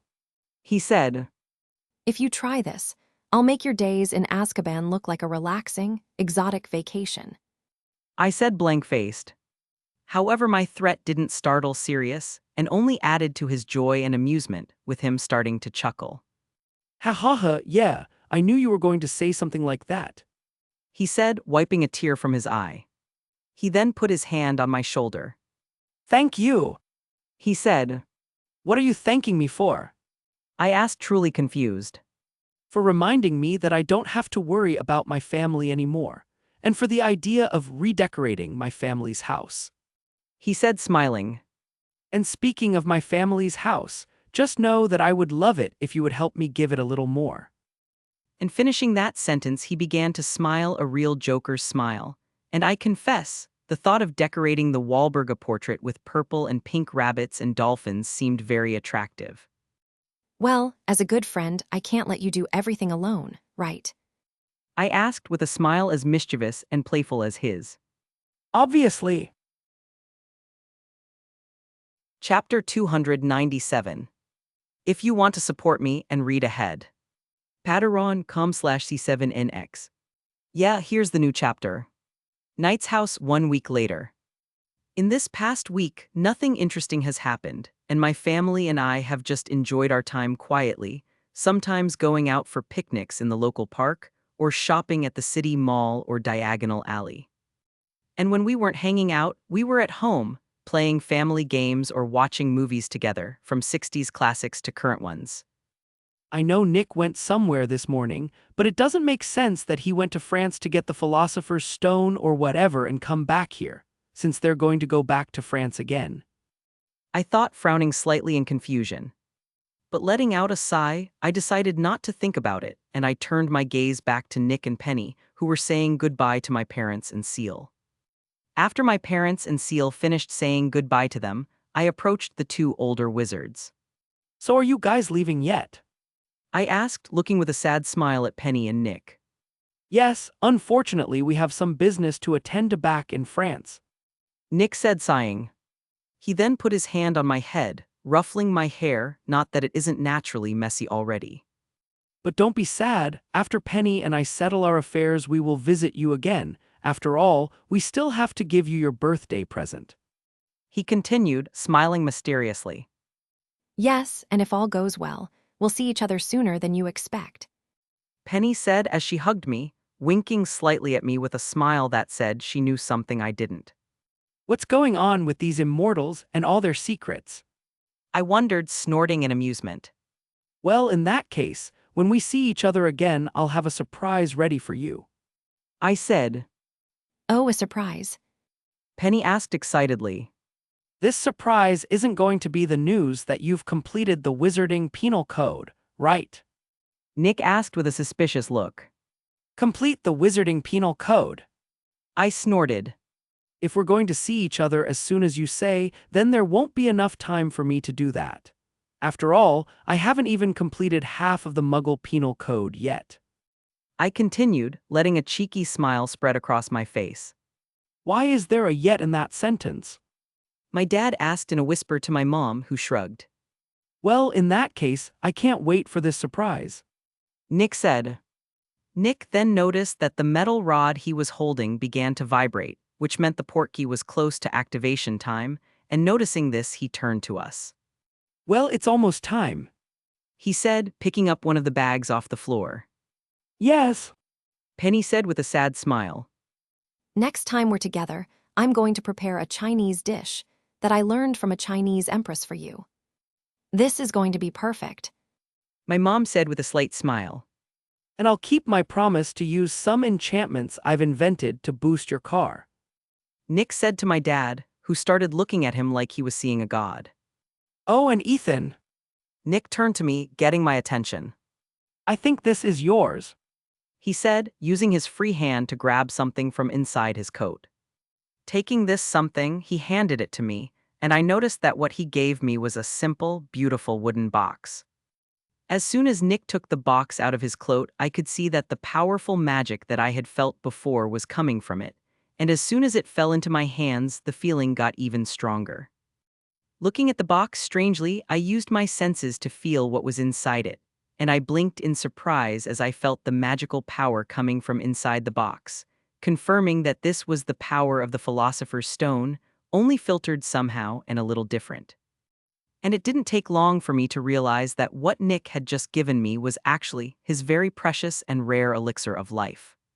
Blinking in shock, I lifted my head to look at Nick and Penny, who were both smirking at my expression. And without giving them time to say anything, I went to the two, who I started to consider part of my family, and hugged them. Thank you very much. I said. Don't worry, it's the least I can do for you. Nick said. And besides, I know that helping your friend is important to you, and that you'll use it wisely. Of that I have no doubt. Penny said, smiling at me, a proud and nostalgic smile. And no, Ethan, I'm glad to see you wanting to help your friend. And hearing that, I looked at her, letting a slight smile appear on my face as I nodded at her. I knew that what I was wanting to do meant a lot to Penny, as I am trying to heal a friend of mine who suffers from the same curse that Penny once suffered from before she was cured by the Philosopher's Stone. After that, the rod in Nick's hand started to vibrate more, with a faint cyan glow coming from it. Well, these days we spent with you guys were wonderful, so thanks for having us. Nick said. And remember, if you need help or an alibi, Penny winked at me. just send us a letter. You can be sure that if we need help getting Ethan out of jail, we'll send you a letter. My dad said, and I couldn't tell how serious he was. Listening to my dad, Penny laughed, shaking her head in amusement. She then saw that it was almost time to leave and turned to us. Well, I guess this is goodbye, or see you later. She waved at us. Yeah, see you soon. Nick said, winking at us. And just as he finished saying that, the rod glowed a little brighter, before I felt the magic around them distort. And not a second later, Nick and Penny, as well as their luggage, disappeared, returning to their home in France, leaving my family and me alone in front of the door.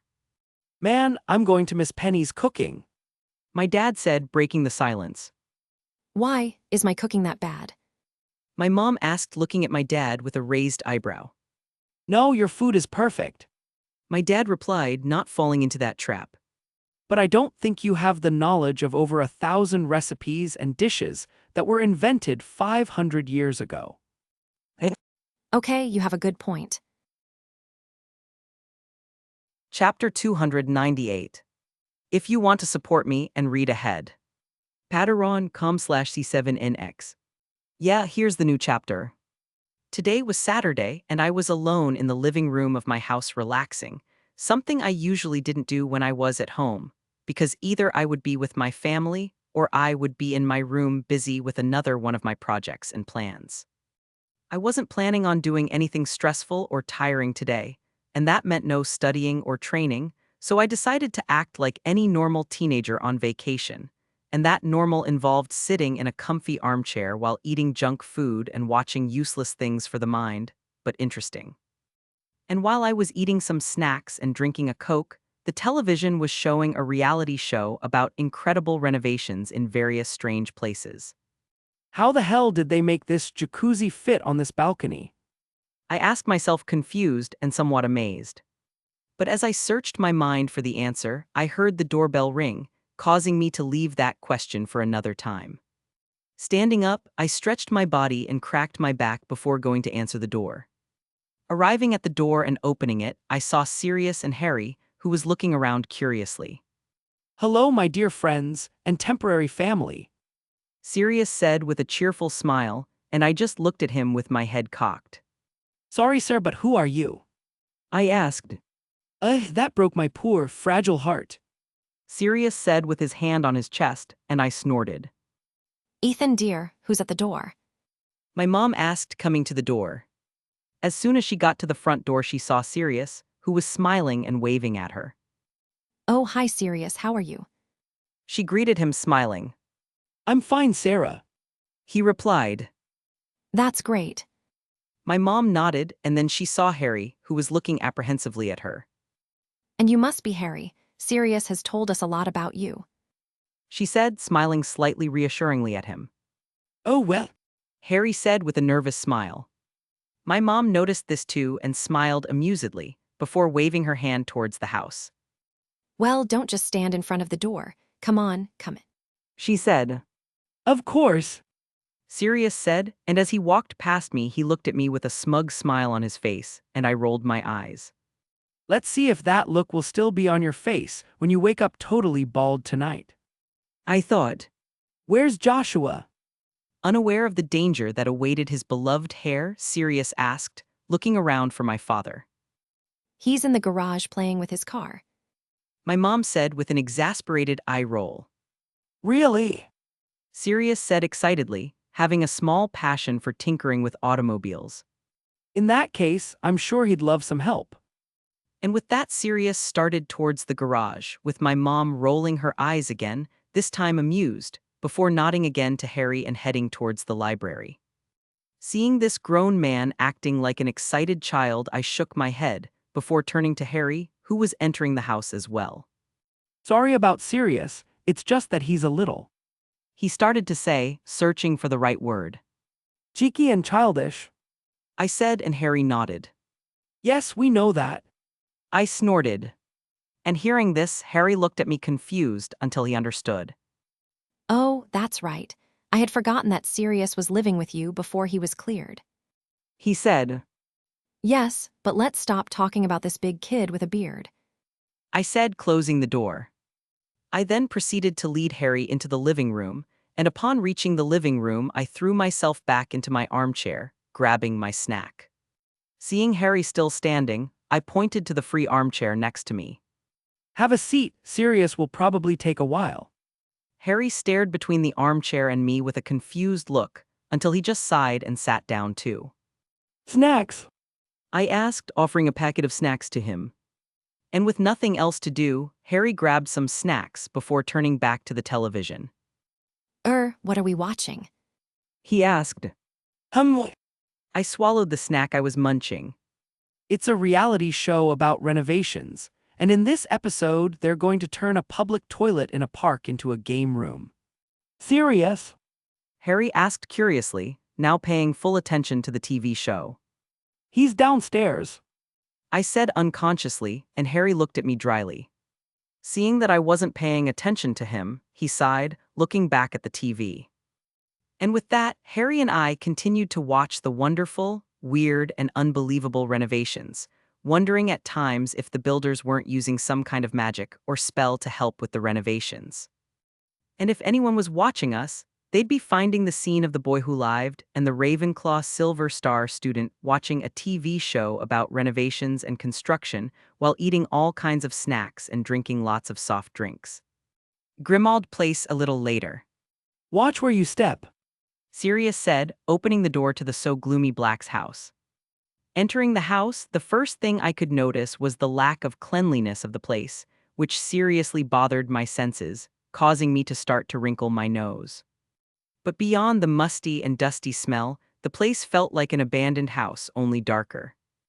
Grimald Place 12 was the perfect house and a wet dream for any horror film director, as just looking at the place you could feel that there was great evil lurking. Of course, that was just a way of speaking, as this evil could be either the creature house elf or the portrait of Sirius's mother. And speaking of the portrait of Sirius's mother, as soon as we walked through the door, the bell that was above the door rang, waking up the crazy and prejudiced woman. Who's breaking into my house? She screamed hysterically, realizing it was Sirius. You again? Get out immediately, you defective offspring. You are the disgrace of the family. And listening to his mother, Sirius sighed before looking at me. Well, Ethan, meet my lovely mother. He said, gesturing to the portrait. He then turned to his mum, who was still screaming. Oh, and Mum, meet Ethan. He's a muggle-born friend of mine. He said with a smirk. His mother was still screaming, but as soon as she heard the word muggle, she fell silent, looking at me with wide eyes. A mudblood, She sighed in shock. an inferior being, is stepping into the honorable and holy home of the Blacks. And I, who heard this, looked dryly at Walburga before looking around. Honored and holy, really. I asked no one in particular, sarcasm dripping from my voice. And it seemed that my sarcastic comment only increased Walburga's anger and indignation, as her screams grew louder and her curses more creative. Wow, I've never seen my mum swear like that before. Sirius said, impressed. You did that on purpose, didn't you? I asked Sirius, who just smiled brightly at me. Yes. He said, happy that he had managed to piss off his already dead mother.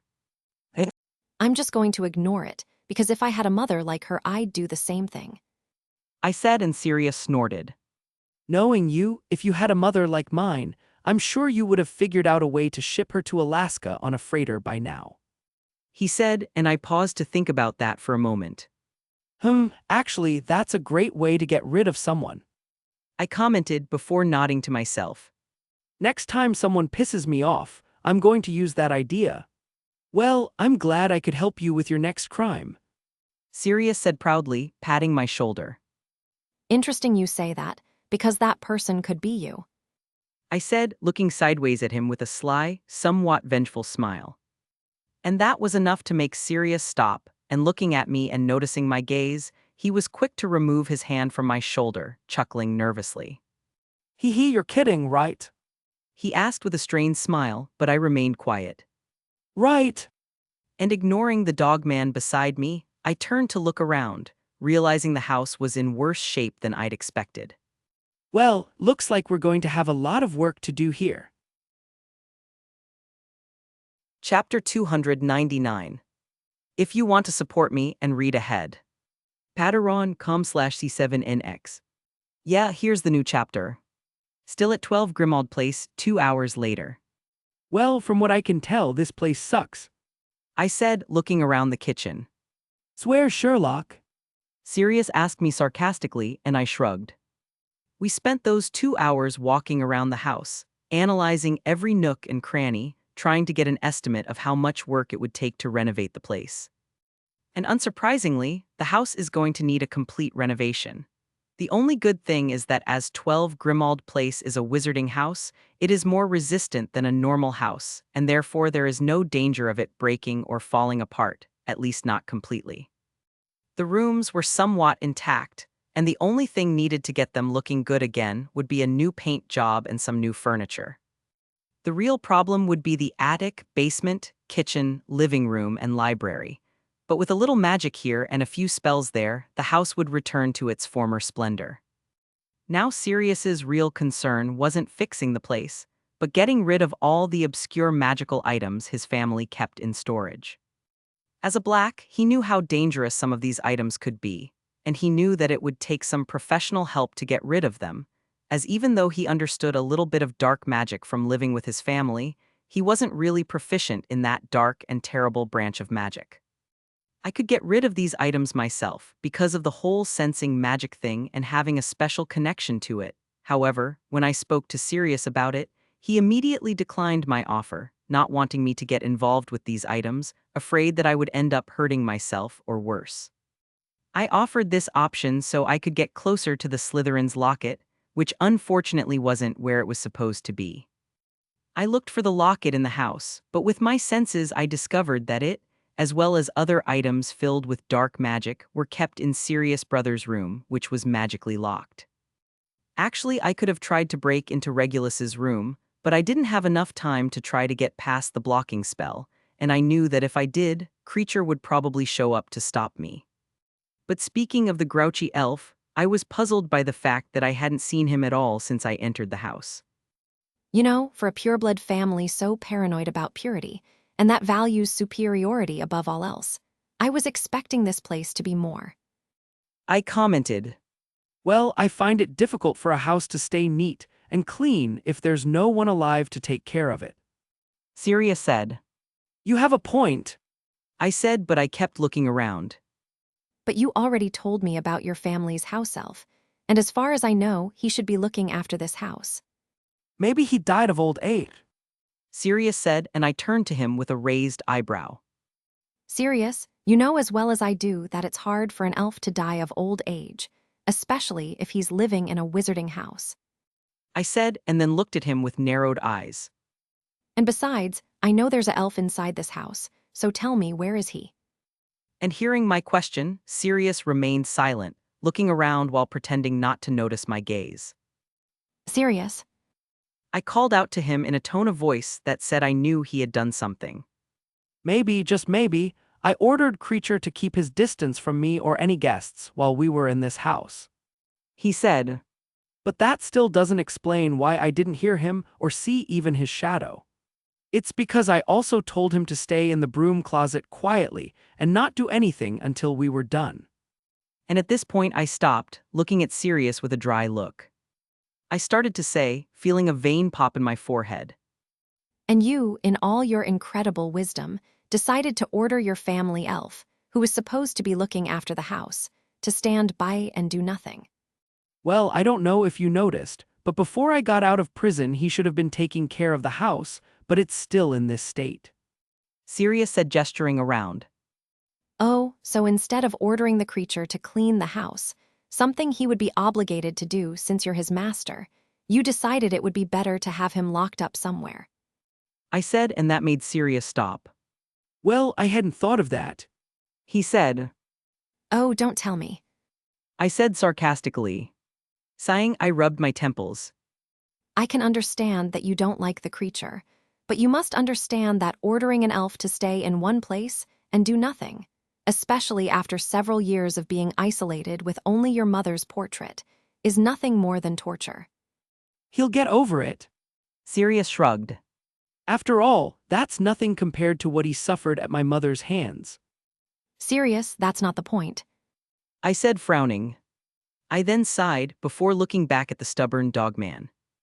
Look, if you don't want to have any contact with Creature, you can order him to obey me, and then I'll talk to him about cleaning the house. I said, and Sirius pondered for a few seconds. Okay. He nodded. But he must still stay away from me. He frowned, and I rolled my eyes. You talk as if being in the Creature's presence is worse than living with the Dementors in Azkaban. I said. You know it's not like that. Sirius said with a slight frown. Oh, then explain it to me, Great Lord Black. I said sarcastically, looking Sirius in the eye, frowned even more upon being called Lord Black. I knew the reasons why he didn't like Creature, but I knew the poor elf wasn't truly evil, and that coupled with the fact that I had a connection to magical creatures made me really upset with the way Sirius treated him. Sirius and I continued to stare at each other for a while until we heard the front door open, and with my senses I could feel Remus' magic. Hello, Sirius. Remus called, looking for us, only he probably forgot that Walburga's portrait was in the hallway as his voice woke her up. And just as expected, as soon as she saw that the one who woke her up was her son's werewolf friend, Walburga began her hysterical and rabid screaming. Damn, I forgot about you. I heard Remus say to Walburga. Realizing we had company, Sirius and I looked at each other one last time, meaning we'd finish our conversation some other time. We then went to the entrance hall to receive Remus, and arriving there we saw said werewolf frowning at Walburga's portrait. Remus didn't notice that we had arrived, as he was completely focused on the portrait, so focused that he even looked hypnotized. Seeing the werewolf stare at the portrait, I glanced at Sirius, who also looked at me, confusion written all over our faces, before we turned to Remus, looking at him strangely. I didn't know you were interested in older women. Sirius said, and that snapped Remus out of his musing. Oh, what? Remus asked, confused, before realizing what he was doing. Oh, He said with a queasy face. well, sorry, but that's what it looked like. Sirius shrugged. No, I was just wondering what spell was used to pin this portrait to the wall. Remus said, shaking his head.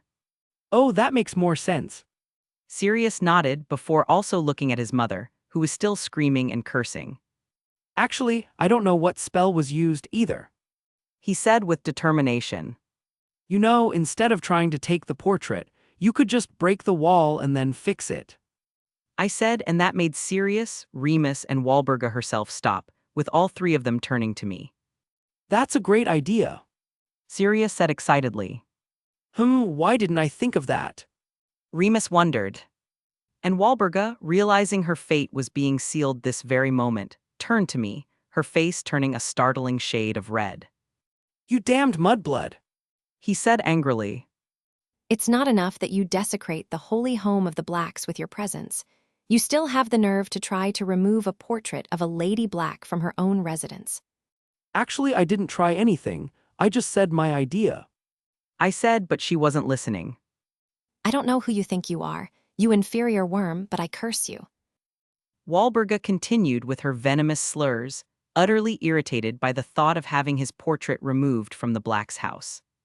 However, as soon as Walburga said that, Remus and Sirius knew something was wrong, as the air turned cold and a pressure appeared seemingly out of nowhere. And even Walburga, who was a mere portrait, seemed to sense it, for she, too, went still, and in the next instant 3 pairs of eyes turned to me. What did you say about my mother? I asked in a cold tone to Walburga, who was wide-eyed. Walburga, even though she was a portrait, could feel the magical pressure that was coming out of me, especially since she was a magical portrait, and that was enough to make her feel the air leave her chest. Her silence did nothing to assuage my anger, and Sirius seemed to sense it, but he remained quiet, impressed to see his mother get scared. And I was seriously annoyed that Walburga had managed to hit one of my weak spots, which was my family. Sirius, Remus, can you excuse me? I have something to talk to the Black Lady about. I said with an expressionless face. And Remus was about to say something, but Sirius, who knew me well, knew I was serious, and covered Remus' mouth with one hand. And ignoring his friend's protests, he dragged him into the kitchen, in a mixture of fear and anticipation, not knowing whether or not he wanted to watch what I would do to his dear mother. And as soon as they left, I was alone with Walburga's portrait, and when I heard the sound of the kitchen door slamming, I turned to her. Well, let's talk then. Chapter 300. If you want to support me and read ahead. Patreon.com/C7NX. Yeah, here's the new chapter. A few minutes later in the kitchen. Are you sure it was wise to leave him with your mother? Remus asked Sirius, occasionally glancing at the kitchen door with a worried look. HMPH. Sirius huffed. The only thing I'm sure of is that I didn't want to be between him and my mother, not with me knowing he was pissed off. You sound like you're afraid of him. Remus said jokingly, but Sirius glared at him. Are you? He asked confused. You don't know how scary a fourth-year student can be. Sirius said in an empty voice, looking at his friend with eyes devoid of any emotion. Okay. Remus said slowly, looking at his friend with a strange look. But while the two friends were lost in thought, with each wondering what was going on in the entrance hall, the kitchen door opened, and I walked through it with a calm expression on my face. So how did the talk with my lovely mom go? Sirius asked me with an expectant look as soon as he saw me. Let's just say that from now on you won't have to worry about her bothering you anymore. I said dryly. And in the entrance hall in her portrait, Walburga sat as she stared straight ahead with an astonished, frightened gaze, muttering something about a magically powerful demon and threats to live forever sunk in dragon dung. And back in the kitchen, Sirius looked at me with a happy smile. Amazing! He said with a twinkle in his eye. I'm seriously starting to think there's something wrong with you too.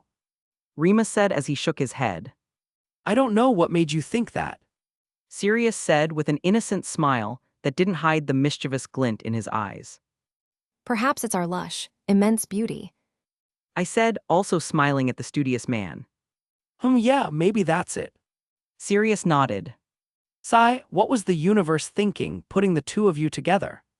Remus asked no one in particular. That the world needed more fun. Sirius offered. And this fun involves teasing your mother. The werewolf asked Sirius dryly. Obvious. And he replied promptly with firmness. I don't even know why I try. Remus said.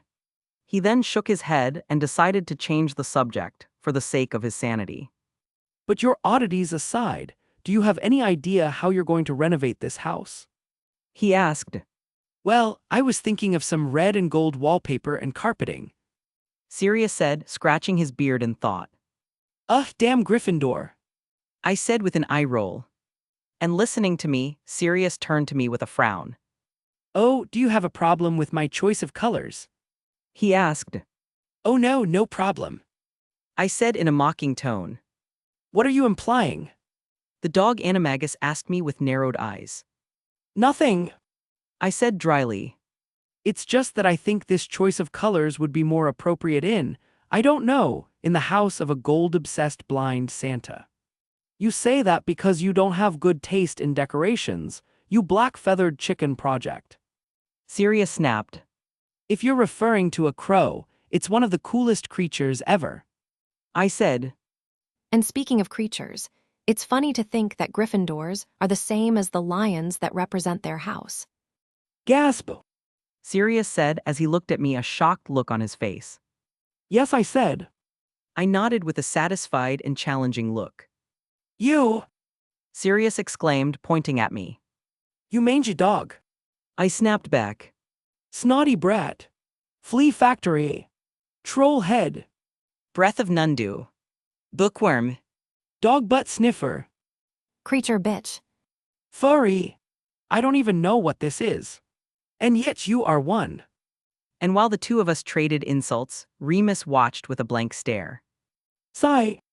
He said, shaking his head in exasperation, but you could see an amused smile on his face. Diagon Alley next day. Today my friends and I decided to meet in Diagon Alley for an afternoon of relaxation and fun, and after some shopping and visiting some of the shops in the alley, we headed to Florian Fortescue Ice Cream Parlor. I've never tried that flavor of ice cream before. Stephen commented, looking curiously at his bright pink ice cream with bits of what looked like caramel. Oh, that's because this is a new flavor we've created. Florian Fortescue, the owner of the ice cream parlor who was serving our orders, said with a smile. Oh, really? Stephen said, looking with renewed interest at his ice cream, before shrugging and licking it off, nodding satisfied at the taste. Yes, it's made with the blood and saliva of lizard mascal and spicy blackberries, with pieces of caramel dipped in leprechaun sweat. Mr. Fortescue said, naming each ingredient as he held up his fingers. Hearing him, Stephen stopped midway to take another lick of his ice cream. He then pushed the ice cream away, looking at it with a queasy, sick look. So what do you think of this ice cream? We call it Lucky Secretion. Oh, Stephen said with his face turning a sickly shade of green, with him holding back the urge to throw up. wonderful. Mr. Fortescue said happily, before placing a hand on Stephen's shoulder. As you were the first customer to try and review this flavor, please know that you will receive a free box of it as a gift. Why? Stephen asked, turning to him with a defeated look. But instead of answering him, Mr. Fortescue only patted him on the shoulder before going to serve his other customers. Realizing that he was left without an answer, Stephen turned back to looking at his ice cream with a look of disgust and repulsion. He then looked at all of us, who were happily eating our ice creams, before looking back at his lucky secretion. Anyone want to change ice cream? He asked with a sad look, as if he was pleading. No. Thanks, but I'm happy with mine. I'm allergic to leprechaun sweat. Sorry, buddy, but there are things I wouldn't do even with a wand pointed at me. And realizing that he would have to continue with his ice cream that mixed all kinds of bodily fluids of a living being, Stephen banged his head on the table. I shouldn't have asked him to give me any flavor of ice cream. Stephen said to himself. Look on the bright side. Anthony said to him, getting our friend's attention. And what would that bright side be? He asked. I said look on the bright side, I didn't say there was one. Anthony shrugged and Stephen groaned, looking back down. And while this whole scene was going on, I was calmly eating my vanilla orange ice cream. But as I ate my ice cream, I felt two familiar magics nearby, and those magical signatures belonged to the twins. Sensing that the twins were in Diagon Alley as well, I got up to go over to them, wanting to have a little chat with my two prankster friends. Where are you going, Ethan? Lisa asked me. Hey, I saw the twins over there, so I'm going to go say hello to them. I said, and she winked. Oh, in that case, tell them I said hi, and that I'm still going to get back at them for that frog prank. She said, a rather creepy smile on her face. I said slowly, pulling away from my friend who exuded an evil aura. And without waiting for her to say anything else, I left, heading in the direction I was feeling the twins. After walking a bit, I came across one of the alley's apothecary that sold cheap items, and coming out of it were the twins. Hey Fred, hey George. I greeted them, approaching them. Hey Ethan. They said in unison as they turned to me. So, you two came here to replenish your stock of ingredients? I asked, looking at the bag of items they were carrying. Yes, we're almost out of stock. Fred said. But didn't I give you a chest full of potion ingredients for Christmas? I asked. Well, yes. George started to say. But we are creating new items, and we end up wasting a lot of ingredients doing tests. And we also use the rest of the ingredients making prank items to replenish our supply. Fred finished. Oh, I see. I said, scratching my chin. And all these items you created are for your future prank shop, right? Some of them, yes. Fred nodded. I then continued to stare at them for a few seconds, both of them looking at each other confused by my analytical gaze. Tell me, boys, what do you think about having an investor in this project of yours? I asked, and that immediately got both of their attention. An investor? They asked, approaching me. Yes, an investor and a business partner. I said, with a business smile that would make the greediest goblin proud. And noticing my smile, the twins looked at each other before letting small smiles appear on their faces. We are interested in your offer.